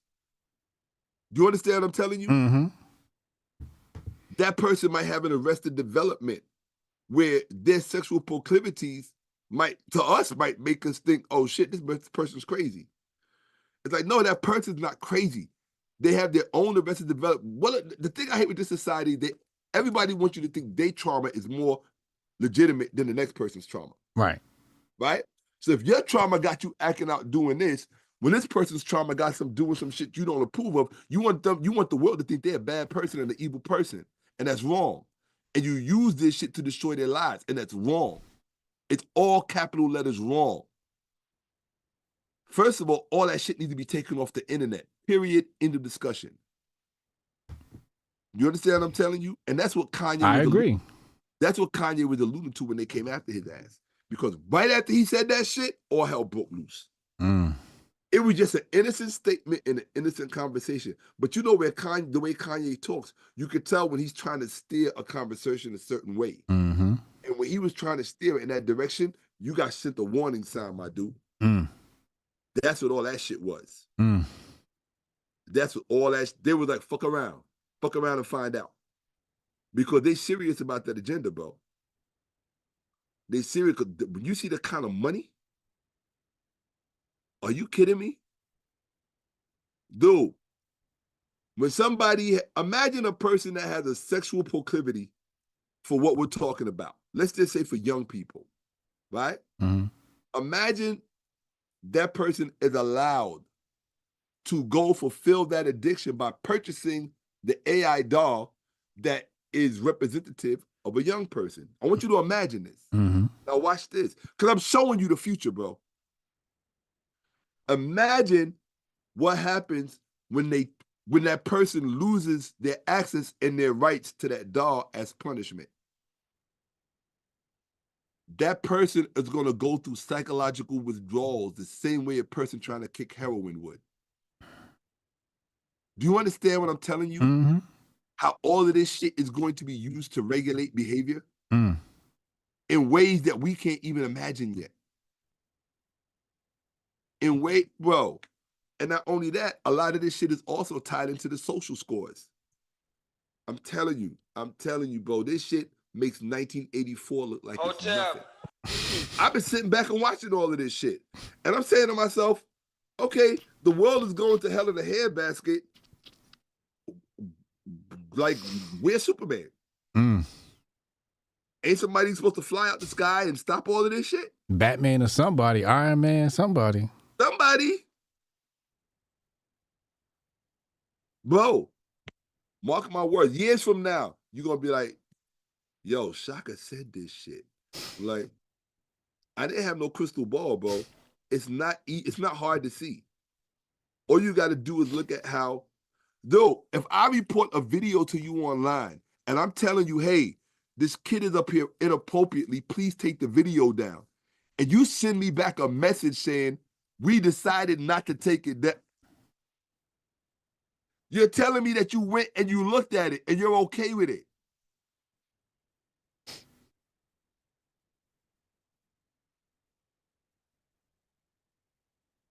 And YouTube is the biggest offender of all of them. When it comes to that, YouTube is the biggest offender of all. There's shit that I see sometimes that comes across my, I'm saying, but how? YouTube got some weird shit. You right. How are you allowing this on YouTube? Like, how? On the kids' YouTube, too. Well, I don't know anything about the kids' YouTube. I'm on regular YouTube. But I'm saying, how are y'all allowing this shit? And I think that nobody wants to speak out about it because they're afraid of being stigmatized. They don't want people saying, oh, well, what you doing looking at it and how you come, because I never see it. Like, get the fuck out of here. With your bullshit. I'm back on planet Earth with the rest of us. This stuff is here. And it is ubiquitous and it is prevalent. And nobody is saying anything about it. They are fine with it. How the fuck you gonna be shadow banning people on their channel for dumb shit, but you letting shit like this stay up on your channel? Exactly. On your platform. Yeah. You can copyright, you gonna fuck up my video because I used somebody's song that I wasn't supposed to. But you gonna let this shit right here stand? You let people post their 3-year-old children in the swimming pool, all kind of crazy shit. And then, hold on, bro, and when you look at the channel, you notice it's not a family channel. I can understand if you had other family stuff up there. Oh, okay, this is a real family channel. It's not. So I'm saying to myself, yo, dude, when I tell you reporting shit, bro, I got a cachet of shit that I report. I'm like, no, take this down. No, take this down. No, take this down. And I'm saying to myself, where are the parents? What kind of parent would let their child be exploited like that? All right, people are people. I can't regulate, but the platform, YouTube, Google. Who owns YouTube? Isn't it Google? Yeah. Alphabet.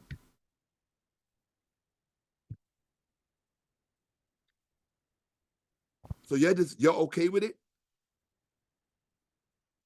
And you want us to think that Puff is the monster.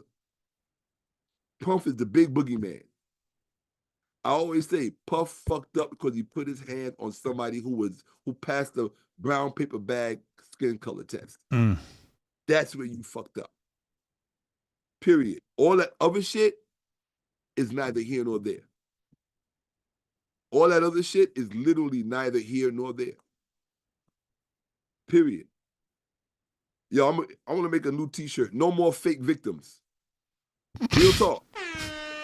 No more fake victims. If you went to the party on your own volition, right? Take responsibility for whatever the fuck happened there. Period. If he didn't come and get you out of your bedroom when you was home reading your Bible and watching the Little Drummer Boy or watching Davy and Goliath and knitting a blanket for grandma, if they didn't come and snatch you out of the house and force you to go to that party, I don't want to fucking hear it. Period. Whatever happened there, you was down with it. That's why you went. You went looking for it. Period. And I know it and you know it. Your homegirls know it. Man, look, bro. That shit with R. Kelly, that was just about he pissed off the wrong people trying to get ownership of it. Well, let me be quiet. Let me mind my business. I said way too much on here. I hope you take this video down. I don't want nobody to see it. I just let a lot of shit. To the powers that be, I just want to let you know, I'm not giving any more interviews on this stuff. This is my first and my last. I just got tired of holding it. And I promise I won't say anything else about any of this. Although I am really pissed off about YouTube and Google allowing that shit to be on there and nobody doing anything about it. That's enough to keep you up at night because it makes you question the world. Well, first of all, you should question the world you live in.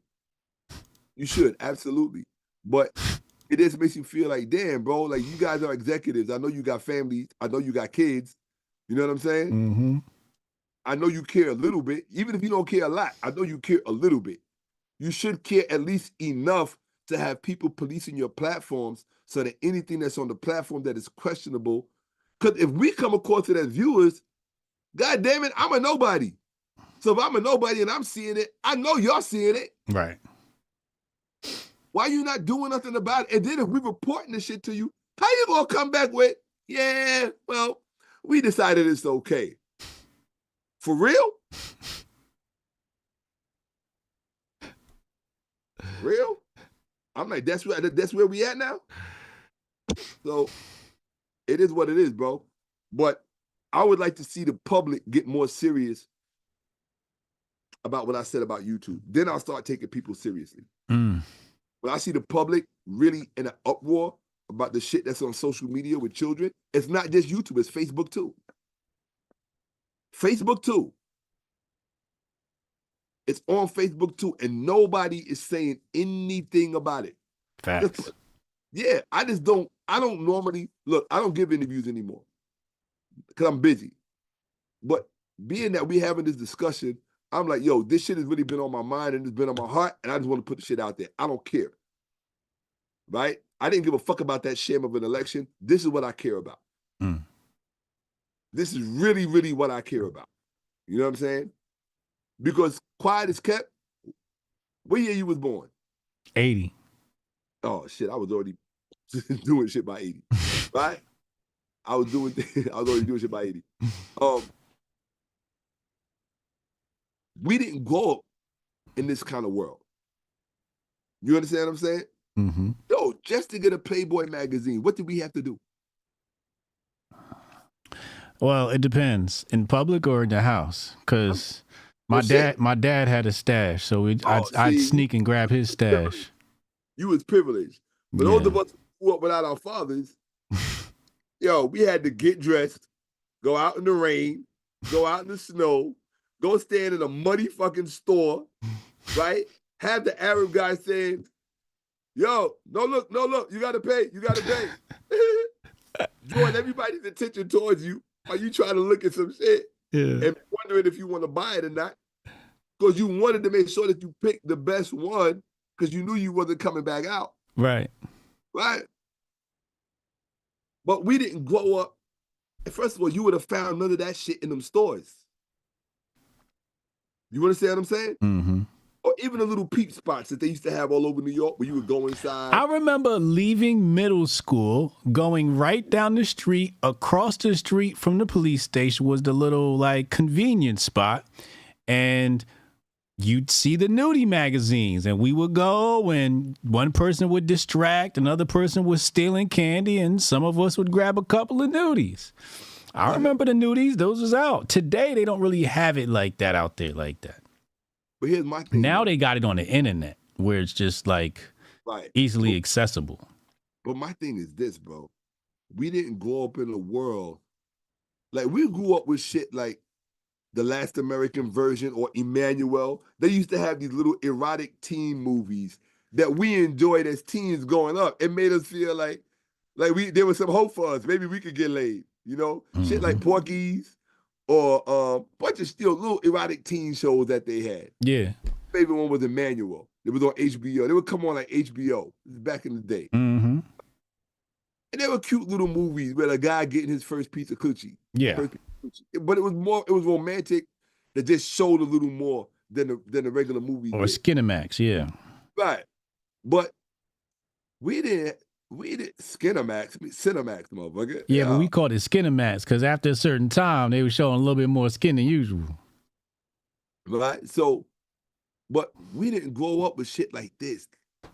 With having little kids shown explicitly like that. No. We didn't. None of that shit was in our world. No, bro. we had to jump through hoops. Jump through hoops. Like, oh yeah, we had to jump through hoops, but not even to see that, just to see regular shit. Just to see a pair of titties, yeah.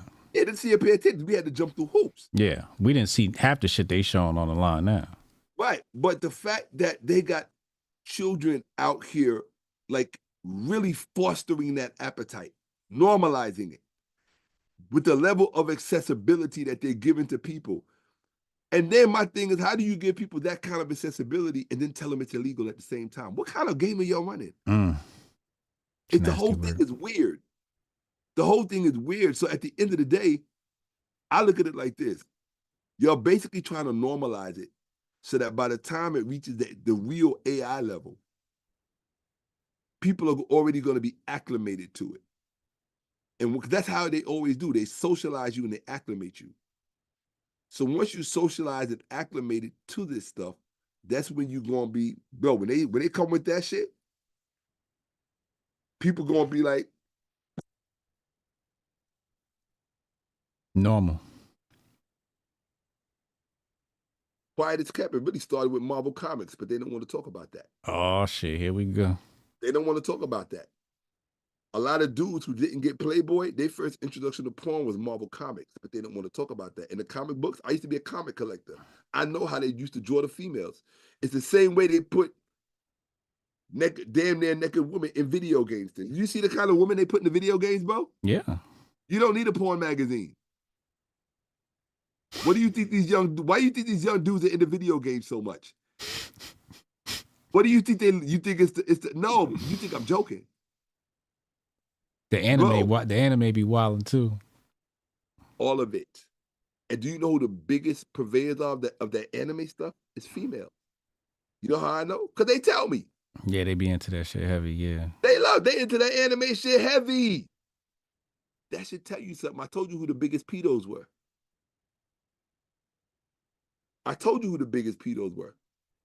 But I really realized it, especially with the anime shit, when I had two separate females who didn't know each other about 4 years ago. Now, longer than that, like 2012.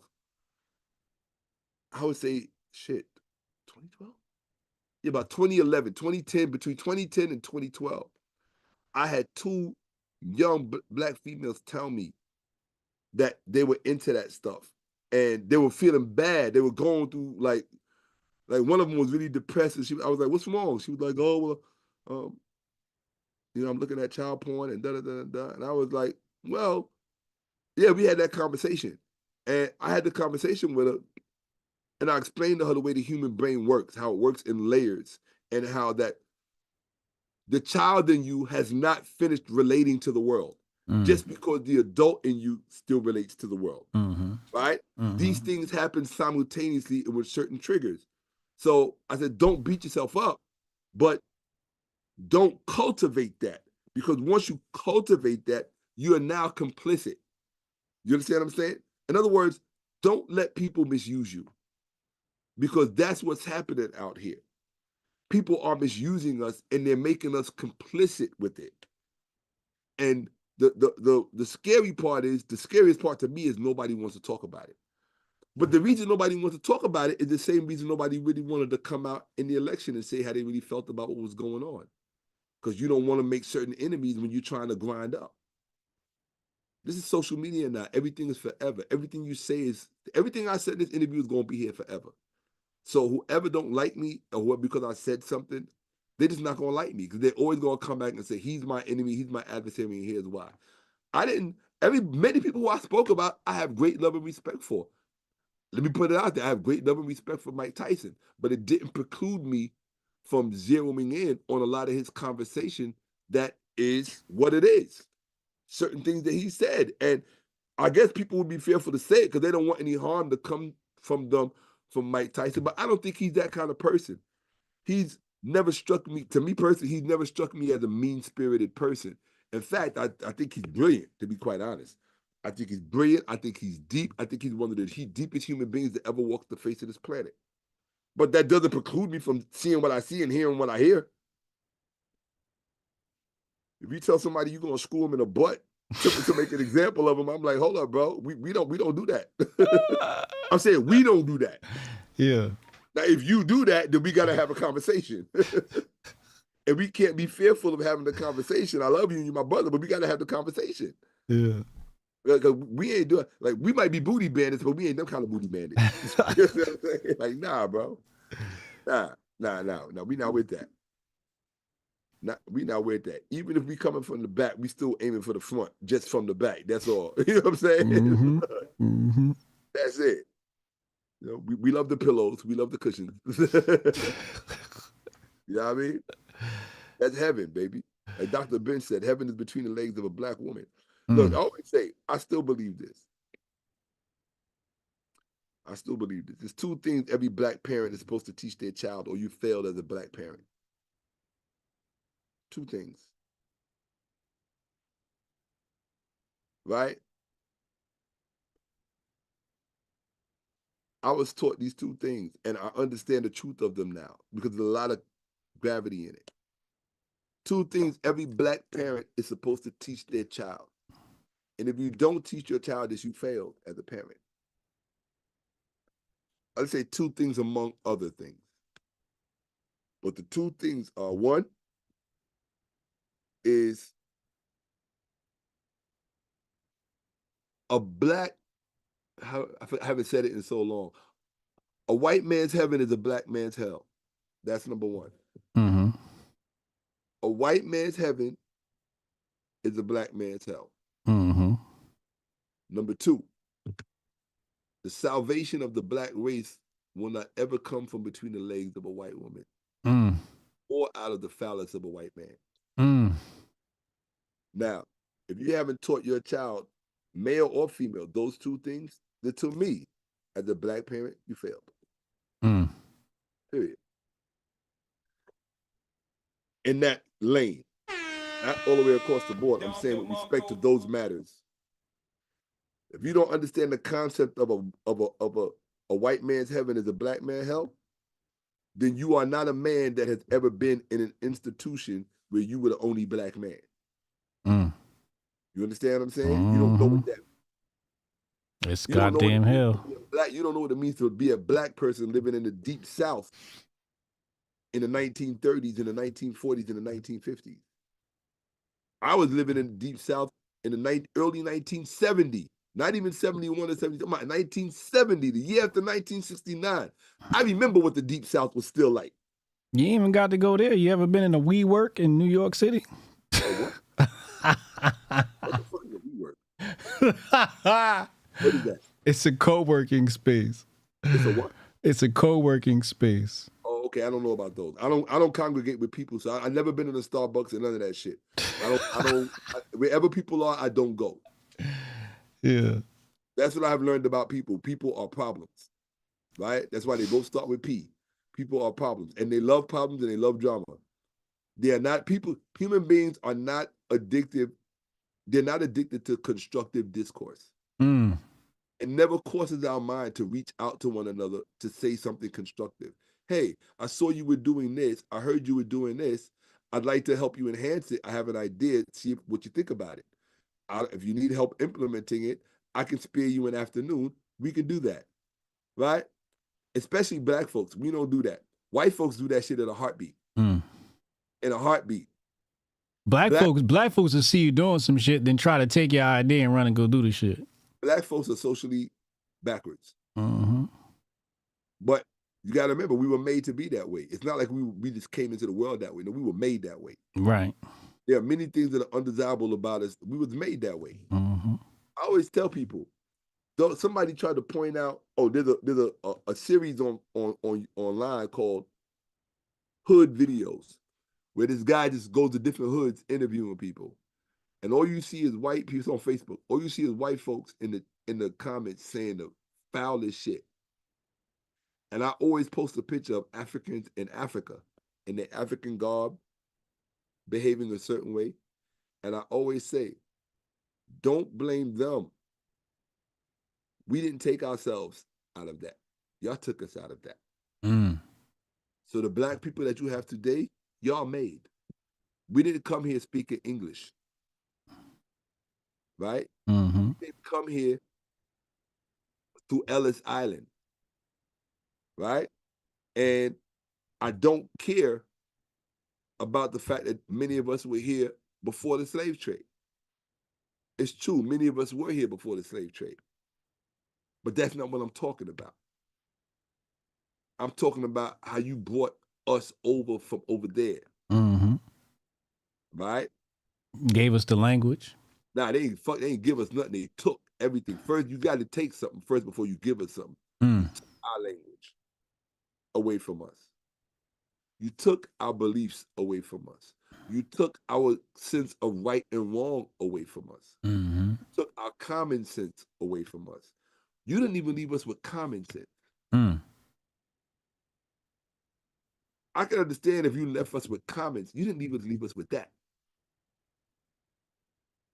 So when you meet black people today who are relatively well-adjusted, I always say you can't be well-adjusted in this culture without being slightly maladjusted as well. If you fit in too perfectly in this culture, I don't fuck with you. Something's wrong. I agree with that wholeheartedly. Something's wrong. If you fit in too perfectly with this culture and there's nothing for you to assimilate into it and through it, you and me, we're not the same. Facts. That's them niggas with the Democrat accent. I always feel out of place in this culture. That's how I Me know too. I always feel out of place. Facts. You understand what I'm saying? That's just that simple. Period. Yeah. So if we know that, we need to act accordingly, move accordingly, and deal with one another accordingly. Right? Mm-hmm. We out of place in this culture. The last place we ever supposed to be out of place is with one another. When you with one another, you're supposed to feel that fucking home. Period. You can get drunk, fall off your ass, fuck around and shit your pants, and still wake up okay. You good? You all right? I'll scream on you tomorrow, but you okay. In fact, I got a former homie of mine to this day. He wonders why I don't accept his messages or whatever on social media. And I'm like, nah, bro, I don't really fuck with you like that. Because I remember when we was out there in them streets and we was running tight and I brought my girl around, I remember what you did. There was one time we was in Brooklyn, I was at a homie's house. I was in my like 21, 22. And it was me, him, and my girl. And we were getting high, smoking weed, drinking, just hanging out. I got sick. And I regurgitated in his apartment, right? Now, mind you, it was his house. Nobody else lived there. He had the whole place to himself. Rather than tell me, yo, clean yourself up, or whatever, or don't worry, I'll get that cleaned up. Go lay down and rest. Just lay on the floor and relax. He was like, nah, you got to leave. So me and my girl went out into the street at the time. Now, if you are sick, you can't even stand up. Mm-hmm. You don't even know what's going or coming. And I won't ever forget, we went out to the streets, and my girl was beautiful. There were some dudes who saw us. They saw I was out of it, so they came over and they tried to fuck around. You understand what I'm saying? Mm-hmm. Eventually, another dude stopped in the car, and he was like, yo, chill out. Like, you see he's out of it, right? Mm. But I never forgot somebody who was supposed to be my homie, who was supposed to hold me down. You let me and my lady be in a vulnerable position. Mm.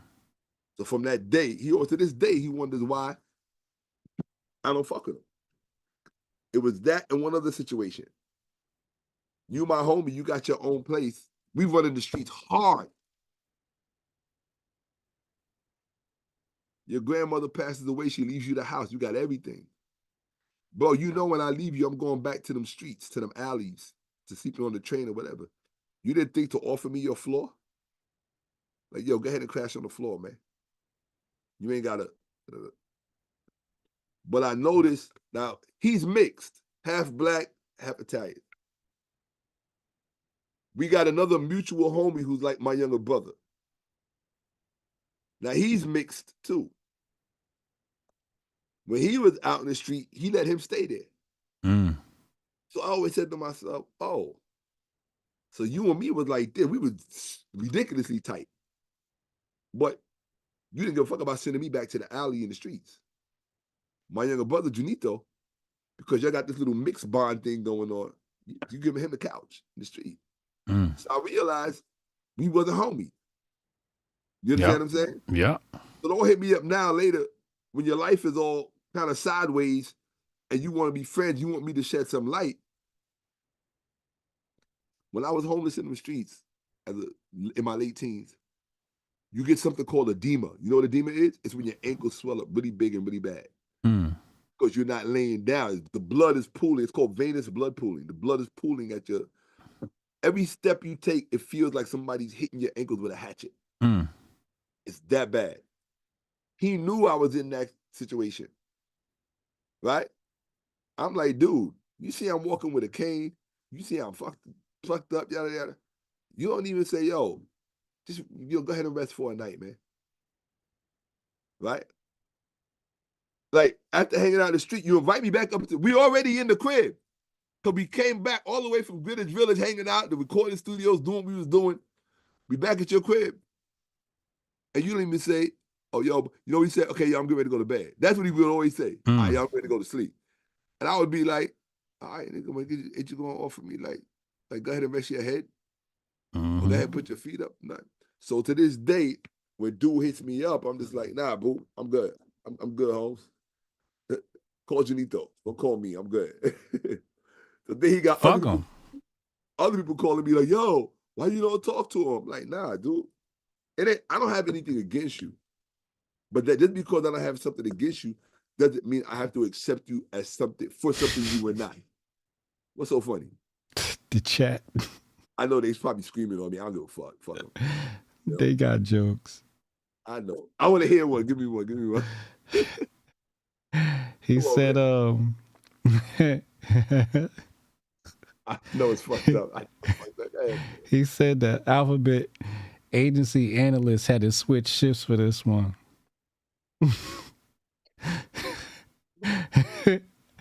You know how they say, like, everybody got their own FBI agent assigned to watching their devices?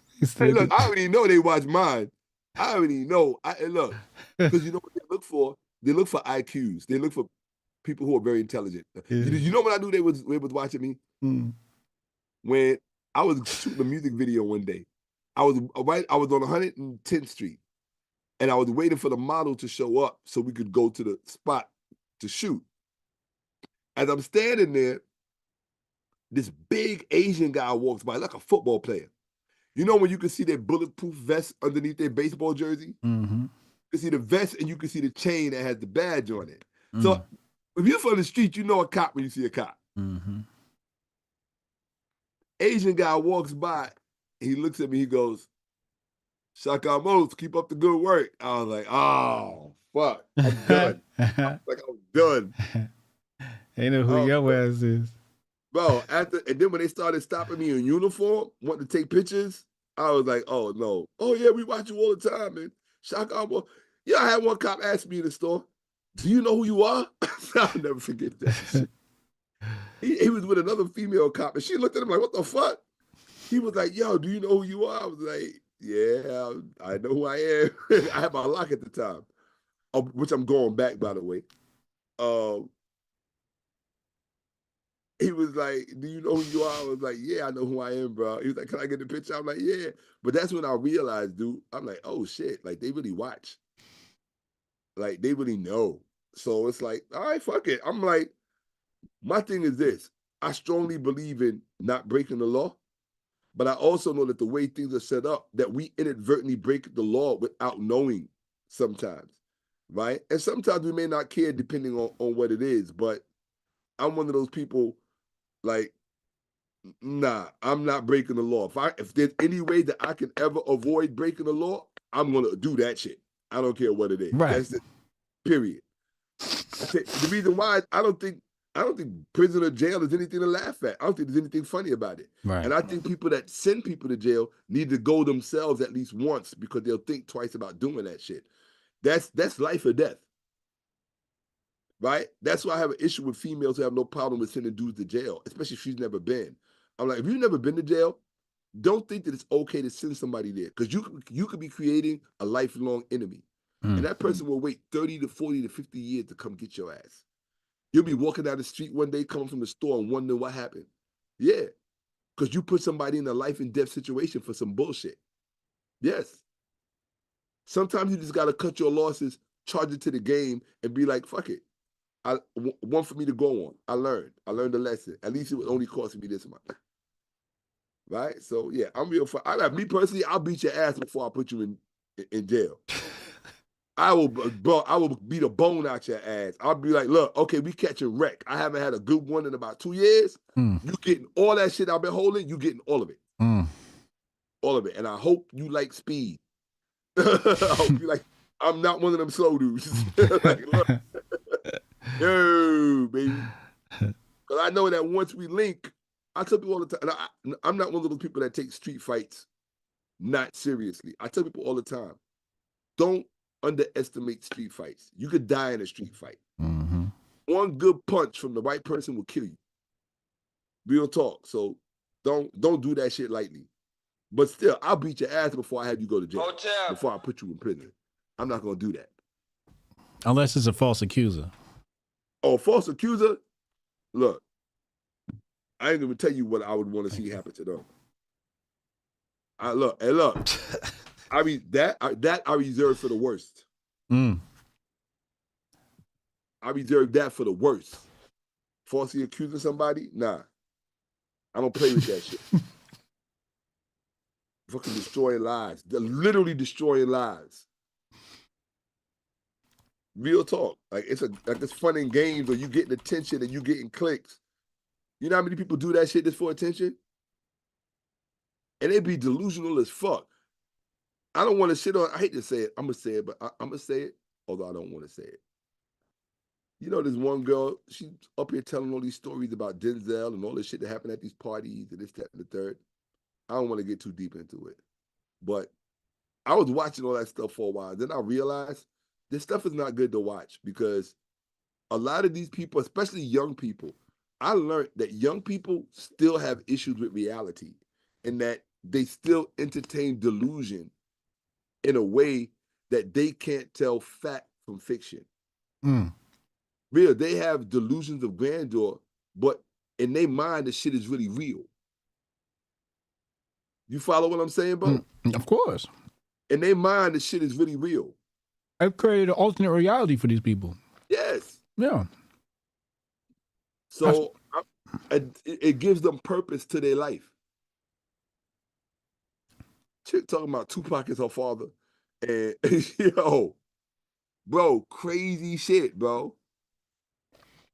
He's still alive somewhere, and I know it, and and they know who I am when I go to the hospital, because when I tell them my name, they say, oh, it's you. I'm like, yeah, but they say, oh, it's you, because they know you off your rocker. That's why they say, oh, it's you. You know? But it's wild, man. When I tell you it's wild out here. But my heart goes out to them, because so many young people are so... one of my favorite songs is a song by Michael Jackson. It's called All the Lost Children. If you ever get a chance, I think it's on the Invincible album. Listen to that song. It's one of my favorite songs of all time, All the Lost Children. Because it makes me think about the children of the world, man. I mean, we were all children once. You remember when we were kids and you saw stuff like Save the Children or Feed the Children, and it really impressed them, because that's the first time when you as a kid realized that every kid does not have a home. Right. Every kid don't come home to a mother and a father. Every child don't know. When you meet somebody when you meet a child that lost their parent at a very early age, if you're somebody who grew up with your parents, it'll fuck with you. If you got any kind of heart, it'll fuck with you, because you know everything they missed out on. You understand what I'm saying? You know everything they missed out on. They didn't have no Christmases. They didn't know what it was like to come downstairs and always find a closet full of food or a fridge full. We take that shit for granted. Everybody didn't grow up like that. I grew up like that. You grew up like that, but everybody didn't. And then you got scum buckets from Mount Vernon, New York, who really grew up with a little. I can't. Let me not shit. I never liked the Mount Vernon crowd, man. There's something was always weird about them, man. I don't know what it was, man. I never cared for the Mount Vernon crowd. And if you look at what came out of it, right, with all this shit, they kind of fucked up the music industry, man. You know what I mean? Not that it wasn't fucked up. They really fucked it up. But whatever. Whatever, man. You know, my dude, it's been a blast. We got to do this again next year. Next year? Next week? No, I'm fucking with you. Tomorrow. No, bro, it'll be so long before I do some shit like this again. That's why I had this conversation. I'm like, yo, let me just get it all out. Let other people talk about it. Yes, the elections were all about sex. It was all about particularly white. It was about men reclaiming their manhood, but you can't deny the racial factor. You understand what I'm saying? Yep. You can't deny the racial factor. It is what it is. So, and even the racial factor has a history that nobody talks about, but that's another story. So, my dude. I appreciate you. Thank you. Salute. We will talk again soon. My thanks to your audience. My name is Shakka Ahmose. I am the producer, writer, creator of Kemetville, a series based in ancient Kemet. And we're just working on getting the first few episodes done.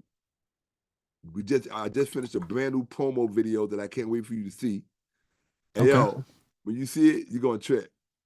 Yeah? You're gonna trip. Yeah. I gotta Why? finish it tonight. I was supposed to finish it today. I've been working on it for a month. When I started working on it, it was supposed to be a 2 or 3 day project. It turned into a whole month. I'm getting more ideas to add on. Okay. So the more ideas, I was like, oh man, I could do this. I was like, oh shit, I could do this. So it came one huge fucking project. So that's why I said, you know, I've been looking at you every day. You still got that same kid filming? Oh, bro, that's a whole nother story. I told you what happened with him. Oh, wait, yeah, you told me what happened. Yeah, he wilded out. Yeah. Wild out, man. Yeah, that's right. Acid, mushroom, weed, alcohol, all in one night. I mean, you got your mind. But even though I kicked him out, even though I sent him on his way,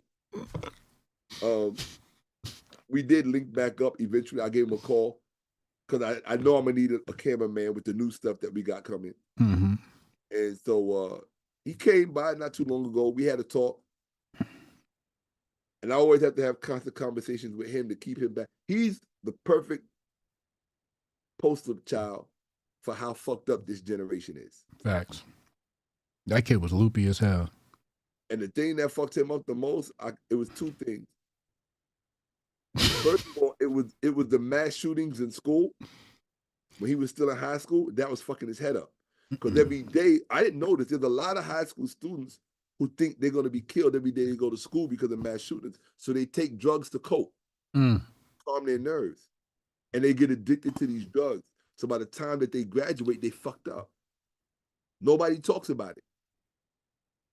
There's so much that goes on with young people that nobody talks about. I would love to be able to get established to a point where I can get all my shit together so I can do what I want to do. Like I can have the financial leisure to do what I want to do and set up a shop for like young people to really teach them and show them, look, this is what you need to know about life. Because nobody's telling you. Right? People are exploiting the shortcomings. Right? I don't know what the fuck you reading. Yo. People what? People what? I'm out. I'm gonna go get something to eat. You sitting here on the party. Yo, the chat's stupid, yo. What they say? They say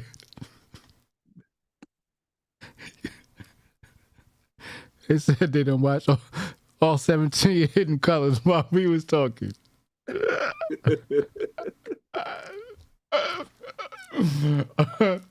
It's only 3 Hidden Colors. These niggas are retarded. Uncle Johnson Ned. Uncle Johnson there, bro. I appreciate you. ShakkaAhmose.com. I'm out. All right, yo, later. Deuces. Deuces.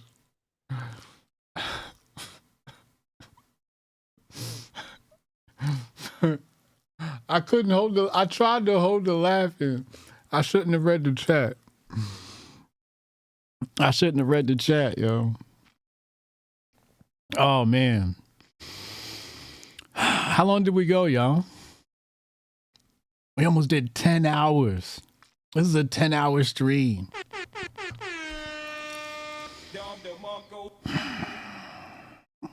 You know, when you got the OGs, when you got the elders, and you were blessed with the opportunity to talk to them,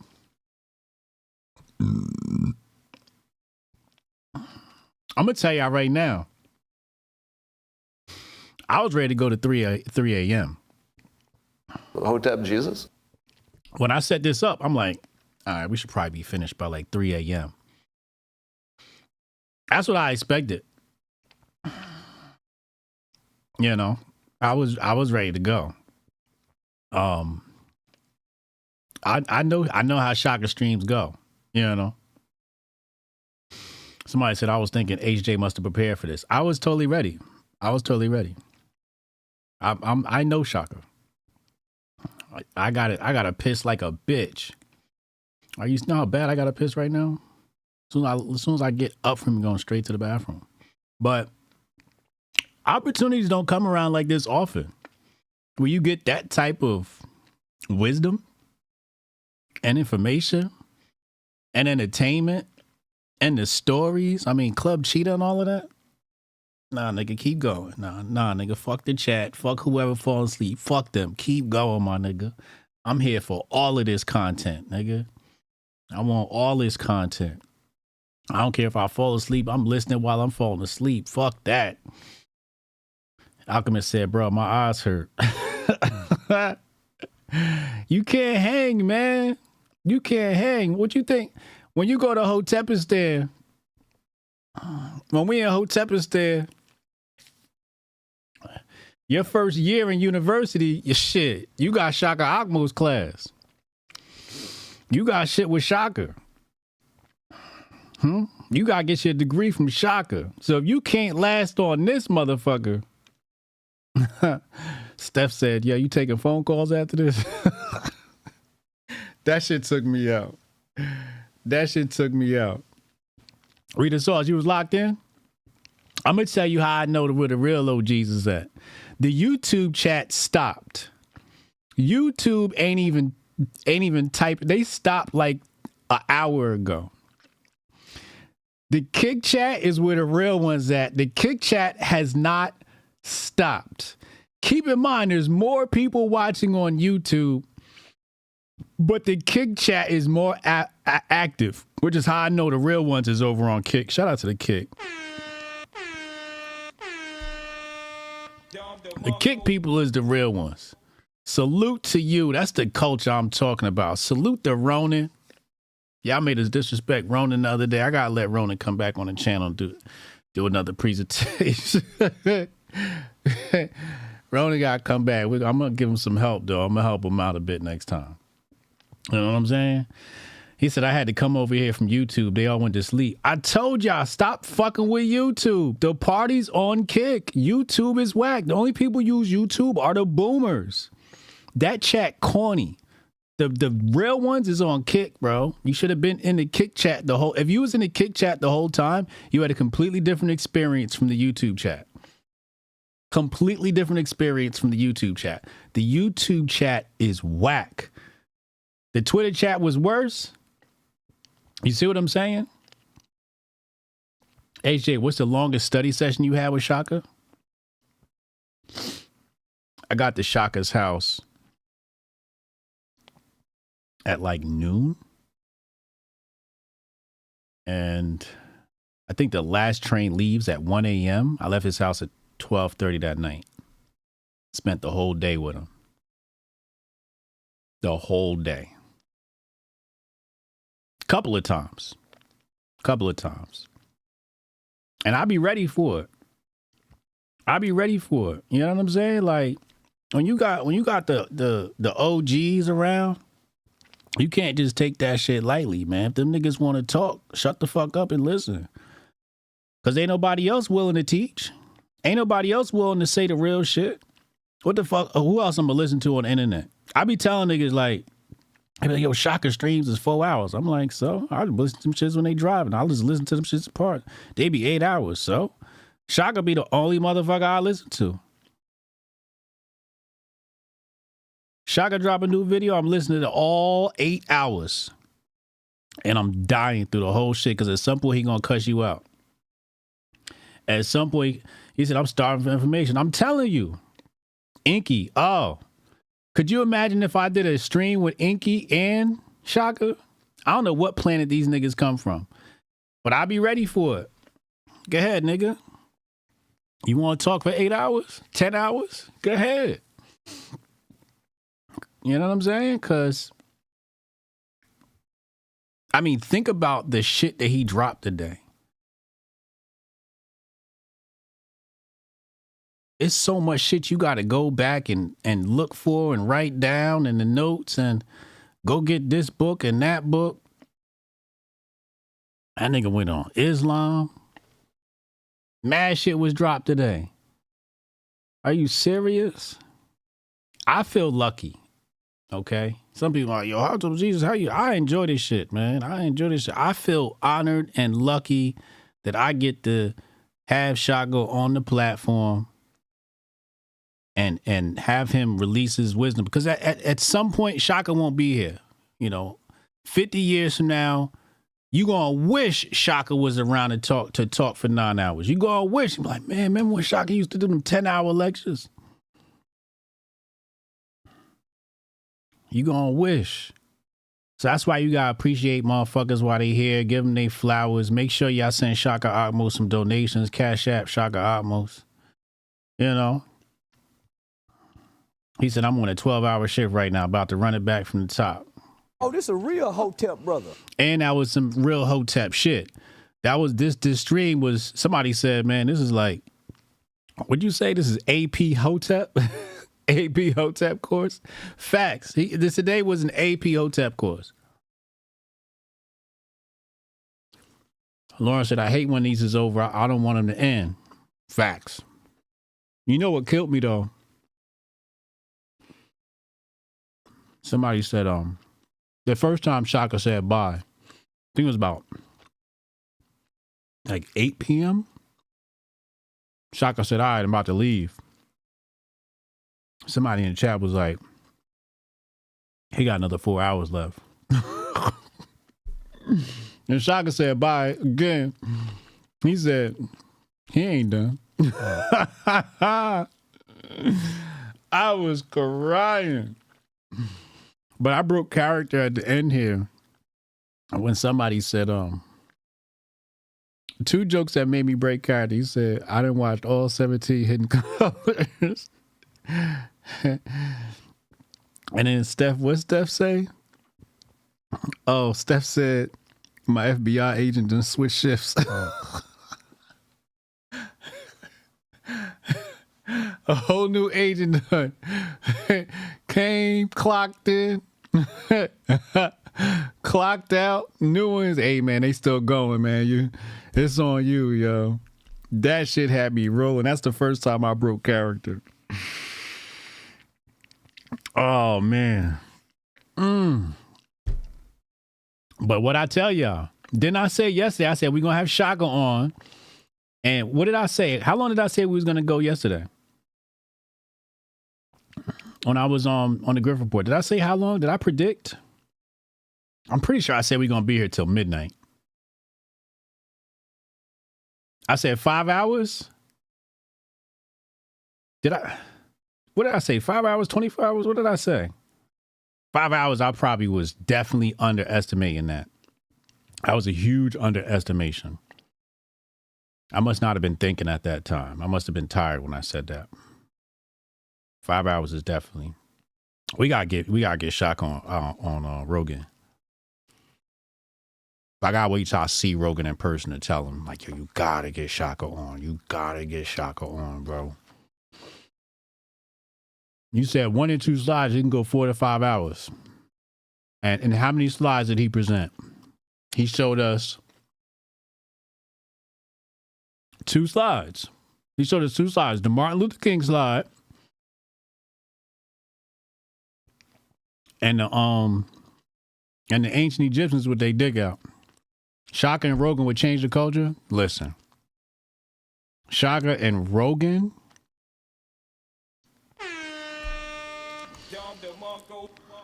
I gotta wait till I see Rogan. Next time I go on Rogan, I'm like, yo, listen, you got to have Shakka on.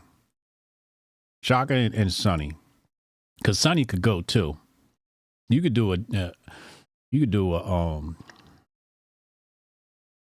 imagine Sonny, Shakka, and Inky. That's a 24-hour stream. That's a 24-hour symposium. Rogan will have to bring it back several times. Yeah, he'd have to do a part 1 and a part 2. Rogan's Red Wolf Choir, yo, they would lose their shit. Rogan will have his first 8-hour podcast.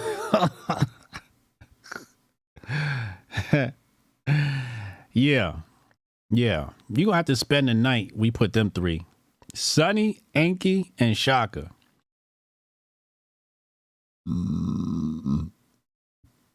That's a 24-hour stream. You're going to need your sleeping bag.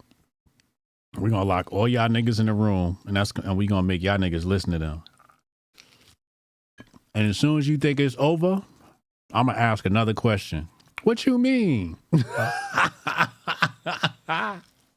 I did that shit to y'all niggas tonight. Y'all was like, yo, y'all still going? And he been saying he was going to say bye, and he said something. This was after he said bye. I was like, what you mean? They was like, yo, this nigga HJ trolling.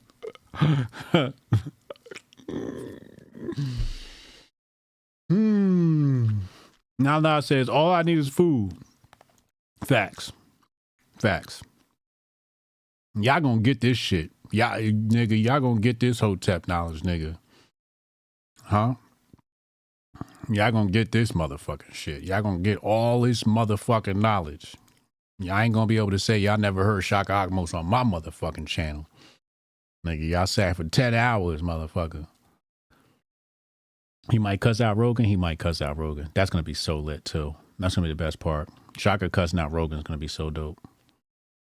He said Shakka went right back in. Had a mentor just talk just like this. Those the best ones, yo. Those the best ones, man. I got family members I wish I could sit down with like this. You know? Rogan going to enjoy it. Rogan going to enjoy getting cussed out. He going to laugh. He going to be like, oh shit, I just got cussed out.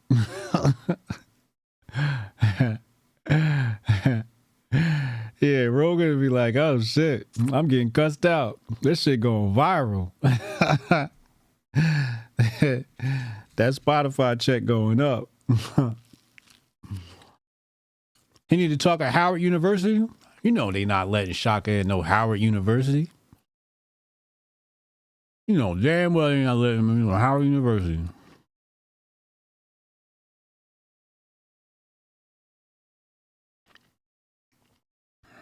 Yeah. But let me get out of here. I gotta take a piss, man. Y'all been a great. Shout out to my cake people. YouTube, fuck y'all. Unless you been here. Tori texted me. Tori said that was great. Was in and out throughout the day. Legendary interview. Shout out to Tori Nix. What up, sis? Hey, these motherfuckers gonna get this Hotep shit regardless, nigga. Y'all gonna sit down and listen to this shit, motherfucker. Huh? No doubt, Renee. We got you, man. We got you. We done broke 1,012 followers over here on Kick. You say you're not a real Hotep if you ain't never sat down and listened to a fucking all-day lecture. You're not a Hotep. You can't hang with us if you never sat down and listened to the whole damn day lecture. They used to do this shit in Harlem in person with no AC. Sitting in one of them chairs. You in the comfort of your own home. You in the comfort of your own home. Back in the day, you would wake up, you'd be in the spot by 10 a.m. Meanwhile, you done woke up at 8, you waited in line from 9 till 10, they open the doors, you sat down at 10, and they running through multiple speakers. And it's hot, you got the fan, it's worse than church. You thought church was bad? Them Harlem lectures, you been there till 10 o'clock at night, maybe longer. Get all that information. You in the comfort of your own home, so you better appreciate that shit.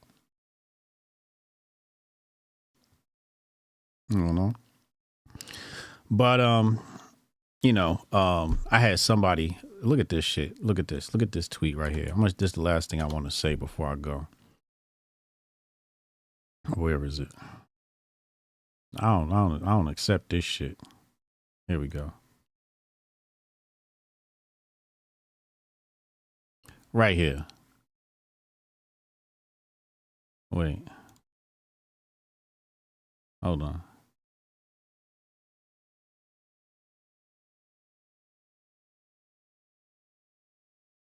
Look at this fool right here. Hotep. Your boy is all wrong. It does make a difference who gets in the White House. And you should have pushed back on that point. Your man is clueless. Please pass on these sites to him so he can wake up.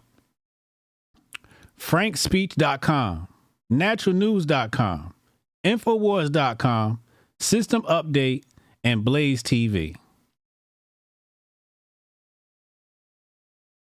Blaze TV?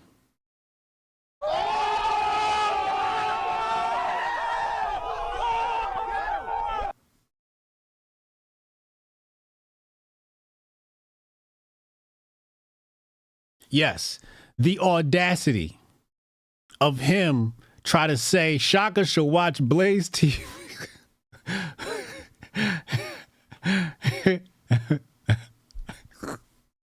What you wanted to watch, the Alex Stein show? Hotep, you're a genius. HotepJesus.com. Glenn Beck, nigga, what the fuck are you talking about? So you see my response, right? You see my response? Shut up. Just shut up. The fuck are you talking about? Let Shakka cook, nigga. See, everybody want to be all picky and all in the details and pedantic. All right, so maybe the country's a little bit different with Trump. That's not the point he was trying to make. And this would be what's wrong with people. They want you to be, so particular about every last detail. Like, can you shut the fuck up and listen to the overarching point? You're so quick to just criticize and say, oh, well, actually, the S&P is up 3 points and shut your bitch ass up and go watch Glenn Beck then, nigga. If you don't like what the fuck's going on in this channel, go watch Glenn Beck. You was watching this shit for some fucking reason, wasn't you? You was watching Shakka for some reason, wasn't you? If you ain't like it, go watch Glenn Beck. All them stations you was talking about, go watch Alex Jones. Go watch Glenn Beck. Shout out to Alex Jones, by the way. Go watch them motherfuckers. You coming on my space talking about I should have pushed back. Nigga, you lucky I ain't tell Shakka he'd have pushed your wig back. I didn't want to tell Shakka what that was because Shakka would have blacked out on him. Oh, another highlight. This was after Shakka said goodbye. And I knew this was going to keep him a little bit longer. I was like, we're going to extend this shit. Watch this. Somebody in the chat was like, ask him about Dane Calloway. I was like, oh, shit, here we go. And then we asked him about Billy Carson. Oh, Lord.